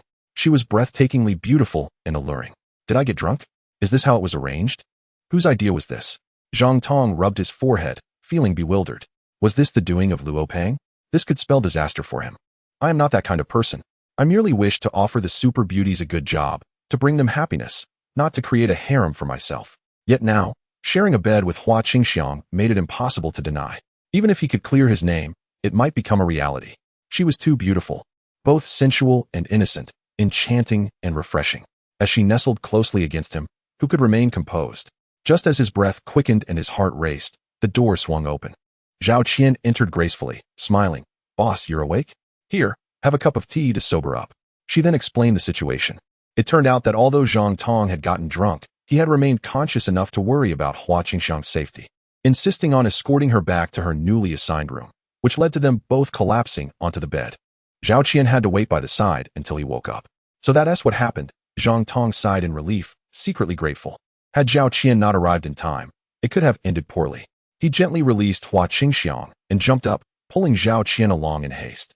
"Where to in such a rush?" Zhao Qian teased. Upon hearing this, Hua Qingxiang pulled the blanket over her head, her lovely face flushed with embarrassment. In truth, she had awakened long ago but remained still, afraid to move or speak, feeling disappointed that her boss could behave in such a manner. Would he take advantage of her drunken state? Should she act oblivious or refuse? Would her job be at stake? She was torn and hesitant. When Zhang Tong awoke, restless and eager, her heart nearly leaped from her chest. She realized that something undesirable was about to unfold. He was so strong, she could not resist. If that were the case, she might as well embrace the experience. But then came an unexpected twist. It was entirely different from what she had imagined. He was, in fact, a genuinely good person, concerned for her well-being, personally escorting her back. After all, she was so beautiful. Even sending a security guard back with her would raise concerns. "Boss, I love you. I truly adore you," Hua Qingxiang silently professed in her heart, then sighed deeply. So Zhao Qian is his woman. Luo Peng, that rascal, claimed the boss has two super beauties under his wing. Zhao Qian is one of them? Who might the other be? Could it be Lu Qingxi? That doesn't seem likely. Perhaps Luo Peng is just spinning tales. What would have happened if Zhao Qian hadn't come in? Would I have also become his woman? Would he continue to treat me kindly? He is so good to the beautiful employees. No, to all his staff. He provides such generous treatment, offering substantial bonuses. How much more so for his own women? 3 hours later, just before dawn, Zhang Tong stepped out of Zhao Qian's room, feeling refreshed and invigorated. Zhao Qian was undoubtedly a warm haven, always soothing his restless heart, making him feel as if he had been reborn, revitalized. Perhaps this was the unique charm of super beauties. "Good morning, boss." As he descended the stairs, he unexpectedly encountered Luo Wei, who was dressed in black leggings, a white t-shirt, and sneakers, her silky black hair tied back in a ponytail, clearly preparing for a run. "Good morning." Zhang Tong felt a wave of embarrassment wash over him, nearly covering his face. However, as long as he remained unfazed, it was others who would feel awkward. Thus, he feigned nonchalance, smiling. "Going for a run? It's raining, so you won't be able to run. How about coming to my place to sit for a while?" Luo Wei's lovely face flushed like a blooming red plum, her eyes sparkling like peonies in full bloom. The rich and fragrant aroma wafted through the air, soothing to the senses. It was a light rain, nothing to worry about. After Zhang Tong finished speaking, he intended to leave, but was halted by Luo Wei. "Boss, wait a moment, let me fetch you an umbrella." She hurried upstairs and soon returned with an umbrella. "Thank you," Zhang Tong said, casting a glance at her flower-like smile. He opened the umbrella and stepped into the rain, where droplets pattered against the fabric. Gradually, he faded from Luo Wei's sight. "The boss is so handsome. I wonder what kind of beauty could be his girlfriend?" Luo Wei's cheeks flushed as she continued to watch him depart. Last night, Zhang Tong had insisted on escorting the fragrant Huaxiang home, accompanied by all the beautiful women who supervised their journey. They were deeply touched. After waiting for a while, they eventually returned, as Zhao Qian was there to keep watch. After all, Zhao Qian was the secretary with an annual salary of 3 million, specifically for such tasks. Thus, Luo Wei remained blissfully unaware that Zhang Tong had actually spent the night at Zhao Qian's place. On the way, Zhang Tong noticed he was being followed by no less than 8 individuals, both male and female, all highly skilled. Most would not have discerned all their pursuers. Not even Wang Hao, but Zhang Tong was different. His instincts had been steadily sharpening, allowing him to sense any malice directed towards him. The ill intent of these followers was faint but perceptible to him. Were they experts arranged by Wu Na? Agents from the Bureau of Anomalous Affairs? Were they attempting to uncover my connections? Zhang Tong pondered silently. Upon returning to the villa, Zhang Tong found no signs of intrusion. Clearly, no one had entered. After all, Wang Kai and Hui Hui had been guarding the house, allowing only Zhang Tong, Zhao Qian, and the occasionally visiting Huaxiang to enter. Zhang Tong immediately took Wang Kai and Hui Hui through the basement into the mysterious passageway, a contemplative expression gracing his face. Things were becoming a tad troublesome. He might be under surveillance. It was imperative to identify the enigmatic treasure seeker. Ideally, she would be dissuaded from her pursuit. Otherwise, this situation would be quite unsatisfactory. The mysterious passageway following my lead suggested that it could move freely. Could it possibly alter the exit location? Zhang Tong muttered to himself. Regardless, I prefer not to emerge from the villa. Other locations would suffice, such as Changbai Mountain or my countryside home. If this mysterious passage possessed intelligence, it would undoubtedly cater to its master's desires. And indeed, upon exiting, Zhang Tong found himself in a cavern beneath the crater of Changbai Mountain. Heavens! Is this truly possible? What bliss! Zhang Tong exclaimed, his face alight with joy. Continuing his experiments, he soon discovered that while he could change locations, he was limited to places he had previously exited, namely, the villa, the company's treasury, the cellar in the countryside, and the crater of Changbai Mountain. To venture to another city, he would have to establish a domain there and have previously marked a basement or cellar. It seemed he must explore new places, after all. That was the essence of treasure hunting. Chapter 65. A new use for the flying pearl. What? That scoundrel hasn't he made any moves? He hasn't he contacted anyone or met with anyone? Early in the morning, Wu Na received the report, and her expression darkened slightly. The rascal had stayed at Huaxiang's place last night, and then at Zhao Qian's. It was utterly ridiculous. This was not to say that there weren't many outrageous wealthy men, but Zhang Tong was merely younger. Did he truly not regard her affairs? Was he not in contact with that treasure seeker? Could it be that he himself was the treasure seeker? However, Zhang Tong had not been gone from Xiangqing long, and he was far too young. Logically, that could not be the case. Suddenly, her phone rang. It was Zhang Tong calling. "Hello, my beautiful Wu. I've contacted the treasure seeker. He responded and is willing to meet our requirements, but he has one condition. If there are any discoveries regarding the flying pearl, we must inform him. No specific technical details are necessary, just simple functionalities, such as its uses beyond flight." Zhang Tong, how dare you? Are you toying with me? Treating national affairs as a jest? Wu Na seethed, slamming her palm on the table, which instantly splintered into dust. With her esteemed status, who would dare mock her?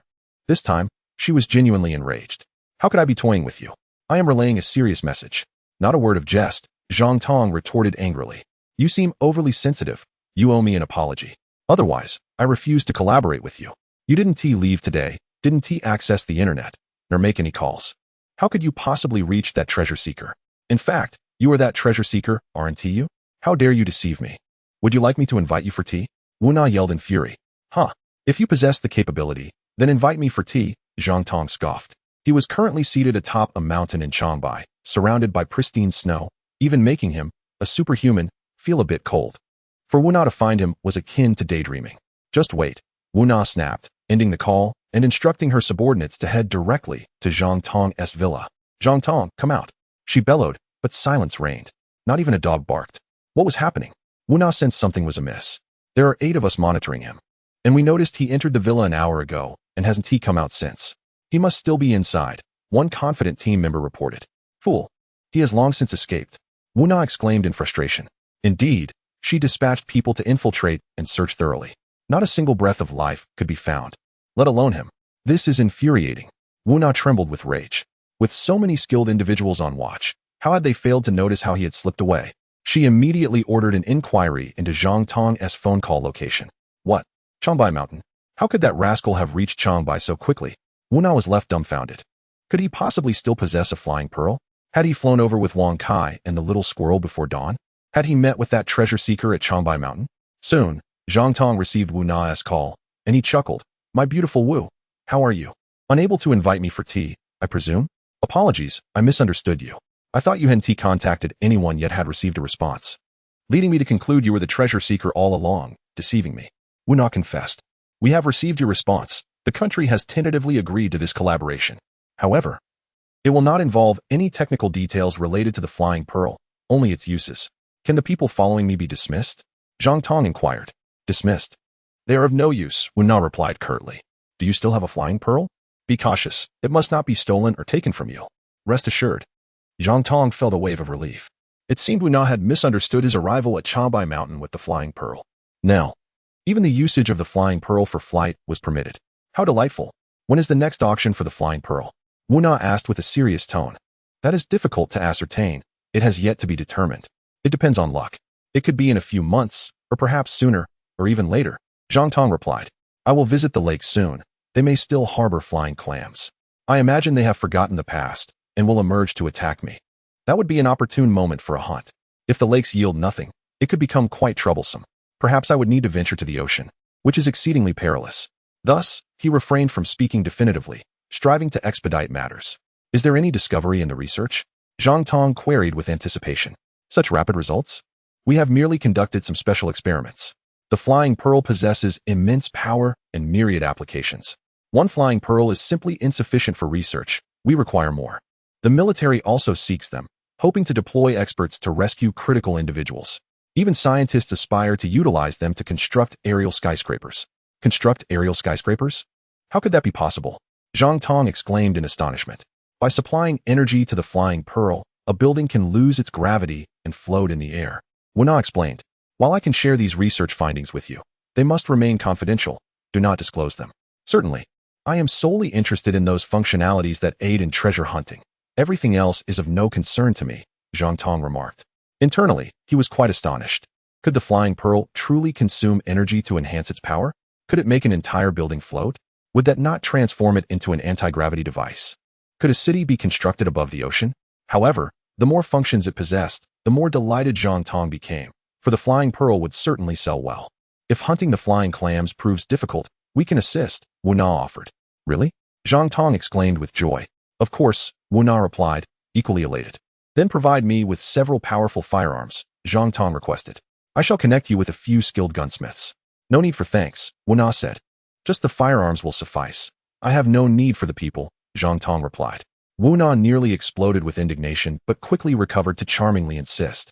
Don't be so quick to refuse. The individuals I provide are the finest beauties, and they possess formidable skills. Such beauties as those? Zhang Tong appeared intrigued. Though inwardly he scoffed. The finest beauties? Are they more beautiful than Zhao Qian? More alluring than Lu Qingxi?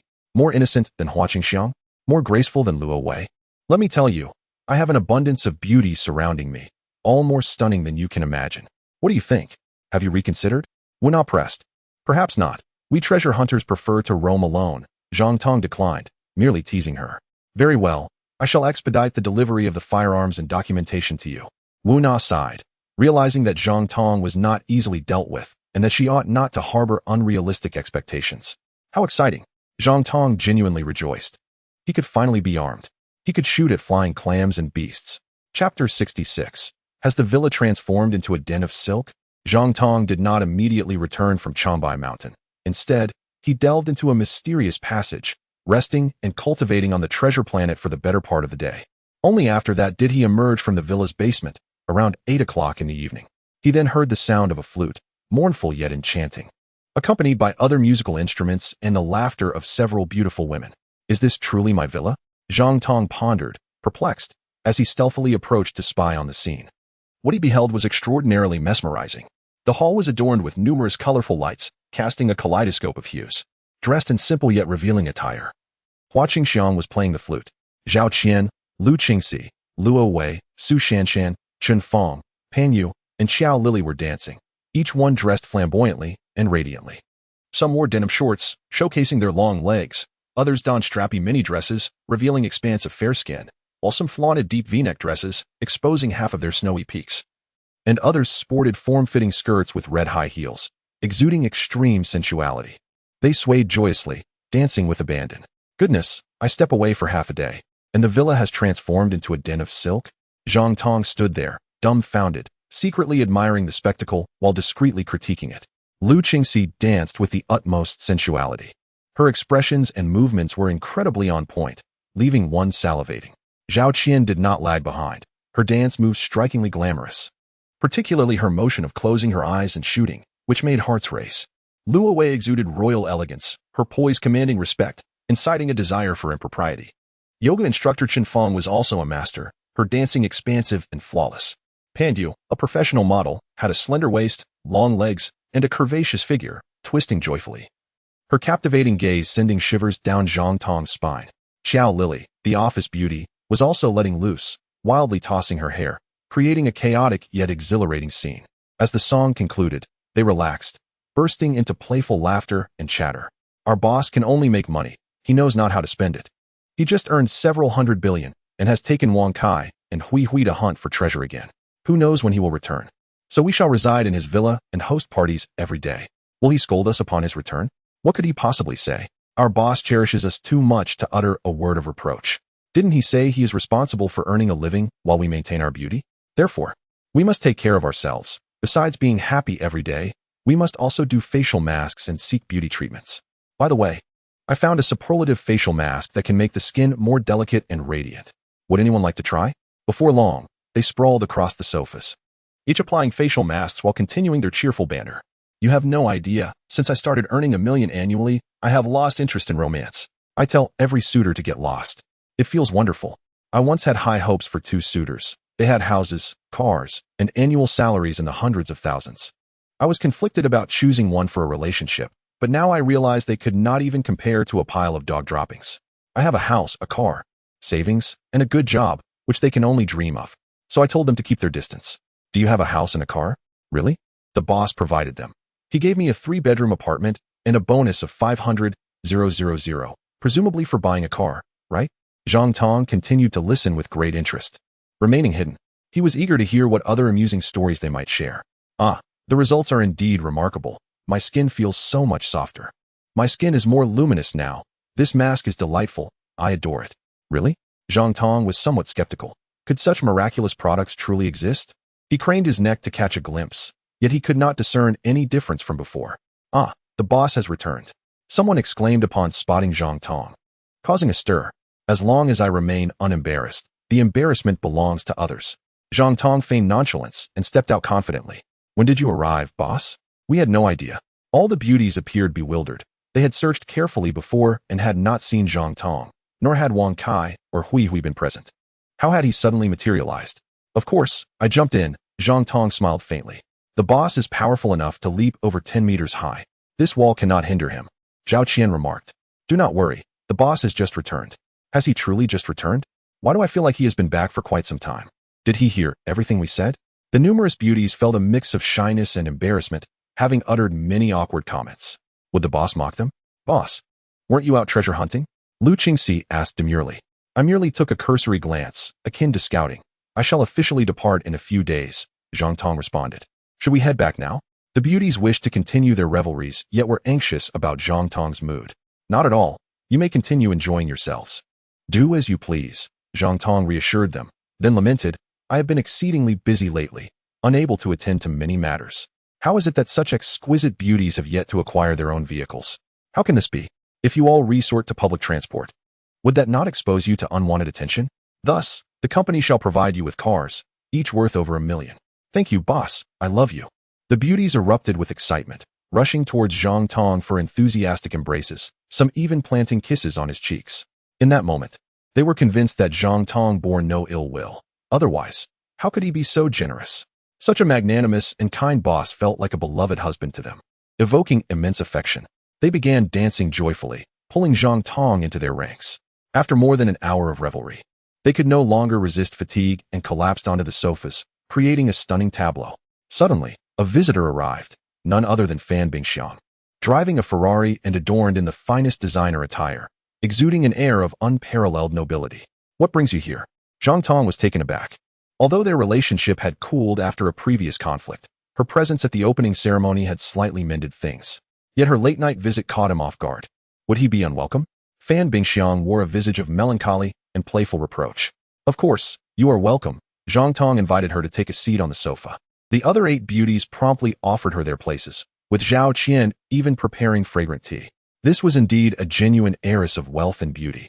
And while Zhang Tong might act with impudence, they dared not follow suit. They soon ascended the stairs, aware that the two were to engage in a conversation. Was Fan Bingxiang harboring feelings for our boss? Was she pursuing him? It was evident. Her visit at this late hour could only be construed as delivering herself to his doorstep. Our boss was far more formidable than the Fan family, and his personal fortune would soon eclipse theirs. In fact, it likely already had. Even if the Fan family stocks were fully liquidated, they would struggle to amass 400 billion in cash, whereas our boss possessed true wealth. While they whispered among themselves on the second floor, they keenly listened for sounds from below, particularly Zhao Qian and Lu Qingxi, who stood at the staircase, eager to catch every word. Chapter 67. Fan Bingxiang confesses. Fan Bingxiang's delicate face flushed a rosy hue, her captivating eyes shimmering as she shyly declared, I like you, truly, I do. Will you be my boyfriend? And thus commenced her pursuit. How astonishing that such a top-tier heiress would boldly confess her feelings to our boss. He was indeed remarkable. The beauties above were taken aback, their expressions a mix of surprise and disbelief. Zhao Qian, however, wore a complex expression, her heart in turmoil. Would he accept her? Would he henceforth belong to another? Would he still cherish her? Could she continue to meet him in secret? Would he still spend the night at her place? Although she had come to terms with her position and had received more than enough from Zhang Tong, she realized that her current wealth could afford her a life free from want. Earning such riches through hard work seemed an insurmountable task, and marrying a man to manage a household might not yield the same affluence. The prospect of catering to in-laws, a husband, and raising children was utterly daunting. But now, her life was entirely transformed, filled with happiness and sweetness. Her spirits soared, and she found herself wanting nothing more than to sing and dance every day. A confession? How shocking. Zhang Tong was equally bewildered. This heiress was far too forward. You confess so suddenly? What of your poise, your pride, your aristocratic demeanor? He thought of the humiliation should this news spread. Yet, a swell of pride and exhilaration surged within him. Here was Fan Bingxiang, the sole heiress of $100 billion fortune. Confessing to him, it was a dream he had never dared to entertain. Indeed, wealth could accomplish wonders, bridging the mundane and the divine. Thus, he resolved to work diligently to savor a beautiful life. However, we have only just met and are still strangers to one another. Therefore, I cannot accept your proposal at this time. Perhaps in the future? Zhang Tong gently declined. Despite Fan Bingxiang's beauty and grace, rivaling even the 8 beauties above, he felt it prudent to resist the allure, knowing all too well that she embodied a combination of Zhao Qian, Lu Qingxi, and Luo Wei's finest traits. You know me well enough. You are aware of my situation. I have never had a boyfriend, nor do I possess any romantic experience. Fan Bingxiang's expression shifted, and tears nearly brimmed in her eyes. It is your character I do not understand. For instance, are you prone to jealousy? Do you possess a strong desire for control? I do not like jealousy, nor do I have a strong need for control, Zhang Tong replied. Fan Bingxiang chuckled softly, yet he sensed her skepticism. This contradicted human nature. If he were her boyfriend, how could she not feel jealousy? Would she not wish to control his wealth? But he, with his benevolent nature, enjoyed surrounding himself with beautiful women, relishing their vibrant appearances and lively chatter. His wealth was substantial and would only grow. Who would not covet such riches? Ultimately, he simply did not wish to commit to a girlfriend so soon, as it would detract from the many joys of life. Besides, how many wealthy individuals marry young? Most would in their 30s or even 40s. I understand your character and know you treat every beautiful woman with kindness. But that does not mean you wish to possess them. Moreover, how many affluent men do not have a few lovers? That is the norm. Why should I feel jealousy? My family is researching longevity medications. We will soon achieve success and ascend to the pinnacle of wealth. I am the sole heiress, and I have no desire to control your fortune, Fan Bingxiang earnestly explained. Then what do you love about me? Zhang Tong countered. Fan Bingxiang faltered, unsure how to articulate her feelings. To claim she loved his looks seemed absurd and unconvincing. Finally, she mustered the courage to say, do you understand the significance of a union between aristocratic families? A union? Zhang Tong replied, a bemused expression on his face. What do I possess that would pique your interest? You have an abundance of rare ginseng, which we desperately need. Furthermore, we foresee a bright future for you. Your capabilities will elevate you to the highest echelons of society, perhaps even surpassing the Fan family. A union between our families would be a formidable alliance, establishing a legacy for generations to come, Fan Bingxiang declared earnestly. If you agree, I promise to not interfere in your affairs, including your relationships with other women. Nor will I control your wealth. I will ensure that you are the only man in my life. Please do accept. Zhao Qian, Lu Qingxi, Luo Wei, and the others silently urged him. Such favorable terms. If Zhang Tong acquiesced, he would merely need to part with a few strands of ginseng in exchange for a beautiful, understanding heiress as a girlfriend and a powerful alliance. Considering his current wealth and treasure-hunting abilities, a few strands of ginseng seemed negligible. They could continue to bask in the warmth of their boss's affection, unimpeded by anyone else. This was the ultimate scenario. Their greatest fear was that once Zhang Tong had a wife, they would be dismissed, for no reasonable woman would tolerate her husband lavishing attention on beautiful employees, regardless of the nature of their relationships. Moreover, among them, Zhao Qian indeed had a flirtatious connection with Zhang Tong. Was it the case that you intended to exploit my ginseng? Zhang Tong awkwardly scratched his nose and waved his hand. Miss Fan, I sincerely apologize, but I am not ready to pursue a girlfriend at this time. Let us put this matter aside. As for your need for ginseng, I can sell it to you, 13 billion per piece. Of course, we will remain friends and partners in business. Oh my, the boss has flatly refused. And without a hint of courtesy, Fan Bingxiang must be furious. The beauties upstairs were left speechless, unable to fathom why Zhang Tong would decline such an offer. Was he truly unwilling to part with a few strands of ginseng?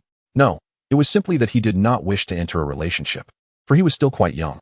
Should he take on a girlfriend, it would limit his freedom to enjoy life.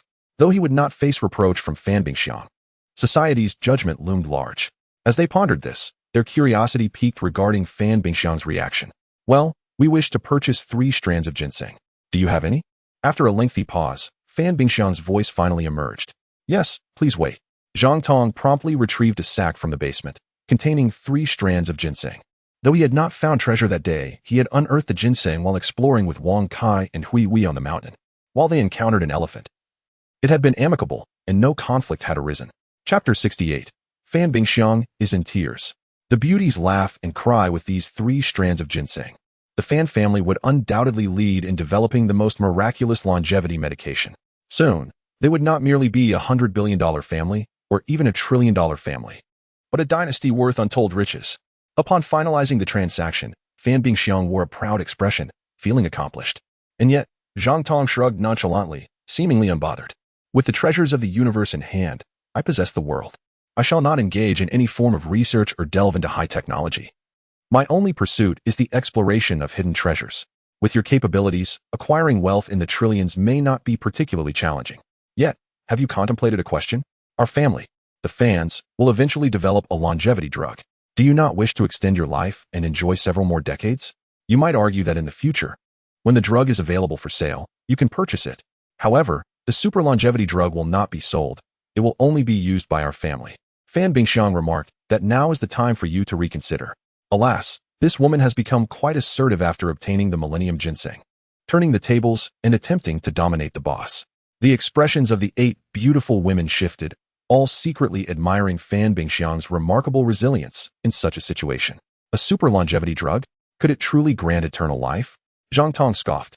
While eternal life may be unattainable, extending one's lifespan by 30 or even 50 years is indeed possible, Fan Bingxiang asserted.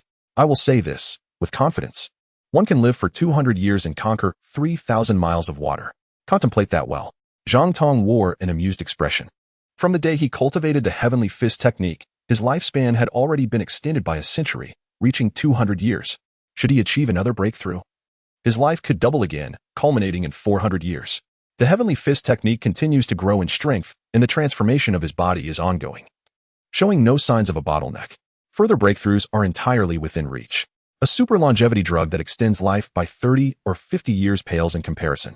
Moreover, with countless treasures at his disposal, including the miraculous Millennium Ginseng and Flying Pearls, there may be even better methods to prolong life.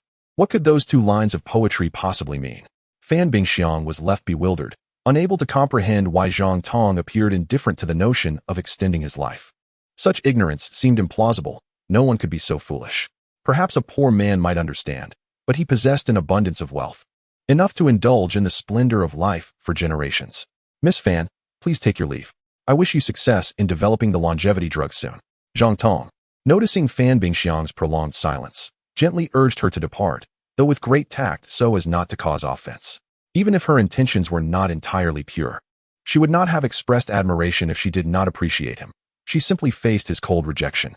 Thank you, Fan Bingxiang responded, suddenly jolted back to reality, her face flushing crimson with embarrassment and indignation, trembling with rage. This scoundrel was utterly devoid of romantic sensibility, hastening her departure as if she were a nuisance. Did he fear she would disrupt his moment with the beauties? She attempted to maintain a facade of indifference, yet upon exiting the villa, tears streamed uncontrollably down her cheeks. Congratulations, boss, you've earned another 3.9 billion. The beautiful women descended the stairs in a line, each radiating charm and grace, their smiles bright as they congratulated him. A mere 3.9 billion was trivial. They would aim for something grander next time, perhaps another high-profile auction. Zhang Tong remained unfazed, as though he had merely earned 39 yuan. Boss, you are truly remarkable, almost magical. I adore you, the multitude of beauties declared, their eyes ablaze with admiration. The youth before them was unlike any other wealthy individual. He did not rely on employees to extract surplus value, but rather, he sought treasures single-handedly, returning with vast fortunes. It was as if he possessed celestial abilities. By the way, none of you have boyfriends, correct? Zhang Tong inquired. No, they replied in unison, their faces displaying a mixture of shyness and anticipation. Could it be that their boss wished to take them under his wing? I agree. I wholeheartedly agree. I once stated that I would earn a living while you would maintain your beauty. I wish to do something for you, Zhang Tong said, but do not misunderstand. I mean that the company is my home, as well as yours. Boss, please do not be so ambiguous. Do what you wish. We are willing. The beauties playfully clamored in response. You must maintain your beauty, but purchasing clothing and cosmetics incurs significant expenses. Therefore, I wish to grant you a financial allowance, which I shall call the beauty allowance of 100,000 each month. Of course, should you acquire a boyfriend or marry, the allowance will cease, as that becomes the responsibility of your partner. Oh my, what kind of boss is this? How can he be so generous? A beauty allowance. What a delightful name. The beauties were taken aback, overwhelmed with emotion. Some were on the verge of tears. The feeling of being cherished was simply sublime. Initially, they had feared Zhang Tong harbored ulterior motives, but it turned out he was merely finding ways to give them money to spend. Could any boyfriend be this considerate? Could any partner possess such wealth? They felt as though they were living in a paradise, with an annual salary of $1 million, along with cars and houses, and a monthly allowance of 100,000 for beauty. Dear husband, no, I mean boss, I love you. I will forever remain your devoted subordinate and strive to be beautiful for you. They regained their composure, excitedly expressing similar sentiments. Do you have any suggestions to improve the company and enhance our happiness? Zhang Tong asked. How about establishing a cafeteria? It's quite troublesome to eat nowadays. We don't want to cook, nor do we fancy fast food. How about a beauty salon? That way, we could indulge in various beauty treatments every day and maintain our beauty for longer. They indeed began to propose reasonable suggestions. The cafeteria is worth considering, Zhang Tong replied. As for the beauty salon, it seems too complicated, but I will reimburse you for beauty treatments. Dad, no, I mean boss, you are too wonderful. I love you. I adore you. The beauties were ecstatic, their emotions heightened to an extreme, tears flowing freely. One by one, they embraced Zhang Tong, leaving countless lip prints on his face. All right, it's getting late. Let us all rest, Zhang Tong chuckled. Time to sleep. The beauties jubilantly ascended the stairs. They had brought their belongings, planning to revel in the villa for several days. Little did they expect Zhang Tong to return so soon. However, their boss was even more considerate than their fathers, and they had no fear of being sent away. Perhaps something enchanting would transpire this night. Chapter 69, Not Marrying. Letting Dad care for me for a lifetime, the villa had an abundance of rooms, one on each floor, ensuring ample space for everyone. Thus, the beauties each found a room to settle in. After bathing, they donned the most alluring sleepwear or intimate lingerie, lying on the soft beds, lost in fantasies. Would the boss come to steal a kiss? If he did, would they acquiesce or pretend to be oblivious? What was there to contemplate? Of course, they would sleep with him. Zhang Tong pulled Zhao Qian into the master bedroom. Isn't that inappropriate? I should stay in another room. Zhao Qian blushed profusely. Embarrassed by the presence of so many colleagues in the villa, they would surely discover their secret, which would be utterly humiliating. Do you think they're unaware of our relationship? Zhang Tong replied. They merely suspect, and some even think you are supporting Lu Qingxi. Zhao Qian playfully protested. If they confirm it, that would be terrible. What I worry about is if they find out you are in a different room with me, they might pester you. Zhang Tong said. With 7 of them, if each one bothers you once, how would I ever get any sleep? That won't happen, absolutely not. They would only leave the door unlocked to allow you to sneak in. If you sleep with me, wouldn't that disappoint them? Zhao Qian chuckled, shaking her head incredulously. Sneak in for what? Do you think I would pluck the 7 beautiful flowers just because I see them? I would merely admire them for a while, Zhang Tong replied, stroking his forehead. You wouldn't pluck them, but rather dig them up and plant them in your harem for daily enjoyment, Zhao Qian teased. How could it be as outrageous as you suggest? At most, they would be planted in the company. Zhang Tong wore a grim expression, harboring a long-standing disdain for those wealthy second-generation individuals who indulge in harems. Yet, the once valiant dragon-slaying hero eventually transforms into a malevolent dragon. Zhao Qian chuckled. You must be a contrarian, right? Zhang Tong seethed with anger, declaring, just wait and see how I will punish you. Soon, the room echoed with Zhao Qian's pleas for mercy, a spring-like warmth enveloping the atmosphere. As the night swiftly passed, dawn finally broke. 7 enchanting women awoke early, their faces adorned with expressions of resentment and disappointment. The boss hasn't come to find me? Nor you? One mused. Could it be that he is lacking in that regard? What do you mean lacking? He is more than capable. I went to the restroom and happened to pass the master bedroom. I overheard. Heavens, you vixen dared to eavesdrop on the bed? I accidentally overheard. I swear, I wasn't eavesdropping on purpose. I see Zhao Qian as a seductress, having completely bewitched the boss. With a glance and a smile, 100 charms arise. The beauties of the 6 palaces pale in comparison. The boss is not as superficial as you think, nor is he as lustful as you imagine. While he appreciates our beauty and wishes for us to become increasingly exceptional, he has never sought to possess us. Lu Qingxi remarked, so do not belittle yourselves. It is not that you are not beautiful, nor is it that Zhao Qian has enchanted the boss. Rather, she simply gained the upper hand. With her by his side, How could the boss possibly seek other women? Then we must wait for our opportunity, came the response. Wait for what opportunity? He will not treat us poorly. We should simply enjoy life, Lu Qingxi replied. Indeed. The boss treats us so well and harbors no possessive intentions. He is like our guardian angel, or rather, our father. A father who will care for us for a lifetime, as long as we do not marry. Only a fool would marry. Since father treats us so well, we must repay him with utmost gratitude. I am willing to give everything for him. I would even die for him. I would gladly bear him 10 children. Lu Qingxi was left utterly speechless. What a shameless bunch of enchantresses. Do they all hail from the spider cave? Yet, she secretly marveled at Zhang Tong's remarkable qualities and virtuous character, which left many beautiful employees utterly captivated. Had it been another wealthy man, with so many beautiful women residing in his villa, all secretly enamored with him, they would have found it impossible to resist his allure. It would have been a massacre of hearts. Zhao Qian awoke from her slumber, immediately gazing at the man beside her, her face radiating love.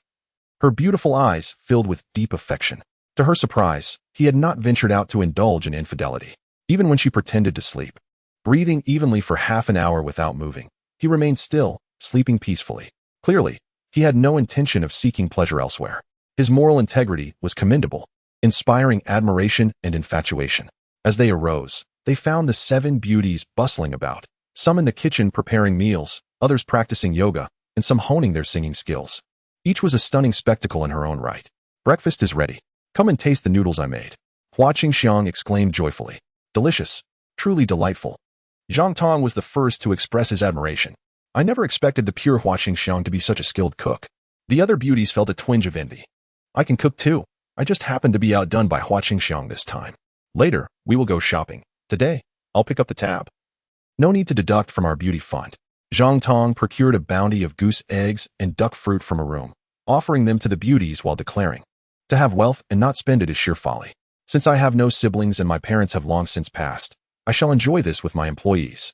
Fantastic. Father's treating us. The beauties cheered excitedly. When did I become your father? Zhang Tong mused, slightly bewildered. I am merely your boss, not your father. Good morning, beauties. Good morning, boss. Today, I am your driver and bodyguard. Luo Peng parked the car in front and strutted inside. The current Luo Peng was a stark contrast to his former self, clad in designer attire, sporting a slick-back hairstyle, and adorned with a luxury watch. Exuding confidence and the aura of a successful individual, gone was the despondence of his past. Ever since Zhang Tong opened a fruit store and appointed Tan Jia as manager with an annual salary of 500,000, Tan Jia had pursued Luo Peng relentlessly, becoming his devoted admirer. On the first day, he rejected her, but by the second day, when she arrived with a large bouquet and chocolates, he succumbed and accepted her, eventually moving in together. Tan Jia, much like a green tea girl, seemed to have settled down, adorning Luo Peng stylishly and treating him like royalty with her daily care and affection. Luo Peng had turned the tables, now reveling in his newfound happiness, even contemplating marriage with Tan Jia. Thus, when he saw 8 beauties spending the night at Zhang Tong's villa, he felt no jealousy, only immense admiration and astonishment. Good heavens! The boss is incredible. He managed to spend the night with 8 women. Can his stamina handle it? Chapter 70. What? You all have boyfriends, and they're the same one? A Mercedes and an Audi roared out of the villa. Zhang Tong sat in the car alongside Zhao Qian, Lu Qingxi, and Hua Qingxiang. The 3 were rather restless, incessantly checking on Zhao Qian, insisting that she had worked hard last night and needed a hearty meal to replenish her strength. Frustrated, Zhao Qian felt ready to explode. Are these 3 enchantresses envious or jealous? The boss did not indulge in infidelity, and it's not like I prevented him. I am merely his secretary and have no right to interfere. Besides, I too have endured my share of hardship. If any of you could entice the boss, I would be overjoyed. It would make my life much easier. A spirited exchange ensued, filled with humor and intensity. However, a single pair of fists could not possibly contend with 3 beauties, and Zhao Qian quickly found herself outmatched, resorting to covering her ears. I cannot hear you. I do not wish to listen. What can you do to me? Women, especially stunning ones, truly are peculiar creatures. At times, they share an inseparable bond, speaking freely as the best of friends, while at other moments, they engage in mutual mockery and jealousy, even vying for one another as lovers. Zhang Tong shook his head in silence. Soon, they arrived at the Porsche dealership. Could it be that the boss intends to gift us Porsches?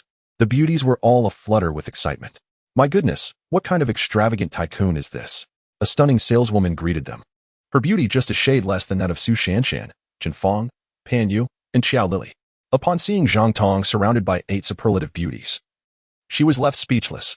As for Luo Peng, despite appearing to be a successful individual, he lacked such an entourage and was thus overlooked, with Zhang Tong being perceived as the centerpiece of the group. "Welcome," the saleswoman greeted with enthusiasm, meticulously introducing various models of Porsche. Meanwhile, other salespeople and customers stared in shock, as if bewitched. Where did this ostentatious wealthy second gen come from, parading with 8 breathtaking beauties? This is beyond belief. I want to buy each of them a car. What do you think is suitable? Zhang Tong remarked nonchalantly. Heavens, what a lavish display. Today, I am destined to strike it rich. The saleswoman's face lit up with joy. 8 beauties, 8 cars, over 10 million in sales, and she would earn quite the commission. However, her excitement soon turned to disappointment upon realizing that there were no cars available for immediate delivery, regardless of the model. They could not provide 8 cars on the spot and would require a few days of waiting. Then let's go, Zhang Tong said without hesitation, heading next door to the Ferrari dealership. This is infuriating.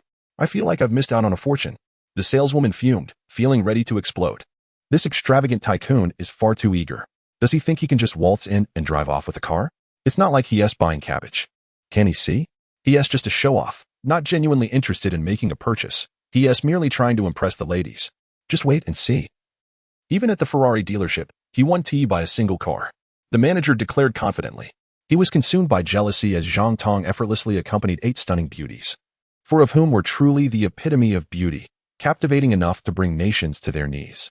The Ferrari dealership was an extravagant and spacious venue, showcasing numerous vehicles, albeit all at a steep price, with most models exceeding 2 million, and the most expensive variants costing over 5 million. Hello, beautiful. I am Qin He, son of Qin Ning, the owner of Tia Yuan Company.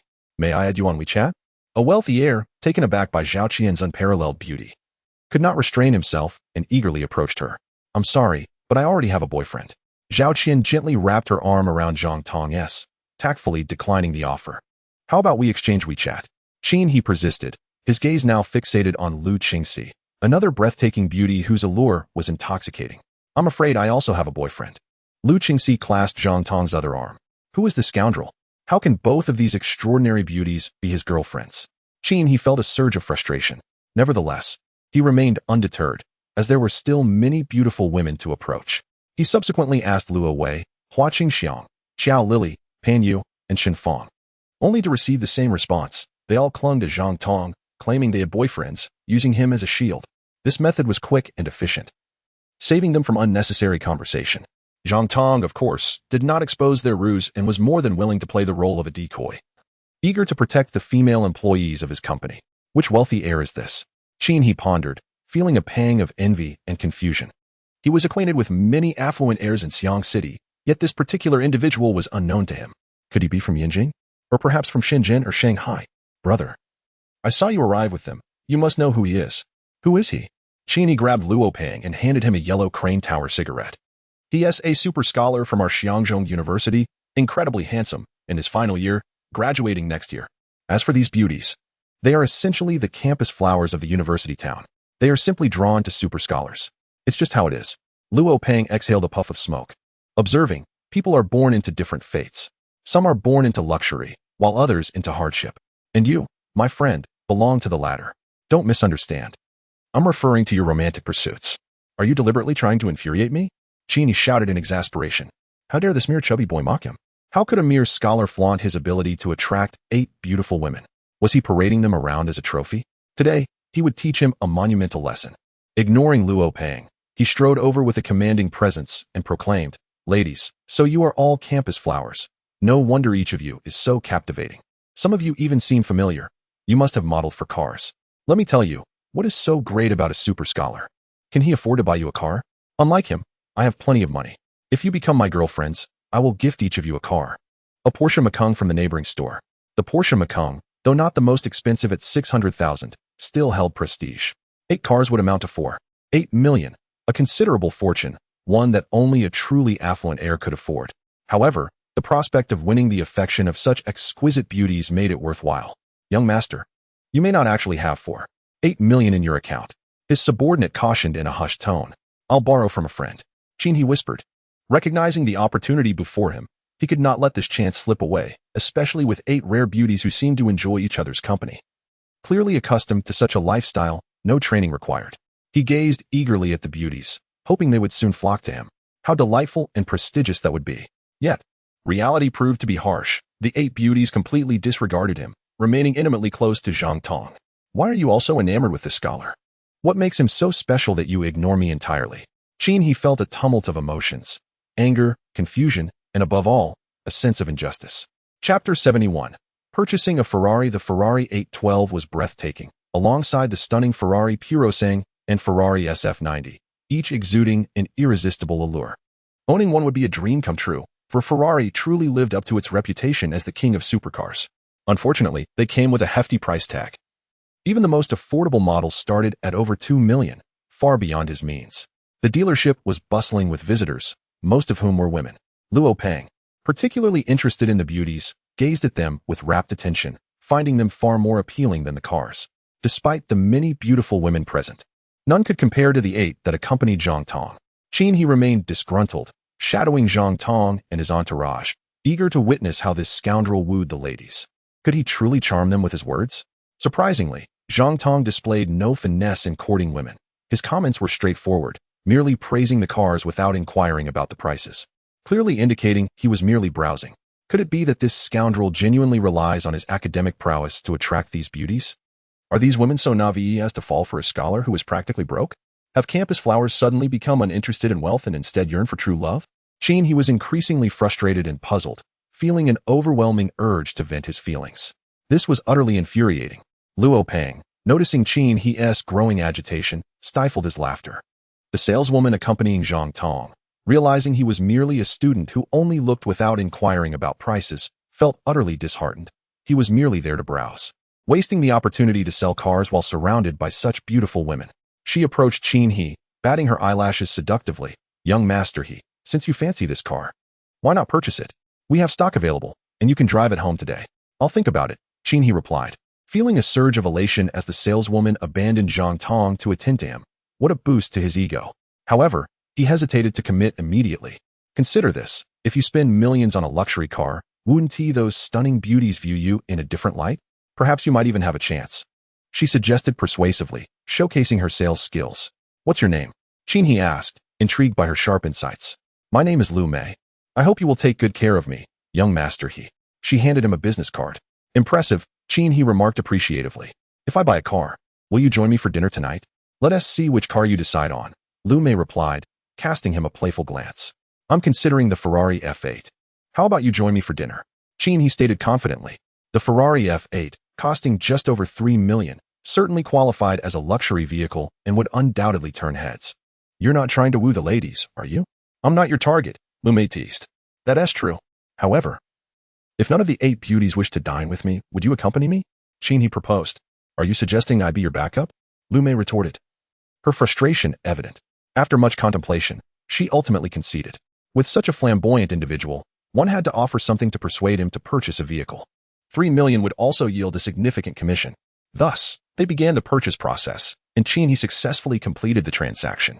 Strutting over to Zhang Tong, he mockingly declared, I just acquired a Ferrari F8. Should I offer you a ride back to campus with a girlfriend? He then gazed eagerly at the 8 beauties, filled with anticipation. Surely one of them would be inclined to join him. The Ferrari F8 was renowned as an ideal vehicle for courting women. No need, we have our own car. Zhang Tong replied dismissively, not even sparing He a glance. The rich second generation, who knows nothing but flirting, was completely disregarded by him. He had no intention of teaching the other a lesson, akin to an ant provoking an elephant. How could the elephant possibly care? Do you have a car? What kind of car? He exclaimed in astonishment. Could this pauper have driven here? Of course, if you buy one, you'll have it, Zhang Tong casually replied. Beautiful lady. I'll buy a dozen. Really? You're not joking, are you? With Lu Mei having run off, another saleswoman was accompanying him. She appeared to be new, possessing mediocre eloquence, but was earnest in her efforts, enthusiastically introducing various models. She was now utterly bewildered. This was a Ferrari dealership, where each car cost millions, and she had never witnessed anyone purchasing a dozen at once. You're buying a dozen? Do you think this is a toy car? He laughed derisively, his face full of disdain. Each car here costs several million. A dozen amounts to tens of millions. Do you understand? Is tens of millions a lot? Zhang Tong replied nonchalantly. Tens of millions? Who do you think you are? Even Ma Yun wouldn't dare to say such things. Qin he was exasperated, suspecting that the other was just a pretender with no real wealth, which displeased him greatly. We'll take the Ferrari 812, the Ferrari Purosang, and the Ferrari SF90. Four of each, with no repeating colors. Zhang Tong once again ignored Qin he and addressed the saleswoman. Yes, sir, the saleswoman, named Yang Xiaomei, was ecstatic, her excitement reaching its peak. Each of these models was priced around 5 million. 12 cars would total over 60 million. Let us hope he wasn't just boasting. Boss. That's too expensive, isn't it? The 8 beautiful women and Luo Peng were stunned, as if in disbelief. Buying a dozen Ferraris costing over 5 million each? What a ridiculous expense. It would be more valuable to pick up a stone. Each of you can choose your favorite color, Zhang Tong said lightly. By the way, call the financial manager and the appraisers to ask what colors they prefer. Zhang Tong continued. We all get one? Wow, that's incredible. That's too extravagant, too exhilarating. They were all nearly ecstatic. Zhao Qian hesitated, saying, those 3 are too old. Such cars aren't suitable for them. Suitable? What is unsuitable about it? Ask them. I refuse to believe they would oppose. Zhang Tong replied, I simply don't want to complicate things. It's easier to handle everything at once. I'll ask right away. Zhao Qian began dialing. Manager Yang. Hello, this is Zhao Qian. The boss wants to allocate cars for you. What color do you prefer? Is it really for a Ferrari costing over 5 million? At that moment, Yang Yun was blissfully lounging on her bed, enjoying music. With a half-month holiday, her salary remained intact, pure bliss. Hearing the good news, she leaped up, her face filled with joy and excitement. Of course, it's real. I prefer red. The brighter, the better, Yang Yun replied. She then contacted the 2 appraisers, both of whom were left speechless but offered no objections. Such good fortune would be foolish to refuse. Old man, time to relive my youth. Let us enjoy a sports car. They each chose their favorite colors. Soon, Zhang Tong successfully completed the card transaction. All onlookers were left in awe. Heavens, how wealthy is he? Qin he, terrified, trembled and quickly hid behind a car, inwardly shouting in fear, don't see me, don't see me. Chapter 72. The past of Lu Qingxi. Where's that guy? Zhang Tong suddenly noticed Qin he was missing and inquired. That fellow must have sought his grave, of course. There is no way he would dare stay here. Luo Peng chuckled. Zhang Tong and the 8 beauties burst into laughter. I regret this for a lifetime. Lu Mei wept, her eyes swollen from crying. She was supposed to attend to Zhang Tong, but foolishly chose to curry favor with Qin he, ultimately missing a tremendous opportunity and losing over 1 million in income. Such a fortune could hardly be earned in a decade. After all, such opportunities are rare and not easily encountered again. I'm so happy I'm rich. I've struck it big, Yang Xiaomei exclaimed, jumping up and down, radiating joy and excitement. People, if you make the wrong choice, no amount of effort will help you. Lu Qingxi sighed deeply. Lu Mei was shrewd, a veteran in business. Yet, she made the wrong choice, resulting in a loss of great opportunity for a trivial gain. Meanwhile, I seized the chance and firmly grasped the golden leg of a wealthy man. From then on, our fates diverged entirely. 12 Ferraris rolled into the lobby, looking incredibly impressive. All eyes were on them, utterly astonished by Zhang Tong's extravagance. Purchasing a dozen in one go, splurging over 60 million. What level of wealth was this? Zhang Tong called Wang Hao to bring several security guards, who drove 2 Ferraris and a Mercedes back to the company, informing Wang Hao that the Audi was for the guards' use, leaving them overjoyed with gratitude. What company offers such generous treatment? Nearly 10 guards, each given a luxury vehicle? Boss. What about my Porsche? How should we handle that? Zhao Qian asked. Just keep it. Rotating cars is quite nice, Zhang Tong replied with a smile. He himself had 2 cars, a Ferrari Raphael and a Mercedes, along with a small truck for deliveries. In truth, the cars purchased today were allocated for company employees and did not belong to them. They belonged to the company, which in turn belonged to Zhang Tong. Thank you, boss. Zhao Qian beamed, her eyes filled with deep affection that could melt hearts. Although not his girlfriend, she certainly enjoyed the treatment of one. How fortunate she felt. Soon, Zhang Tong and his companions drove off in their Ferraris. Indeed, the 5 million Ferrari was a delight to drive, accelerating rapidly. However, compared to the Ferrari Raphael, the difference was still significant. Thus, Zhang Tong felt no particular thrill. Yet, Luo Peng was ecstatic, speeding and whistling joyfully, catching sight of beautiful women on the road. He even blew kisses. Driving such a luxurious supercar was a dream he had never even dared to envision, but today it became a reality, all thanks to Zhang Tong. Dad, I love you. You are too good to me. The 8 beautiful women were equally exhilarated, their gratitude toward Zhang Tong at an unprecedented high. Heavens! Is that a Ferrari convoy? Wow, is this a gathering of rich second-generation heirs? What a stunning fleet. So lavish, so affluent. Passers-by were left astonished. Eventually, this convoy arrived at the Xiangjiang Grand Hotel, a five-star establishment with 45 spacious floors and opulent decor, one of the finest hotels in Xiangnan. They entered, of course, to dine, basking in countless envious gazes. It wasn't just their luxury cars that drew admiration, but also Zhang Tong's entourage of 8 stunning beauties. The third-floor dining area was packed, bustling with business due to the hotel's exceptional cuisine.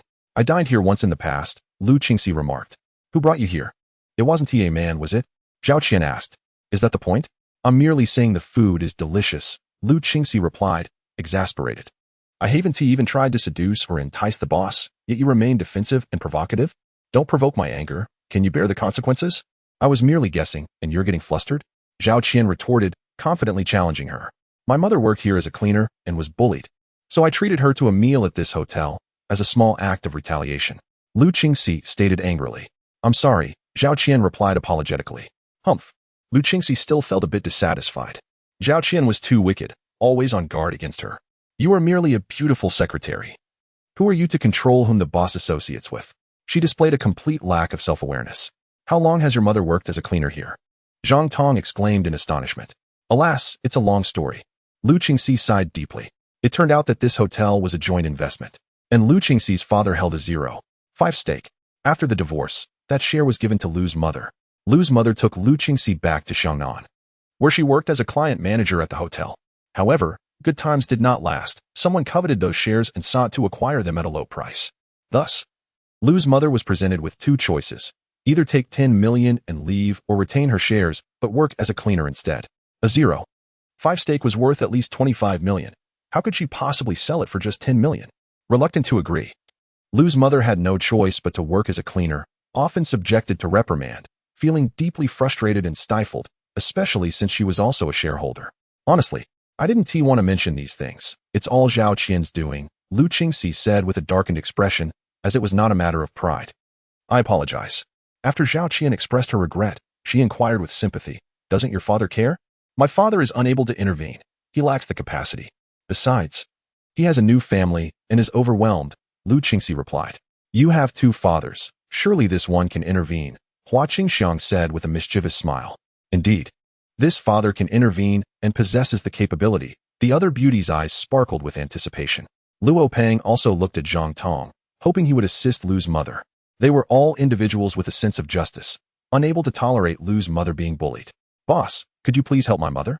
Lu Qingxi boldly wrapped her arms around Zhang Tong's neck, beginning to act coyly, her flirtatious glances radiating charm. It's a trivial matter, just a simple gesture. Zhang Tong smiled slightly, relishing the feeling of being needed. Thank you, boss. I love you, Lu Qingxi exclaimed, embracing Zhang Tong tightly, her face radiant with gratitude and affection. Goodness, I feel as if 2 mountains are pressing down on me.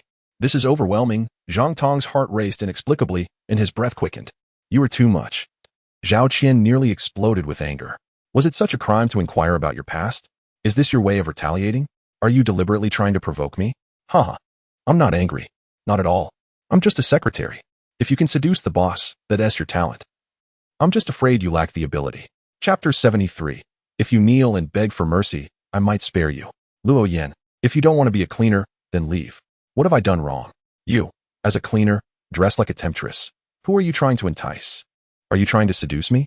I just got divorced. Why not marry me? In the general manager's office, the bald manager was reprimanding the beautiful cleaner.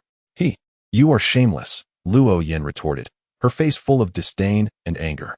She was extraordinarily attractive, standing at least 1.75 meters tall, her figure curvaceous and graceful. Although in her 40s, time had left no mark on her. Her skin remained smooth and radiant, a testament to her beauty. It was no wonder the manager sought to exploit her, bullying her in various ways. I can be even more shameless, or rather, 1,000,000,000 times so. Thus, you should recognize your situation and sell the shares to me quickly. Otherwise, you shall bear the consequences, the manager sneered. You will face retribution, Luo Yan said through gritted teeth, nearly shedding tears. Suddenly, the door burst open, and a panting cleaner rushed in. Manager, I have heard some bad news. She hesitated, realizing Luo Yan was also present. What bad news? Speak up, what are you afraid of? The manager said darkly. This concerns Luo Yan, the cleaner stammered. Continue speaking, What is there to fear?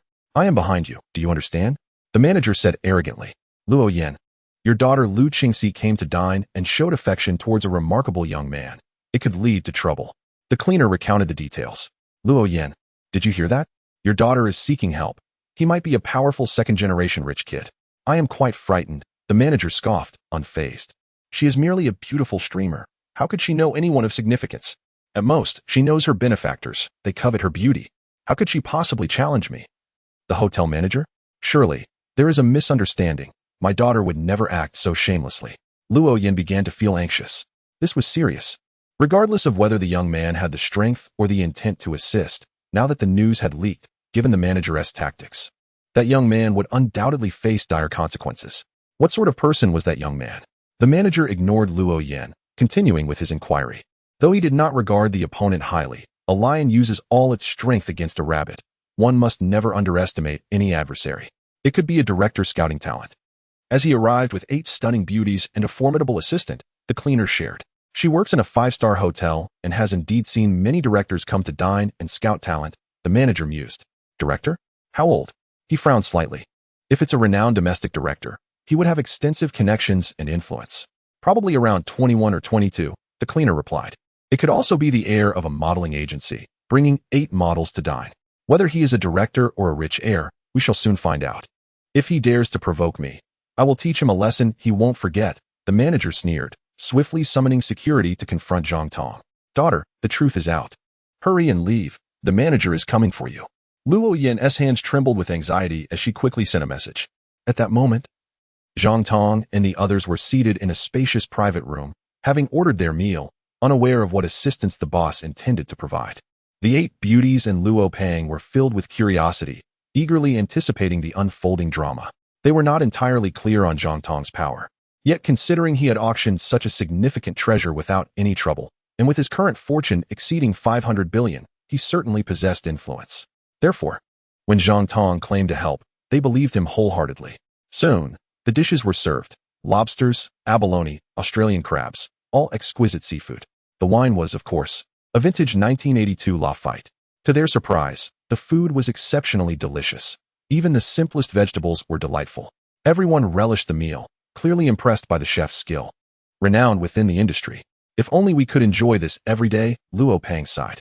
Hua Qingxiang, savoring the food, expressed her gratitude, reflecting on her previously difficult life. After finally securing a job, she was relishing these sumptuous meals. If you eat this daily, are you not concerned about gaining weight? Zhao Qian asked with a smile. Not at all. I practice yoga with Sister Fang every day, Hua Qingxiang replied. At least for 2 hours, sometimes even 4, she continued. Sister Fang was, of course, Chen Fang, the former beautiful yoga instructor who had helped Hua Qingxiang train. I want to practice yoga with you too, Sister Fang, the other beauties chimed in. Welcome. Chen Fang cheerfully agreed. Practicing alone is dull. Having more participants makes it enjoyable and promotes consistency. Can I join? Luo Peng said, drooling. You should probably sit this one out. Whatever the boss says goes. Chen Fang tactfully declined. Suddenly, the door swung open, and a distinguished man in his 30s entered, first surveying the 8 beauties, each resembling models, and felt assured of their caliber. This was undoubtedly a group of stunning models. The youth surrounded by them might very well be the heir of a modeling agency. He tentatively inquired, Hello, my surname is He, and I am the general manager of the hotel. You seem quite impressive. May I ask which modeling agency you represent? We are not affiliated with any modeling agency. Most of us are students. There is no need for you to seek connections, Zhang Tong replied nonchalantly, due to Lu Qingxi's phone being on silent. She had not noticed the WeChat messages, leaving Zhang Tong unaware of their true intentions and maintaining a composed demeanor. Students? He mocked internally, yet maintained a cordial facade as he continued. Then may I inquire who your affluent father is? My parents are farmers, and they went missing when I was young. How does that qualify as being wealthy? Zhang Tong retorted. He felt a wave of relief wash over him, realizing it was merely a false alarm. He could no longer contain himself and waved his hand, summoning 8 tall, imposing security guards. With a sinister grin, he sneered, You, a mere student with no background, dare to trouble me? Are you seeking your own demise? Who said I was looking for trouble? You must have mistaken me for someone else, Zhang Tong exclaimed in astonishment. You promised Lu Qingxi that you would assist her mother. I am the one intending to purchase her shares. Isn't that tantamount to wanting to teach me a lesson? He's menacingly asserted. Are you going to deny it? Indeed, I am here to cause you trouble, and impart a significant lesson. So you realize that some individuals are not to be trifled with. Zhang Tong wiped his hands with a towel and added, "If you kneel and plead for mercy now, I might consider letting you off the hook." Isn't that the line I was supposed to say? How dare he steal my thunder? He was furious, nearly choking on his own anger. All right then, come and teach me a lesson. How do you plan to do that? He was compelled to alter his dialogue. His face a mask of disdain and mockery, utterly dismissing Zhang Tong.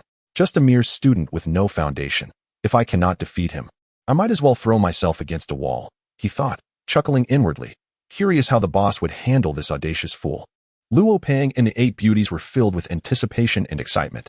You earn a substantial salary as the general manager here. Surely there are plenty of kickbacks and bonuses.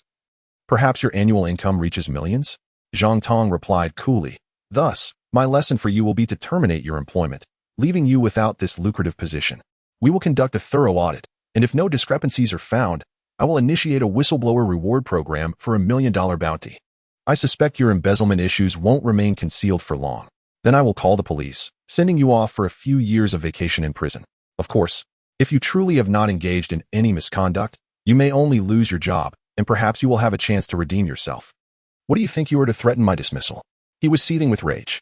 If the situation unfolded as Zhang Tong suggested, he would face significant trouble and likely spend years behind bars. The threat was terrifying and sent chills down his spine. I am but an ordinary person, yet I possess absolute confidence in my ability to terminate your employment. Just wait and see, Zhang Tong replied nonchalantly. Do you know my boss? Huh. Do you even know who I am to him? I am his trusted aide, generating billions in profit for him annually. Moreover, I am purchasing shares on his behalf. The one truly oppressing Luo Yan is my boss. What can you do to me? He was flustered, inadvertently revealing a significant secret. This revelation might intimidate Zhang Tong into silence, allowing him to unleash a thorough lesson on him. And so what? I can still dismiss you, Zhang Tong said. A mocking smile plastered across his face. Keep dreaming. He roared in anger. Get him. Throw this scoundrel out. Come on then, I will take you all on myself. Luo Peng seized the opportunity to assert himself, stepping forward with a commanding presence. His stature and confidence were imposing, creating a palpable aura of intimidation. The 8 security guards hesitated momentarily, pondering if this rotund man might be a bodyguard or a retired special forces soldier. They were merely ordinary security staff and feared they might not stand a chance. Consequently, they found themselves unable to approach, momentarily frozen in indecision, which amused Zhang Tong and the 8 beauties. Luo Peng, feeling a surge of pride, pointed at them and declared, "You bunch of worthless buffoons. Even if there were 80 of you, I could easily take you down with just one hand." The guards were further intimidated, hesitant to approach. You fools. They are just students, and this fat man is also a student, hardly a master. Get him. Beat him to a pulp. He commanded, recognizing Luo Peng's bluster. He nearly burst into laughter at the sight. You keep acting. I'll soon turn you into a punching bag. Get on the ground. The 8 guards felt a wave of relief and surged forward to surround Luo Peng. Help. Daddy, save me. Luo Peng, realizing the gravity of the situation, retreated in a panic. Seeking death, Zhang Tong charged forward, moving with a mere flick of his hands. The 8 security guards screamed in pain as they were sent flying backward. Please help me contact him and inform him that I have something to discuss. The current treasure exchange group is no longer a mere handful of individuals. It has expanded to over 500 members. The last auction attracted numerous world-class tycoons, all invited into the group. Zhang Tong, a remarkably extraordinary treasure seeker, is certainly someone they wish to stay connected with. Someone immediately reached out to Zhao Qian, who hurried over in excitement. What? This rascal is the owner of the treasure auction house. Mr. He nearly knelt in shock. Unbelievably, it is the recently renowned magnate Zhang Tong. He has truly hit a brick wall. What to do now? Who will come to my rescue? Chapter 75. Zhao Qian weeps. Mr. He despairs, you fool. Why haven't you come to apologize? Zhao Qian shouted at the perspiring Mr. He. An apology is unnecessary. Zhang Tong waved his hand and asked Zhao Qian, do you wish to acquire 0.5 of Luo Yan's shares for 10 million? Indeed, that is the case. Of course, 10 million is merely an initial offer. The specifics can be negotiated, Zhao Qian replied. Are there any other partners involved? Zhang Tong inquired. There were 2 others initially, but I have reclaimed their shares, which were essentially priced at 40 million each, Mr. He explained. They have profited significantly from this investment and are more than willing to sell to me. I will manage it alone with greater dedication. 40 million per share? You still stand to profit? Excellent. I will purchase your hotel at that price, totaling 4 billion. Zhang Tong stated nonchalantly. This. Zhao Qian's complexion paled, beads of sweat forming on his forehead. He regretted not speaking more candidly earlier. How could Zhang Tong be so cunning and audacious? To think he wishes to buy his hotel merely to avenge his lover's mother? He felt he had suffered a monumental loss. He had employed numerous tactics to coerce his partners into selling at a low price. Selling the hotel at the same price would be an utter disaster. What now? Are you deceiving me? Zhang Tong slammed the handgun he had been playing with onto the table. I would never dare deceive you. It's just that I hold a deep affection for the hotel. Zhao Qian was drenched in cold sweat and suggested, perhaps you could increase your offer? Very well, I will add another billion, making it a total of 1 billion, Zhang Tong replied coldly. This is the final offer. Do not be greedy, or I shall seek another way to settle the score with Luo Yan. You may not be able to bear the consequences. All right, I agree to sell it to you for 1 billion. Zhao Qian acquiesced, feeling utterly defeated. Selling for 1 billion is indeed a loss. If he truly wished to sell, he could undoubtedly fetch 5 billion. However, considering his previous investments, he had still made a profit. With 1 billion in cash, he could live comfortably for the remainder of his life, even without embarking on another venture. Yet, the thought of losing 900 million due to offending Luo Yan still pained him deeply, almost bringing tears to his eyes. Nevertheless, he could not refuse. He had no desire to make an enemy of Zhang Tong, the influential treasure seeker. After all, it was he who had orchestrated the dazzling jewels. Countless wealthy individuals were his guests. The gun on the table was a testament to his extraordinary nature. Let it be. Perhaps this financial loss will avert greater misfortune. Zhao Qian summoned a lawyer to draft the transfer documents, and Xiao Lily participated as well in her capacity as a lawyer. She had previously worked as a white-collar professional and had a renowned lawyer as her mother, which was one of the reasons she secured her position at the treasure auction house. Soon, the documents were finalized. After both parties signed, the hotel changed hands following Zhang Tong's transfer of funds. I am truly finished. I might be fired and possibly face imprisonment. He collapsed to the ground, his face a mask of despair, contemplating death. He never anticipated that Zhang Tong would directly purchase the hotel. Dealing with him would be a mere trifle. Boss, please save me. As Zhao Qian prepared to leave, He clung to his leg and pleaded, if you are innocent, you need not rely on my assistance. Otherwise, do you think I would help you? Zhao Qian kicked him away in anger and stormed off. Were it not for He wielding his authority to bully Luo Yan mercilessly, he would not have lost 900 million. He felt a surge of anger towards He and could not possibly assist him. Boss, you are truly wonderful to me. I love you, and I will forever belong to you. Lu Qingxi could no longer contain herself, throwing herself into Zhang Tong's embrace, crying and laughing, deeply moved. Zhang Tong had spent 1 billion to avenge her mother, causing Zhao to suffer a significant loss while also addressing He. Such support was beyond measure. How could she not be touched? If a man were willing to do this for me, I would gladly give my life for him. The other beautiful women also sighed in admiration. They understood that if they sought Zhang Tong's help, he would undoubtedly assist them with equal fervor. Thus, having such a generous boss, even better than a father, was an immeasurable blessing. All right, enough of the tears, you've soaked my clothes. Zhang Tong found it difficult to resist Lu Qingxi's allure and excitement. In truth, I have another purpose for acquiring the hotel. Last night, did you not express a desire for me to establish a cafeteria? Henceforth, the Xiangjiang Grand Hotel will serve as the company cafeteria. What a delightful surprise. The crowd of beautiful women brightened with joy, their eyes sparkling with happiness. Their boss was incredibly generous. To resolve the employees' dining issues, he had directly purchased the Xiangjiang Grand Hotel, conveniently located just a few minutes away on foot. What woman could possibly resist such a man? Luo Yan stood outside, witnessing and hearing everything. She wore a complex expression as she observed Lu Qingxi nestled against Zhang Tong. It appeared Zhang Tong was the one her daughter adored. How was she to face him? As a boss or a potential son-in-law? With mixed emotions, she entered and respectfully introduced herself, saying, Hello, I am Luo Yan, Lu Qingxi's mother. Thank you for avenging me. I am deeply honored. Lu Qingxi blushed and escaped Zhang Tong's embrace, while Zhang Tong himself felt a hint of embarrassment. However, as long as he felt unembarrassed, the awkwardness belonged to others. Thus, he maintained a nonchalant demeanor, surveying Luo Yan from head to toe. She exuded confidence and beauty, appearing as if she could be Lu Qingxi's elder sister. It was hard to believe she was already in her 40s. He praised her silently, acknowledging her as Lu Qingxi's mother. He declared, From this day forth, Luo Yan, you are the general manager of the Xiangjiang Grand Hotel. He will be your responsibility. Investigate his corruption and bribery thoroughly. Your shares will remain intact. Thank you, boss. Thank you, boss. Luo Yan's face radiated with joy, nearly overwhelming her with the impulse to embrace him. The boss was incredibly generous, executing his plans with finesse. By acquiring the hotel, he appointed her as the general manager to deal with Mr. He directly. Had she been younger and unmarried, she would have undoubtedly fallen deeply in love with him. She then cast a cold smile at Mr. He, saying, "Evil begets evil, and good begets good. It is not that justice is delayed, but the time has yet to arrive." Mr. He, did you ever consider this day would come? Now, you would do well to confess your corrupt dealings. Perhaps you could still plead for leniency. Do not think you can escape unscathed.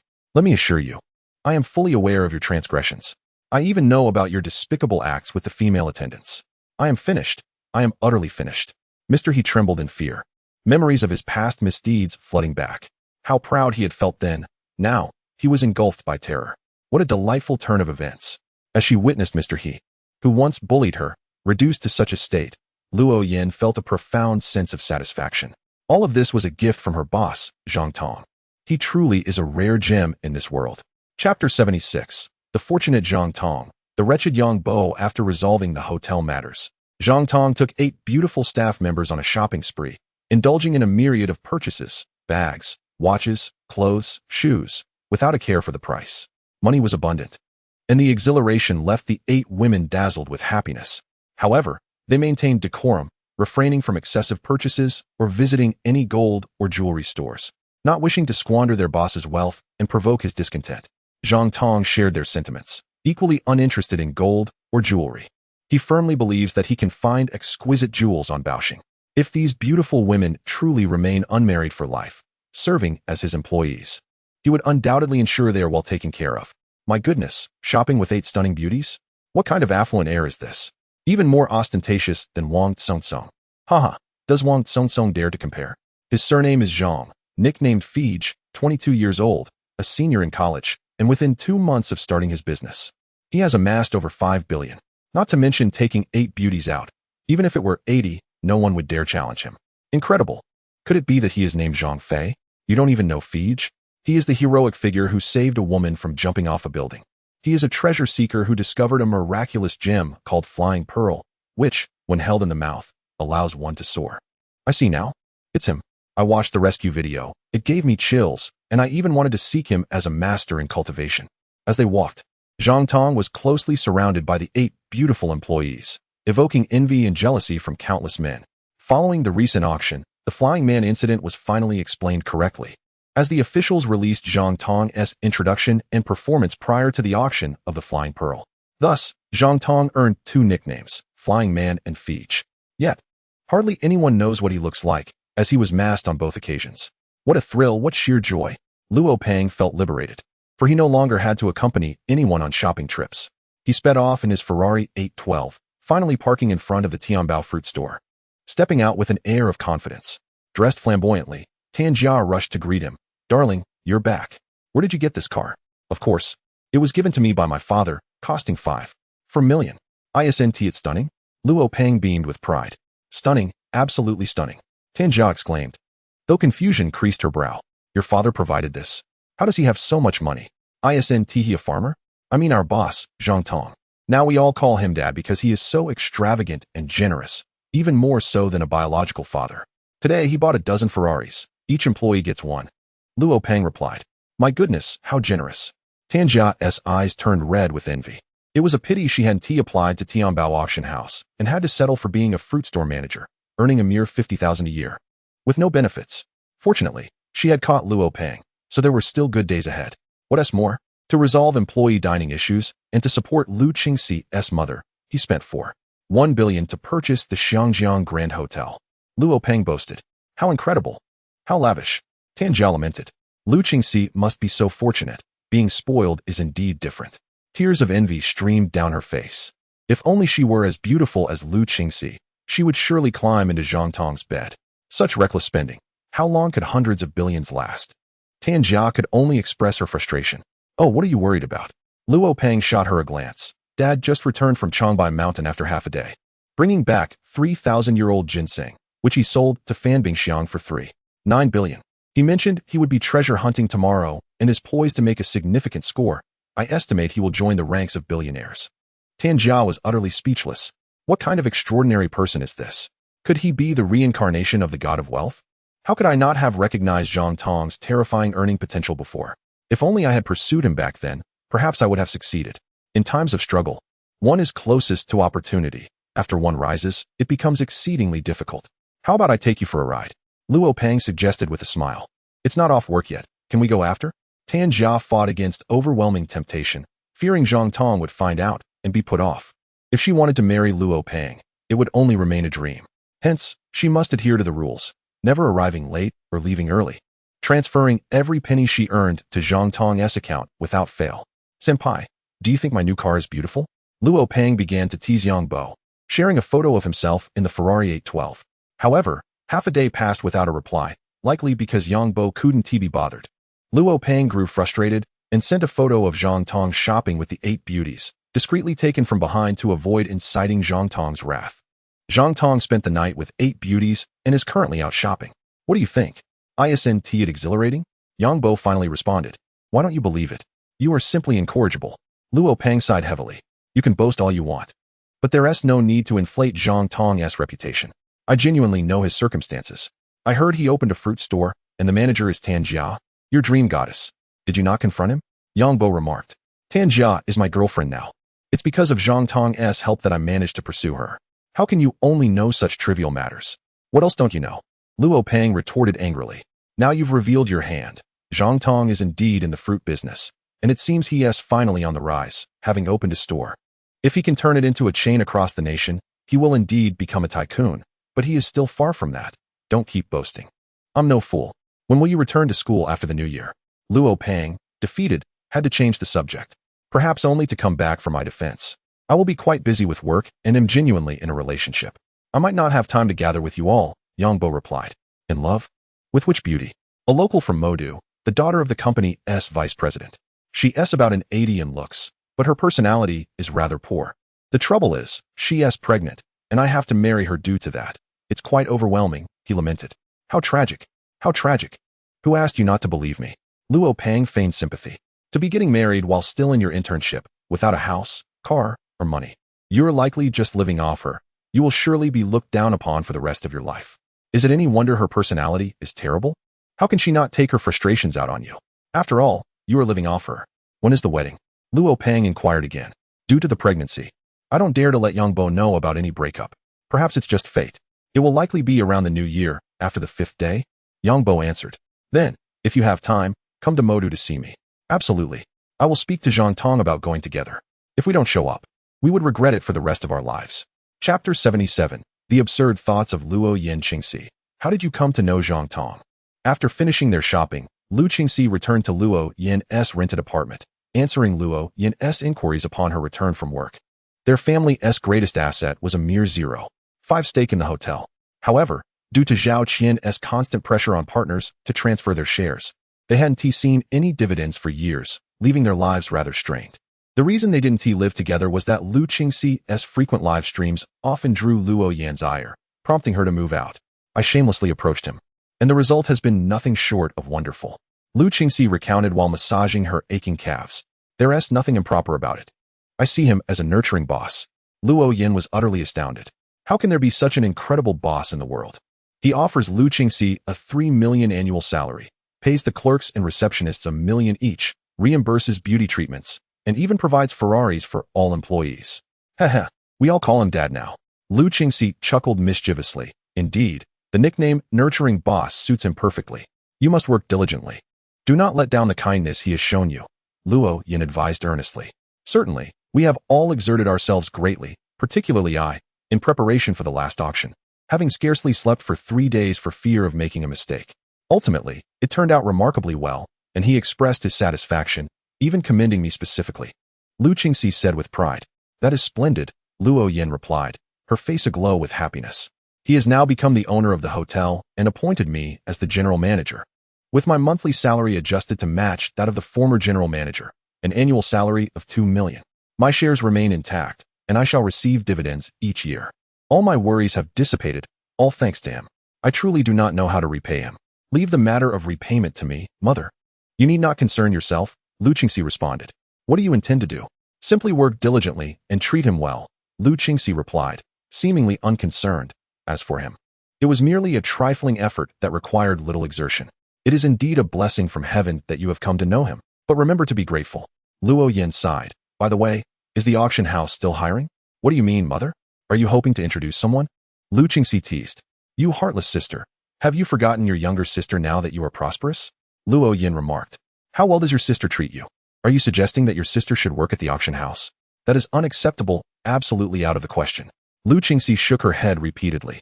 We must know when to advance and retreat. One cannot simply take advantage without consequence, or I would not be able to hold my head high. Have you not performed remarkably as an auctioneer? Surely he is pleased with you?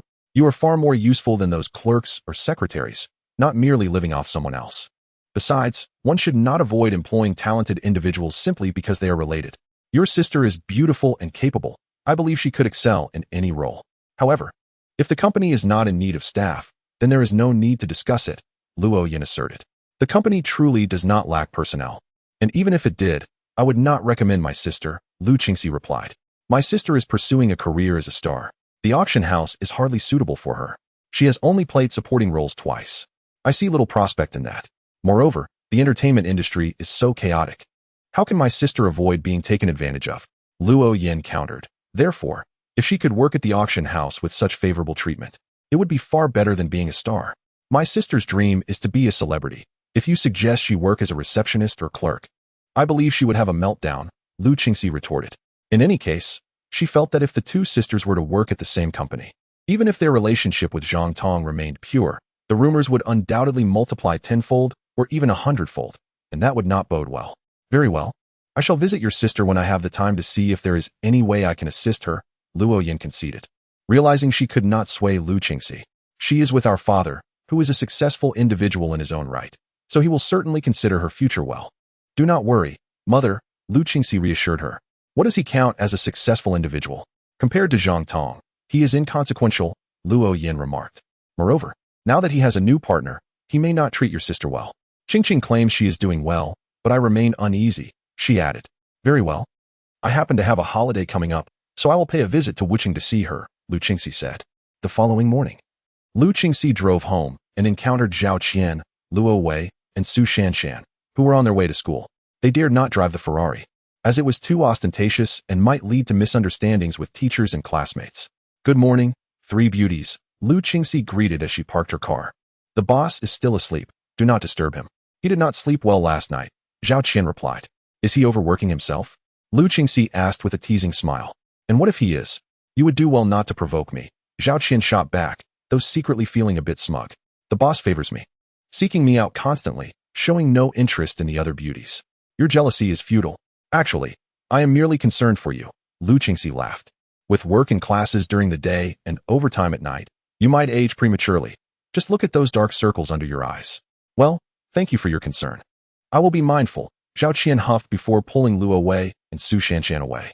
On their way, she asked worriedly, do I really have dark circles? Very faint, not noticeable, do not fret. Lu Qingxi is merely teasing you, Su Shanshan and Luo Wei laughed. As Lu Qingxi entered the villa, she noticed Pan Yu, Chen Fong, and Xiao Lily practicing yoga and joked, you all are so earnest. Have you not gone to woo the boss? The door wouldn't open, and knocking felt inappropriate. Pan Yu grinned. That is nonsense. I merely went to report on work and discovered the boss was still asleep, so I came down. Xiao Lily blushed. You were indeed trying to woo him. There was no work report, Chen Fong chimed in with a mischievous smile. I am the hotel's legal aid and discovered a few minor issues. Xiao Lily defended herself. If that is the case, why were you sneaking around? Waiting for Zhao Qian to leave before going? And why were you dressed like a temptress? Pan Yu teased. That, because I had just gotten up, of course. I needed to groom myself. Xiao Lily's face grew even redder. I have no shame in admitting it. I am going to tempt the boss and see if he responds. Lu Qingxi laughed playfully, swaying her alluring waist as she ascended the stairs, leaving a trail of enchanting fragrance. Lu Qingxi was indeed breathtakingly beautiful. No wonder she exuded such confidence. If I were as stunning as Lu Qingxi, I too would dare to tempt the boss. The three of them gazed at her with envy, eager to discover the outcome. They exchanged glances, stealthily planning to eavesdrop and learn how Lu Qingxi, the enchantress, captivated the boss. Chapter 78. A lonesome eavesdrop. Lu Qingxi ascended the stairs with graceful poise, her heart brimming with anticipation. Zhang Tong had not yet risen. She would knock on his door and employ her charms, confident he would be unable to resist. Yet, the gap between aspiration and reality can often be vast. To her surprise, the door was ajar. Zhang Tong was already awake and busy tidying his clothes, seemingly preparing to leave. "Good morning, boss," Lu Qingxi said. Her expression tinged with disappointment, yet she entered with a radiant smile, her waist swaying with delightful exuberance, her figure captivatingly alluring. "Are you not accompanying your mother?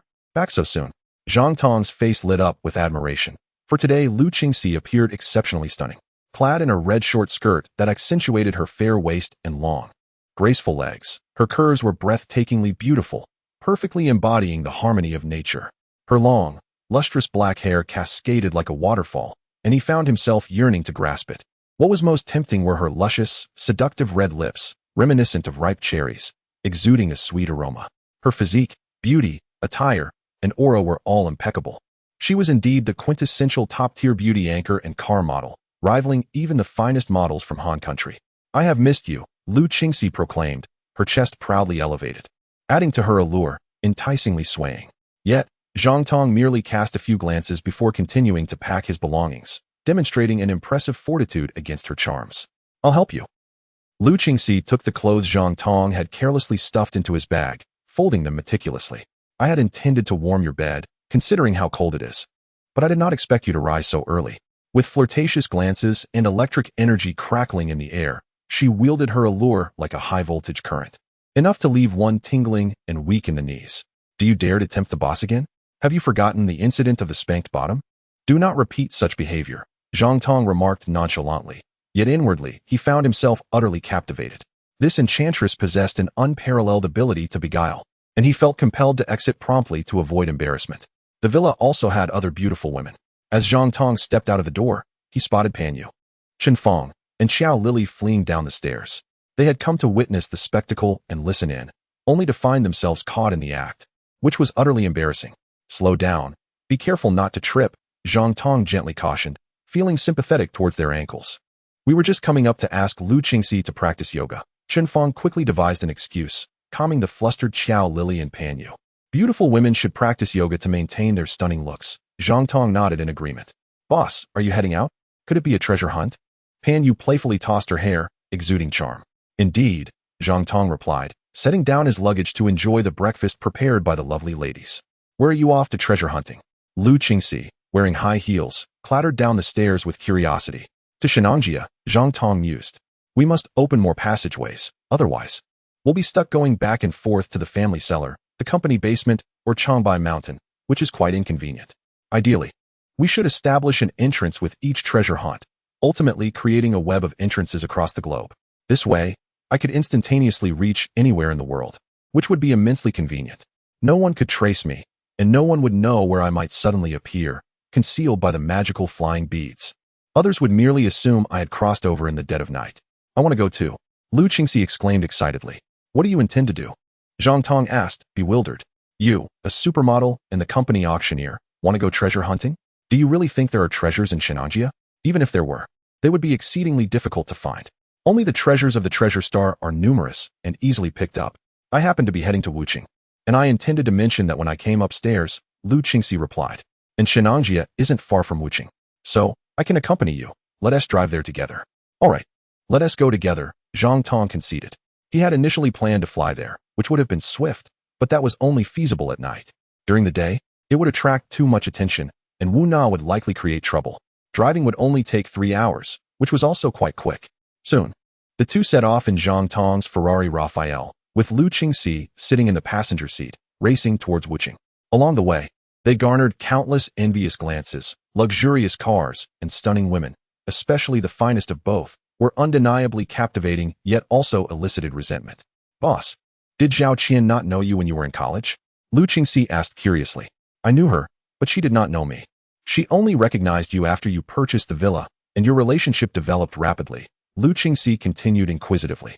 "Don't pry into the boss's affairs," Zhang Tong warned, casting her a stern look. "Be careful, or I might spank you. Come on, just tell me. From what I see of you, you're charming but not lecherous. Why did you falter in front of Zhao Qian?"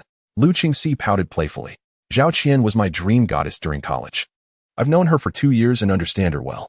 I firmly believe that a foundation of mutual familiarity is essential between men and women before anything can truly develop, Zhang Tong explained. But Zhao Qian isn't familiar with you, is she? Lu Qingxi countered, becoming a bit argumentative. Well, to some extent, at least she knows I'm her senior. And I believe she has discreetly inquired about me, Zhang Tong chuckled. Is it possible you rejected Fan Bingxiang because of Zhao Qian? Fan Bingxiang would be quite suitable for you. It would be a match, and she's willing to manage your affairs without concern. Lu Qingxi pressed on. I simply don't wish to pursue a girlfriend. I'm still young, Zhang Tong replied subtly. Once I cultivate the celestial strength, my lifespan could extend to 200 years, and recent breakthroughs might push it to 400. Should I pursue a relationship now? I might end up like young Bo, marrying hastily due to an unexpected child. Given such an extended lifespan, my wife and children would inevitably pass away before me, leaving me to endure the pain of their loss. What? You think you could bring family to the treasure star? Huh, don't be ridiculous. Those without destiny cannot even see the entrance, let alone enter. I can only bring simple-minded beings like Wang Kai inside. This secret was something Zhang Tong had stumbled upon when he had been with Luo Pang in the basement. Although the entrance was visible, he could not enter because it was either empty space or solid ground beneath his feet. Therefore, the current situation was quite satisfactory, filled with happiness, sweetness, joy, and novelty. Chapter 79. Arriving in Wuqing, the beauty wishes to date in Zhang Tong's heart. Zhao Qian was merely a secretary, not a girlfriend. Hence, any beautiful woman could pursue him. And Lu Qingxi felt the same way. She was quite pleased, enjoying the journey and humming songs, occasionally casting flirtatious glances at Zhang Tong. Could this girl also be aspiring to be a secretary? Zhang Tong glanced at her, but refrained from speaking his thoughts, fearing it might hurt her pride or lead to unwanted complications. Wuqing soon came into view. This provincial city matched, if not surpassed, Xiangqing in prosperity. Zhang Tong planned to fly to Shenangjia in the evening. Lu Qingxi, however, was in no hurry and wanted to spend more time with him. Thus, they drove around leisurely. Wuqing is quite nice. I think I'll buy a villa here for future visits, Zhang Tong remarked. In truth, he aimed to establish a passageway entrance in Wuqing as well, effectively creating two entrances during this trip. I'll take you to buy a villa, Lu Qingxi exclaimed, both surprised and delighted. Growing up in Wuqing, she held deep affection for the city. Zhang Tong's intention to purchase a villa here was met with her enthusiastic approval, perhaps envisioning a future where they might share a villa in Wuqing. As she guided him, she contacted an old friend. Sulan, are you still in real estate sales? Yes, I haven't ventured into anything else. Business has been tough lately due to falling property prices. I'm nearly starving. Are you not coming to rescue me? You're my best friend. I'm here to save you. My boss wants to buy a large villa. The most expensive one, none of the cheaper options. Is that for real? Sulan asked. Of course, why would I lie to you? What about the unspoken rules? Absolutely, so you need to look your best. Lu Qingxi teased. I'm about to get rich. I'm finally going to get rich. Sulan cheered excitedly in the sales office of Long Island Villa. Sulan, have you lost your mind? Manager, he shouted angrily. Sorry, I was just too excited. Sulan explained. I have a best friend bringing someone to buy a villa, and they want the most expensive one. Hee, the most expensive is worth 88 million. Even top-tier wealthy individuals might not afford it. Yes, many rich people have visited and liked it, but they hesitate to buy.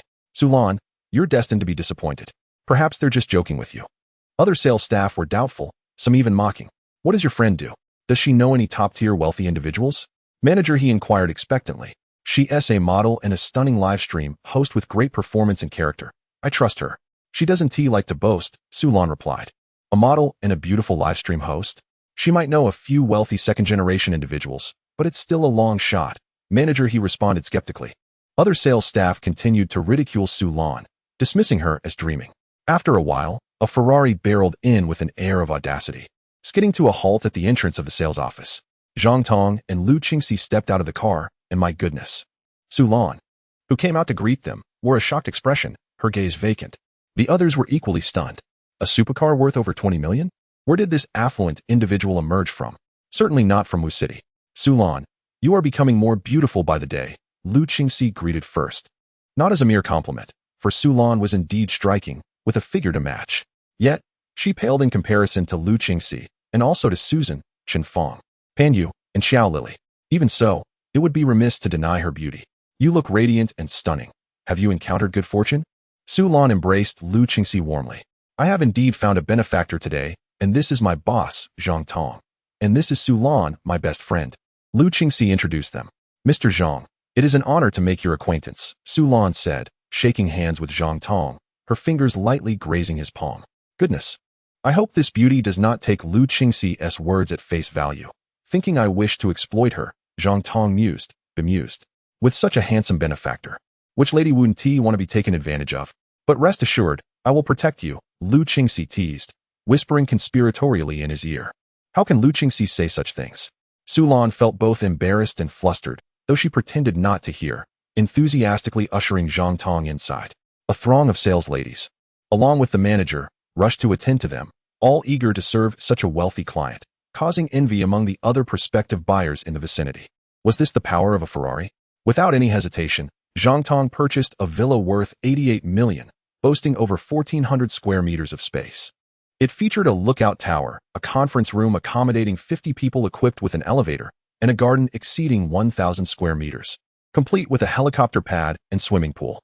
Additionally, it had a private dock and a garage for 8 vehicles, surpassing even the luxury of villas in Xiang City.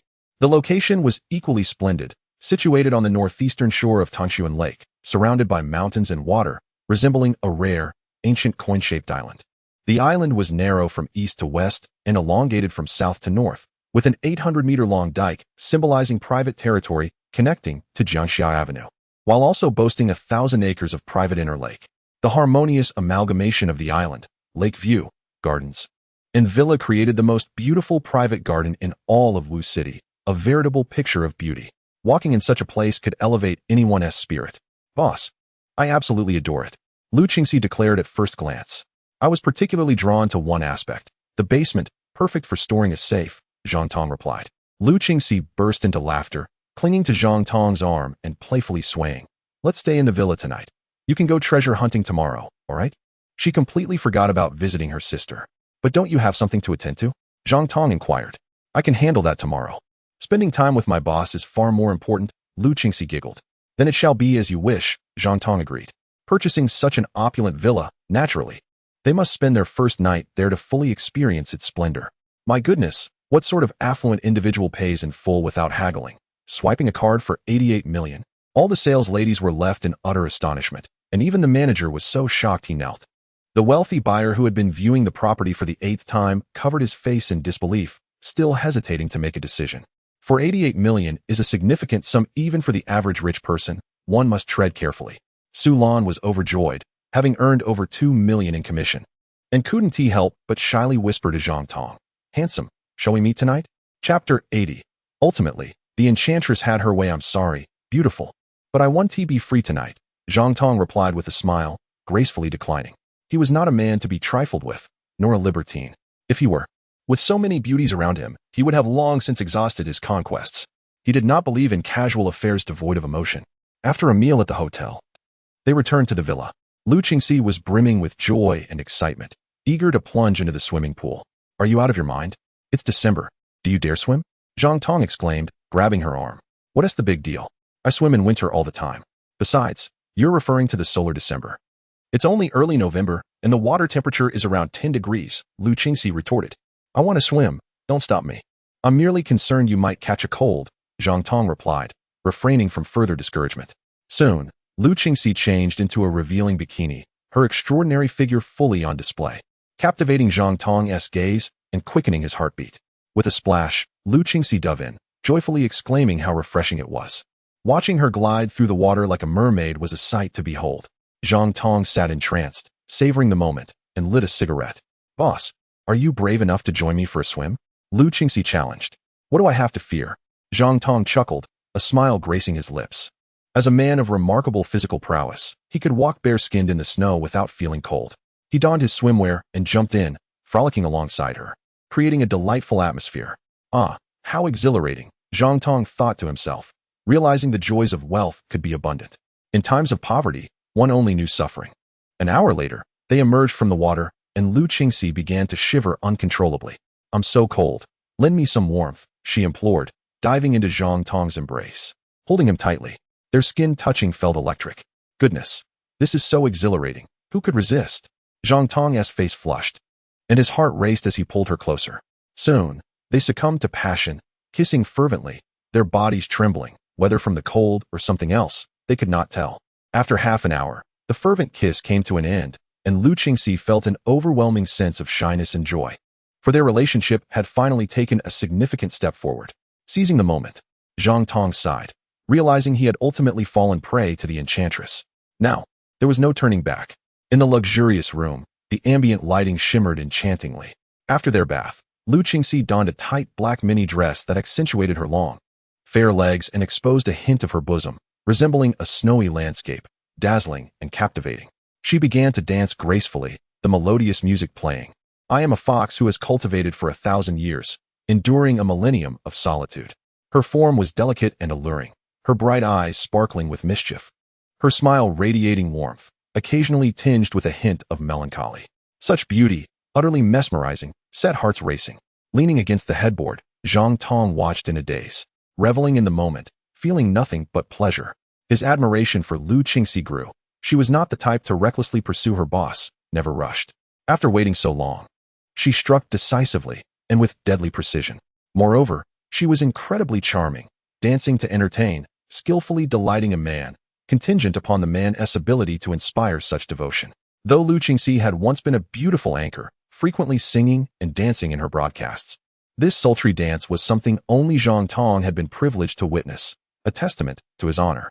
Eventually, Lu Qingxi melted into Zhang Tong's embrace, and beautiful things began to unfold. The moon shyly retreated behind the clouds. The following day, before dawn broke, Zhang Tong used his flying bead to soar deep into the Shenangjia region. He found a cave and ventured inside, where a mysterious entrance materialized. He leaped in and soon arrived at the treasure star. Woof, woof, woof. Squeak, squeak, squeak. The pets, Wang Kai and Huahui, raised in the treasure star, welcomed him joyously. Zhang Tong decided to test the waters. Unsurprisingly, it was functional and impressively powerful. Thus, he took up a bronze sword in his left hand, a pistol in his right, and slung a long gun made of iron tree across his back, with several burlap bags tucked at his waist. With a resolute spirit, he set forth towards the lakeside. It was the morning of a precious day, with the sun's rays unrelenting and fierce. Recent heavy rains had widened the streams considerably, leaving traces of flowing water everywhere. Soon, Zhang Tong encountered numerous rolling stones, likely dislodged by the torrents. He skillfully cleaved them apart with his sword. Among the stones, he found jade, though he dismissed those of inferior quality, seeking only the finest and most valuable gems. Is this a glass type? Zhang Tong exclaimed in astonishment, examining a stone the size of a basket. A corner of the stone had chipped upon rolling down the mountain, revealing a vibrant green hue. It was extraordinarily translucent and remarkably verdant, captivating enough to steal one's breath away. It was far more exquisite than the previous glass-type jade he had encountered. Could it be the fabled glass-type imperial green? Had he finally stumbled upon the Emperor of Jade? He wondered about its size with great caution as he began to carefully extract the jade, which took the shape and size of a barrel. The quality was uniformly enchanting, each facet exuding a mesmerizing green, its translucence akin to that of glass. Good heavens, such a colossal piece of glass-type imperial green. It must weigh around 200 pounds. What a fortune it could fetch.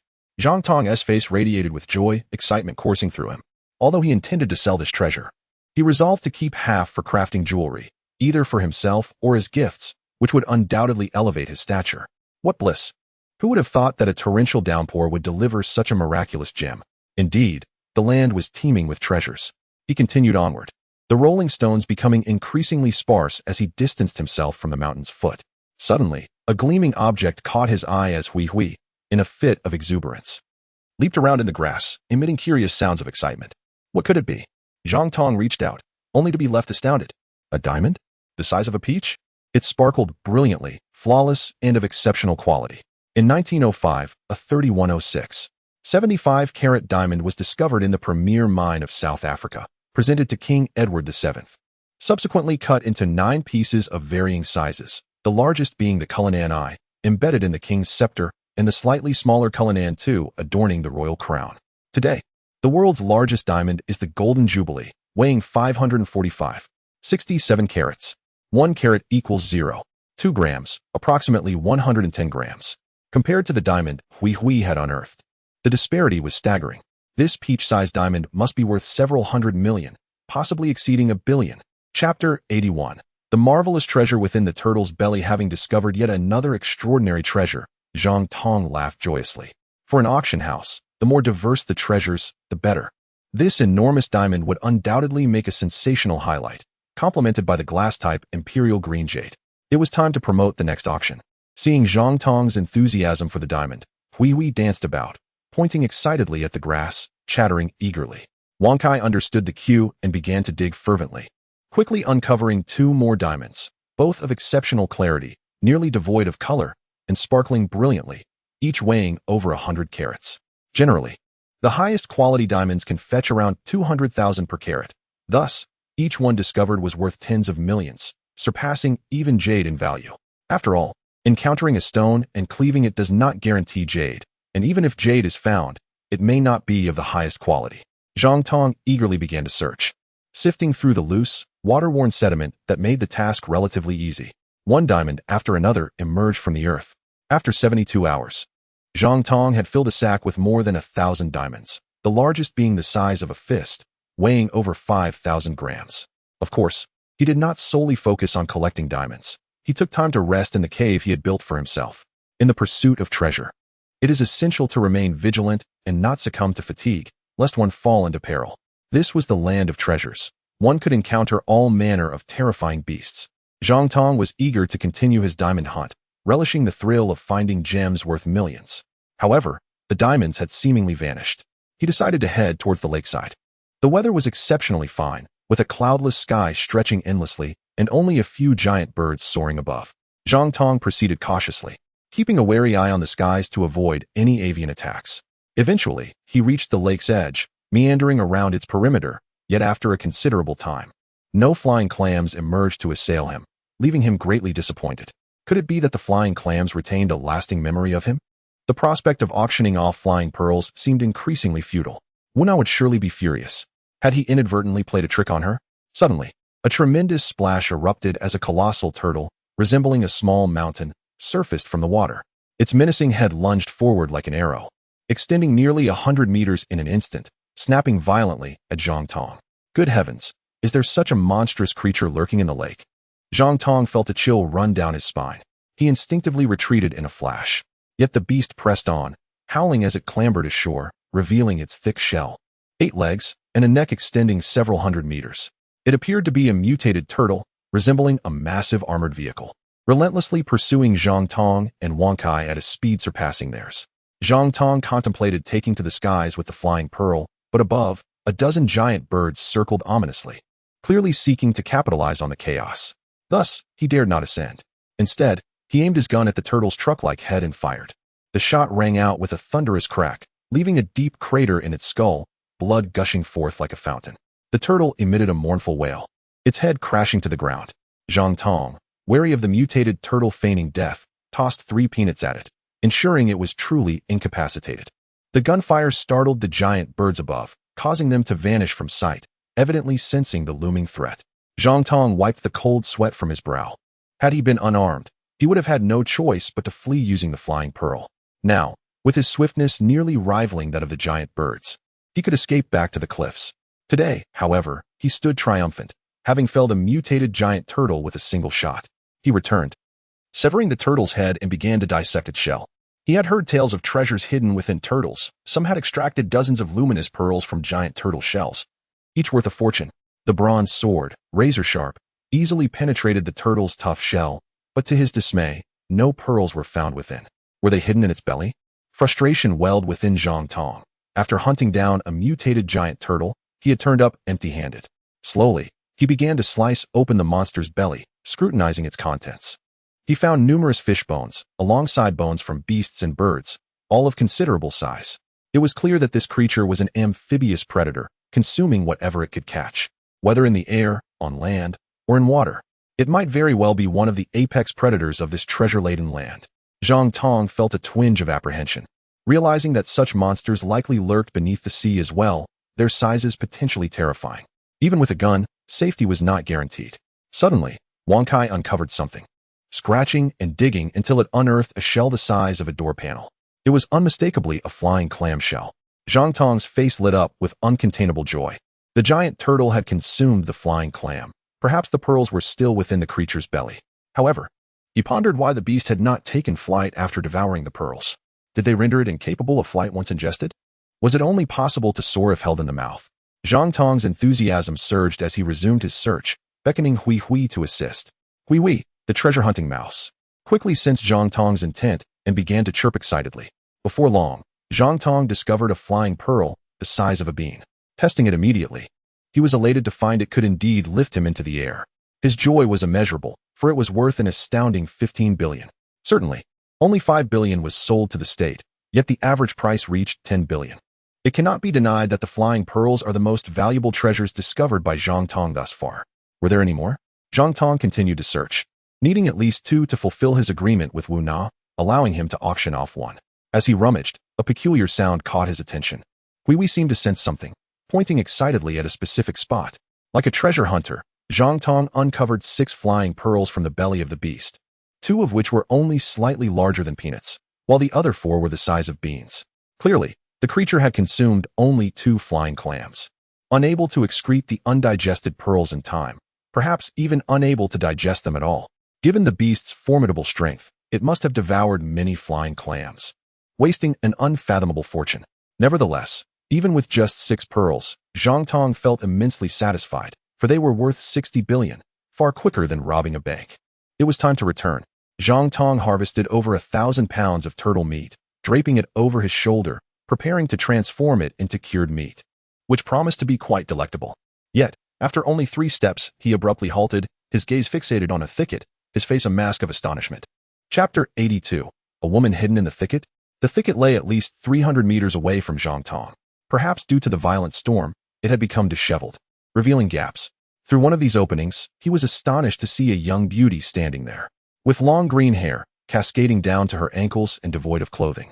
She showcased a breathtaking sight, utterly enticing. She stood still, slightly tilting her head as if contemplating something. My heavens, are there women on this treasure planet? Zhang Tong was utterly shocked, standing as if petrified, his eyes glued to her for an extended period. He realized she remained motionless. Could she be a statue? The thought eased some of his tension. He cautiously approached, with Wang Kai and Hui Hui also remaining silent, sensing their owner's anxiety. Finally, he crept within a mere 10 meters, and the sight became even clearer. Indeed, it was a woman, her skin alabaster, delicate, and radiant. She possessed an enchanting figure, her features exquisitely refined, utterly flawless, a quintessential beauty. Why was she not clothed? Surely, even a leaf would suffice as a covering. Zhang Tong pondered this in confusion. Suddenly, Wang Kai dashed forward, barking wildly at the woman, startling Zhang Tong. This could provoke her wrath. Who knew the extent of her combat prowess? She could very well be a cultivator, surviving in a world teeming with ferocious beasts. However, astonishingly, the woman remained unperturbed, ignoring Wang Kai's challenge. Was she deaf? Zhang Tong was bewildered. Yet, how could a deaf beauty have survived until now? Perhaps there were companions nearby? He searched cautiously and indeed discovered several more nude women, all standing motionless and equally stunning. Why did they not move? Amidst his astonishment, profound curiosity surged within him. Gathering his courage, he stealthily approached the side of one of the women.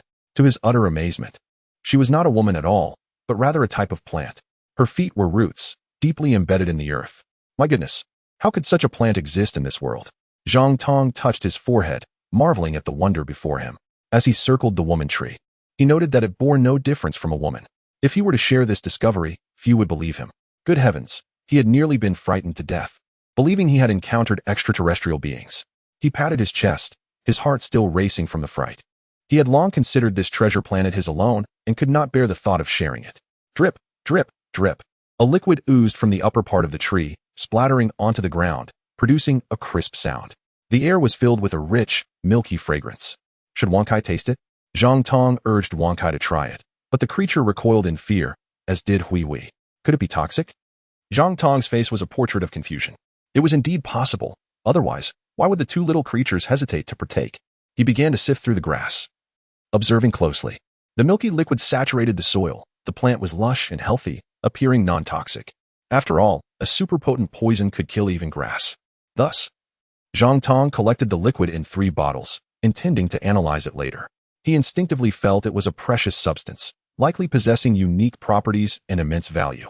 After all, the liquid secreted by a tree resembling a woman would not be readily believed if not for its special uses. Even a fool would recognize its significance, let alone Zhang Tong. He then began conducting further experiments, gently touching the skin of the woman tree, holding her delicate hand. To his astonishment, she reacted, her face flushing a deep crimson, resembling a bashful maiden. Had she come to life? Was this a plant that had cultivated itself into such a form? Zhang Tong was left speechless. If you have indeed come to life, speak to me, he implored, but received no response. Perhaps his conjecture was erroneous. This was merely a peculiar plant. If he could transport the woman tree back to earth, nurture it, those reclusive men would undoubtedly rejoice. For she would far surpass robotic beauties in authenticity. Zhang Tong's thoughts wandered wildly, and he marveled at the extraordinary nature of this treasure planet, filled with bizarre flora and fauna, including astonishing plants he could scarcely fathom. Suddenly, Hui made a discovery, pointing excitedly at a slab of blue stone. Could this stone be a treasure? Without hesitation, Zhang Tong severed it in half with his sword, but found no jade within. Upon flipping it over, he uncovered a blue object, caked in dirt. My heavens, this must be a relic from ancient Earth. Zhang Tong was profoundly astonished, yet countless questions flooded his mind, as he saw no traces of humanity left behind. Perhaps centuries had passed, hundreds or even thousands of years. But how could this blue brick remain intact? It defied all logic and reason. Was the blue brick somehow special? As he examined it closely, he found it to be unlike any other, perfectly smooth, with sharp edges and no signs of wear. Its surface bore a subtle pattern, a dragon soaring amidst clouds. This must be a valuable artifact, though its purpose remained a mystery. Zhang Tong's face lit up with joy. This treasure would not fetch a high price at auction. It was better kept for himself. After all, this was the blue brick of the treasure planet, and only he would know its true worth. He continued to dig for a while longer, but uncovered nothing else, further deepening his perplexity. If there had once been a dwelling here, there should be a pile of blue bricks. Why, then, was there only this solitary brick? Had it been a talisman? Did someone hurl it to create a lake, causing it to rebound here? Zhang Tong's imagination ran wild, but even he did not believe such theories, eliciting a chuckle from him. No longer wishing to linger, he began his return. He had explored long enough for one day and had experienced 2 false alarms, leaving him mentally and physically drained, ill-suited for further adventures. In the following days, his explorations yielded little. He found no more flying pearls, and the lake lay in eerie silence, likely devoid of fish, all having been consumed by that fearsome turtle. To achieve any worthwhile discoveries, he would need to change his approach. He returned to Earth, emerging from the basement of his villa in Wuching. Just then, he heard a peculiar sound, a heavy, labored breathing, reminiscent of a man. Could it be that a man had entered his villa? Had Lu Qingxi brought someone back, or had a thief broken in? Chapter 83. Mistaking sister for elder sister. Zhang Tong's expression grew slightly displeased as he stealthily made his way down to the first floor, carrying 2 burlap sacks. The absence of anyone on the ground level allowed the sounds from the second floor to echo more clearly. Thus, Zhang Tong silently ascended to the second floor, only to be met with an unexpected sight that drew a chuckle from him. It turned out that Lu Qingxi was practicing yoga, seemingly engaged in a unique breathing technique. Clad in form-fitting yoga pants that accentuated her long, shapely legs, and a strapless top that appeared unable to contain her ample bosom, she exuded an alluring presence. Her raven hair was elegantly coiled atop her head, revealing a graceful, elongated neck. Her collarbone was delicately sensual, and her waist was so slim it could be encircled with a single hand. Each pose she executed flowed effortlessly, radiating an aesthetic beauty that left Zhang Tong momentarily puzzled. Had Lu Qingxi truly advanced so remarkably in her yoga practice? He recalled having witnessed her attempts at yoga during their time at the Xiangnan Villa, but she had not been nearly as proficient then, especially when compared to Chen Fang. It seemed she had made significant strides since then, perhaps even rivaling Chen Fang's skill. It appeared she possessed a natural aptitude for yoga. Qingxi, you've improved tremendously. Have you been rigorously practicing yoga lately? Zhang Tong set down the sacks and approached her. You're back? Lu Qingxi slowly turned, her expression not one of surprise, but of profound curiosity, as she scrutinized him from head to toe, as if she were meeting him for the first time. What was this reaction? Was she perhaps curious about whether he had discovered any treasures? In that fleeting moment, Zhang Tong dismissed his confusion and embraced her without hesitation. After all, they had shared an intimate connection previously, an enchanting feeling that lingered in his memory. Having spent over 10 days in Baoxing without any female company, encountering the stunningly alluring Lu Qingxi stirred desires within him that were difficult to suppress. He imagined she would be equally moved. Please, I am not Lu Qingxi. Lu Qingxi protested, her voice a blend of shyness and panic. If you're not Lu Qingxi, then who are you? Zhang Tong laughed heartily. Are you jesting? Speaking nonsense with your eyes wide open? But I fear you might be a fraud. Tell me, what is your relationship with Lu Qingxi? Flushed with embarrassment, Lu Qingxi playfully retorted, I am her boss. And also her father. Zhang Tong's face broke into a teasing grin. How amusing. Truly, Lu Qingxi has a knack for seducing men. A boss and a father? What does that even mean? Lu Qingxi looked bewildered, her expression one of confusion. Are you still pretending? Zhang Tong tightened his embrace, inhaling her intoxicating fragrance, and leaned in slowly to kiss her luscious red lips. Please, I truly am not Lu Qingxi. Lu Qingxi tilted her head back in a mix of panic and shyness, yet in doing so, her entire body nestled even closer to him, their contact growing more intimate, perfectly embodying the essence of reluctant seduction. Last time, you embraced me while I wore a bikini. This time, you've changed your tactics? You truly know how to tempt a person. Zhang Tong mused internally, feeling a thrill at the prospect of taking action to properly chastise this enchanting creature for her playful games. However, a tense voice echoed from downstairs. Ah, boss. You've mistaken the person. I am Lu Qingxi. What? Zhang Tong's movements froze as he slowly turned to see another Lu Qingxi racing up the stairs, her face adorned with a peculiar expression, barely containing her laughter. In her hands, she clutched a bag of groceries, clearly having just returned from shopping. To Lu Qingxi? What was happening? Zhang Tong's mind became a whirlpool of confusion. Was he dreaming? Or had the women from Baoxing descended to earth, taking on Lu Qingxi's form? What mischief could they be planning? Hee, you are quite eager. The Lu Qingxi in his arms seized the opportunity to escape, grinning mischievously. Sister, you are being dishonest. You said he is not your brother-in-law, but I believe he is. Boss, I apologize. It was my fault for bringing my sister Lu Qingqing back, leading to your misunderstanding. Lu Qingxi explained awkwardly. Identical twins? Zhang Tong finally regained his composure, incredulous. Yes. Both sisters replied simultaneously, their voices sweet and alluring. My goodness, they are utterly indistinguishable. Zhang Tong marveled as he examined both women. They shared the same height, features, and even the same thick, similarly length hair. Without matching outfits, they would be impossible to tell apart. It was nothing short of a miracle. Twin sisters, both breathtaking beauties. If the two were to stand on stage, one with a microphone and the other with a treasure, it would surely create a sensation and elevate the auction house's reputation immensely. They were indeed a pair of treasure girls. Even my parents wouldn't be able to recognize them, let alone you. When we were younger, one would often get 2 servings while the other starved, or one would take 2 baths while the other went without. The sisters chuckled mischievously together. What is your profession? Qingqing? Zhang Tong inquired curiously as he settled onto the sofa. I'm still a student, attending Wuching Film Academy in my 3rd year. Lu Qingqing replied. My dream is to become a star. I have played minor roles twice, but unfortunately, I did not gain fame as the films flopped. To become a star? Zhang Tong rubbed his forehead, realizing this ambition diverged greatly from the career path he had envisioned for her. The gap was substantial, yet everyone had their aspirations. Given her extraordinary beauty, it was quite normal for her to wish to become a celebrity. After all, he was merely her brother-in-law, not her father. He had no say in her choices. I've heard you are quite generous, a wealthy tycoon. How about you support me in becoming a star? Lu Qingqing pouted, gently swaying Zhang Tong's arm in a playful manner. Qingqing, don't speak nonsense. The boss's endeavors have nothing to do with the film industry. Nor does he have any interest in the meager profits from movies, Lu Qingxi chided playfully. Who says the movie profits are low? Haven't there been many blockbuster hits in recent years? With box office earnings exceeding 5 billion, investors have made billions. Lu Qingqing retorted defiantly. Furthermore, if brother-in-law, you were to invest in an entertainment company, you could earn even more. Movies can be profitable, and the artists can rake in money from various advertisements and performances. It wouldn't be any less than your treasure hunting. After all, treasure hunting ultimately relies on luck. If luck is lacking, no amount of effort will suffice.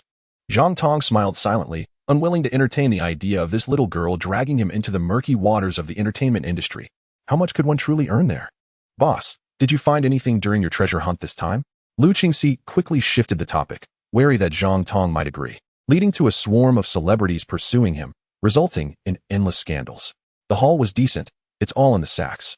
You can take a look for yourself. Zhang Tong replied. Did you truly find treasures from Shenanjia? It wouldn't be just some mushrooms or wood ears, would it? That would be utterly laughable.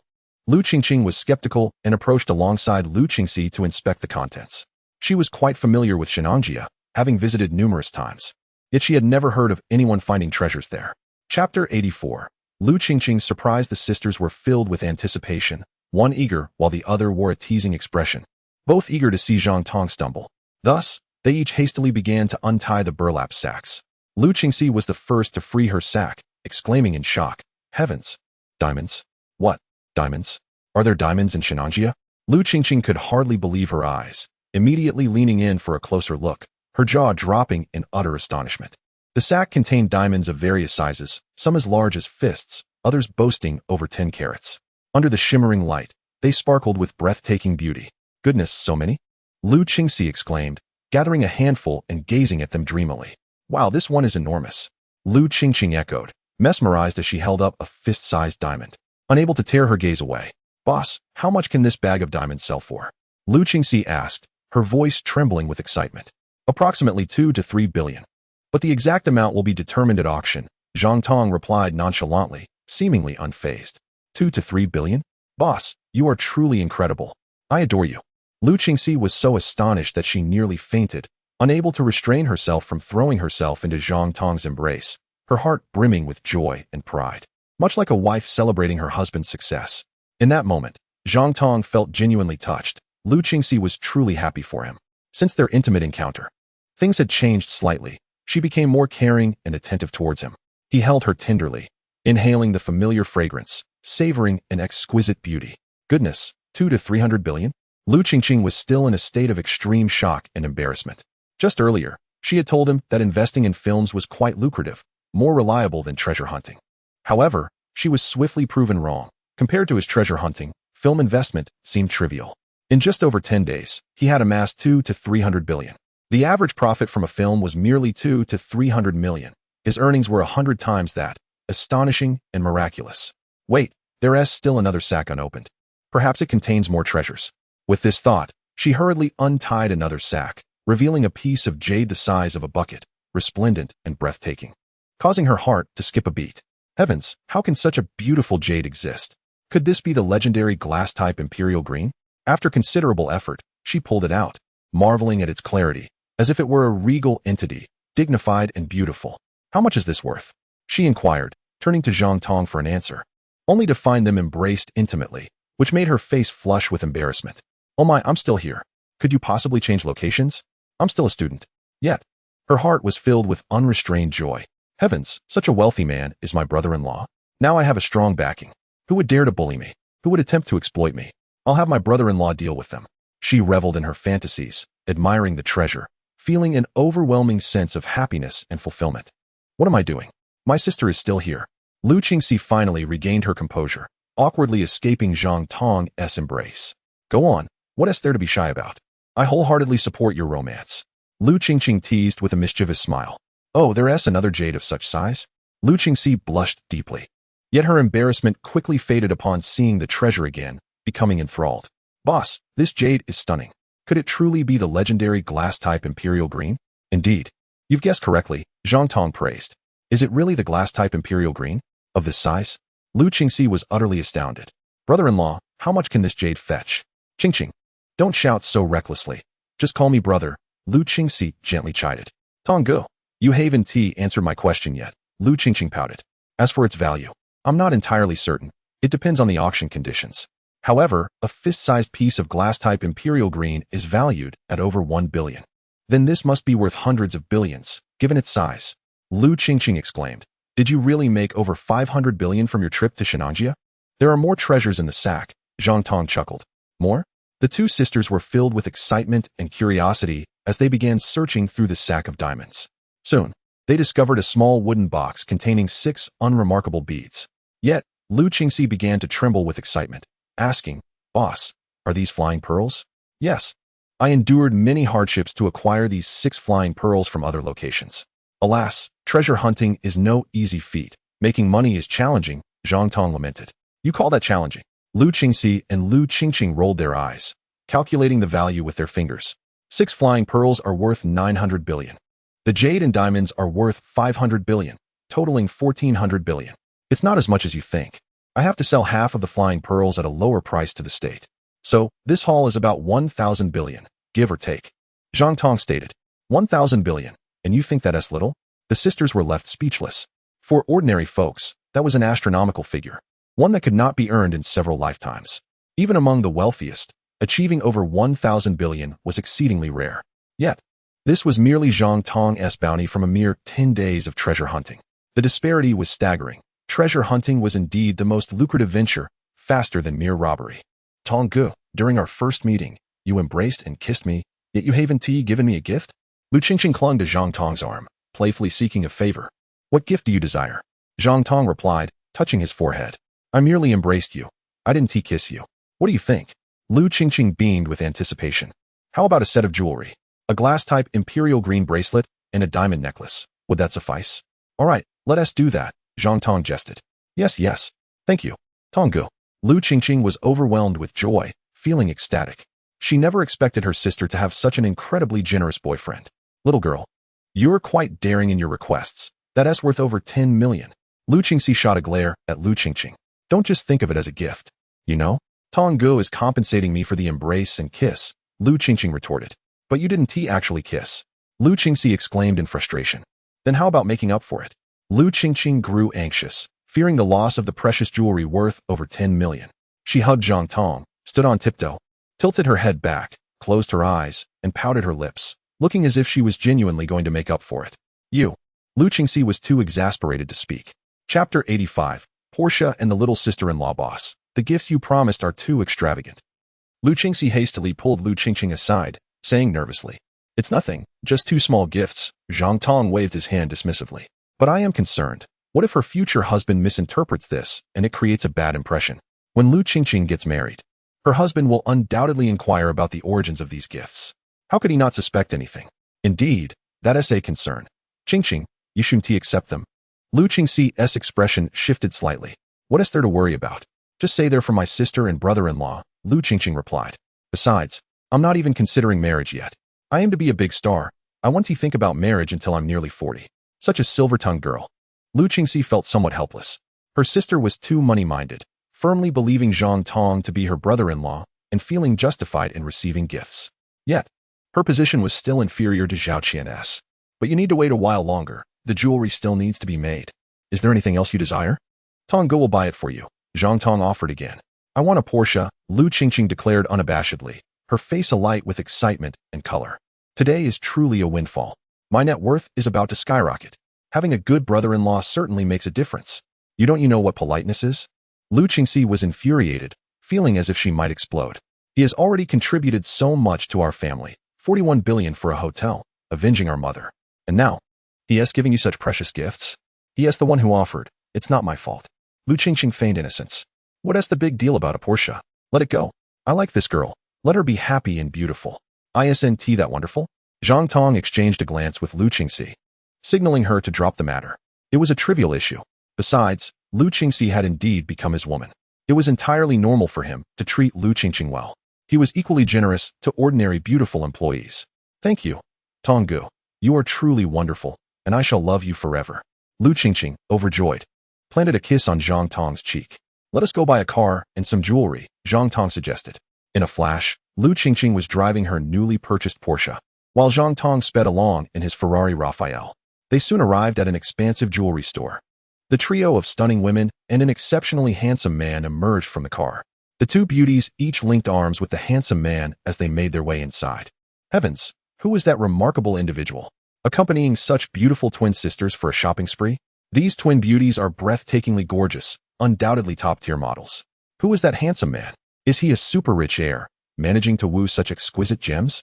Countless onlookers were astounded, their eyes burning with envy. Zhang Tong, the eyes of He Kaixian, who was idly wandering through the jewelry store, suddenly widened in disbelief. His teeth chattered in frustration. How did this scoundrel make it to Wuqing? Is he here to humiliate me? Damn it, Lu Qingxi even has a twin sister? And this jerk has captured both of them? Oh heavens!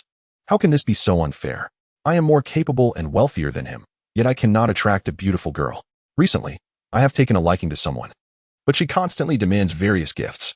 Now, she has escalated her requests to jewelry. My funds are depleted. I can no longer afford it. Yet this scoundrel Zhang Tong clearly lives off others. The disparity is infuriating. He Kaixian, this fool is also in Wuqing? Zhang Tong was taken aback. How could he encounter this foolish classmate again? I have no desire to embarrass him. That would be too low. Lu Qingxi, why are you still with him? You are pushing your sister into the fire. He Kaixian lamented. In truth, he could not distinguish between the two sisters. A twisted mind perceives only a world of corruption. Lu Qingxi scoffed. Does your disgraceful state not concern your parents? Who are you to appear in public, Looking like that, Lu Qingqing added with astonishment. Can't you show a bit of civic responsibility? He Kaixian trembled with rage, his face darkened. He uttered not a word and turned on his heel, leaving without looking back. His heart was shattered. I was merely concerned for you. I wished you well, yet you mock me instead. Oh, goddesses, you are too heartless, too foolish. He had only just emerged from his shell of isolation, and now he felt himself retreating once more. Boss Zhang, your charm is even more captivating than before. And these two beauties are extraordinarily radiant, evoking envy. Zhao Yue, the owner of Zhaogui Jewelry Company, greeted them with a beaming smile and invited them into the VIP room. Naturally, Zhang Tong had contacted her for assistance in creating some jewelry. As Zhaogui Jewelry's headquarters was located in Wuqing, Zhang Tong produced a jadeite the size of several fists, along with a few diamonds weighing over 10 carats, to craft bracelets, pendants, and necklaces. Oh my, is this glass-type imperial green? It is stunningly beautiful, Zhao Yue exclaimed, her face alight with surprise and admiration. I haven't seen such a superlative treasure in many years. To see it today is a stroke of fortune. Could you possibly sell me a piece? She inquired. Having recently obtained a substantial piece of glass-type imperial green, Zhang Tong showed her a photograph, promising to auction it soon. Your luck is extraordinary. Such a massive piece of glass-type imperial green could be worth several billion. You are truly like a reincarnation of the god of wealth. Zhao Yue gazed at Zhang Tong as if he were a celestial being. Perhaps it is due to the beautiful company I keep, Zhang Tong quipped. I should invite more campus beauties to work with me and see if my luck improves. Zhao Yue laughed in response. She promptly summoned the finest jewelry artisans to confer with Zhang Tong. Lu Qingqing emphasized, among them, I want my bracelet and necklace designed. Master, how should we proceed? Such a beautiful lady deserves a unique design, the elderly master said, scrutinizing Lu Qingqing closely, inspiration igniting as he sketched a design on the spot. How exquisite. I adore it, Lu Qingqing exclaimed, her face glowing with joy and excitement as she clutched Zhang Tong's arm tighter, unabashedly. Lu Qingxi shot her a disapproving glance. Feeling powerless to intervene. I am gifting you this. You must reciprocate, Zhang Tong said with a smile. Can you grant me one request? What request? You don't mean for me to be your girlfriend, do you? I do not wish to compete with my sister. Lu Qingqing blushed, her eyes glistening. Could it be that brother-in-law is a rogue, desiring both sisters? You shall be disappointed. I, Lu Qingqing, am not of such nature. I wish for you and your sister to co-host the next auction together. You need only hold the treasures aloft, Zhang Tong proposed with a grin. Couldn't you simply find any lovely lady for that role? Your company is filled with beauties, is it not? Lu Qingqing was momentarily bewildered. This task seemed too simple. She had thought he desired her as a girlfriend. There are indeed many beauties, but none are twins like my sister, Zhang Tong replied with amusement. Truly, there is no business without scheming. You have seized upon this detail, Lu Qingqing realized, her eyes sparkling. This would indeed create a sensation and elevate your auction house's profile, attracting more wealth. Finally awakening to the implications, Lu Qingqing playfully retorted, her eyes darting, then I must secure a position, with the same treatment as my sister. You are being unreasonable, Lu Qingxi interjected, her countenance darkening, her emotions conflicted. Initially, she had hesitated to introduce her sister to the company, fearing gossip. Yet Zhang Tong had taken the initiative. Did he not harbor such concerns? However, if the twin beauties hosted the auction, it would undoubtedly elevate the company's prestige. All right. You will not receive the same treatment as your sister, but you will receive equal treatment to other female employees, Zhang Tong conceded. Lu Qingqing realized she had indeed overstepped. Even without being Zhang Tong's girlfriend, her sister would certainly hold a special place in his affections. If she demanded the same benefits, it could lead to unwelcome rumors. Thus, she revised her request, a yearly salary of 1 million, with bonuses additional, plus a housing allocation and a beauty allowance. Zhang Tong felt a surge of delight. This arrangement meant Lu Qingqing would participate in all future auctions, creating the desired highlight. However, should Lu Qingqing insist on the same treatment as Lu Qingxi, he would refuse. Not out of reluctance, but out of concern for potential slander and damage to his reputation. Now, it seemed they had reached a satisfactory conclusion. I am thrilled. I have not yet graduated, yet already I am earning 1 million a year. Who can rival that? Lu Qingqing exclaimed, filled with excitement and joy. Given your unique situation, your work will also be unique. I shall permit you to refrain from regular attendance, as long as you appear on auction days, Zhang Tong generously offered. You might only need to work a few days a year. This arrangement allowed Lu Qingqing to continue her studies while pursuing her dream of stardom, all without incurring any scandal.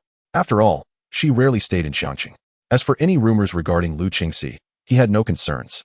He was single and had no romantic entanglements, thus adhering to societal norms. He was astute, preemptively avoiding any potential pitfalls. Lu Qingxi was left in awe of his brilliance. Such an incredible intellect would surely lead him to wealth, even if he pursued other endeavors. Brother, I adore you. You are truly the best and most handsome boss in the world. Lu Qingqing exclaimed, overwhelmed with joy. This arrangement was simply exhilarating, working a mere handful of days. Coupled with a beauty allowance, amounted to a staggering annual salary of 2 million. This kind of employment was akin to living like a deity. Originally, the employees were assigned Ferraris worth over 5 million, but since you are alone in Wuqing, it would be unwise to be too ostentatious. A Porsche suits you perfectly. Zhang Tong explained. Have you calculated everything in advance? You are quite cunning. No wonder you have become a billionaire, Lu Qingqing said, her face full of admiration. You don't live in Xiangqing. I can buy you a house in Wuqing, Zhang Tong continued. I don't want a house. Can you just compensate me for the cost of one? Zhao Qingqing replied, her expression sly. Wow, a money grubber? Zhang Tong mused, touching his forehead. Where will you stay? You will graduate eventually. You cannot always live with your parents, especially since it's your stepmother, he remarked. I'll stay in your villa worth 88 million. Don't misunderstand. I'm primarily here to take care of such an extravagant property. Without supervision, it could quickly fall into disrepair, Lu Qingqing asserted with confidence. You have quite the imagination. Zhang Tong chuckled, slightly exasperated. Staying in a villa is permissible, but to receive compensation for a house, it must be 10 years from now. Of course, it was impossible to fulfill her every wish. He didn't want her to think she could have her way. You're stingy, Lu Qingqing pouted, although inwardly, she felt quite pleased. How wonderful. I can live in an 88 million villa. Who else can boast such luxury? Who would dare to take advantage of me? Just look at them. After settling the jewelry matter, the two sisters took Zhang Tong shopping. Each held onto one of his arms. Their smiles radiant as they walked and chatted, acting as excellent guides in Wuqing. However, their beauty was too striking. They could rival the top car models from Han Country. Even with masks on, their stunning grace could not be concealed, leading countless onlookers to envy Zhang Tong. Yet, he donned a mask as well. Ignoring the stares with a fearless demeanor. Strolling arm in arm was hardly a crime, yet life often presents exceptions. Suddenly, a middle-aged couple approached. The man was handsome and the woman alluring. Upon seeing Zhang Tong and the Lu sisters, the man's eyes widened, his face turning pale with fury as he stormed over. Exuding an intimidating aura. I could easily send you flying with a single slap, Zhang Tong noted inwardly, smirking at the unfolding drama. However, Lu Qingxi and Lu Qingqing's expressions changed drastically. They quickly released Zhang Tong's arms, lowering their heads in a gesture of apology. Dad, what are you doing shopping to? Zhang Tong was stunned. This was awkward. Accompanying someone's daughters in such an intimate manner could easily lead to misunderstandings. Lu father must be furious. I'm so infuriated, Lu father exclaimed, his eyes reddening. The beautiful woman sneered. Your daughter has finally grown up and learned about love, but to like the same man? They've truly got character. Shut up, Lu father roared. We're in public. Such words could lead to embarrassment. Dad, Auntie, you misunderstand. We are not. Lu Qingxi and Lu Qingqing explained in unison, perhaps due to their twin connection. Uncle and Auntie, it's not what you think. I am actually their father. Zhang Tong interjected. You're courting death. Before he could finish, Lu father was enraged, nearly spitting blood at the audacity of the boy to provoke him, implying he had conquered both his daughters. Today, one of us must leave standing, the other lying down. Chapter 87. Lu father Neil, shall we find a place to talk? Zhang Tong shrugged. Lu father certainly wouldn't object. They couldn't brawl in public. They entered a restaurant and requested a private room. Upon entering, Lu father glared at Zhang Tong. What did you just say? Have the courage to repeat it. Listen closely. I am not only the father of your two daughters, but also the father of your ex-wife. Zhang Tong replied. You infuriate me. Lu father had never been so openly challenged. Unable to contain himself, he swung a punch at Zhang Tong, yet it was effortlessly caught, rendering him immobile. Akin to an ant trying to shake a tree. Zhang Tong then smiled. Uncle, don't be angry. It's unhealthy. I haven't finished speaking. When I say father, I mean the employer who pays salaries. I am currently the boss of the three of them. Impossible. Lu father was incredulous. My ex-wife works at Xiangjiang Grand Hotel. How could she possibly be your employee? Dad, it's true. Lu Qingxi recounted the circumstances. What? You spent 1 billion to buy Xiangjiang Grand Hotel to support my ex-wife? And appointed her as the general manager? Lu father trembled, fear etched on his face. How wealthy is this young man? No wonder my daughters are so close to him. He knew his ex-wife had been mistreated, yet felt powerless. As he had fallen from grace, living an abysmal life without the influence he once wielded. Then how did they become your employees? The voice of the beautiful woman softened, now charming and melodic, a stark contrast to her earlier demeanor. Her name was Chun Nan, once a beauty who could rival Lu Mother and possessed considerable acumen. Lu Qingxi elaborated on the details, highlighting Zhang Tong's impressive capabilities. So you are Zhang Tong, the owner of Tianbao Auction House? The Flying Man. Lu Father and Chun Nan gazed at Zhang Tong as if he were a marvel. This youth had risen to prominence through treasure hunting, gold, 1,000-year-old ginseng, jade, rubies, precious pearls. Within a mere month or two, he had become one of the nation's wealthiest individuals. Compared to him, they felt as though they had wasted their lives. Could you step outside for a moment? I need to discuss something with Zhang Tong. Lu Father ushered the three out, then spoke nervously. Mr. Zhang, you are my benefactor. My ex-wife's daughters are living well because of you. I misjudged you, and I sincerely apologize.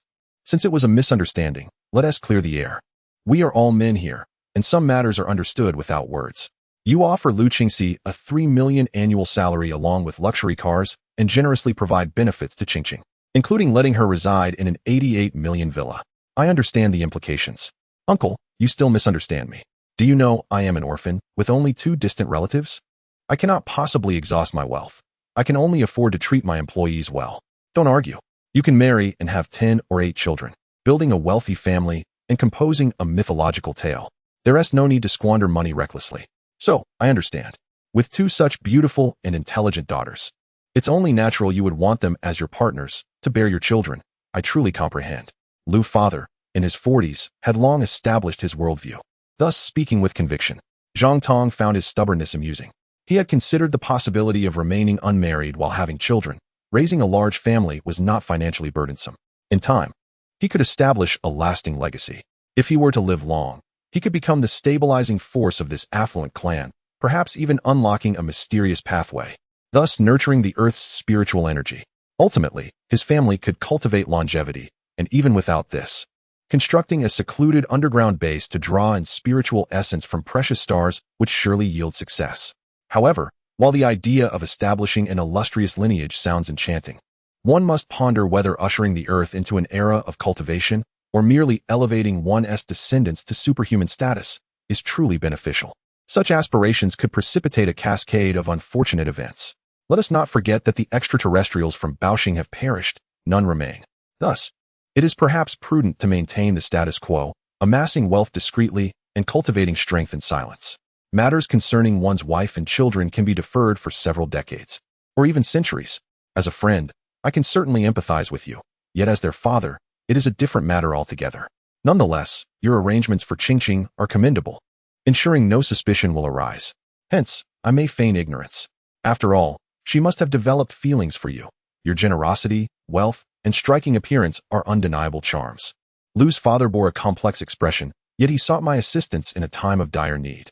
Once a prosperous figure in the fruit business, he had over 100 chain stores at his peak. Regrettably, as competition intensified, only a single store remained. The rest had been sold. The glory of yesteryears had vanished, leaving him unable to hold his head high before former peers, which caused him considerable distress. Encountering a top-tier magnate like Zhang Tong, he could scarcely afford to let this opportunity slip away. Let me clarify. While there may be an ambiguous connection between Lu Qingxi and myself, I harbor no such intentions toward Lu Qingqing. I am not as frivolous or nefarious as you might assume. If you trust me, I can extend my assistance. Otherwise, I shall withdraw my support for Qingqing and return her to her former path. I believe you, of course. It appears your aid to her was out of respect for her sister. Lu's father beamed with joy, not merely because Zhang Tong was willing to assist him, but also due to the absence of any ulterior motives towards Lu Qingqing. One daughter being Zhang Tong's partner sufficed. Why require 2?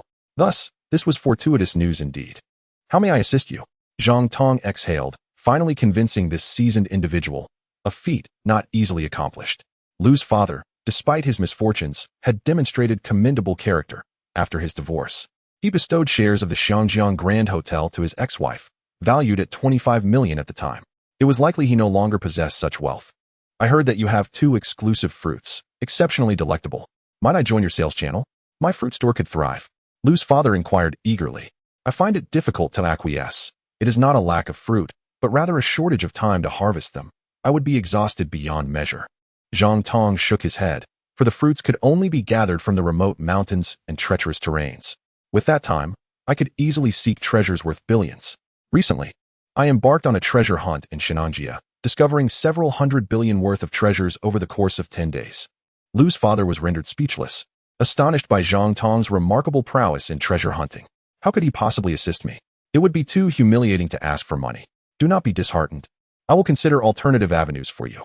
The fruit business ultimately yields meager profits, Zhang Tong stated. Thank you, Lu's father responded, bowing with an expression of unrestrained delight. Such a magnate would certainly honor his promises, given his vast resources and the importance of maintaining his reputation. Lu's father ordered food and drinks, and the five commenced their meal. The flavors of the restaurant astonished Zhang Tong, prompting him to remember its name, Tianxiang Restaurant. During the meal, Lu's father and Chun Nin displayed overt flattery, diligently ingratiating themselves with Zhang Tong. This behavior was not unexpected, despite their past affluence. They had never amassed a fortune exceeding 100 million. Dining with a billionaire certainly invited pressure, had it not been for their two daughters. Both strikingly beautiful and fortunate enough to capture Zhang Tong's attention, they might never have encountered such an opportunity. Lu's father's eloquence was impressive, likely honed through life's trials and tribulations. He shared amusing anecdotes, while Chun Nin played his part well, both striving to foster a favorable relationship with Zhang Tong. Brother Tong, may I join your group of extraordinary treasures? Lu's father inquired hopefully. You call him Brother Tong? Lu Qingxi and Lu Qingxing wanted to hide their faces. This was too sycophantic, especially in their presence. Yet Lu's father was indifferent to their sentiments. This opportunity might never arise again, and he was determined to seize it. Zhang Tong was taken aback and somewhat bemused, asking, "Why do you wish to join this group?" "Because it comprises renowned billionaires from around the world. Merely listening to their conversations could impart invaluable knowledge. While it may not guarantee immediate success, it could certainly facilitate significant advancements. Dining with Buffett costs several million, after all." "Brother Tong, please allow me to join. I promise to remain silent, or you may remove me if I do not." "That is not feasible. Only genuine billionaires may join. You may apply once your wealth surpasses 100 billion, Zhang Tong replied without hesitation. "If you encounter difficulties, feel free to reach out to me. Will there come a day when my wealth exceeds 100 billion? Lu's father felt a mixture of shock, joy, and trepidation. Yet he was undeniably hopeful. After their meal, the five exited the restaurant, only to encounter a group of imposing middle-aged men poised to enter. One of them recognized Lu's father and exclaimed loudly, "Old Lu, what brings you and your family to Tianxiang Restaurant today? Just days ago, you mentioned being unable to repay me. Though it is merely a trivial amount of 100,000, I do not mind. However, you cannot continuously defer repayment." Alas, Lu's father is in such dire straits now? Still in debt? Did he not just treat us to a lavish meal? Zhang Tong observed with a peculiar expression. It seemed Lu's father was putting on a facade of wealth, yet now confronted by a creditor in public, the embarrassment was palpable. "Old Lu, you misunderstand. Today my daughter is treating us. I have been experiencing some financial constraints, but I assure you, I will repay you soon. When have I ever defaulted on a debt?" Lu's father trembled with rage, vowing that one day, he would make this Lu kneel and call him elder brother for daring to humiliate him in front of a billionaire. In the past, when he was affluent, his reputation was commendable, yet now, in his impoverished state, he was reduced to borrowing to procure fruit. "Here's the deal. You can forfeit your fruit store to me. After all, your store is hardly profitable." Old Lu's intentions were transparent. "Old Lu, that is rather excessive. Old Lu, you are crossing a line. Let us conclude this matter here. I will vouch for him. He will repay you within 3 months. Among the group, several recognized Lu's father, and 2 even came to his defense, indicating that Lu's character was indeed respectable. "Last month, you urged me to stock up and even lent me money," they reminded Old Lu. Old Lu had long been aware of Lu's 2 beautiful daughters and, upon seeing them, decided it was time to reveal his intentions. His series of manipulative tactics had ultimately led Lu's father's business to the brink of collapse. "You must be dreaming." Lu's father seethed with fury, realizing this scoundrel dared to covet his daughters. How could such a loathsome toad entertain thoughts of his sisters? "It is merely 100,000. I will repay you now." Lu Qingxi was seething with anger. "It was my father's vanity that prevented him from sharing his difficulties with me. Do you truly believe that our Lu family has fallen so low as to be schemed against by despicable individuals like you?" Right then, a sum of 100,000 and 1,000 was transferred to Old Lu, with 1,000 counted as interest. Could it be repaid? Old Lu was so furious he nearly spat blood. Yet, he maintained his composure, sneering, "Old Lu, this time it is your daughter who has rescued you. But your fruit shop will inevitably face closure. If you don't sell it now, it will eventually become a burden. At that time, not even divine intervention can save you. To my astonishment, Lu's father fell silent, too intimidated to respond. Who are you to speak so arrogantly? Zhang Tong mocked coldly. I am Lu Gua, the king of fruits in Wuqing. If I do not supply old Lu with fruits, he will have nothing to sell. Can he survive without my support? At that point, he'll have no choice but to marry his daughter to me, Lu Gua proclaimed with pride. Zhang Tong sneered several times and led Lu's father and the others away. They first inspected Lu's fruit shop, which occupied an excellent location amidst bustling neighborhoods. Directly across from a hospital, covering approximately 100 square meters, and was quite sizable. In its prime, the shop earned 200,000 monthly. Lu's father reminisced about the glory days. Since the rise of e-commerce, business had steadily declined, and now he could barely break even.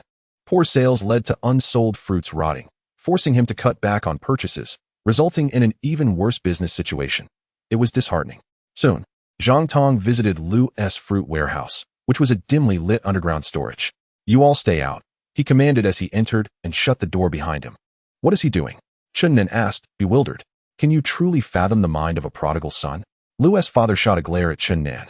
I am not a prodigal, Chunnan quietly retorted, realizing she could no longer underestimate Lu's father. This seemingly unremarkable man had two beautiful daughters who had caught the eye of a wealthy individual. Why didn't you tell me how badly you were faring? Lu Qingxi questioned her sister, Lu Qingqing. He didn't tell me either. How would I know? Lu Qingqing replied, equally frustrated. They felt humiliated, unable to hold their heads high in front of Zhang Tong. After a few minutes, Zhang Tong emerged, casually stating, Uncle, I've changed my mind. You need not switch industries. You can achieve greatness in the fruit business once more. Register a company called Tianbao Fruit Company. I will hold 51 of the shares, and you will have 49. I will supply fruits from deep within the Shenanjia area, delivered to the storage at midnight. I have but one requirement. Utterly crush that man named Lu, and make him pay dearly for his actions today. From this day forth, cease all business relations with Lu Jinghua. I will not even wholesale fruit peels to him. I intend to shut down his shop immediately. How dare he offend me and refuse to marry his daughter to me? Let his family go hungry. The following day, Lu Gua issued his cold orders. Yes, boss. Several managers replied, trembling in fear of the ruthless and unpredictable Lu Gua. In the past, I had been thoroughly displeased with that scoundrel, sharing the name Lu Jinghua. My name is Lu Gua. Does that not mean I have been overshadowed? Thus, I have secretly worked against you, causing your fruit business to falter, one shop after another. Dare to challenge me? I shall first bring you down, and in the process, compel you to marry your daughters to me. Those two foolish daughters of yours are truly stunning. Lu Gua grinned maliciously. As a wholesale fruit dealer, it was indeed convenient for him to undermine Lu's father. By nurturing Lu's competitors to open shops in the same area and supplying them with fruit at lower prices, Lu would remain oblivious. If Lu ever found out, he would be infuriated, realizing that it was his name that had provoked Lu Gua's wrath, leading to his downfall, with his daughters viewed as mere prizes. Originally, I intended to grant you a chance at redemption, to unite our families by marrying your daughter to me, allowing you to rise once more. But since you have chosen the path of destruction, then so be it. Lu Gua gritted his teeth, seething with murderous intent. He had absolute confidence, for all fruits in Wuqing flowed through his hands. Without my supply, Lu's father would be left with nothing to sell. How could Lu's fruit shop survive? However, he was always cautious and exceedingly cunning. After pondering for a moment, he found a loophole and began making calls, warning that anyone who assisted Lu Jinghua in procuring fruit from him would be blacklisted. This terrified a group of fruit shop owners, leaving them trembling in fear. My goodness, Lu's father was in dire straits now. The last shop was bound to close, relegating him out of the industry entirely. How tragic. One must never offend Lu Gua. The business world is indeed fraught with peril, where a single misstep can lead to utter ruin, often without understanding the reason why. Lu's father was a classic example. Lu Gua erupted into maniacal laughter, feeling assured of victory and utterly pleased. The sensation of wielding life and death with a mere word was exhilarating. I am the king of F. If it is unappetizing, it will undoubtedly be unsellable and fetch a low price. However, if any type of fruit is extraordinarily delicious, it could almost lead one to swallow their own tongue. The taste surpasses that of the finest fruits available in the market. My goodness, I am about to strike it rich. Mr. Lu exclaimed with palpable excitement, his hands flailing in joy. Based on his experience, such high-quality fruit could retail for 200 per gene, while wholesale prices would be around 150 per gene. Within half a month, it would all be sold out, yielding nearly 20 million in sales. His share would be close to 10 million, an instant path to wealth. Darling, I want to live in a villa. I want to drive luxury cars. Chun Nan chimed in, her smile radiant as she playfully clung to Mr. Lu's neck. Bye. Whatever you desire, I shall procure for you, Mr. Lu declared grandly, followed by hearty laughter. Lu Guo, you fool. How dare you covet my fruit shop, and even my daughter? You have the audacity to proclaim yourself the king of fruit before a wealthy man, threatening that without your fruit, I would have no livelihood? You will soon witness the repercussions of provoking a tycoon. You shall await your demise.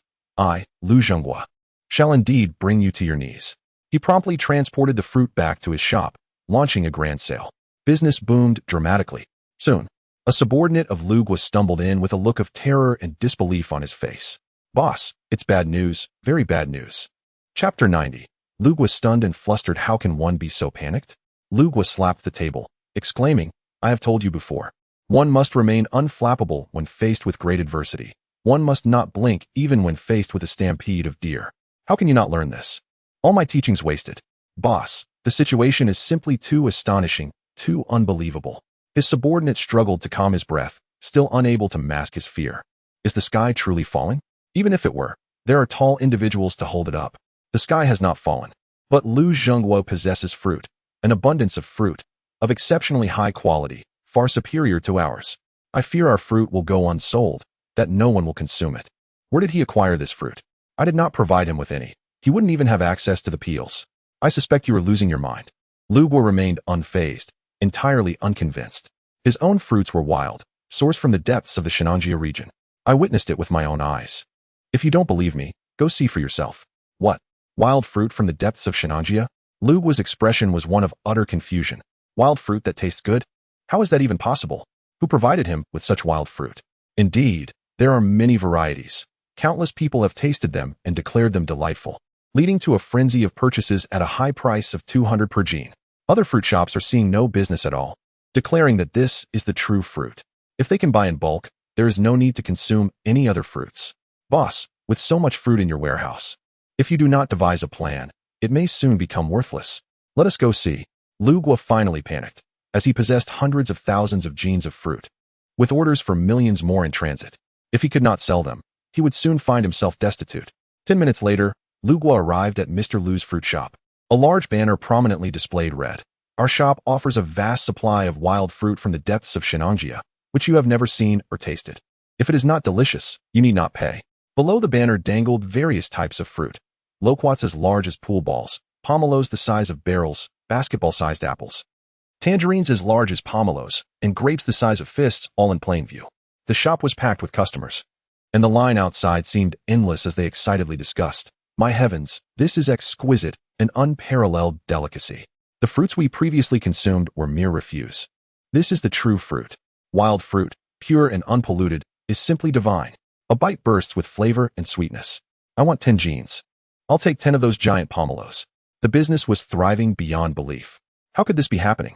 Lu Guo wore an expression of incredulity, questioning whether he was caught in a dream, a nightmare, no less. Of course, wild fruit existed in the depths of Shenanjia, but it could not possibly be of such immense size and quality. Boss, what do we do? The crowd is growing larger, all declaring that the former fruits were trash. Look at the fruit shop across the street. No one is there, and the owner's face is ashen. His subordinate reported. The fruit shop owner across the street, Mr. Chow, was one of Lu Guo's confidants. He had previously obtained fruit at lower prices than Mr. Lu, easily siphoning business away from him. In collaboration with Lu Guo, they had pushed Mr. Lu to the brink of bankruptcy, compelling him to either sell his shop or marry off his daughter to Lu Guo.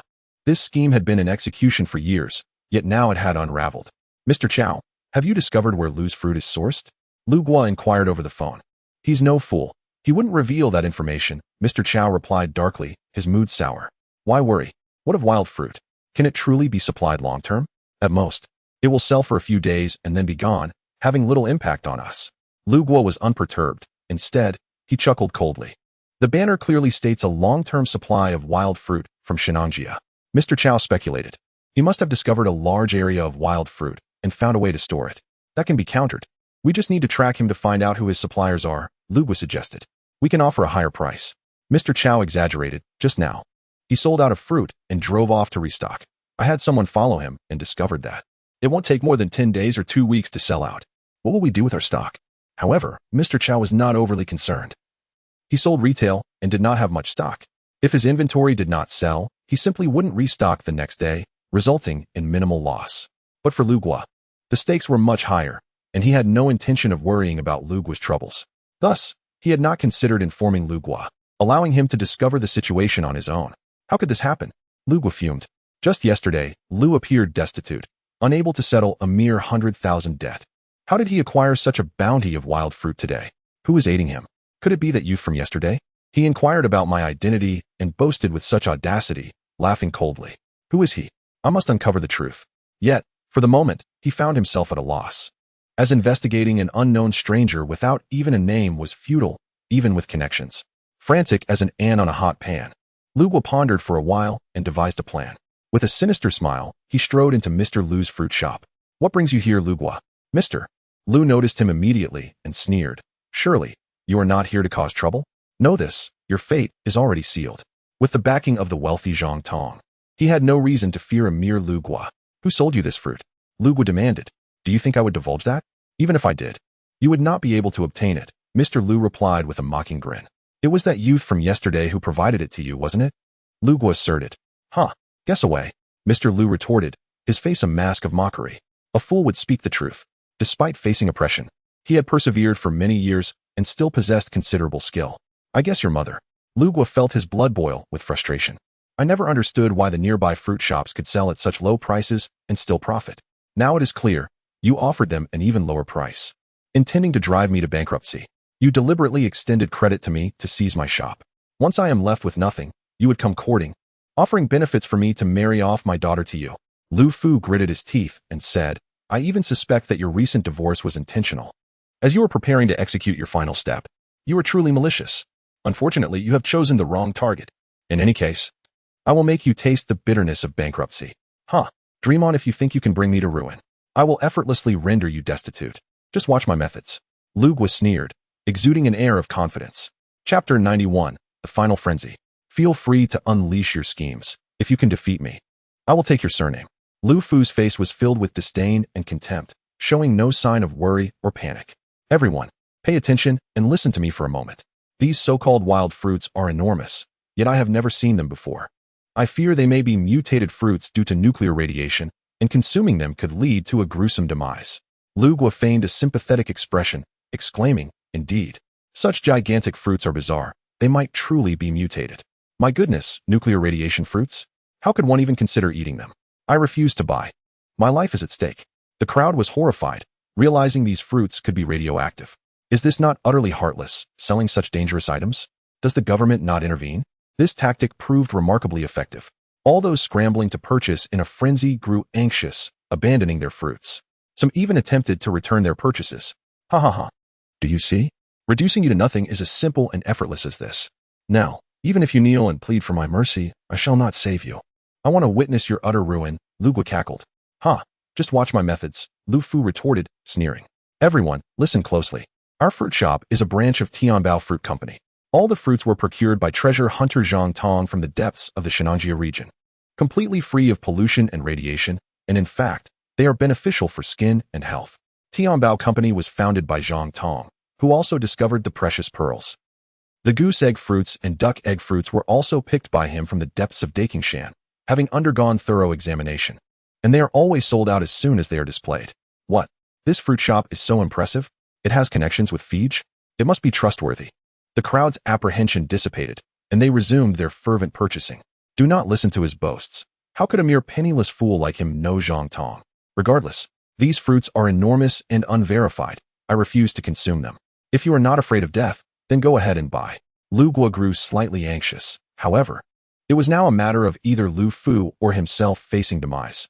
Coexistence was not an option. He could only continue to slander, intimidate, and spread rumors. That makes sense. Until the appraisal results are out, I too am wary. Perhaps I shall wait a few days to buy. The crowd grew hesitant once more, many abandoning their desires to purchase. Suddenly, Zhang Tong entered, flanked by Lu Qingxi and Lu Qingqing, holding several documents. He calmly stated, Ladies and gentlemen, do not be misled by this scoundrel. Here are the quality certificates. Each type of fruit has its own. Last night, Zhang Tong had contacted Wen Na to arrange for an appraisal. He had anticipated the underhanded tactics of his adversary. Wu Na was slightly displeased. But Zhang Tong assured her that obtaining 6 precious pearls would make her ecstatic, and she readily agreed. Thus, the results emerged swiftly, complete with the official stamp of the appraisal. Ha! Now we can rest easy and buy boldly. I shall take 10 pounds of each. The crowd examined the documents in detail, feeling completely reassured. Now, anyone who dared to obstruct their fruit purchases would be regarded as an enemy, deserving of dire consequences. This could be fake. Lu Guo's face grew bitter, his hands trembling and his voice dry. He sensed the impending threat of doom. Fake. Who are you to claim that National Department appraisal documents are false? Wu Na entered with 2 burly men, casting a menacing glare at Lu Guo. And you are? Lu Guo retorted furiously. What I am is of no concern to you. Enraged, Lu Guo seethed. This woman appeared charming, but exuded an overwhelming aura. How could she target him upon entering? I have no quarrel with you. I have no intention of marrying you. I am Wu Na, from the Bureau of Anomalous Events, dedicated to addressing various irregularities. Wu Na presented her identification with pride, declaring, and you are spreading rumors, instigating panic. Seize him. Yes, Captain. The 2 men swiftly subdued Lu Guo, pinning him to the ground and placing handcuffs on him. I refuse. I refuse. Lu Guo shouted in fury. Ah, you refuse? Wu Na scoffed. For years, you have secretly undermined Lu Fu, intending to force him into bankruptcy and coerce him into marrying his daughter to you. Yesterday, your schemes were laid bare. Today, you cast slander, jeopardizing national security, and now you are a prisoner. This is entirely your own doing. How do you know these secrets? Lu Guo exclaimed, astonished. To keep a secret, one must not commit the act, Wu Na responded with disdain. Such scum, upon encounter, she would always decisively punish. Thus, Lu Guo had no hope of a favorable outcome this time. Haha, this scoundrel has been apprehended. The crowd looked down upon Lu Guo with utmost contempt. Zhang Tong's methods were astonishing. In just one night, he had obliterated Lu Guo's existence. Impressive, truly remarkable. With such a powerful ally, how could one not rise? Lu Fu and Chun Nan were utterly astounded, filled with admiration for Zhang Tong. Zhang Tong exhibited not only strength, but also extraordinary cunning. Had the quality appraisals not been conducted, today would have ended poorly. Ladies and gentlemen, I represent the state in addressing today's matter. After investigation, all fruits originate from the depths of Shenangjia, completely free of pollution and nuclear radiation. Rather, they are exceptionally nutritious, surpassing ordinary fruits by hundreds of times. Consuming them may even extend one's life. Wu Na announced solemnly, thus, you may purchase with confidence. However, do not buy excessively, quantities are limited. And we hope more citizens can partake. My goodness, this is state endorsement. Remarkable.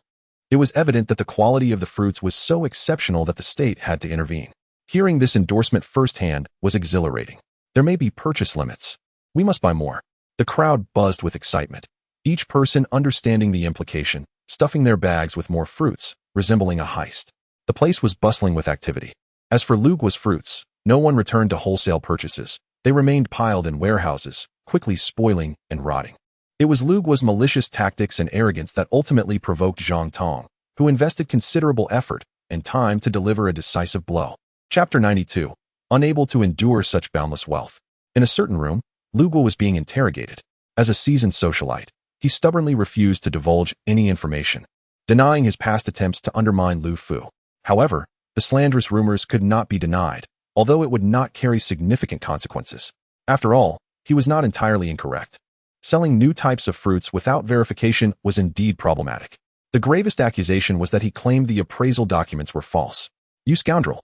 At over 40 years of age, you still wish to marry a girl barely in her teens? You have caused over 100 fruit shops to close. Are you even human? One burly man struck him hard across the face, nearly causing Lu Guo's head to explode, his face swelling instantly, blood trickling from his mouth. How dare you hit me? You are violating regulations. I will sue you. Lu Guo covered his face, filled with frustration and deep resentment. I am not a police officer, but a member of the Bureau for the Handling of Abnormal Events. And I possess the authority not only to strike you, but also to execute you. The burly man drew a handgun and pressed it against Lu Guo's temple, demanding, now, will you confess or not? I will, I will. Lu Guo trembled with fear, his body turning cold. This was truly a death threat.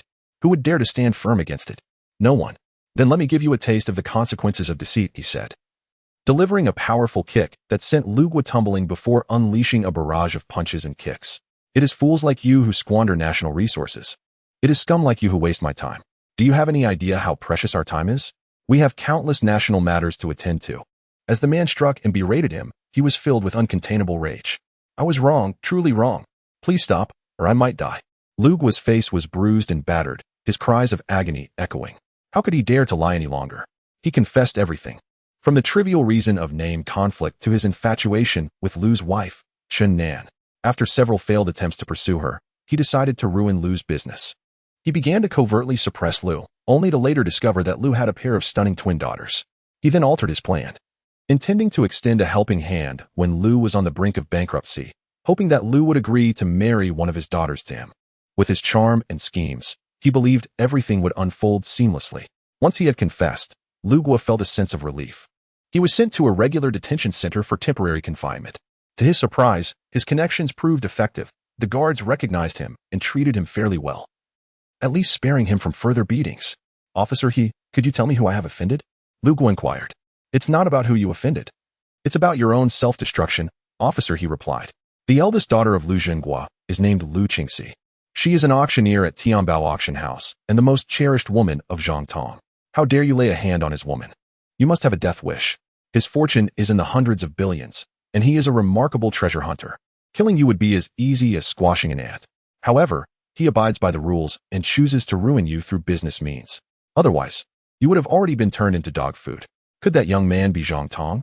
Lu Guo's complexion turned ashen, beads of sweat forming on his forehead. Just the day before, he had brazenly attempted to woo Lu Qingxi, boasting of being the king of fruits and declaring that not even the gods could save Lu's father. Now, he faced a tempest of repercussions. His empire of fruits lay in ruins, and he found himself behind bars. This truly was self-destruction. How could this happen? Why was my luck so poor? To encounter Zhang Tong? Though I possess some strength, I am merely worth over 100 million, and I am in my 40s. Yet I dared to aspire to a beauty like Lu Qingxi? Such delusions. Moreover, the schemes I devised led me to this path of ruin. Officer, he mocked. It seems you are still lacking in education.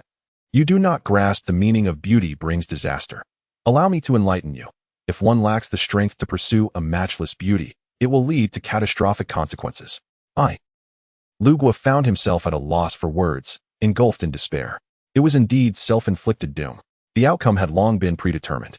This was all due to my insufficient education, a misalignment of virtue and position, and the peril of beauty. Officer He, now fully engaged in his role as a mentor, continued. Both phrases are cautionary tales. You understand the latter. Now let me explain the former. Thank you for your guidance. Lu Guo expressed his gratitude. And one more piece of advice. You should immediately liquidate all your assets and vanish from Wuqing. Do not allow him to see you again. Otherwise, he will not hesitate to stomp on you. The unintentional trampling of an elephant could lead to your utter demise. You would meet a most humiliating end, Officer, he warned. Thank you, Lu Guo replied, tears of gratitude welling in his eyes. Officer, he was a good man, imparting invaluable life philosophies and truths that would surely help him avert disaster. He resolved to relocate to a small town where no one knew him and engage in the fruit business, believing he could still survive without fading into obscurity. Alas, it was a pity that in his earlier years, he had been too ignorant to comprehend these truths, leading to his current predicament. He lamented for a while before lifting his gaze and saying, Officer He, although you are right, I still feel that the name conflict is significant. That scoundrel is named Lu Zhenghua, while I am Lu Guo. I have been suppressed by him. How unfortunate. Lu's fruit shop buzzed with activity, bustling with customers coming and going without pause. In just one morning, over 5,000 pounds of fruit had been sold, generating revenue exceeding $1 million. Lu could pocket around 500,000. It was as if he were picking money off the ground. So fast, so profitable. This was far more lucrative than the days when he operated over 100 fruit shops. This was the pinnacle. He felt invincible, blessed with 2 wonderful daughters who brought him immense fortune. Happiness overwhelmed him. Soon, he would rise to prosperity, becoming a wealthy man. He could hardly contain himself, counting the money repeatedly, watching it grow exponentially, reveling in the joy it brought him. Darling, perhaps today we can sell over 10,000 pounds of fruit. We could make 5 million. A Porsche and a BMW would be within reach. Chun Nan chimed in cheerfully, adding, You can't call me a spendthrift anymore. It's not my fault. That scoundrel Lu Guo has been secretly undermining you. Of course, that is not to be mentioned. In the past, I was foolishly enraged. Too dim-witted to realize the true cause, Lu said. But that cannot be blamed on you. Who could have anticipated such an unprecedented situation? Chen Nan replied. It all boils down to insufficient strength and background. But now, I am unafraid. I have Brother Tong behind me. Lu's face gleamed with pride. Darling, you should stop calling him Brother Tong. He is technically your son-in-law, Chen Nan remarked. Do not think like that. Virtue does not match position. I will still call him Brother Tong, Lu said, anxiety evident on his face, fearing that his daughter's fortune might not withstand the overwhelming wealth. Chapter 93. Taking Wu Na down the rabbit hole in a private room of a tea house near Lu's fruit shop, Zhang Tong was meeting with Wu Na. Two imposing figures loomed behind Wu Na, exuding an intimidating presence. Behind Zhang Tong stood two stunning beauties, Lu Qingxi and Lu Qingqing. They had initially been sipping tea, but tension suddenly filled the air. If I were to demand the 3 flying pearls from you now, rather than waiting for the auction day, do you not trust the state to avoid being duplicitous? Wu Na said, her expression darkening. I never said I wouldn't give them. I just have another matter for you to assist with, Zhang Tong replied. I spend all day cleaning up your messes. Can you not behave for once? Wu Na said with an exasperated look, speak up. What trouble have you caused this time? As long as it's not too difficult, I will help you. What trouble have I caused? That is slander. Zhang Tong retorted, irritated. I am a conscientious citizen. I never cause trouble. Do I not have hands? Why would I need you to clean up after me? That is absurd. Wu Na began to enumerate the incidents. The Flying Man incident, the mysterious fruit affair in Xiangnan, the auction of the flying pearls, and now the mysterious fruit incident in Wuqing. Which of these is not sensational? We have been helping you clean up your mess during this time. Am I wrong? Is this considered trouble? I see it as doing good, Zhang Tong countered. In any case, the state benefits and the public benefits. All right, enough of this nonsense. It's a waste of time. What is it you need? Speak quickly. I must take the flying pearls immediately. Many research institutions are waiting. Wasting even a minute is shameful. I have come into possession of a mysterious liquid, and I suspect it possesses extraordinary properties. I hope you can assist in finding an expert to conduct thorough research on it, preferably in a timely manner. Zhang Tong retrieved 3 vials of white liquid from his bag. It resembles milk. How can you be certain it is the mysterious liquid? Wu Na scrutinized it carefully. It is the sap from the 2 granaries of the woman tree, Zhang Tong explained. What is the woman tree, and what do you mean by 2 granaries? Can you elucidate further? Wu Na's expression darkened. With your high intelligence, can you not be more succinct? Can you not express yourself clearly? Just take a look. Zhang Tong took out his phone and began to display footage of the sap from the woman tree's 2 granaries. Is that a tree? Wu Na gasped, her face a mask of astonishment. Where did you find this? In the depths of Shenangjia, the most secluded area, Zhang Tong replied. Do those fruits also originate from there? Wu Na's eyes sparkled with excitement, radiant and breathtaking. Yes, Zhang Tong affirmed earnestly. Let me there. I want to see it, Wu Na insisted. Perhaps it would be better to refrain. Truthfully, no one but me can enter, and even if they could, they would surely perish, Zhang Tong said with grave seriousness. Huh, you are quite full of yourself. Do you truly believe you are invincible? Any one of my subordinates could match your strength, and I could easily defeat you with a single hand, Wu Na retorted coldly. Shall we have a contest then? There is no need for competition among allies. Zhang Tong dismissed the notion. They could continuously send out formidable experts, wearing him down until he succumbed. Eventually, he would have to concede. No individual can rival the might of a nation, which is home to countless extraordinary individuals. As long as a long-brow Taoist is dispatched, risking their life to invoke Taoist magic, such as summoning heavenly thunder, he could be struck down with devastating force. Unless he reaches the 2nd level of the sky-reaching technique and further strengthens his physique, he might withstand it. Whether we can enter is our concern. Do not fret about it. Now, hand me the flying pearls, and we shall soar together to witness it. Rest assured, I will expedite the research on this mysterious liquid's properties. Wu Na was eager to see it. Very well, but you must not take unnecessary risks or act recklessly. Wu Na cautioned. Zhang Tong complied, producing 3 flying pearls. Excellent. The nation has acquired 3 flying pearls, Wu Na exclaimed, her face alight with joy, promptly transferring 15 billion to Zhang Tong through a special department. You two return to the villa or attend to your own matters. Zhang Tong instructed Lu Qingxi and Lu Qingqing. He then soared into the sky with Wu Na, disappearing into the heavens in the blink of an eye. My brother-in-law is incredible, so powerful and extraordinary. Lu Qingqing marveled at Zhang Tong's distant figure. Sis, you are truly fortunate. How is your fate so splendid? I already told you he is not your brother-in-law, Lu Qingxi playfully scolded. He, still trying to hide it from me? I saw you two embrace. It is obvious. Lu Qingqing teased. Your attempts to cover it up only serve to highlight it further. It is hard to explain. Lu Qingxi said, somewhat helplessly. How could I not understand? You are being supported by him, Lu Qingqing stated, but in reality, he is still my brother-in-law. It's just something that cannot be openly discussed. No, that's not the case. Lu Qingxi blushed, unsure how to explain. Have you truly been supported? No, that can't be right. Zhao Qian is the one being supported. I am not. I am merely an auctioneer, his subordinate, with a somewhat closer relationship. The flying pearls are astonishingly magical, capable of boundless acceleration. What a delight. If we could decipher their secrets, soon everyone would have won, ushering in an era of flight for Earth. The three of them marveled as they soared. Perhaps that day will come. Zhang Tong's face mirrored hope and confidence. Although he lacked faith in deciphering, he was confident in hunting more flying clams. The power of firearms is formidable even in the realm of treasures. Next time, they could explore rivers or the sea. The era of flight may soon be upon them. Before long, they arrived deep within Shenangjia, landing before a concealed cave. Is this the place? Wu Na and the others were both curious and bewildered, as it appeared to hold nothing of significance. Within the cave lies mystery and intrigue, Zhang Tong stated. It leads to a small space containing mysterious plants and fruits, which I refer to as a secret realm. Then lead the way, Wu Na exclaimed, trembling with excitement. Not everyone can enter. You and I shall venture into the cave, while they will guard the entrance and prevent anyone from entering or exiting, Zhang Tong instructed. You too must keep watch, do not blink, and be exceedingly cautious, Wu Na ordered with seriousness before entering alongside Zhang Tong. These two team members were extraordinarily powerful, capable of facing thousands in battle, so she felt reassured.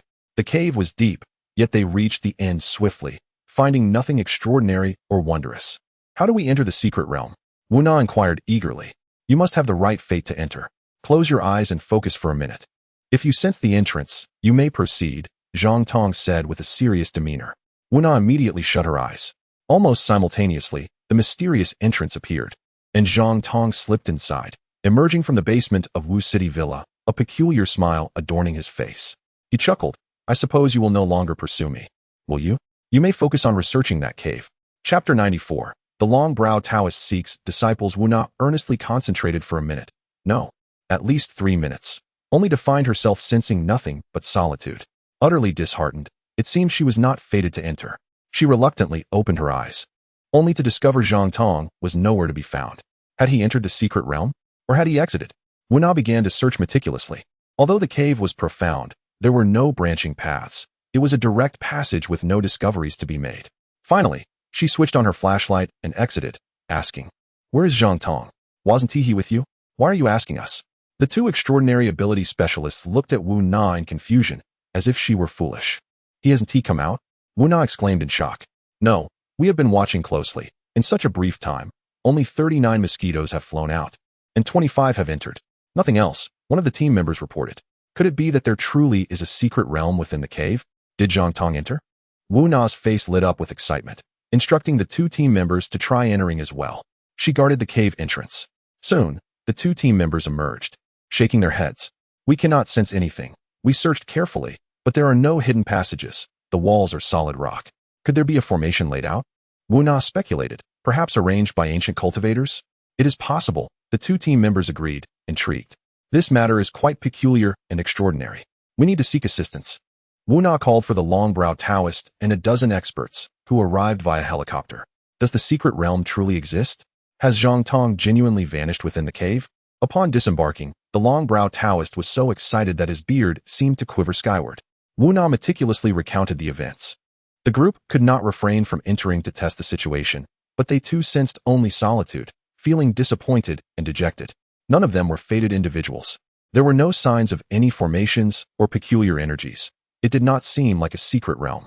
The long-browed Taoist remarked, Yet Zhang Tong has indeed disappeared. Perhaps he took advantage of your inattention to slip away, mocking you all, he suggested.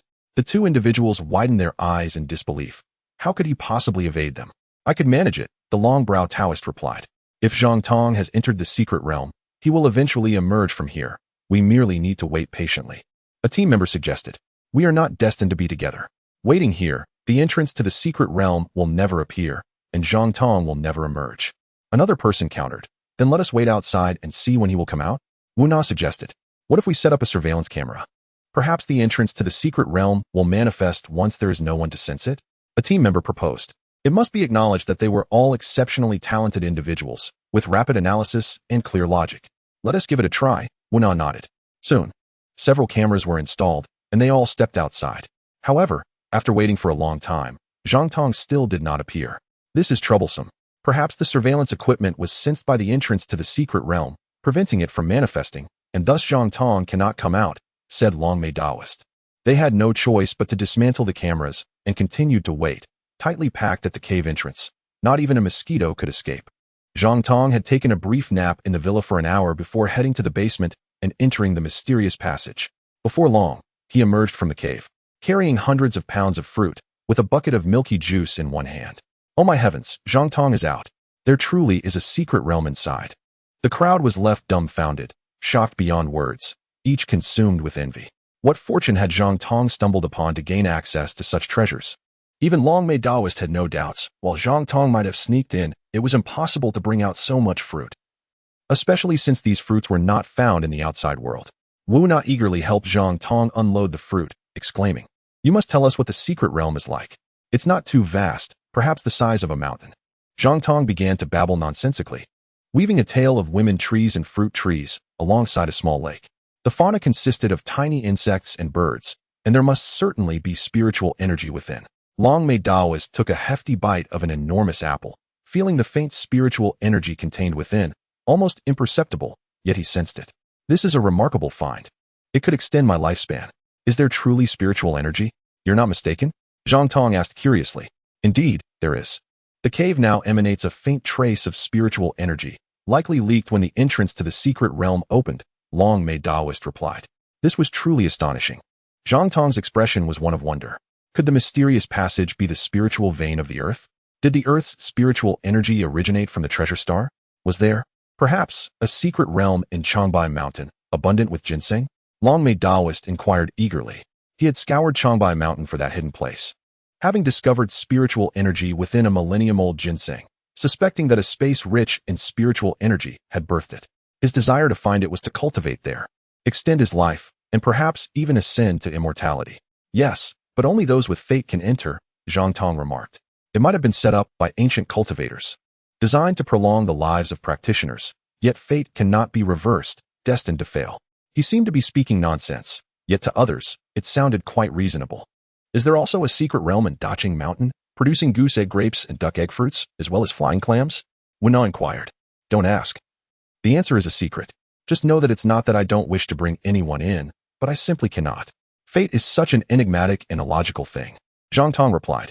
Are you a child of destiny, granted such fortune that all secret realms are open to you? Wu Na retorted, exasperated. The rest looked on with envy and jealousy, particularly Longmei Daoist. Would you consider taking me as your disciple? Longmei Daoist asked. I can impart to you the secret arts of cultivation, guiding you on the path of cultivation. Though you are older and it may not suit you, you are a person of fate, and perhaps a miracle could occur, extending your life or even allowing you to ascend to immortality.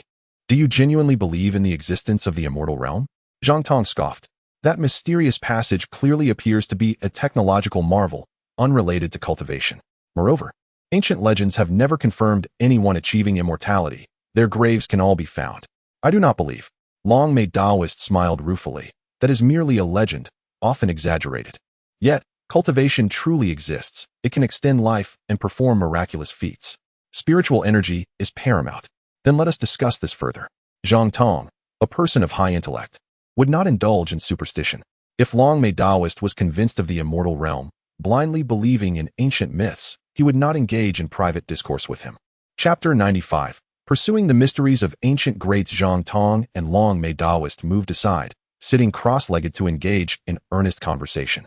Longmei Daoist began by recounting the history of cultivation, stating that Laozi was the progenitor, and Zhang Daoling, the founder of Taoism, expanded upon it. Cultivation involves the refinement of spirit and soul. Once mastery is attained, one must endure a harrowing tribulation, where the body is often reduced to ashes. With only a few bones remaining, a remarkable feat indeed, while the soul persists, allowing ascension to the immortal realm. However, the veracity of this is unverifiable, rendering cultivation ephemeral. Few believe in it, especially as spiritual energy has been nearly depleted, leading to its decline. I can teach you the secret arts of cultivation. Would you like to enter the secret realm and give it a try? Longmei Daoist offered. Then let us give it a try, Zhang Tong replied, eager to accept. Acquiring another method of cultivation was undoubtedly advantageous. Even if he could not cultivate himself, he could pass it down to future generations, perhaps birthing a descendant of immortals. Long-Mei Taoist produced an ancient parchment filled with dense text and intricate patterns, the method entitled Insect to Butterfly Sutra, abbreviated as Butterfly Sutra. The text was concise, yet the content profound. Long-Mei Taoist meticulously explained the introductory techniques, but could only elucidate the initial portion, as the subsequent instructions were utterly incomprehensible. This was the most formidable and complete cultivation method passed down from antiquity, worth its weight in gold.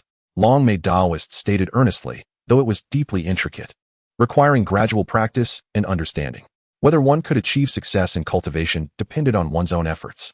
Zhang Tong's eyes sparkled with intrigue. The Insect to Butterfly Sutra views humans as insects, necessitating arduous cultivation to metamorphose into butterflies, representing a leap in existence. The fundamental principle remains the refinement of spirit and soul, with the body merely serving as a temporary vessel for the soul, ultimately to be cast aside, allowing the soul to ascend to the immortal realm. This greatly differed from the heavenly ascension fist, which absorbed the spiritual energy of heaven and earth and the essence of the sun and moon to enhance the body, resulting in increased strength, longevity, and essentially achieving physical immortality. It did not focus on cultivating the soul, but rather allowed the soul to strengthen in tandem with the body. Clearly, the emphasis was entirely dissimilar. In cultivation, the soul is paramount while the body remains weak, whereas in physical refinement, the body is strong while the soul is frail. Taoist, have you heard of physical refinement leading to sanctification? Zhang Tong inquired. That is another method of cultivation, based on strengthening the body to achieve immortality, albeit far more arduous and convoluted. There has never been an account of anyone achieving eternal life. Conversely, in cultivation, there remains a glimmer of hope, as it has not been confirmed that those who practiced cultivation died along with their bodies. Perhaps their souls ascended? Long-Mei Taoist speculated. That makes sense. Zhang Tong nearly burst into laughter. In his view, cultivation seemed utterly devoid of hope, merely a beautiful fantasy. If the body perished, how could the soul endure? Nonsense. The heavenly ascension fist held promise, as he had personally experienced its efficacy, having cultivated it to the point of rejuvenation and an actual doubling in strength. He could continually absorb the spiritual energy of heaven and earth and the essence of the sun and moon to enhance his body. Of course, had he not journeyed to the treasure star, this secret would have remained undiscovered. He refrained from further discussion with Long-Mei Taoist and instead entered the cave, proceeding to the treasure star to attempt the cultivation of the Insect to Butterfly Sutra. After half a day of practice, there was no response or movement. He could only shake his head in bemusement. It seemed that cultivation was even more challenging than physical refinement. Of course, it may also be due to my advancing years, rendering me less suited for the cultivation of immortality. Nonetheless, I still intend to continue practicing for leisure. After all, it does not conflict with the practice of the Tongtian fist. It merely involves the distinction between nurturing the body and the soul. He stepped outside, holding the bronze sword, and shook his head at the long-browed Taoist, who wore an expression of anticipation, stating, "There has been no reaction whatsoever. Do not be disheartened. Cultivation requires patience. In my earlier years, it took me many years to reach the qi refining stage, where one can absorb spiritual energy into the body and strengthen the soul." The long-browed Taoist advised, "I discovered a sword within the secret realm. Could you ascertain who its previous owner was?"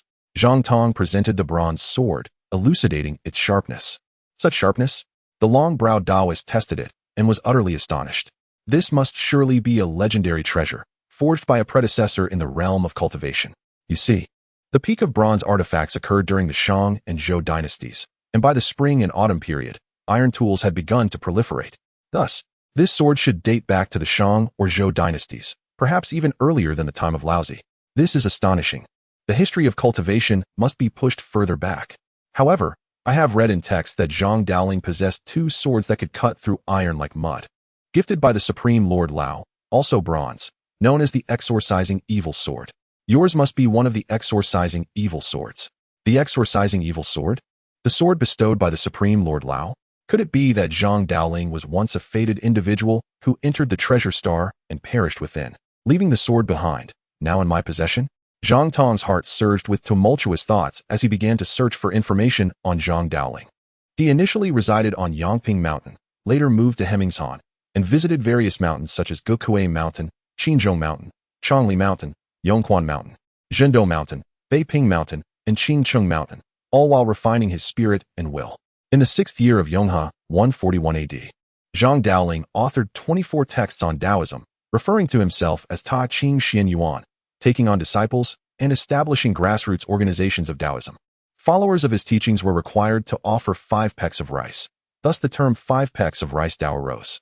In the first year of Emperor and of Han, 142 AD, Zhang Daoling claimed that the Supreme Lord Lao had personally descended to bestow upon him the authentic laws of the 3 heavens, appointing him as the celestial master.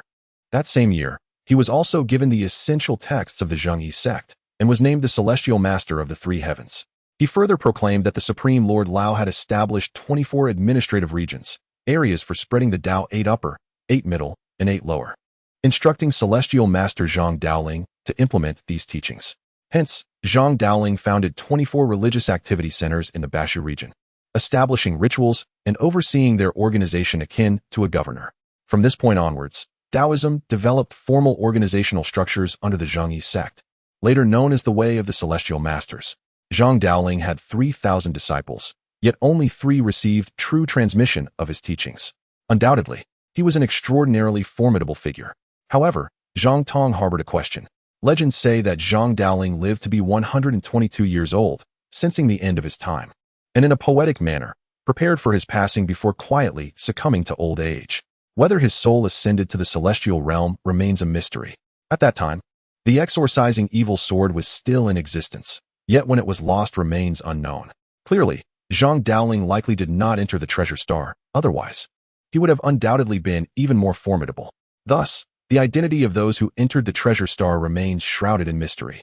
Were they alive or dead? This too cannot be verified. Of course, it is possible that this sword was crafted by the indigenous inhabitants of the treasure star, further complicating its origins. Nevertheless, the treasure star is rife with countless secrets awaiting exploration and discovery. Chapter 96. He is a national treasure and must be well protected. The analysis and experimentation of this liquid will be entrusted to others. Zhang Tong concluded his conversation with the long-browed Taoist and addressed Wu Na. Rest assured, I shall treat it with utmost importance. Wu Na nodded earnestly. Everything within the secret realm deserves attention. Moreover, the woman tree bears an uncanny resemblance to a woman. Its sap surely possesses unique properties. After all of nature exists to nourish humanity. I must return. I have much to prepare for the next auction, Zhang Tong stated. You could venture to the sea or even farther afield, perhaps overseas. You may discover more secret realms and treasures, Wu Na suggested. Indeed, Zhang Tong replied, nodding seriously, yet secretly chuckling to himself. Wu Na had truly been deceived. Did she genuinely believe in the existence of secret realms? What nonsense! He soared into the sky, disappearing in the blink of an eye. How remarkable it is that such an extraordinary individual exists in our nation, capable of entering various secret realms. One team member watched Zhang Tong depart and could not help but remark, I wonder if there will be another like him? Another team member replied, perhaps we should regularly bring in some fortunate youngsters to try their luck. Who knows, we might just find another. Wu Na interjected, however, until we find a second, Zhang Tong is our sole national treasure. We must exert every effort to protect him, but he vanishes without a trace. How can we protect him? A team member lamented. As long as he openly displays protection, it should suffice. If he goes treasure hunting, no one can know where he has gone, thus negating the need for protection. I believe his strength is considerable. He simply lacks professional training, and his survival skills are questionable. Wu Na remarked, it is a pity that he is advancing in years. Cultivation will likely yield little progress. Otherwise, he would undoubtedly be a significant figure who would not need protection. The long-browed Taoist expressed his regret. We must thoroughly investigate this remarkable secret realm, dispatching experts equipped with advanced technological instruments for research. I refuse to believe we cannot uncover any clues. Wu Na waved her hand, unwilling to continue discussing Zhang Tong, and instead expressed her profound interest in the secret realm. In the ensuing days, many scientists arrived, transporting a multitude of technological devices to conduct comprehensive research and exploration.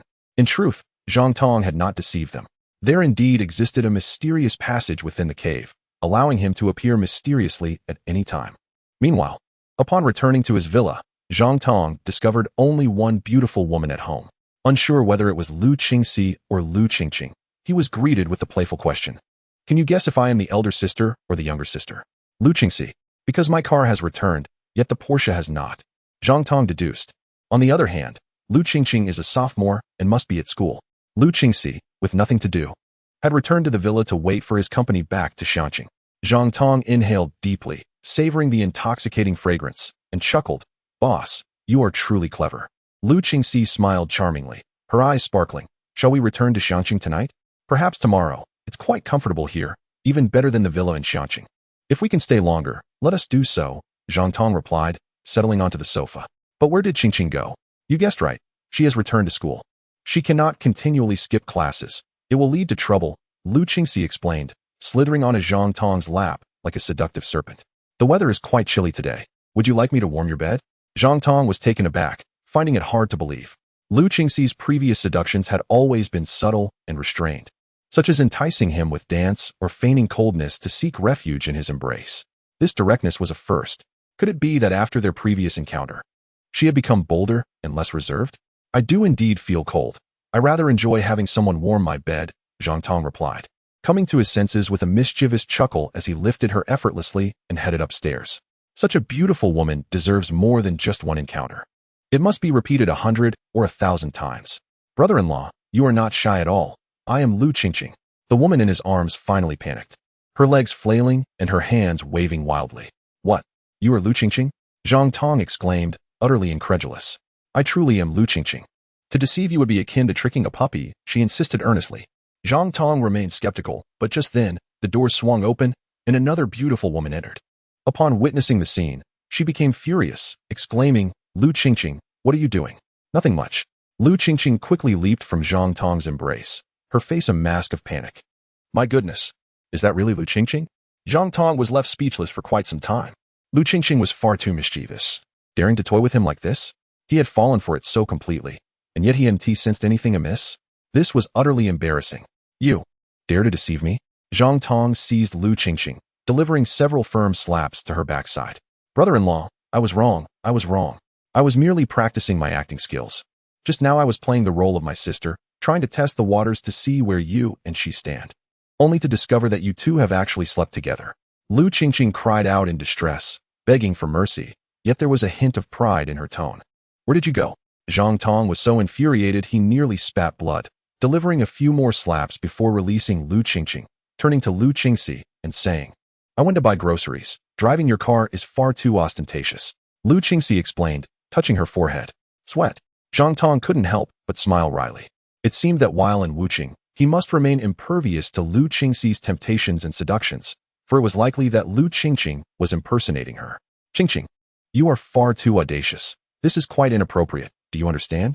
Lu Qingxi pulled Lu Qingqing aside. "I was just joking." Lu Qingqing replied earnestly, "Sister, you must believe me. I would never steal away the man you cherish." "Go prepare the meal," Lu Qingxi instructed, still somewhat skeptical. Lu Qingqing stuck out her tongue and dashed into the kitchen. After dinner, Zhang Tong retreated to his room to rest. Lu Qingxi followed him in, bashfully suggesting, "It's quite cold outside. Would you like me to warm your bed?" Clearly aware that Zhang Tong had been stirred from his composure earlier, she came to extinguish the flames of desire. No. I can't tell who is the sister and who is the younger sister anymore." Zhang Tong waved his hands repeatedly, backing away in genuine fear. It had already happened twice. If it occurred again, where would he hide his face? Puffed. Lu Qingxi burst into laughter. Changing the subject, they began discussing the upcoming auction. Zhang Tong also shared news in the Tongtian Treasure Group, announcing an auction on January 1st, featuring 3 flying pearls, along with top-tier diamonds and glass-type imperial green jade. Heavens, 3 flying pearls? The group erupted in excitement. Important figures from various nations soon learned of the news, initiating emergency meetings. Key figures in the United States also ordered a united effort to secure the 3 flying pearls, ensuring that no non-allied nations would obtain even a single one. Chapter 97. Lu Qingqing's ambitious plans. Tonight we shall return to Xiangqing. Zhang Tong suddenly changed his mind. Initially intending to stay longer, he realized the need to prepare for the second auction and could not afford to be careless. This time, they must truly establish a reputation, elevating the auction house to a paramount status in the world. With that, countless individuals would come bearing treasures to auction, ensuring substantial profits. After all, hiring staff at such high salaries was not meant to support them for a lifetime. He needed their assistance in generating income. "All right, I must return promptly to prepare for the auction." Lu Qingxi readily agreed, even raising both hands in approval. She was indeed a responsible auctioneer. Lu Qingqing bid farewell to the two as they entered the vehicle, reluctant to part. "Boss, you must come visit me. I am quite scared living alone in such a large villa." "Yes, I shall likely come to see you, Zhang Tong replied dismissively. He hardly believed that Lu Qingqing would be frightened. She was incredibly bold, capable of turning the house upside down if not disciplined for 3 days. Qingqing, you must return to school tomorrow and focus on your studies. Do not fall behind. Lu Qingxi instructed earnestly. Few students attended classes. Most were out seeking opportunities or even participating as extras in various productions. Lu Qingqing stuck out her tongue, saying, I have an audition in a few days. I had hoped you both would accompany me, but it seems that is no longer possible. Forget it. I cannot control her, Lu Qingxi thought helplessly, conceding defeat. Ha. Now I can live alone in an 88 million villa. I can throw parties and do whatever I please, without anyone to answer to. Lu Qingqing exclaimed joyfully, beginning to make frantic phone calls. Soon, a group of female students from the film academy arrived, all stunningly beautiful, some even rivaling Lu Qingqing. Oh my goodness, you are actually a rich second generation? Living in an 88 million villa? Little rich girl, you are far too extravagant to be living in such an exorbitant villa. How luxurious. How comfortable. This is incredible. I declare that I will live here from now on. No one can chase me away. The girls squealed in delight, eagerly adorning the hall with colorful lights and connecting a small speaker to their phones. The music blared, and the group began to dance joyously, lost in their revelry. When they grew weary, they turned to preparing food, chatting as they ate. Little rich girl, aren't you going to confess everything? Dare to hide anything, and we'll punish you. This villa isn't my family's, it's my boss's. Your boss? Who is he? When did you acquire a boss? I was hired as an auctioneer at Tiangbao Auction House. The benefits are exceptional. Wow. The group of girls became envious, their eyes turning green with jealousy. Is there truly such good fortune in the world? $1 million annual salary, a Porsche, living in an 88 million villa, a monthly allowance of 10,000 for beauty treatments and reimbursements for cosmetics. Most importantly, no need to work regularly, just show up for the auctions. This was simply too delightful. Lu Qingqing felt an inexplicable sense of happiness and contentment. It turned out that being envied by others felt so wonderful. I see. You must be being pampered by the owner of Tiangbao Auction House, which is why you enjoy such excellent benefits, one girl teased mischievously. Nonsense. Go inquire about the benefits for Tiangbao Auction House employees. Lu Qingqing detailed everything she knew, ending with, our boss is simply too successful. He earns billions from a single treasure hunt. With such wealth, having no siblings or parents, it's only natural to improve employee benefits and keep them happy. My sister is also an auctioneer, and she helped me secure this position. The boss believes that having a pair of stunning twin sisters host the auction would be a highlight, which is why he agreed. Good heavens. How could there be such a wealthy person in the world? Zhang Tong, the extraordinary treasure hunter, the one who found the flying pearls. Who doesn't he know him? Recently, he discovered many miraculous fruits in Shenanjia, which are now selling like hotcakes. That fruit store seems to belong to Qingqing's family, right? Qingqing, could you introduce me to Zhang Tong? I'm sure he would be smitten at first sight, at that moment. I would surely thank you profusely and persuade him to increase your benefits several-fold. Aren't you determined to become a big star? Lu Qingqing rolled her eyes at her. Do you think I am foolish enough to find a competitor for my sister? Clinging to a golden thigh. Having a father to support you is the shortcut to becoming a big star. The beautiful girl replied flirtatiously. My boss is far too busy. He has no time to meet you. Lu Qingqing clarified. Besides, he is surrounded by many beautiful women, each more stunning than you. Qingqing, do you still wish to be a star? Of course. I love being a star, with countless fans who greet me wherever I go, cheering. Qingqing, I love you. Qingqing, you are so beautiful. I like you. Lu Qingqing's face was filled with longing. Then why not act a bit coy with your boss and persuade him to invest in a few films to promote you? He would never be interested in the meager profits from movies. If he had that time, he could earn billions from a single treasure hunt. Lu Qingqing said, feeling disheartened. It's not as if he personally invests in films. He could send someone else to handle it. But he has no interest in any other industry. Then I shall teach you a surefire trick. I guarantee you will soon land a leading role. The enchanting beauty, with her cunning nature, lowered her voice and asked, aren't you going to audition? This is what we call leveraging a situation. Do you understand? Lu Yu, your idea is quite clever, but is it truly wise? Lu Qingqing's eyes sparkled, yet there was a hint of worry, as if she feared potential trouble. What is there to worry about? With your looks and figure. As long as you land the leading role, you'll be an instant sensation. You'll become a star in no time. Lu Yu chuckled. Once you achieve fame, don't forget to give me a hand, so I too may have my moment to shine. As for fearing trouble, there is no need for concern. With such a powerful benefactor, who might also be your brother-in-law, he will surely protect you. All right, let us proceed with it. Lu Qingqing bit her lip, resolute in her decision. In truth, she was not overly anxious. Zhang Tong, known for his doting nature, treated his employees, especially the beautiful ones, exceptionally well. Moreover, his relationship with her sister was rather ambiguous, seemingly on the verge of engagement. Thus, even if trouble arose, it likely wouldn't be too grave. Chapter 98. Zhao Qian is targeted. Zhang Tong and Lu Qingxi returned to the villa in Xiangqing past 11 at night. All the lovely female employees had departed. As the holiday had concluded, that night, Lu Qingxi chose to stay at the villa instead of returning to her own home. Once Lu Qingxi fell into a deep slumber from exhaustion, Zhang Tong immediately descended into the basement to the treasure chamber. He began by practicing the Tongtian fist, followed by meditative cultivation of the insect to butterfly technique. Although no immediate results were evident, Zhang Tong instinctively felt that this practice would be beneficial to him. The fact that such a technique had survived through the ages without being discarded was undoubtedly remarkable, a true treasure beyond measure. How could he not dedicate himself to its mastery? As the hours passed without any initial response, after 2 hours of perseverance, he finally sensed a subtle shift. It felt as if the Yin Tang acupoint had collapsed, emitting a faint, devouring energy that absorbed the surrounding spiritual essence and moonlight. The warmth enveloped him, providing a most comforting sensation.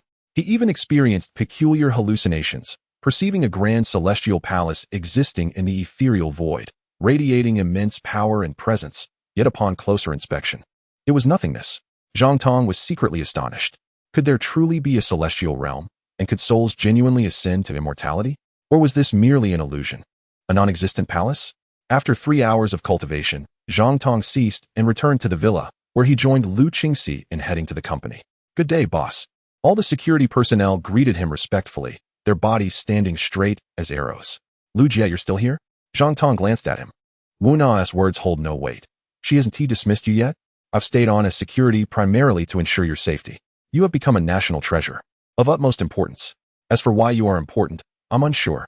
I'm merely following orders, Lu Jie replied with an awkward smile. It turned out the boss was already aware of everything. He had thought the boss was oblivious, which was quite embarrassing. Was he a spy? The expressions on the other security personnel were equally strange, including Wang Hao, as if it were their first time learning this. Such is the life of a soldier. It's difficult to fathom his thoughts, Zhang Tong mused, deciding not to dismiss him. This was an exceptional agent, who might prove useful in critical moments, benefiting the company. At any rate, Wu Na had already been thoroughly convinced, and even Long Mei Dao Chong had shared his cultivation secrets with him. The personnel from the Bureau of Anomalous Affairs were, in essence, allies. There was no need to scrutinize them too closely. Everyone, please assist in moving the items from the vehicle into the treasury. Zhang Tong had arrived in a 4-wheeled vehicle. Boss, shall we also move some fruits into the treasury? The fruits are from Shenanjia, meant to be distributed among all employees, each receiving a few dozen pounds. Thank you, boss. The security team was elated and deeply touched. Their boss was exceptionally kind, even bringing back fruits from Shenanjia. Soon, all the items were transported, and they entered the treasury alongside Zhang Tong. Boss, is this jade rough? Wang Hao couldn't contain his curiosity. Most of it is jade. There are also diamonds and flying pearls. Guard them carefully. These treasures are worth billions, Zhang Tong instructed. Yes, boss. The security personnel echoed in unison, excitement nearly overwhelming them. Their boss had ventured to Shenanjia and returned with treasures worth billions? What an extraordinary ability. What an unbelievable feat. Who would believe it if they were told? In truth, they themselves struggled to accept it. However, once inside the treasury, witnessing Zhang Tong and Lu Qingxi meticulously placing the treasures into the safe while photographing them, disbelief turned to acceptance. The diamonds were as large as fists. Aside from the glass-like imperial green, there were numerous high-quality jades, icy green, icy violet, icy red.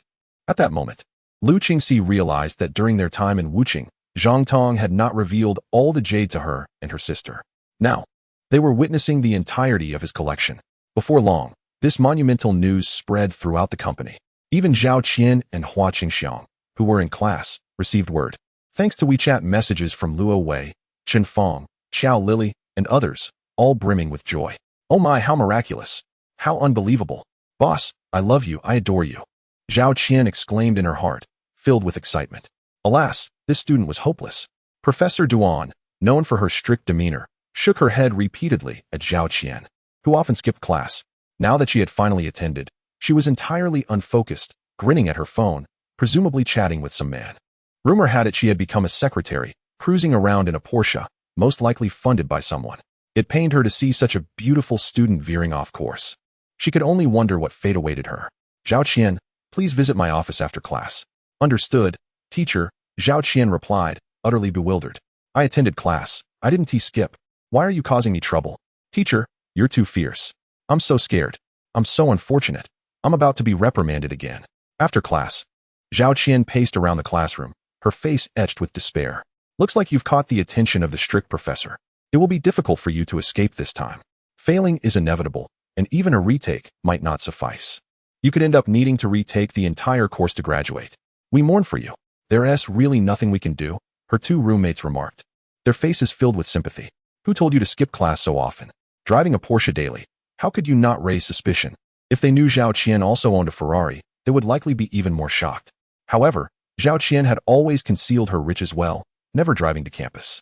In truth, Luo Wei, Hua Qingxiang, Susan, and others were in the same predicament. They dared not drive to school. They had yet to graduate and needed to remain low-key. A single misstep could jeopardize their diplomas.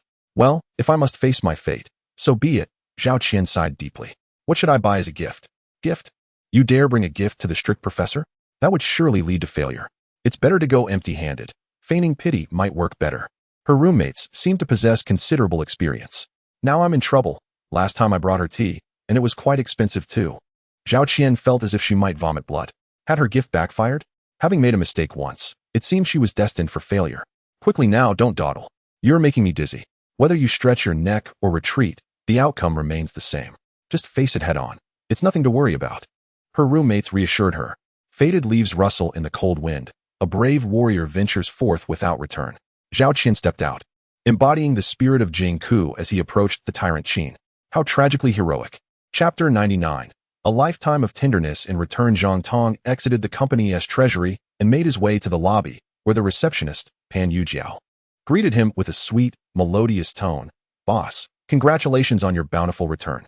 She stood there in a sensual, light outfit, exuding elegance as she occasionally brushed her hair back. Her beauty utterly breathtaking. Now, her face radiated joy, her smile blooming like a flower. You needn't stand all the time. Only do so when guests arrive. Lest you tire yourself, Zhang Tong said, concerned for her as he noticed her high heels. Thank you, boss, I am not tired, Pan Yujia replied, her eyes glistening with tears of gratitude. How could there be such a wonderful boss in this world? I must work diligently to repay him. Having not seen her for a while, Zhang Tong noted that Pan Yujiao appeared even more beautiful than before. As he stepped into the elevator, he remarked to Lu Qingxi, who accompanied him. She has indeed become much more attractive, likely due to her designer clothes and the confidence that comes with a high salary, along with her diligent self-care. Lu Qingxi giggled, seeing such a beauty uplifts not only men, but even women. Isn't it said that women feel uncomfortable when they see beautiful women? Zhang Tong teased. That's a sign of insecurity, not applicable to the beauties in our company, Lu Qingxi replied with a smile. Upon arriving at the office, all the employees stood to welcome their boss's triumphant return. Luo Peng exclaimed fervently, Boss, you are truly remarkable. You must be the reincarnation of the god of wealth. Zhang Tong soon realized that the company's business was thriving, with many individuals bringing valuable treasures for auction. The appraisers were quite busy, evidently. Tianbao Auction House had gained a reputation, and Zhang Tong's mention of the upcoming auction featuring rare pearls had stirred many hearts. The influx of treasures intended for a good price was indeed a positive development. No longer would the company rely solely on Zhang Tong's possessions. It could now become profitable. This truly felt like a career to Zhang Tong, who settled comfortably on the office sofa. Hua Qingxiang brought forth fragrant tea, gently massaging his shoulders. Luo Wei peeked in, and upon seeing someone attending to him, she playfully said, Qingxiang, make sure to take good care of the boss. I have to get back to work. Boss, you are the luckiest tycoon in the world, Luo Peng added, offering a cigarette and lighting it. Wherever you go, there are beautiful women to serve you. Other tycoons, even those with fortunes in the billions, may not have women so willingly devoted to them. I serve the boss because he treats us well. I am willing to do anything for him. Hua Qingxiang shot back at Luo Peng. Boss, you are the gentlest, most handsome, and generous protector of flowers. If I were a top-tier beauty, I would have already fallen for you. Luo Peng flattered exuberantly, then teasingly turned to Hua Qingxiang. Doesn't our company's purest beauty have a soft spot for the boss? Humph, I'm ignoring you, Hua Qingxiang said. Her face flushed with embarrassment. Luo Peng, stop joking around and don't lead others astray. How have you been lately? How is Tanjia treating you? Zhang Tong inquired. Right now, she asked like a devoted servant, attending to me meticulously. Luo Peng expressed a mix of pride and disbelief. In the past, I would yearn for her attention but received naught but disdain. It turns out, before wealth, even goddesses can show their true colors. Get lost. Zhang Tong kicked Luo Peng out. This fellow was a mess, indiscriminately dragging everyone into his chaos. Heh, can someone like Tanjia represent all goddesses? Hua Qingxiang went to close the door, preventing Luo Peng from re-entering. Boss, I've noticed that Lu Qingxi has changed significantly. She is even more enchanting now. Her skin seems to radiate light. Did you buy her some premium cosmetics or nourishing supplements? Hua Qingxiang suddenly asked with curiosity. You should leave. Zhang Tong hesitated for a moment, suspecting Hua Qingxiang was teasing him, but he had no proof. However, he wouldn't indulge her. My apologies. Hua Qingxiang stuck out her tongue playfully. Then, her curiosity piqued again. That night I got drunk. It seems we shared a bed for most of the night. Did anything happen? Nothing happened. Don't overthink it, Zhang Tong replied, a peculiar expression on his face. Although nothing occurred that night, it frequently resurfaced in his mind. Quite stimulating. Did she actually remember? And was she anticipating something? Alas, are modern beauties so liberated? It seems I am out of touch with the times. At noon, they dined at the Xiangjiang Grand Hotel. Luo Yin had prepared a private room specifically for Tianbao Company, with 2 tables laden with delectable dishes that filled the air with enticing aromas. The attendees feasted heartily, reveling in the sumptuousness. Zhang Tong noted that under Luo Yin's management, the hotel had become more organized, with business booming. Profits from accommodations, dining, and spa services had all significantly increased. As for the former General He had long been incarcerated for embezzling a staggering sum of 80 million. After the meal, Lu Qingxi took the opportunity to discuss Zhang Tong's assistance to the Lu family with Luo Yin, concluding with, Mom, you got your wish. I didn't even have to say anything, and he helped us on his own. My sister is now my colleague. Dad is overjoyed, making substantial profits daily. Soon, our family's wealth will surpass 100 million, even reach 1 billion. Luo Yin was taken aback, filled with both joy and anxiety. Zhang Tong was a benefactor for the Lu family. Without him, they would have faced devastation, but with his aid, they were flourishing. How will I repay this kindness? She wondered. You needn't worry about that. I will repay him with a lifetime of tenderness, Lu Qingxi said shyly. I am committed to him for life. Regardless of whom he marries in the future, I, Lu Qingxi, will always treat him with warmth and care, being his most comforting haven. Are you saying? Luo Yin's hands trembled slightly, fearful of an unfavorable answer. When we went to Wuqing, I gave him my all. Lu Qingxi admitted bashfully. At last, my daughter has grown up and found love. Luo Yin's expression was complex, but soon transformed into delight. Her daughter had indeed ascended to new heights. What a splendid fortune. The Lu family's ancestral grave must be filled with blessings. No wonder Zhang Tong treated them so well. His kindness was overwhelming. Yet, it also demonstrated that he was a man of loyalty and affection. Following him was indeed a stroke of luck. You must take good care of him, and never let jealousy cloud your heart. He treats you so well, you must reciprocate even more, Luo Yin advised seriously. Imparting her wisdom on how to care for a man, Lu Qingxi blushed deeply from head to toe. Chapter 100, Driven to Desperation. Seeking aid in the Foreign Languages Department office at Xiangzhou University, Professor Duan, known for her ruthlessness, sat on the sofa, sternly admonishing Zhao Qian.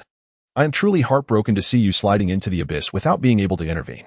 Reflect deeply on why your thoughts have regressed, and you have willingly succumbed. Write a self-critique and read it aloud in front of the entire school. It may serve as a warning to other students and be considered a contribution. I am finished. I want to die. Zhao Qian's face turned ashen, her body trembling. If she were to do such a thing, how could she possibly face anyone at school? She would have to drop out. Perhaps the teacher merely wished to expel her. And the self-critique was merely the first step. What have I done wrong for the teacher to treat me this way? No, I must save myself. Her mind raced with unprecedented speed. Finally, gritting her teeth, she declared, Teacher, you wish to punish me, but you must give me a reason, otherwise, I refuse to accept it. A reason? Do you not realize your own folly? Professor Duan retorted, exasperated. The esteemed master of extinction lamented with great sorrow. Firstly, you frequently skip classes. When the teacher calls your name, it is always someone else answering for you, sometimes even several individuals at once. It is utterly absurd. Secondly, you adorn yourself in gaudy attire, parading around the school in a luxurious Porsche, creating a most unfavorable impression. Just these 2 points alone are grievously mistaken, and the school cannot possibly tolerate such behavior. Teacher, you have misunderstood me, Zhao Qian replied. I do not often skip classes. It has only happened a few times. I have attended classes regularly for the past month and have corrected my ways. Is that not sufficient? The reason for my absences was due to a job I took. The company was quite busy at that time. As for my flamboyant attire, I must protest your accusation. I dress similarly to my peers. And some girls are even more fashionable than I. The Porsche is a company benefit, and using it saves me time. I cannot simply let it sit idle. Zhao Qian spoke with a bitter tone. Now, may I inquire what position you applied for? The Master of Extinction's face bore a cold smile. This time, you will unwittingly confess. Today, I shall ensure you are left speechless, compelled to write a reflection, and accept the consequences of dismissal. I applied for the position of secretary. Zhao Qian said, feeling inexplicably uneasy. Secretary to the chairman, she added. What is the annual salary? 3 million, she hesitated, wishing to understate it to perhaps 300,000, but fearing the teacher might investigate, leading to further complications. Then answer me this. Can a sophomore, yet to graduate, realistically command an annual salary of 3 million? The Master of Extinction, revealing her intent, offered Zhao Qian one last semblance of dignity by refraining from exposing the nature of her employment. Thus, I hope you will write a deeply reflective piece. Teacher, I understand your disbelief, but what if you were to trust the most outstanding senior student from our university? Zhao Qian suggested. The most outstanding senior? Are you referring to Zhang Tong? The Master of Extinction pondered briefly before smiling faintly. Once a well-known academic prodigy, he had achieved perfect scores in many subjects, including a full score on the CET 4 and a 99 on the CET 6, a record that would stand out even at prestigious institutions like Huaqing University. Indeed, that is him. Zhao Qian confirmed. Does he know you? Do you intend for him to vouch for you? Yes, teacher, Zhao Qian replied. I have heard he has not secured a satisfactory job. How has he been faring lately? The Master of Extinction's interest piqued, revealing her concern for the exceptional student. He has embarked on an entrepreneurial venture, and I serve as his secretary. There is nothing illicit about it, Zhao Qian asserted. What? He has started a business and is paying you 3 million a year, providing you with a Porsche? He has succumbed to corruption, engaging in unethical practices with you? Call him here at once. I must have a stern word with him. This is utterly outrageous. The Master of Extinction's expression darkened. Alas, yet another top student has fallen from grace, succumbing to societal pressures. It is truly disheartening. Zhao Qian stepped aside to make a phone call, feeling an overwhelming sense of awkwardness. Cornered by the Master of Extinction, she had no choice but to seek Zhang Tong's assistance. Would he be able to contend with the Master? She hoped fervently that he would not suffer any repercussions himself, as he had yet to receive his diploma. In just 10 minutes, Zhang Tong arrived, carrying a bag of fruit weighing at least 50 pounds. Professor Duan, greetings. I brought no extravagant gifts, only some fruit, he said, casting a sympathetic glance at the dejected Zhao Qian before smiling.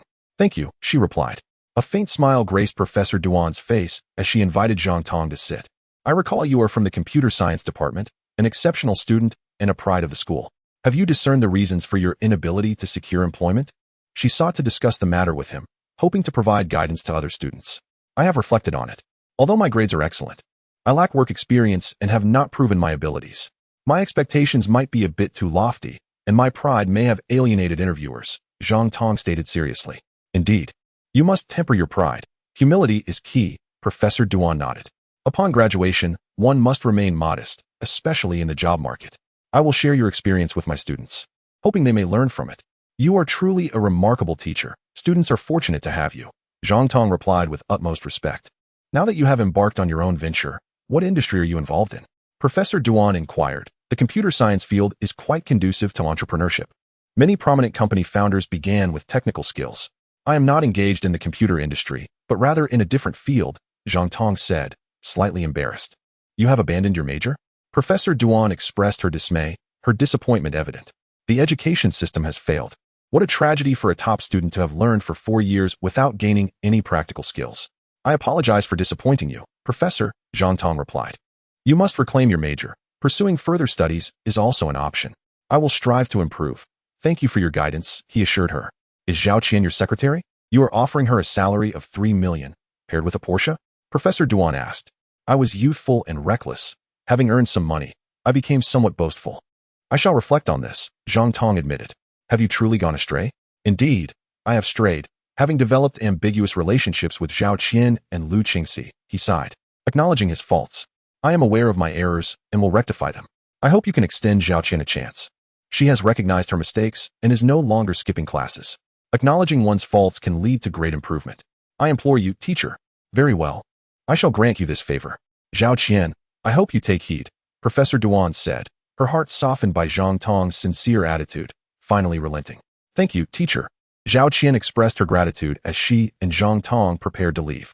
Zhang Tong, continue to study diligently after graduation. Keep pace with the times. Professor Duan noted the time and accompanied the pair downstairs. Upon reaching the lobby, she continued to impart wisdom to Zhang Tong and Zhao Qian, who hesitated to depart, eager to absorb her teachings.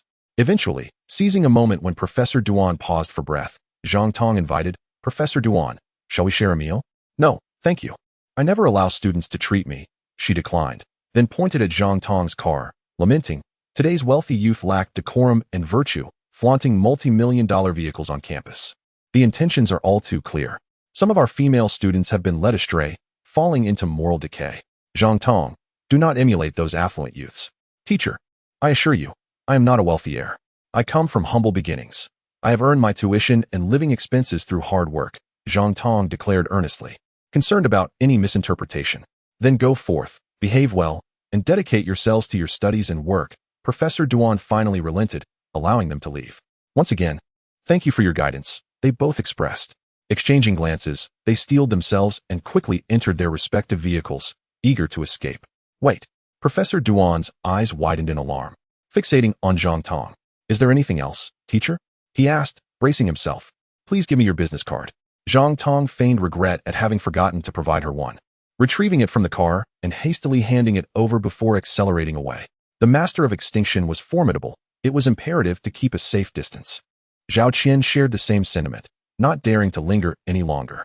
Chairman Zhang Tong of Tianbao Auction House. Professor Duan flipped through the business card repeatedly, the name striking a familiar chord, yet eluding her memory. In a moment of desperation, she turned to Baidu for answers. Soon, her astonishment was palpable. She slapped her thigh in frustration, exclaiming, what kind of rascal is this student? Acting like a pig to eat a tiger, managing to outsmart a teacher? She couldn't help but lament the unexpected revelation. The owner of Tianbao Auction House was none other than Zhang Tong, the top scholar in her university's senior class. Unable to secure employment, he had ventured into entrepreneurship, embarking on a treasure-hunting journey. In just over a month, he had conducted an auction that netted over 400 billion. Another auction was imminent, featuring 3 exquisite pearls, diamonds, and high-quality jadeite. Was he on the verge of amassing a fortune exceeding 1,000 billion? Incredible. A senior student rising from nothing to wealth untold? With only a modest staff of 20, including 10 security personnel, it was understandable that he could afford to pay his employees generously. Yet, she lamented, she had just reprimanded him. How could he have struck her face with such humiliation? What has become of students these days? Bullying their teachers with such audacity? Zhao Qian, you ungrateful wretch. Despite my kindness, you withheld your secrets, leaving me embarrassed. Just wait until I teach you a lesson. She hurriedly stormed into the principal's office. Principal Luo Xiao and Vice Principal Zhang Jun were engrossed in discussion when they were taken aback by Professor Duan's arrival, both feeling a twinge of headache. They were slightly intimidated by her, for her rigid adherence to principles made her difficult to debate, often leaving opponents exasperated. I am here to lodge a complaint. Today, as students have become utterly vile. I have been terribly bullied by your most esteemed student. I hope you can summon him for a stern reprimand, she declared, feigning a flustered demeanor. Our most esteemed student bullied you? Who is this? They inquired, eager to placate her. The two principals exchanged glances, hoping to diffuse the situation. They were genuinely deceived by her demeanor. A senior student, so wicked. Unable to find work, he starts a venture, earning 1,000 billion in just over a month. All while pretending to be nothing in front of me, and I scolded him for an entire hour.